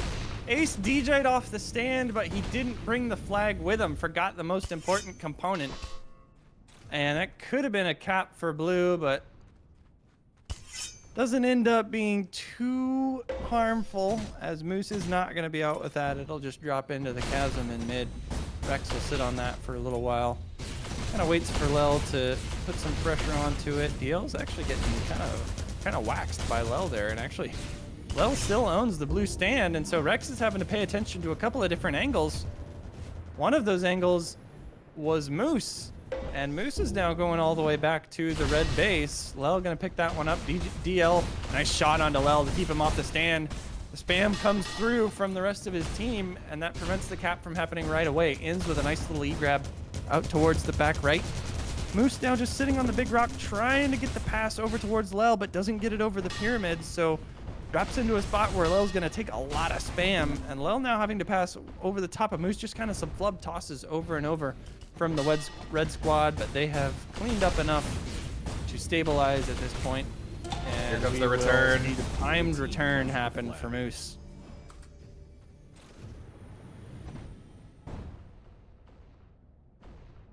Wow, okay.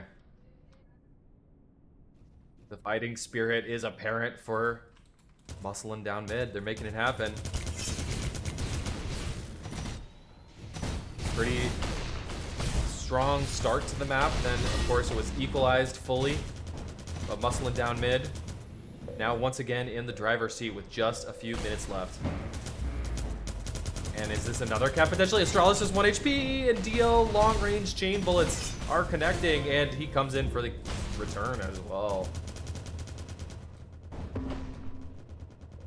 Really wanted to see it pass there come out from Astralis. Looks like he maybe thought he had a chance at it, but just drops it in front of that stand, and that is one of the hardest places as a defense to pick a flag up. There, it just gets kind of stuck up under that little overhang, and the spam just knocks it further in towards it. You just got to go in there and essentially just hope you don't die. Really tough spot to get into if you're trying to secure a flag, and Jiggle makes a nice return on the other side. Moose electing to just oob that one, and we'll stay at 5-4.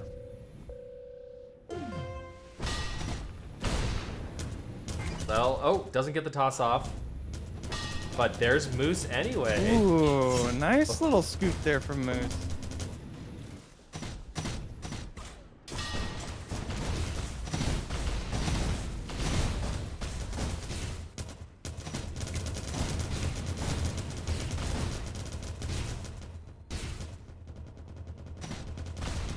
He's just trying to get that one through the chasm in mid, but Jaggle's going to do enough damage to drop him, and now a chance to put their buffer at 2. DL gets bumped out the back of the base, not holding, still full health at the moment, but gets chained down pretty quickly.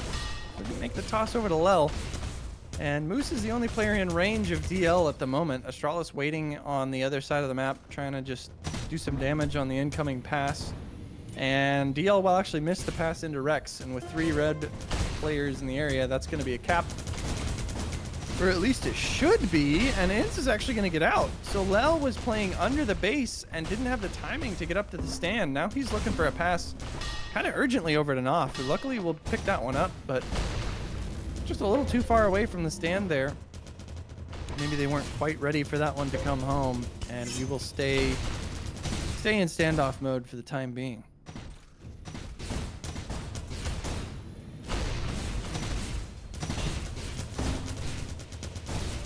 Rex taking a lot of damage. You have to pass this thing off as soon as he gets that kill, but still hasn't found an opportunity to do so. Rex drops, lets it drop straight down. Inzi with a decent spawn. Very, very decent, because any other spawn, I don't think they keep that flag there. Now Rex barely hanging onto it by the skin of his teeth. Once again, his team is D'ing up, so Ace has checked in to help out here. Now Rex still holding this flag, but Moose is hot on his tail. Rex now needs to back up a little bit and just stabilize. It's been a bit of chaos back here for some time. Now Rex is in a bad position once again. Where's his friends? Inzi is a little far away, but is able to grab it just barely over the pyramid. Now Inzi, of course, taking some height, giving him the vantage point to pass on down to Rex.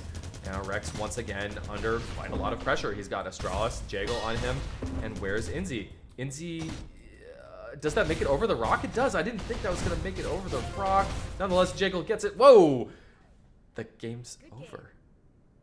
Wow. Your team Timer won the got match. to expiration there during that standoff, and all they needed was a return. So Moose and his compatriots, you see Jaggle there, 32 kills, 11 returns. Excellent showing from him. They're going to move themselves on to match point. So the highest budget captain in the draft is now 1 game away from adding a virtual trophy to his case. That's right. Now, Moose, of course, is a championship winning player. Maybe not recently. So, you know, one could argue that The enemy he maybe captured got a your little flag. bit too many points to bid with, maybe just a tad. But we don't want to let that detract from this match or the fact that they are crushing it as a team. So shout outs to Moose. I think he picked very well.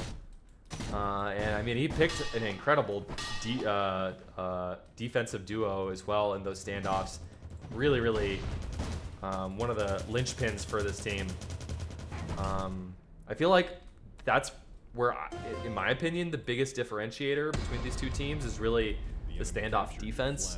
I think has been just so strong for Muscle down mid. Yeah, Lol and Knopf have, you know, you've spoken about it a number of times. They've been that set crew. We've seen a couple of teams do that this tournament, and it was, you know, allowing them to develop that synergy. They've really been, you know, holding it down. And the longer the game goes, the more they get that feel together. They figure out who they want to hold the flag, how it's going to happen, when they like to pass. You kind of just get that synergy down after a long enough time playing with somebody. And Lel and Naf have definitely got that figured out. Doesn't seem like the Ragers have a determined pair. It kind of just seems to be Rex and whoever.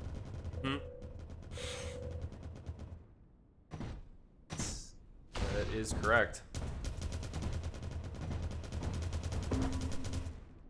Izza is asking us to mention one of the most irrelevant players in Midair's history on stream, and I just don't think he bears the worth or the oxygen for it. I don't know about you, Fish, but might not, you know, doesn't really have the relevance to the history of the game to mention an individual, I mean, individual appearance.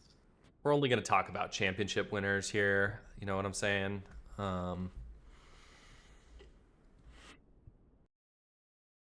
It's cold. It's cold. Let's see. Muscle up to.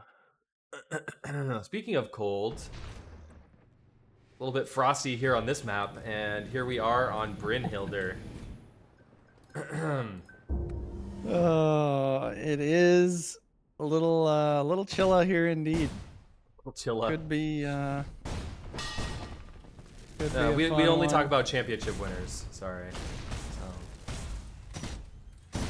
I don't know why we mentioned Izza then. I haven't seen much of that out of him. A little bit of a contradiction there from us, but nonetheless, could be the end here. Of course, Moose and the rest of his boys moving things up onto match point. So they've got 2 shots now to clean this one out. And Rex and DL, along with their offense, are going to have to really lock it in and move us to a game 5 if they want things to continue. So Sid, tell me, we're back on Brynhilder. We've been here many times today. What does this map mean for this particular matchup? Do you think it's gonna favor anybody in any which way? Any key matchups to look out for? What are your thoughts? I think this heavily favors Muslin down mid. I think they have a pretty strong fragging advantage over the DL and Rex squad. You know, outside of DL and Rex, you're not really looking at Pixel, Inns, or Ace to put up some big kill scores. Where, you know, over on the Moose side of things, Jiggle is always going to be dropping frags. Knopf definitely has that capacity. We saw him drop close to 40 earlier in the group stage. Lel, absolutely no slouch when it comes to shooting things. And Astralis was really known as a fragging capper in T3. You know, he capped a lot, but he was more well known for kind of just his mouse 1 stuff. And you can't forget Moose, you know, the captain of the team. He's been around. He's won many, many, many tournaments in his day, and so he can definitely shoot things when needed. And I really hope this isn't the end. I hope we get to a game 5 here, but I am gonna kind of put this on DEFCON 5. This is gonna be a tough one for DL, Pixel, Ace, Rex, and Inns to pull out. I think their backs are against the wall here, and it might be the worst map for them to have that happen on. Yeah, I have to agree. I mean, this is a really offensive heavy map, and no matter how good your defensive duo is, people are gonna be getting out most of the time. So I feel the same way. This is something that I'm expecting to see Muscle take this and take the entire tournament. And I will say, I'm seeing some chatter in chat, and I'm just gonna say, I love all Tribes games. Tribes is dope. So play your Tribes 2 if you want to play your Tribes 2. Play your Midair if you want to play your Midair. Everyone. I'm not that nice, Fix. Everyone be copacetic, guys. Come on. I'm not that Tribes, nice, Fish. Tribes is Imagine dope. coming in here and trying to talk up the worst tribes out of the series. That's a tough break. You mean I don't Tribes know, Ascent? Well, a lot of people would argue that. But we're not talking about tribes. We're talking about Midair right now. True. 30 seconds into this one, already into a standoff. Lel's picking that up on the other side of the base. And Rex gonna hold this one for his squad. So both teams moving on their first O run, and we're gonna jump into the first standoff of Bryn. And Rex just trying to sit behind this hill. I don't think anybody saw him. He maybe got spotted by Astralis, so he moves over to the right side, trying to get some damage into Jagel, but he's in a rough spot now.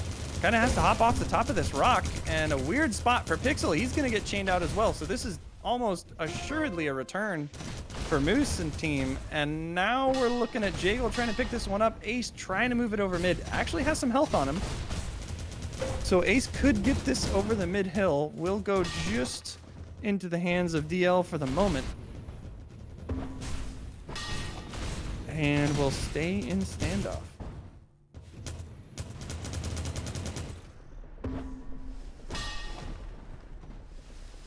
Moving into another standoff pretty quickly here. Is Lel hiding right now? Is this a hiding spot? I don't know.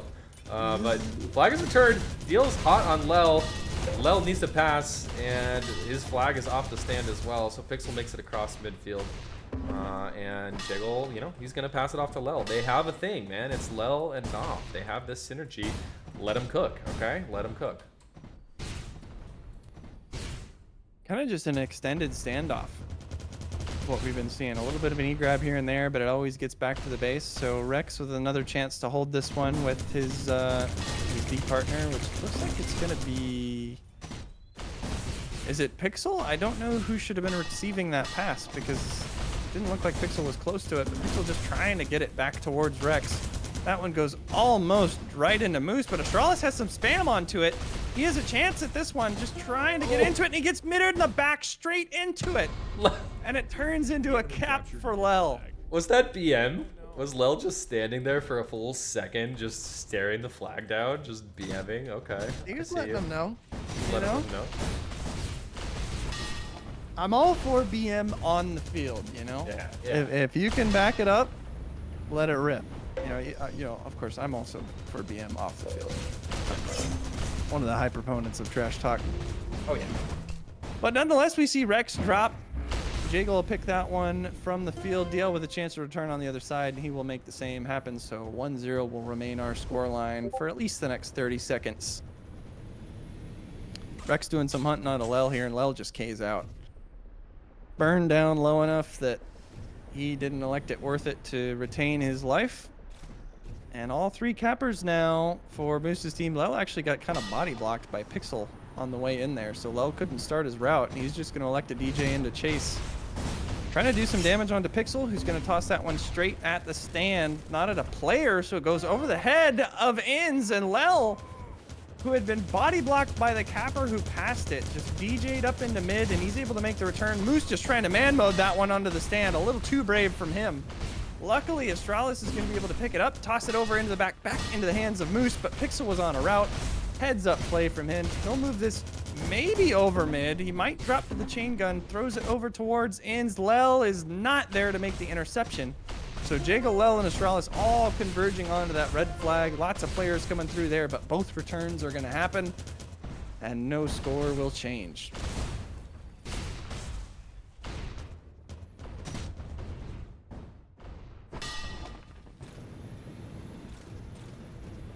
Got Moose with the flag in the field. I'm watching Inzi as he comes on in, but it's actually going to be Ace who grabs the flag in front of Inzi.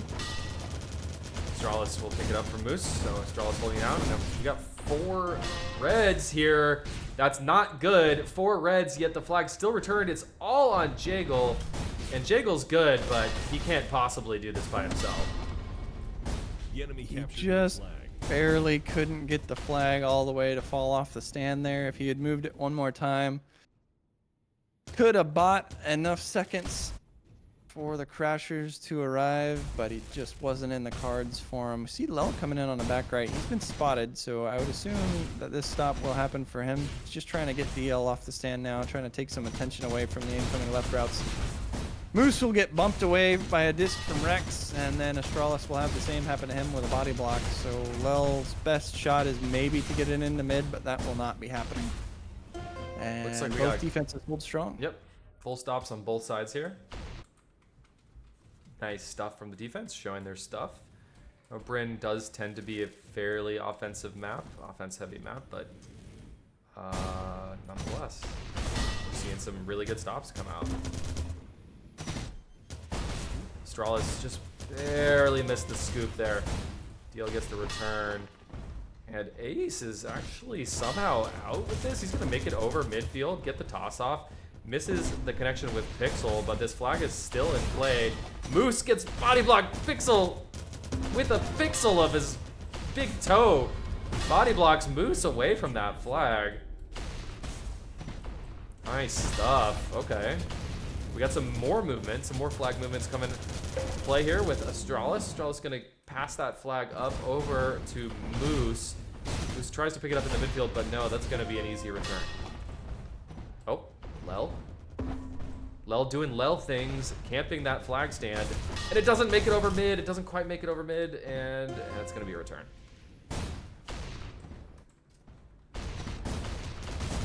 So Rex and DL trying their best to keep this one, you know, turn it into a best of one. Of course, they do need to win this to stay alive in the series if you're just joining. Astralis coming in from the side. Lel has already knocked Rex off stand, so the damage isn't going to be there from onto Astralis, but DL spawned on him. Tough break for Astralis. Lel kind of trailering, though. Gets hit in the back. Everybody just trailering. Muscle and down mid, staying true to their name yet again, just bullying people on the way home. And Knopf will throw that one over to Lel. And we're going to go into our standoff set. Here we go.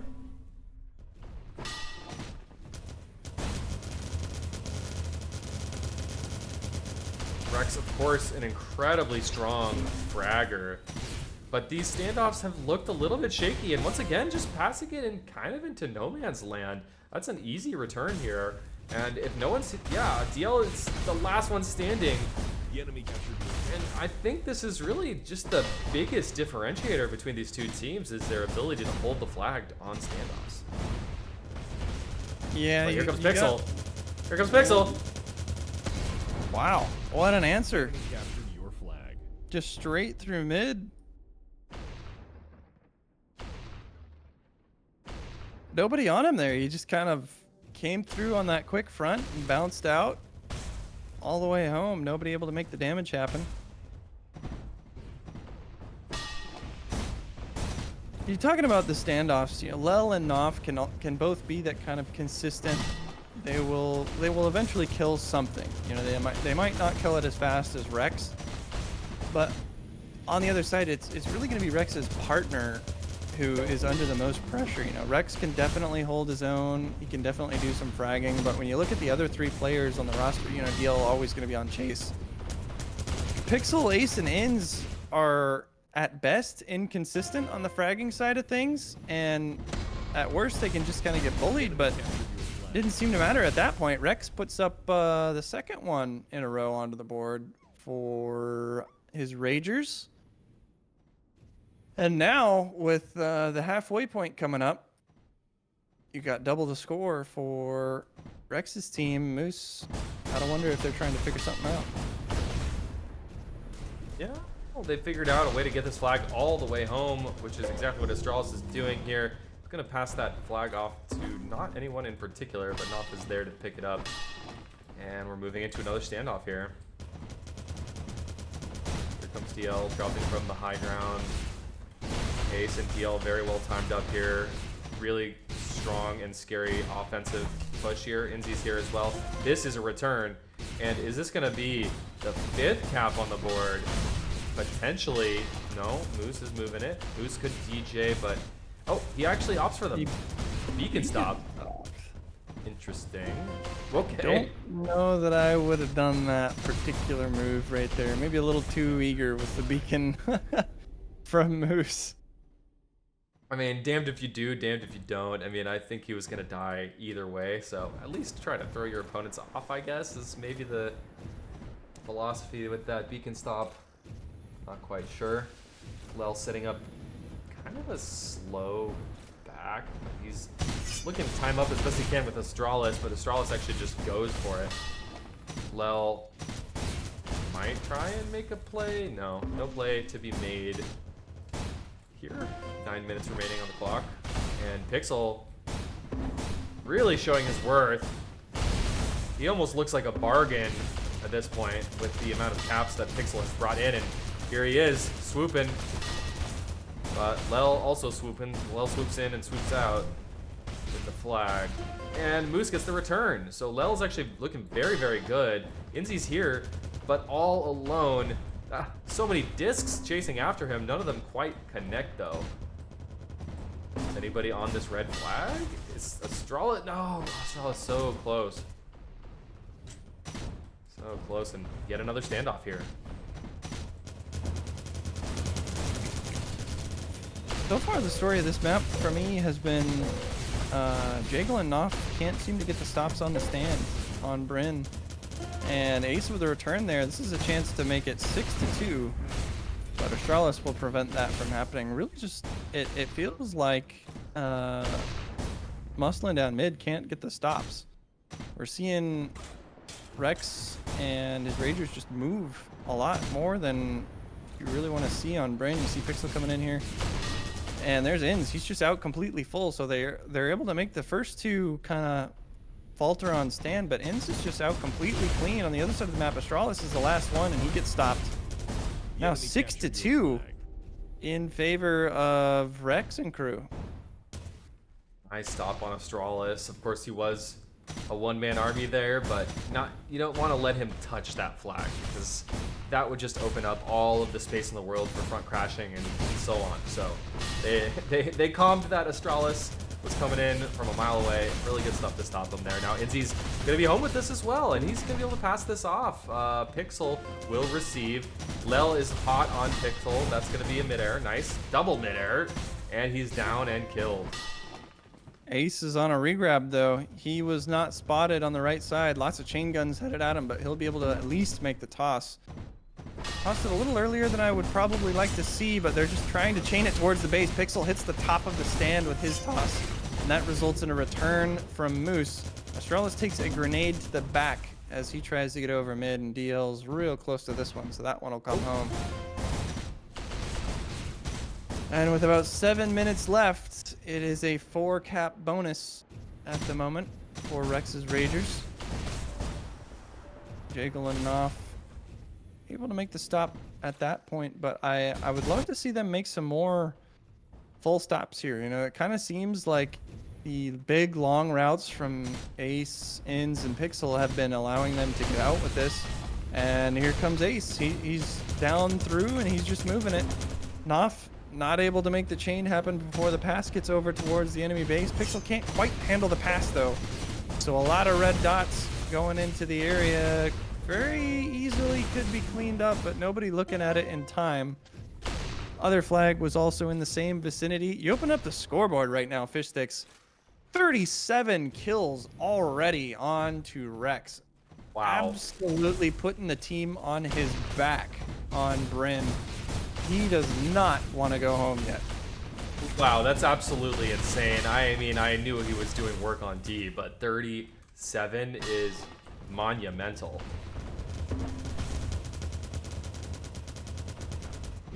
Slightly errant pass over the top there. A's, Pixel, and Inns all trying to make sure this gets over to Rex. And the spam is not going to do any damage to him, so they will secure that for now. DL doing his best on the other side. Trying to burn down Moose, but Knopf will pick that one up, and DL will get cleaned up. So we will enter full standoff mode for the time being. We're starting to approach the time. 4 caps. If it gets down to 4 minutes, that is my bar. If this happens, I will be ready for a game 5 to come through. Moose is kind of floating up into the air, throws it over towards Knopf. Tough spot for him to be in. Moose now trying to get it away from the same spot, but Inns and Pixel just disc after disc, and now it is 5 caps, and it is under 5 minutes. I don't want to have the lady sing too early, Fish, but I think we're going to go to a game 5. Certainly looking that way right now. And I guess we were both wrong on our predictions for this one. the combo of Rex and DL has just been able to make a lot happen where you've rightly called out. On the other end, Jagel and Knopf really haven't gotten a ton of full stops, like 2 or 3 maybe 4. Oh, and this could be the last cap potentially, and here it is. Actually, Captured your flag.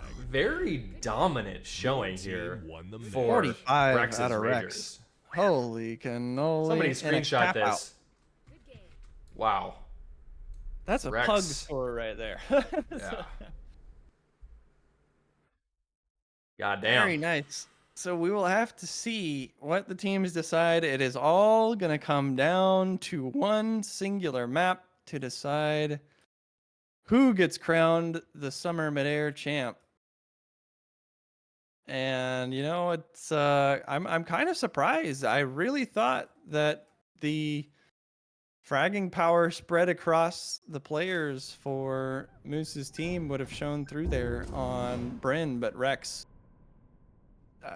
there's not a whole lot more you can say other than hard carry. I mean, 45 kills, easily top of the scoreboard. He was just cleaning house on Bryn. And what better map to end it than Elite? Of course. One of the community favorites. Probably the most played map in the game. And it's all coming down to 20 minutes. Yep, last 20 minutes, unless we go to overtime, of course, which very feasible could happen here. It could happen. We've seen it a few times this tournament. That we have seen. All right, chat. Let's get hyped for the grand finals. It's the last map, final set, final map of the grand finals. Let's make some noise digitally and like go. I don't know. Go share the link with some old tribes, clan mates, or whatever. Yeah, this is really fantastic midair that we've been watching today, and go spread the word. Let's pump the viewership numbers up. We've had like 120 viewers before for a draft tournament, if my memory serves correctly. Right now, between Meller's stream and mine, we're at about 100.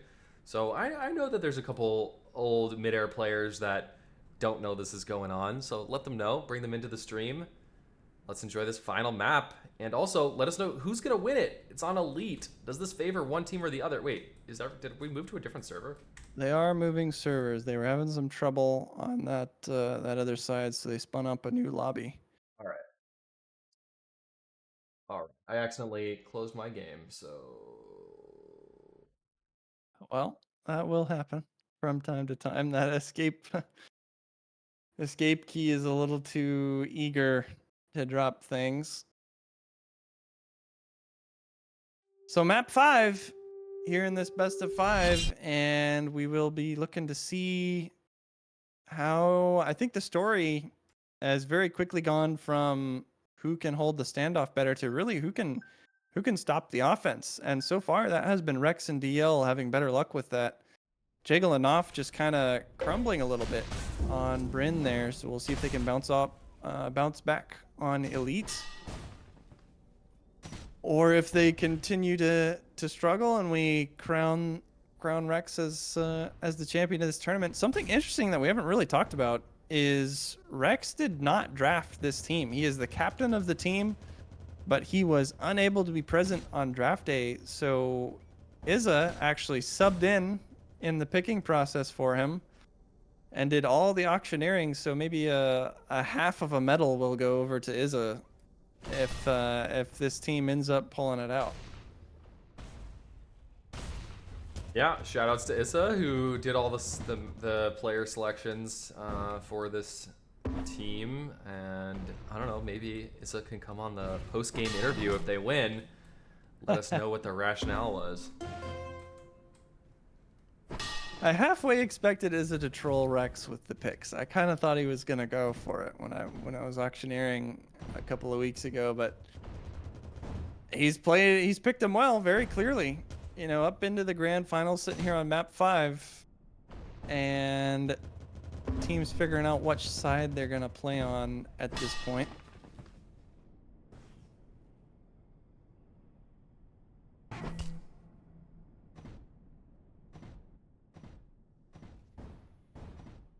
Still got players filtering into the server.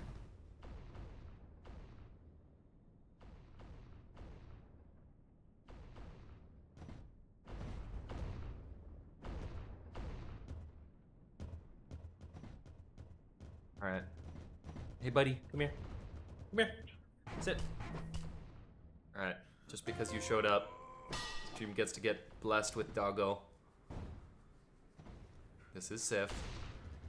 All right, the match is getting underway in 20 seconds. Enough doggo.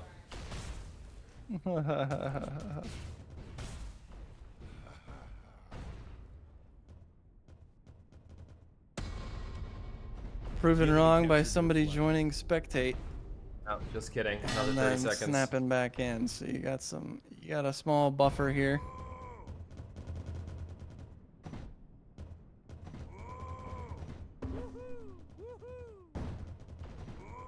All right, let's get into it. Elite is the final map between these two teams. And find out who will come out on top in the Midair 2 draft tournament. I don't know if is there a name for this tournament other than just like quote unquote Midair draft tournament? I don't know. It's just the summer 2024 draft. I don't think Yeah, there you anybody go. slapped any names on it. But here we go. Teams are starting their first offense runs. Ace and Inns coming in on the right side there. Inns gets knocked off by Knopf. But Ace is going to move this one at least into mid. He's looking for a toss here. Tries to get that one into the hands of Inns, who will receive the toss. Lel making it over to the other side, trying to do a little bit of a chain duel with the L losing badly, and has to toss it over to Knopf. Just kind of a spin shoot there from Lel. Jiggle and Astralis in the back bowl. They have a chance at this. Inns has been knocked away from it, and Inns is not able to make the kill onto Jiggle. Ace trying to get the E-grab down into the back bowl. DL in pursuit of it, and he'll pick it up on the way. He'll buy some more time for his team. Knopf holding. He's going to keep that at full health. Now just Rex coming through mid, and he does not do enough damage onto Knopf. 1-0. First cap onto the board will go in favor of Muslin down mid. Jiggle with a nice midair return there. Pixel, not the fastest route, but he's out. He's actually takes the the nade jump, you know, his patented Pixel nade jump that he loves to do. May have actually harmed him more than helped him there. He did not toss the flag in time. That was looking pretty promising for Pixel. Didn't quite get out with it. Now Jiggle and Knopf are going to try to hold this one on that kind of near the tracks of the crane. They'll eventually push it down into the bowl. Inns trying to make a pickup happen there. Jiggle returning a little too eagerly, I think. I think I would have held that even if Inns could have picked it up. He was still... didn't really have any speed to it, but Ace is going to take that one off the stand, move all the way back to his base, and see who he can toss over to here. Doesn't quite get it over to Inns, just drops down into the field, and Astralis with a 0 HP left. Skis through it and makes the return happen there. So it's a little bit of a little misplay from Jiggle. Kept that alive a little bit longer than it should have been. Ace not able to grab that one, trying to do some damage onto him, but 2 right routes now. Inns and then Pixel, and Inns just uncontested. He's going to take that one home.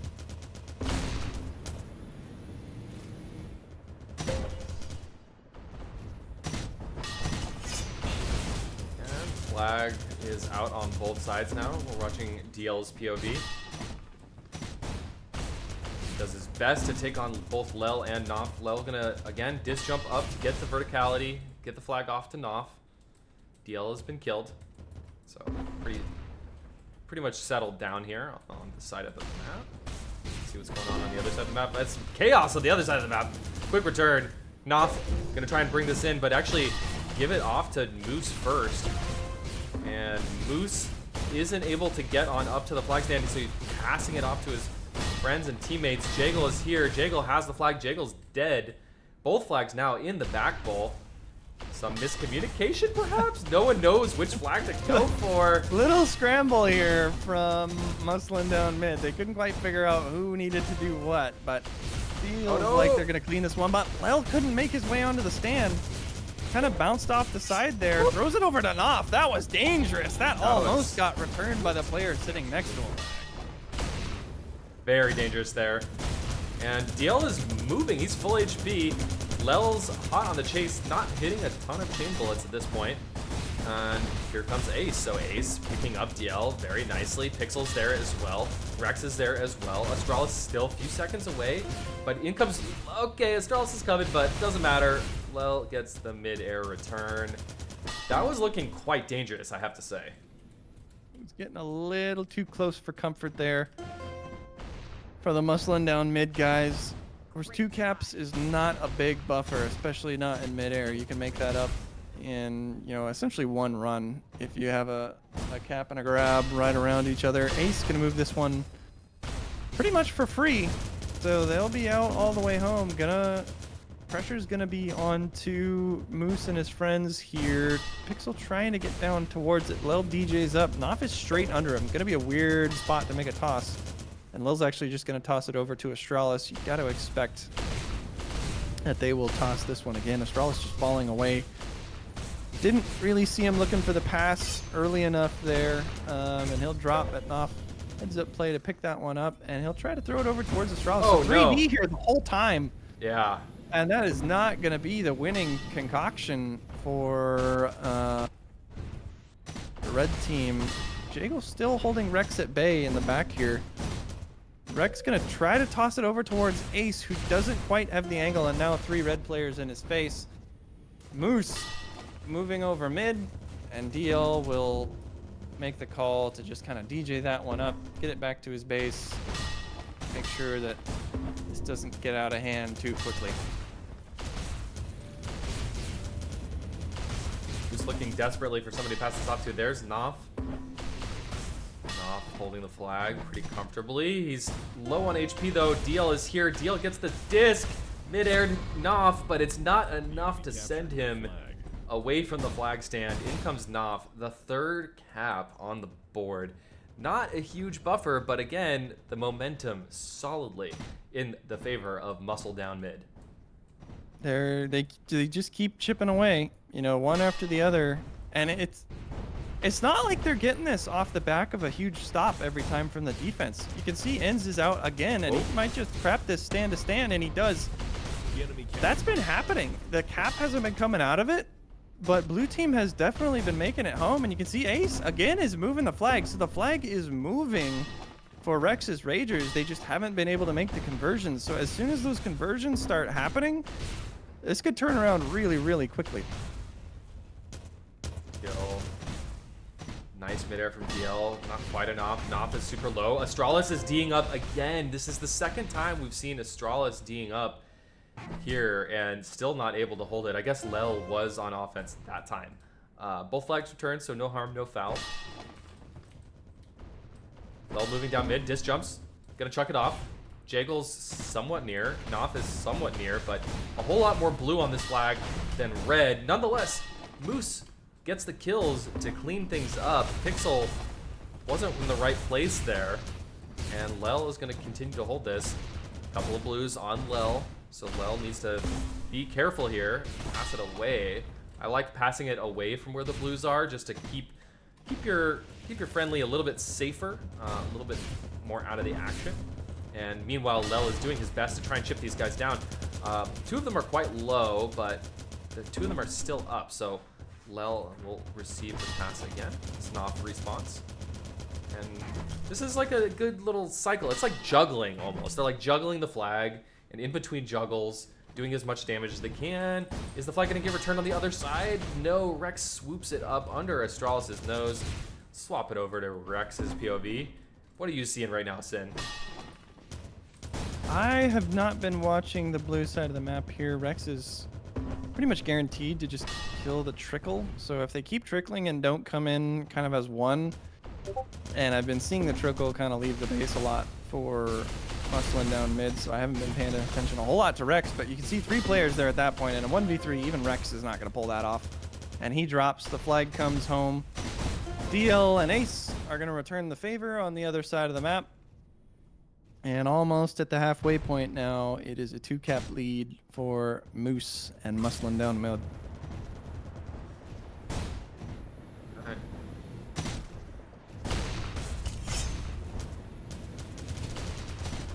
like DL wasn't quite on stand there. Lel took a disc to the face, I think. I don't think that was a DJ, but it kept him moving the direction that he wants to go. Now DL and Ins kind of the only ones in the area for blue team. DL's gonna try to make it happen, and he gets some kills onto him. Ace just barely. He gets the E-grab, almost had the return as well. Now Jagle looking for a toss into anybody. Goes over the head of Knopf, but nobody's close for blue at the moment. So it won't be too dangerous just yet. Although it looked like Knopf was just going for the stand. I don't know if they called that they had timed return, but they do not. Ins had killed Astralis in the field, and he probably prevented that from happening. It looked like they had the timing ready, and then Ins, I'm assuming, made the play onto Astralis to keep that from being a timed return. Everyone D'd up for Knopf there. Sorry, for Rex there. Rex couldn't make it all the way home. Always interesting to see a home D moving with the flag. Always wonder what happened there.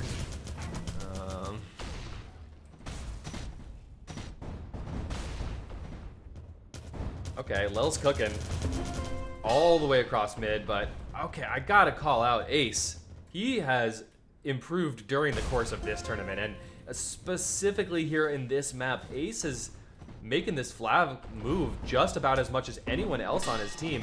Can't bring it in for the dunk, but Rex might be able to. Rex playing a little bit careful, a little bit safe. Doesn't actually do enough damage onto Moose as one would have liked to have seen there. And Moose, you know, deals on him, but doesn't really have a beat on where he's headed. Moose changes his momentum, and he's making it all the way home. That said, there's a couple of blues here, and the damage is going to be real on Knopf. Knopf gets booped up. We'll pass it immediately off to Lel, though. Nice return on the other side. Astralis with just a couple of bars left in his health pool. He puts that one back to the stand. DL trying to make the play, and Knopf will chain him down. Rex now crushing as well. Everybody from blue is going to be on that flag. Rex will make it happen. And we'll stay with just a 2-cap lead for muscling down mid.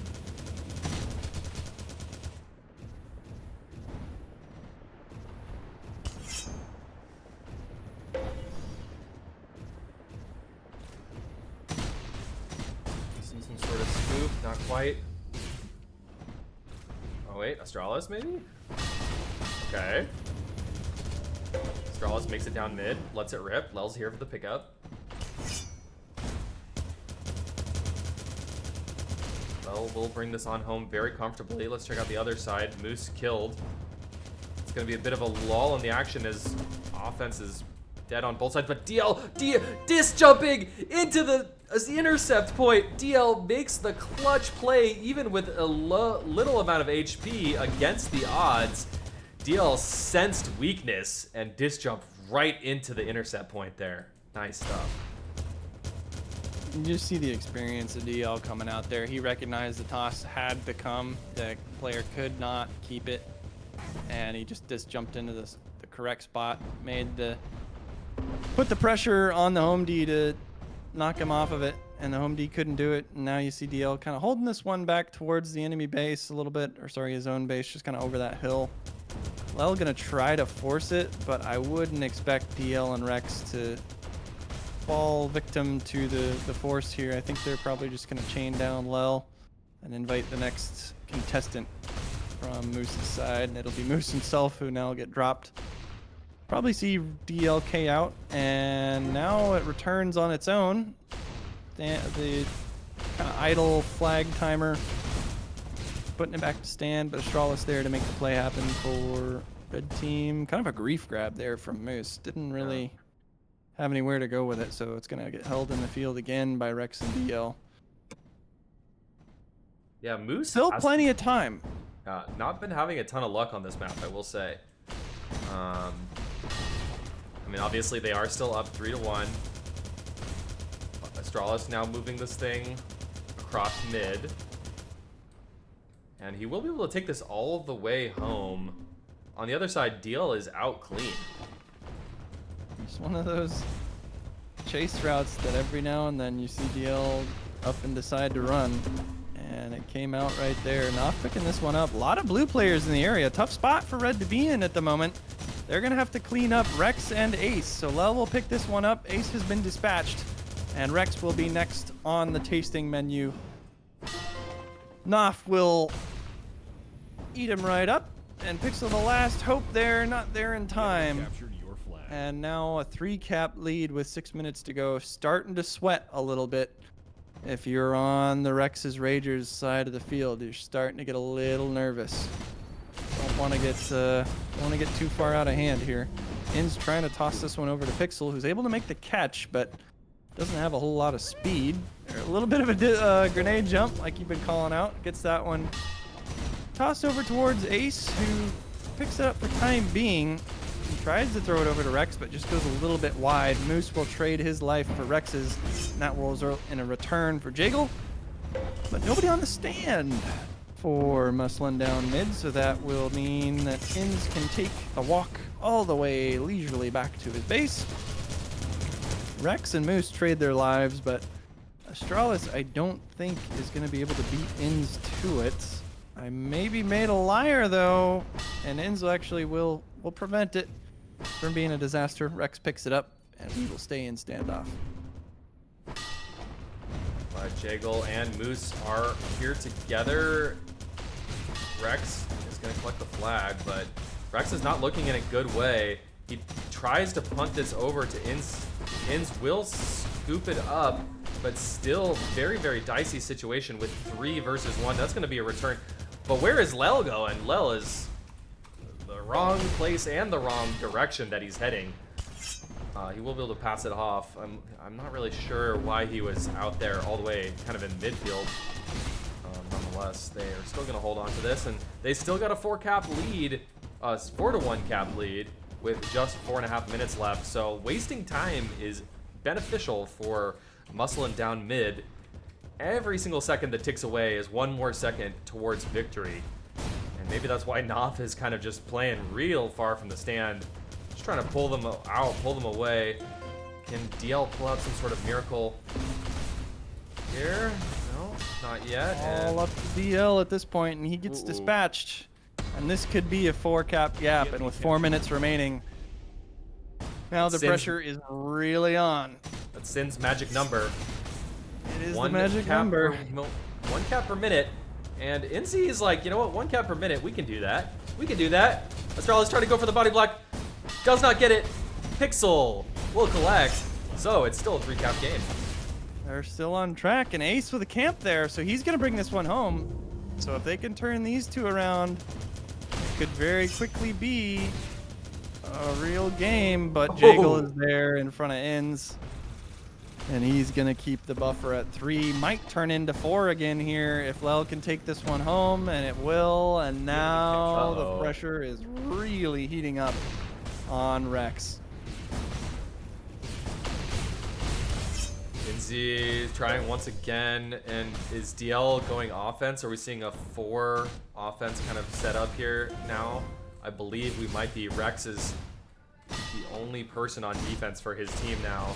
Or maybe not. DL actually pulling back to defense now. Pixel's moving.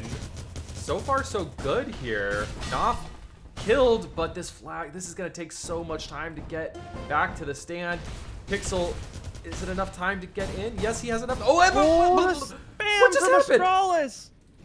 Astralis coming in from the left side, and he's able to make the grab and also the kill on the stand. Absolutely saved it from becoming a 3-cap match. Inzi can get this all the curve way in. out. Bought some time, so it's still possible. Jaggle now DJing out mid, just trying to throw this back to his base. They're trying to capitalize on the chaos of that last standoff. Rex is close to this, and now so is DL, so they'll be able to make the return happen, but Lel was already camping. Rex saw him and tried to get to him from mid, and he does, so Rex doesn't respawn, but Astralis was trailering. So he's going to get the toss over to Moose. And just every game, they seem to have one signature play that really sticks to their team name. Muscling down mid, they are just bullying the flag home. 3-4 passes now, all the way from mid to the base. Astralis wisely not going for the cap here. Doesn't have the health to get onto the stand, so he'll throw it over towards Knopf. Ace, the last player that can make something happen. Just barely not enough there from Rex, and 4 caps in a minute and a half will not be possible.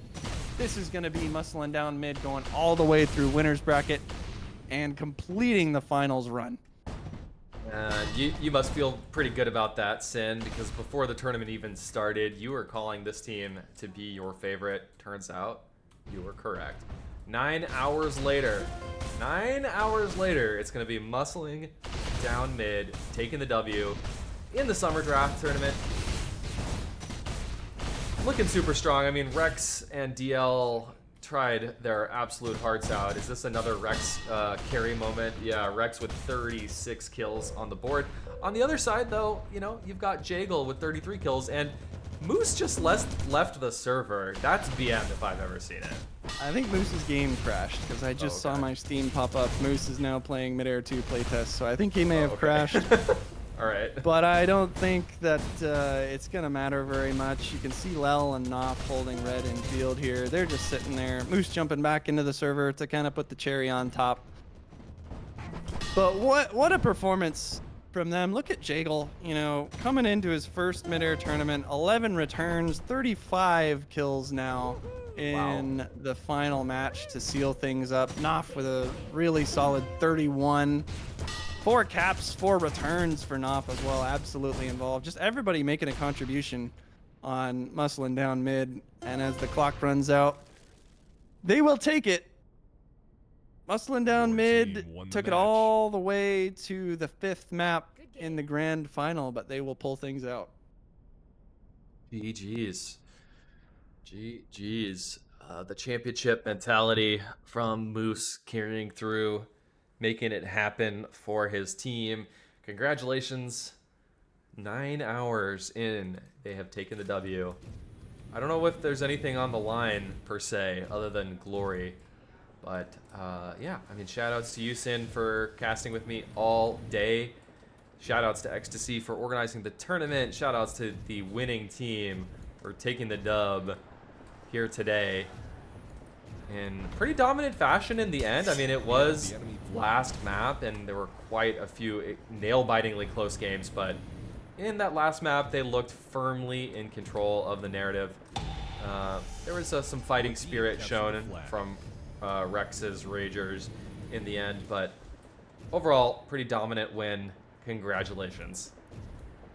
Very solid from them, and I'm actually going to pull us down into their channel, and we can Do it. We can get a bit of input from them. Gentlemen, Yo. all the way Yes, Dan. through the winners bracket, you guys didn't lose a match the entire way through. You came through, you took it all the way down to game 5 at the end, got pretty close, but you pulled it out. Moose, I want to ask you, right off the bat, how did you feel about your team coming into the tournament? Did you think you were finals bound from the get-go, or did this kind of pick up as you went through? I thought we were winning it from the get-go. I love the honesty. Yeah. Straight up, you're like, yep, we were gonna win. That's absolutely what was gonna happen. Yeah. We got a You bunch of picked- gamers over here. 2 T3 kind of transplants. Jagel and Astralis, not a lot of games coming out. Was Not that T3, early in bro. your strategy? Shut up, Astralis. You played T3 recently. Shout there's out that. to Jazz. Actually, Jago came up as chance, and I had Astralis as a sleeper pick later on. I didn't think he would go for that low. So, hopped on it, and I still had some cash left. Played really well. Did you have a specific idea about how your standoff D was gonna go with the picks of Lel and Knopf? Like, what did you pick them with the intention of having them be your standoff D? I picked Lau because he's versatile and he holds flags well and moves flags. Frag, and then I picked Knopf to be home B because he's pretty good at fragging too, and he's getting better at home B. Work in progress, guys. Yeah. We have But the good enemy enough. flag. Good enough for this one. And 21 points for me. Come on. Defending champ right here. There you go. Not I don't defending know. champs. Deal. It's a I mean, steal. Knopf, you're going for more next time. I'm telling you that. We saw some excellent play between you and Lel in particular.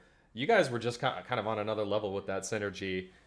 Did you guys like practice or discuss anything, or is it just from all the pugs you played together? I'll give Lel all the credit here. I mean, he knows where I'm spawning before I know. Like he just sees me first. So he's really running the show back there in standoffs. So Yeah.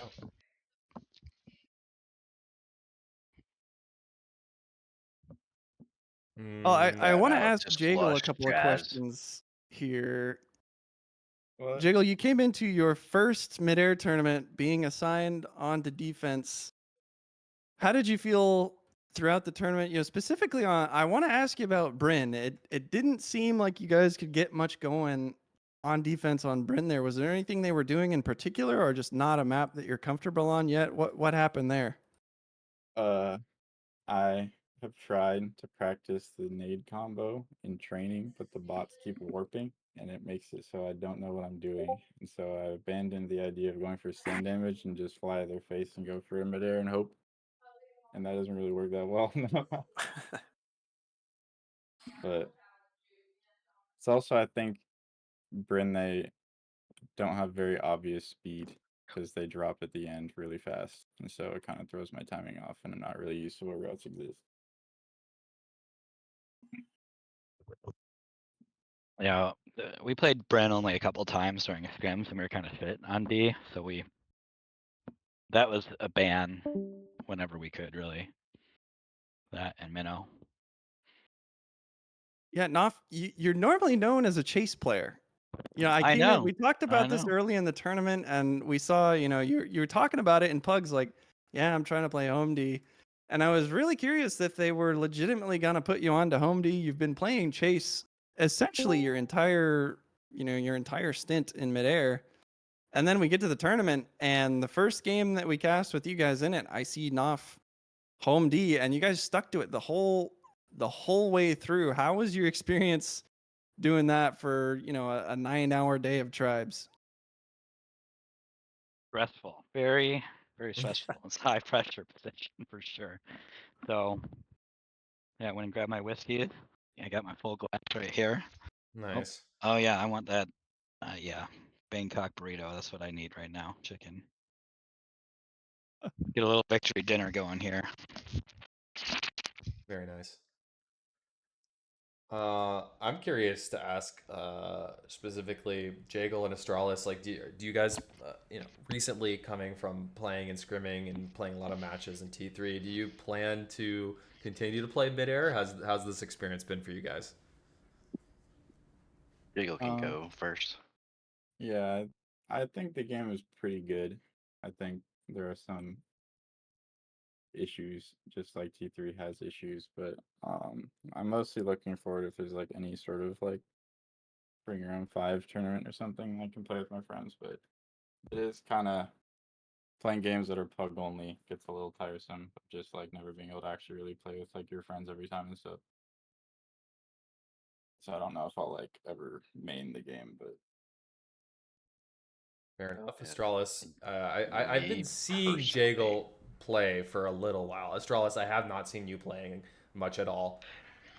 How has it been Yeah, playing midair? so work is pretty hectic. So it's hard to get in the hours in, but I've been doing a lot of, practice on my own time, just skiing around, looking for routes. And we were able to get a lot of scrims in last week, but I don't think we got any scrims in this week. I didn't even play It's this been week. fun. Yeah, it's been fun. Might stick around. Sounds good. Sounds good. Moose. Yo, You're a championship winner in Bring Your Own 5 as well as drafts. Like, what do you bring into the table that's different than everybody else? I don't really know. Okay. All right. I'm not sure. Teamwork? I don't fucking know. I don't know, man. Moose I is just clutch, win. man. I don't Win. fucking know. I just chill, play. These guys were like pretty good support everywhere we needed to do it. Yeah, I don't know. Just too old, buddy. Just in my bones now. It's in my blood. It is. It is. Well, congrats, guys. Just gonna hang Yeah, out in this 22 thank you, MU sir. area. It makes things a lot easier. Thanks for running the show, Ecstasy. Yeah, Yeah, you just so- gotta Coordinating. you gotta keep your moo low, your mew low. Alright. Hey guys, real quick, just make Yeah. sure to message 3333, whatever his name is for the prizing and stuff. Just quick Prizing? shout out. Yeah, There's a prizes. price. Yeah. What do I get? You get like skins and you get your name in the game. Nice. Oh, Oh, I've had that in the shit. game so many times. They just keep taking it out. Like there's gonna be a plaque and then your names will be on the plaque in one of the maps. Nice. I still waiting for my name back on Menorah and on Elite. Well, you can talk to them about that. You gotta put those back on there. But yeah, thanks for playing. Thanks Fishstix, thanks Sin for casting. Yeah, thanks, boys. That was good. You go to bed now. All right. Thanks for sticking with it and coming out. Have a good one, Yes, guys. boys. Yeah, Later. ecstasy. GGs. Before you go, James, I'm fellas. playing a Yeah. Roblox lifting game. yeah. what's up? Good job hosting this. Is there gonna be another one to look forward to? Oh, Later, boys. perhaps we'll see. I think it's a possibility. I think the format will be a little bit more streamlined next time. Right. Yeah. Any If I do another words? one, might be smaller. Okay. Yeah, I think double the limb was quite a lot of matches. Yeah, we weren't supposed to do the group stage today, but things changed last second, and then I forgot that I was going to change it back to single limb, and then it was too late. Okay. Any last words for the stream chat? Yeah, I'd like to take this moment to thank Ecstasy for running this tournament and for overcoming his profound intellectual disability, but not so much as to run it well. Have a good night. Okay. Okay. All right, Sin. Any last words from you? I want to shout out Meller. This guy Yeah. was solo casting a lot of the matches that we didn't get onto, and also just for another point of view, he solo casted the entire day along with us. I can only imagine how Meller's voice is doing right now. So massive shout outs to Meller. He was chugging along there the whole time. He's gone now. I'm assuming he's nursing his voice and going to bed. It is definitely late in Europe. So a huge shout out to Meller for going along beside us the whole tournament. Yeah, his stream chat was like had all the cool kids in it, so made me feel bad. But nice job, Meller. Keep it up. I'm glad that we got a second stream. Covered all the matches. I'm just playing. But yeah, okay, cool. Thanks, Sin, for joining me all day. GG's, guys. We'll see you at the GG's. next. Play the draft. song. Play the song. It's a winner. We didn't do it. What? The song? Oh, Yeah. I heard you saying something about it. Send me the song. I don't know what the song is. Yeah. Go to Tourney chat Okay. and then just scroll up. The one I posted. Just like DM it to me. I don't. Yeah, I'll DM it to you. I don't know what this. I don't know what this is. I don't know what you're talking about here. Okay, you got it. Oh, there's so much freaking chat now.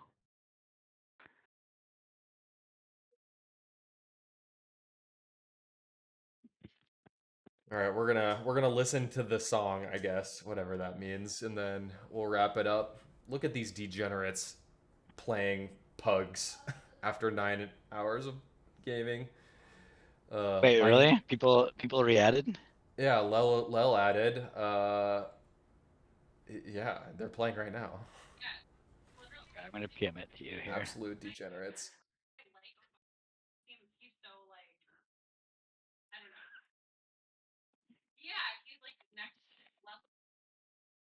All right, Knopf, you're on the clock. I gotta walk this dog and eat dinner.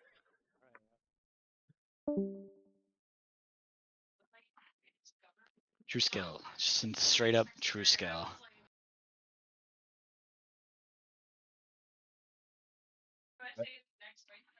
Go to last message in true skill pugs. Okay. I don't know what this is. I'm scared, but I'm gonna drop out. GG's, dude. Yep, good games. All right. Oh, it's an AI song. Okay, I got it. Let's get ready to Midair. Get ready for Moose's muscles. Watch us rack frost. Watch us rack angry. Watch us rack busy. Watch us rack lunacy. Get owned. Let's get ready, ready. Let's get ready, ready. Let's get ready, ready. My God. Let's get ready to Midair. Straight up, proven. We got you shooting. This root's booming. It ain't no hype. Watch us like T. Watch us like Clown. Watch us like Mackin. Get owned. Let's get ready to Midair. Let's get ready to Midair. Get ready, get steady, and Midair. Everybody Midair. Sit back with game and get used to being smashed. Street clouds on time. We carry around them back to front. We got muscles, watch us bring them down. There's so many strats, we're frightened to use them. So many roots, we keep them secret. We've even got them coming out of our D. Moose, Lel, Nuff, Jangle, Astralis. Everyone loves these muscles. Give us the motivation, we can cause a sensation. Give us the flags, we can cause an ovation. Give us the cap stop speed. Give us the full stops. Styling, flagging, everybody popping. Let's get ready to Midair. Let's get ready to Midair. All right, guys, I'm gonna call it. Thanks everyone for tuning in. I appreciate all of you, especially if you followed or subscribed on YouTube. The VOD will be up on my Twitch channel. The VOD will also be on YouTube, so you can check it out wherever is most convenient. Thanks everybody for tuning in, and I'll see you when I see you. I'm not really sure when that's gonna be, but I'll see you then. All right. Peace.